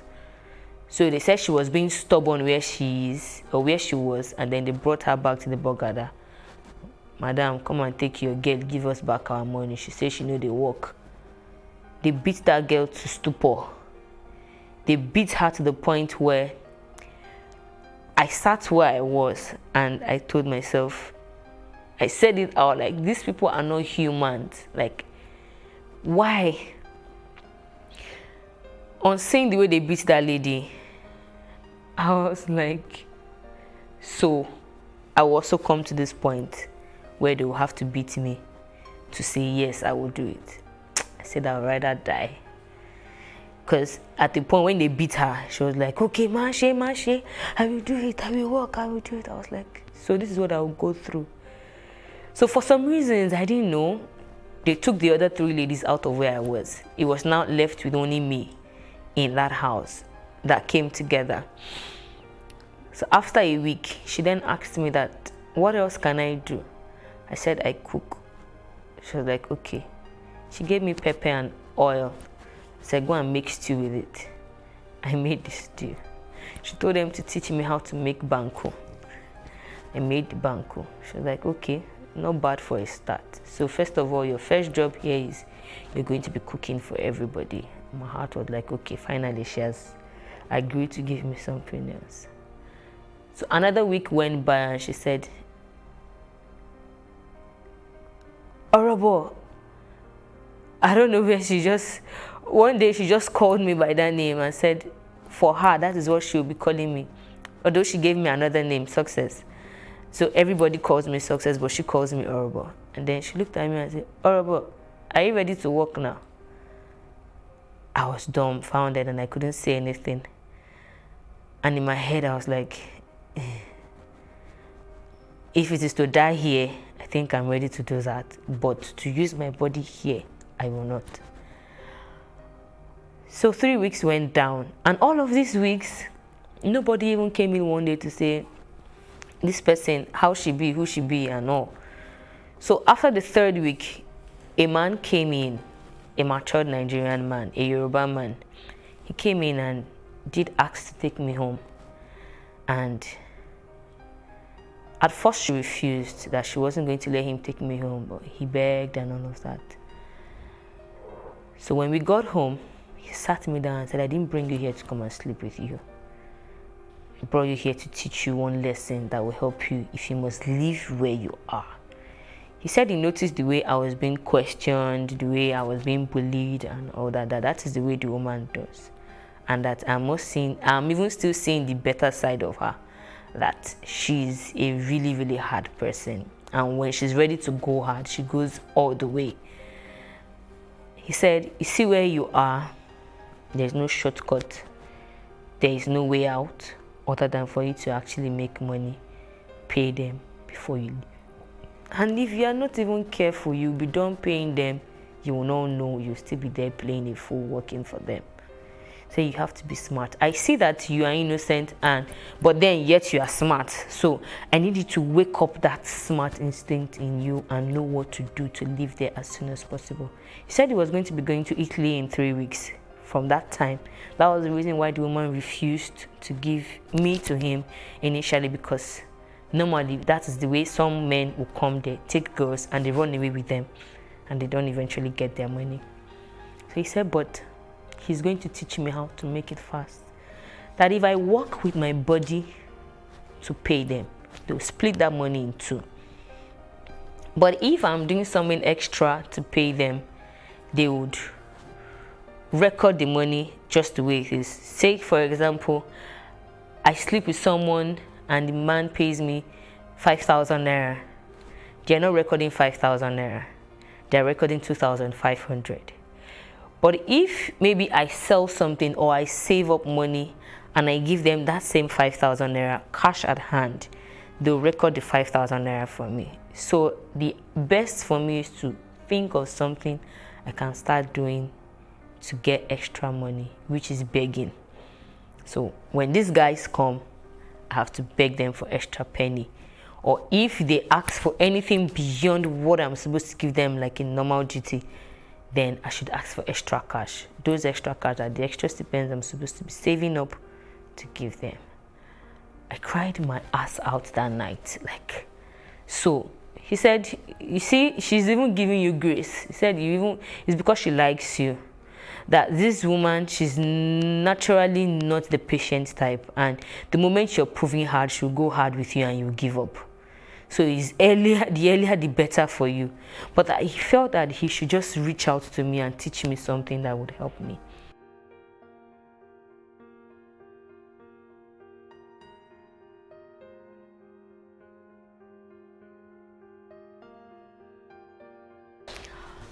So I eventually spent 2 years and 9 months in Libya altogether. I spent a year and 8 months in the Connection House, and that a year and 8 months was hell for me. So after 7 months, I tried reaching out. So at the point they released a phone for the girls in the house to call their customers, to know when they're coming, to know if you're having someone who is coming to come and sleep with you over, or someone who is going to come and take you out and all. So I begged one of the girls in charge one day to allow me buy airtime on the phone to call. So I did call my dad, and my dad was really bitter, and he said the only way he knows I can get out of that place is for me to find my way to the Nigerian embassy and tell them that I want to come back home. So I waited for 3 days to actually get that report, because he didn't know what to do at that point. He said, okay, can I call you back? So I said, I don't know, but I'll try and talk to the person in charge of this phone so that whenever you call, they give me the call to answer, which was what actually happened. And somehow, I don't know how they got to know, but they found out that I called the Nigerian embassy, and they beat hell out of my life. They beat hell, everybody in the house, plus at that time, my burger wasn't in Libya at that time, she was in Nigeria.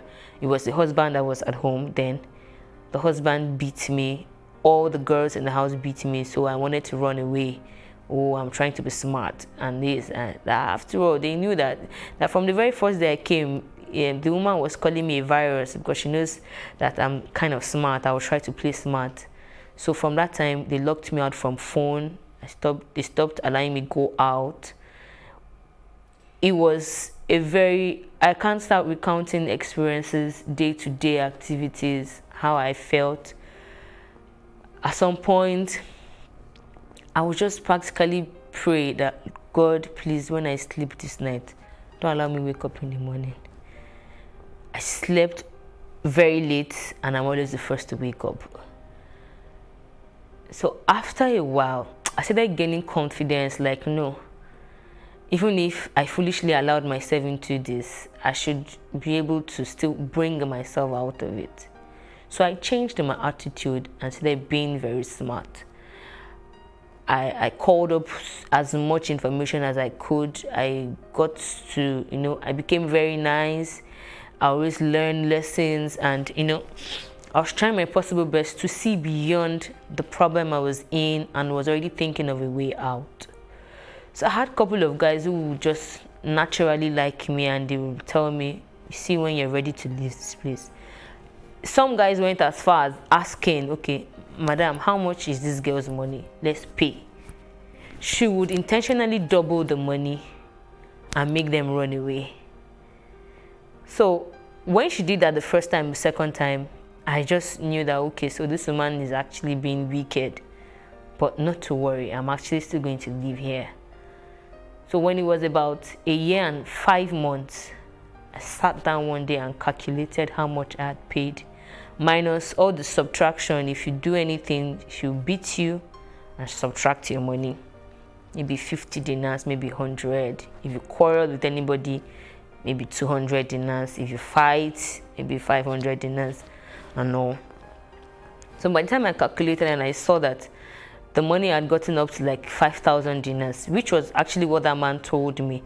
He said normally it's supposed to be 2,500 dinars, but burgers are always wicked. They want to collect even double of that. So sometimes you have to pay up to like 5,000 to 6,000 dinars before they will let you go. And some will still not let you go, except you fight for your freedom. So when I calculated, and I had calculated about 7,000 dinars, I was like, okay, I think my time here is up.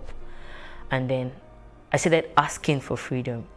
She initially refused and said that I was not done paying her.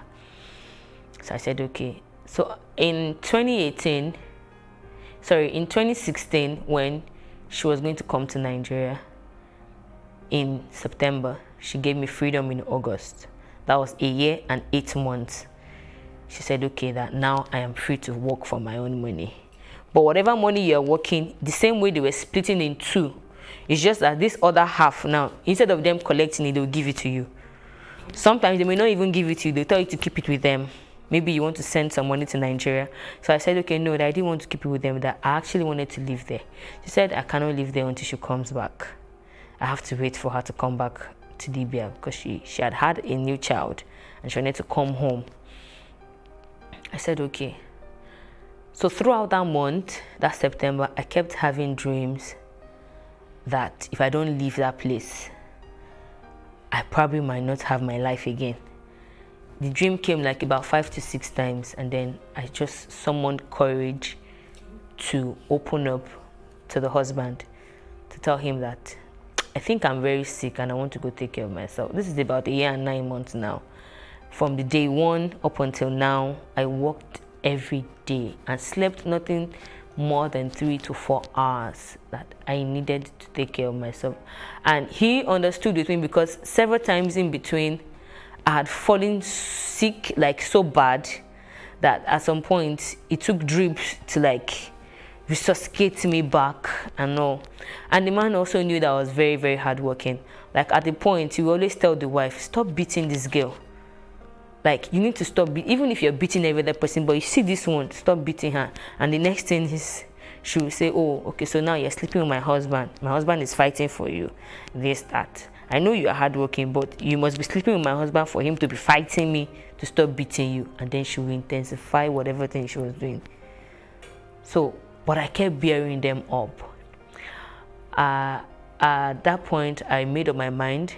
So there's this Ghanaian guy who had already told me that whenever I'm ready, that he had an apartment he doesn't really stay in, that he goes to the village to work. Sometimes he doesn't come home 2-3 months, that he could give his space up for me to stay there, take care of myself. So when I did mention to him that I wanted to go and that I was sick, he did say, okay, that I should call the wife and tell her, which I did. And then she was like, so I cannot wait for her to come back. I told her that no, I can't wait, that I'm very, very sick and I needed to go take care of myself. She said, okay, I should hand over the account to the husband and I can leave, which I did. That was in October 2016. I did that in October 2016. In November, sorry, that was November 2016. I did that in November 2016. I had barely stayed a month in the new house where I was staying. I'd stayed a month and I was taking treatment, eating well and all that. And I heard she came back. She did actually call me to come and cook for her, but I refused going. And then on the 2nd of January in 2017, there was a massacre in the garage. The massacre was bloody. I think they were counting 300 bodies and they were still counting as at the time we got the news. The bombing and from where I was, it's not so far a distance, it's a bit far. We could hear the bombs, we could hear the gunshots. Part of the things we face like every day, you don't sleep, like gunshots. There are some bombs that you practically feel like the house is going to be uprooted from the ground. There was a day that we were running, and a stray bullet passed by my side, brushed my leg. Like, I don't know how I skipped. I don't know how I skipped, but you know, it was just God that was just protecting me all through. And at that point in January, when that massacre happened, like 6 girls in that house actually died. And for me, I felt, oh, this is God just saving me. I guess this is what God was talking to me about when I kept seeing those dreams, and I made up my mind I was going to just go back home.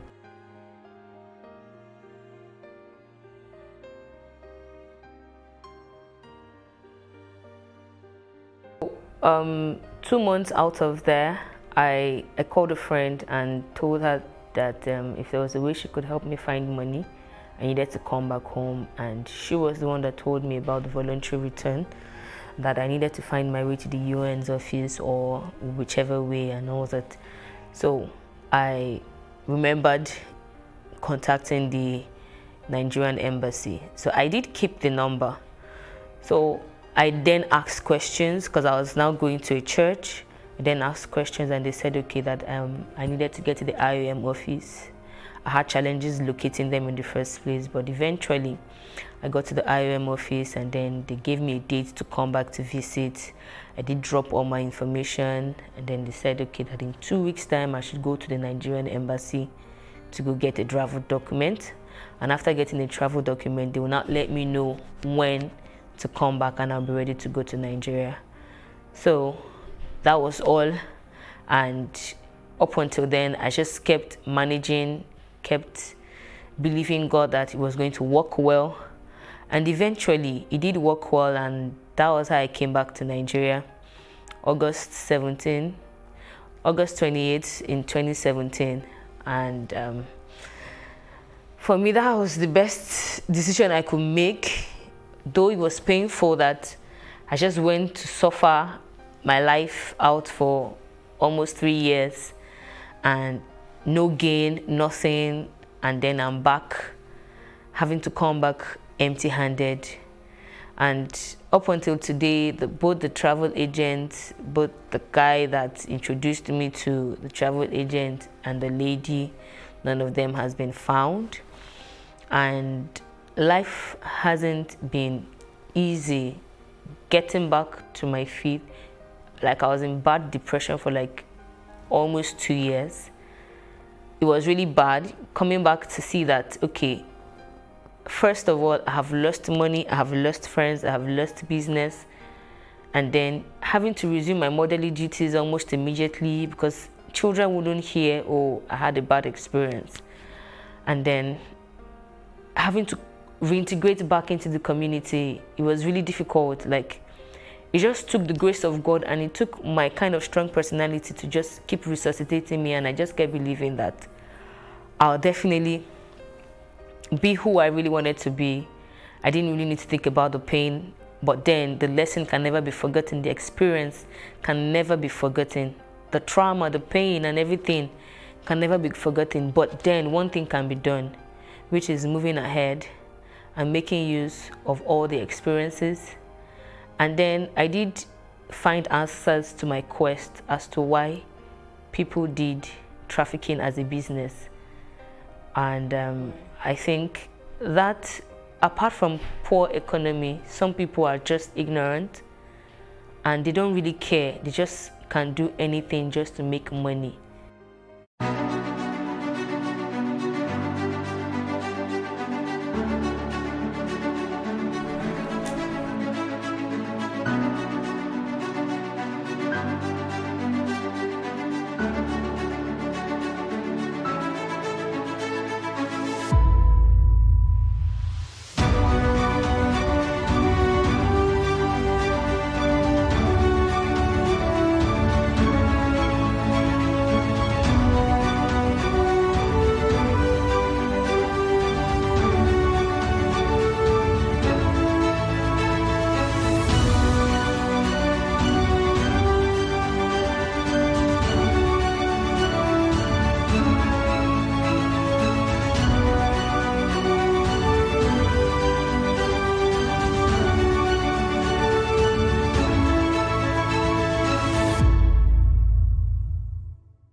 pushed to the point that I had to start something not numb.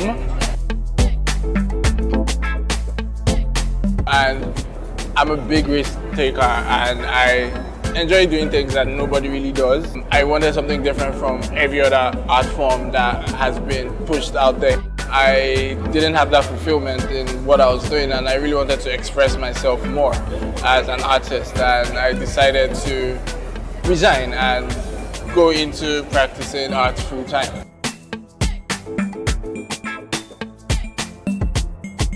I loved subjects that had illustrations or drawings in them. I just kept pushing it and went to the extent of studying art in school, so it's been art all my life for me.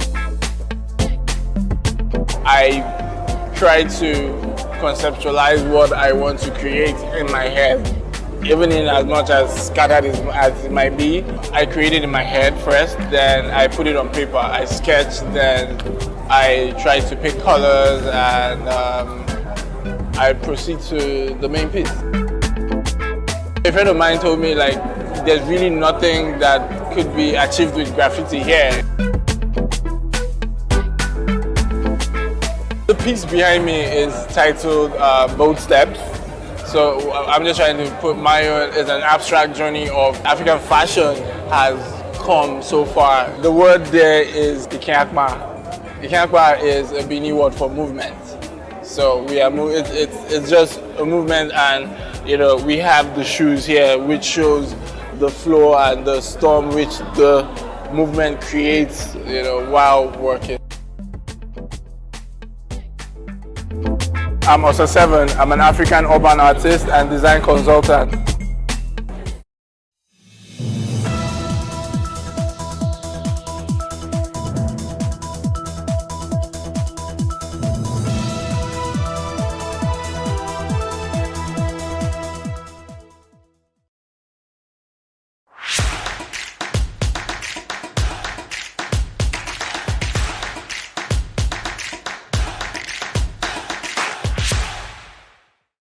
My name is Oluwatosin Ari, and I'm the founder CEO of Farm Fresh Grocery. I started out as a model in like over 2 decades ago. I used to be a model, and that was I was in Ife and I was modeling at the same time. So for a while, that was just all I wanted to do, modeling. After Deal or No Deal, I went to South Africa. I came back to Nigeria, and I've always liked marketing, sales. So while I was in South Africa, whenever I was coming home, I was buying shoes to come and sell. So when I came back to Nigeria, I was still selling shoes. And then aside selling shoes, I was grooming models. I was running a modeling school. So, but after a while, price of dollar went high.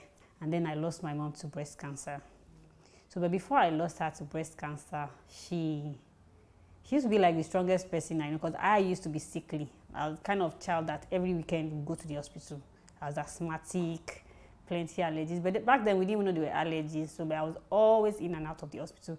I'm actually AA, so it wasn't like I was a sick or anything, but I was always sick. Even when I was in university, I was always having typhoid anytime I changed environment. But my mom is the kind of person that she'll go to Bariga market and she'll buy water in nylon. Not pure water. Those 1 naira water, and she would drink it. Nothing will happen to her. I can't. Even pure water will have typhoid, even bottled water. You understand? So for me, she was like the strongest person I knew. And then when she had cancer, she did chemo twice. And then after the second one, she said she wanted to try this naturopathy or wellness kind of treatment, and she stopped taking chemo. And then, people she was seeing then, they would say, get flax seeds, get this, get that. I'd never heard of those things before in my life. So I started researching about those things. I realized that these are things that have, a lot of health benefits. But the best thing about natural medicine is that it works faster when you take it before you fall ill. Not wait until you become ill. So I kept researching, and then I was discovering so many things like turmeric, and then I used to have allergies. Then I stopped. There was a time that once it was like evening, my nose would be blocked. I'd breathe in my mouth. And then I saw this cardiologist, and it was like, I had to put me on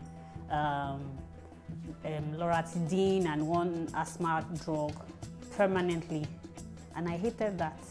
I always hated taking drugs, you know. I didn't want to, and then I realized that even loratadine was not working well for me again.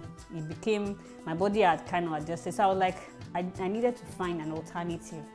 I needed to find a way of, you know, being able to live a healthier life without having to resort to living on drugs. So that's how I started discovering and, you know, making inquiries about herbs and spices. So that's how I founded Farm Fresh Grocery in 2016.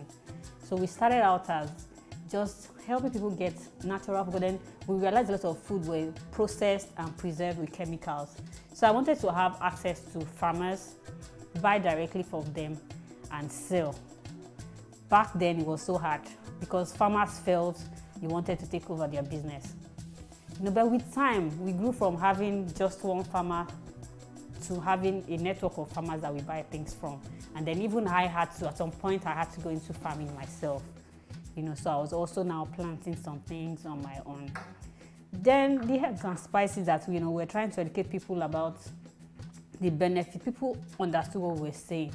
And they know, oh, turmeric is very good for this. You know, I was telling people, like, when you go to India, for instance, they will tell you that when a child complains of stomachache or headache, the first thing they think about is turmeric.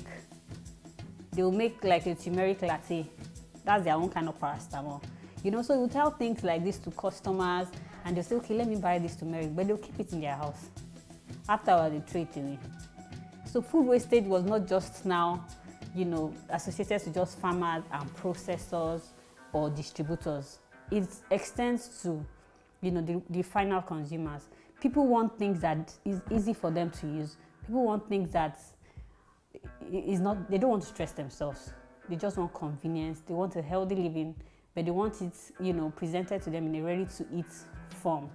So I started making herbs-infused honey. So you have like a cinnamon lemon honey, hibiscus honey, you know, like different kinds of honey, as well as sea salt. Because I also realized a lot of people did not want to eat MSG, as well as, you know, several sugar-flavored seasonings that we have out there. So people wanted to live healthy and they wanted it made easier. So that's how I started, you know, infusing herbs and spices in honey, sea salt, teas, even in oil, like sesame oil and olive oil, you know, infuse herbs and spices in them. You know, just a way to make these herbs and spices a regular thing that people take. We're not waiting now until we fall ill. We're making it a part of us that we do like regularly. So that's how it's been, and that's how we started. The few jobs I had back then, so once I had the money I was making from modeling, I would buy shoes, I'll come back, sell, get some more money. And then eventually when I, you know, relocated back here, I was getting from the US and things were going fine. I was, you know, selling mostly Italian shoes to men and all that. You know, men, they buy out of need, not out of, not out of, like, you know, women, once, even if they have 1,000 shoes and they see a fine what they'll do, rethink, you know, that if this is a business I wanted to continue. And then after I lost my mom, I just thought that food is actually becoming more and more important, the kind of food you eat. You know, I mentioned earlier that, you know, there was a time I had that allergy. By the time I started, you know, alternative medicine towards treating my allergy, you know, the first thing I was asked to do was I was asked to stop eating a number of food. My favorite food was amala, and next was rice. I had to stop eating them. Bread, number 3, I had to stop eating all those things. And guess what? My allergies cleared. I'll wake up, you know, I'm the kind of person that you see me, there's always tissue in my pocket. Because, you know, I didn't even know it was allergy. But my mom used to say, Kogbe. My nose was never dry growing up. You know, so all this while I didn't even know there were allergies because I was asthmatic. So for instance, if all the windows are closed and, you know, there's no fan, there's nothing, after a while, my eyes will start itching, my throat, my ears, and then I'll start sneezing. I didn't know all these things were allergies. I just thought it was normal because that was what I was used to. They discovered I was asthmatic when I was 2 years old. So from there up till that period, all those things were normal until I realized there are actually allergies. So I didn't even know that these allergies can actually stop by changing my diet. And then I would take onions first thing in the morning, it will clear my airways, and then garlic at night. That was all I was put on, and my allergies disappeared. So that made me, you know, realize that it is important for us to change. Look at what we're eating. The real food, as in food, should actually be our medicine, not the other way around. If you eat right, there's no need for medicine. Okay, so how did I get funding to start Farm Fresh Grocery? Well, Farm Fresh Grocery, it started like a joke, you know, because I had a regular work that was going, and then I just thought of, you know, selling to my colleagues first. So I just started with just like a cooler of fresh chicken from the farm, because my sister has a farm. So I'll just get the chicken from her, buy them from her, and sell. That was how I started. Because, you know, then it was hard to find. I remember telling somebody back there when I decided that it's so hard to get farmers, that, you know, I'm looking for farmers that I can buy things from so that I can sell to people, you know. It was such a hurdle, but it was such a big deal. And it wasn't even about capital, because, you know, I was working, I could use my salary to buy some of the things that I needed to start. So I just started, I didn't start big. I started like from, you know, just from the house, like just buying a few things and selling to people, but telling them that this is healthier, it's not imported chicken, is, you know, they're hormone free, you know, all that. Unlike all those imported ones that they've given, injected formalin and all that, you know. So it was just like a movement, a health movement, to convince people that all these things leads to cancer in the long run. Because in my wildest dream, I never thought my mom would have breast cancer. You know, we used to say, breast cancer, okay. In this, you know, back then, we didn't take breast cancer or any kind of cancer seriously. We say, we are in Nigeria, we are strong. We didn't, you know, because it was scarred, it wasn't so rampant back then, unlike now. You know, before that we can't have cancer. But the more we were embracing, you know, all the things that's done abroad, the more of the cancer we're, you know, also embracing. From selling the chicken, for instance, you know, I'll put a markup once I buy from the farm, from the farmers. I put a little markup, and then, you know, once you sell that, you order more, and then, you know, there's family, my family invested in me, like my husband, you know. So I just started gradually. First it was chicken, it was bell peppers, then, you know, gradually we moved to other things like gari and all that, you know, just like that, little by little. It wasn't like I started, you know, there's no big finance that came from anywhere. I just started gradually, and, you know. But I got a grant recently from Under 40 CEO. So they gave me $1,300. You know, we had to pitch our business, and so that's the only help I've gotten. But then I've gotten a lot of trainings. There's not, you know, a lot of times we think all we need is finance. But a lot of times you need to know what to do with those finance.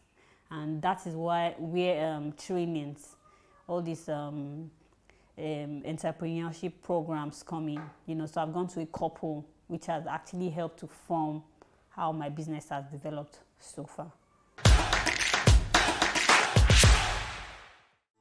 Artificial preservatives have been used in foods for decades. These can lead to negative health consequences and have significant complications, such as increasing costs, handling hazards, concerns about residues on food, and a threat to human environment.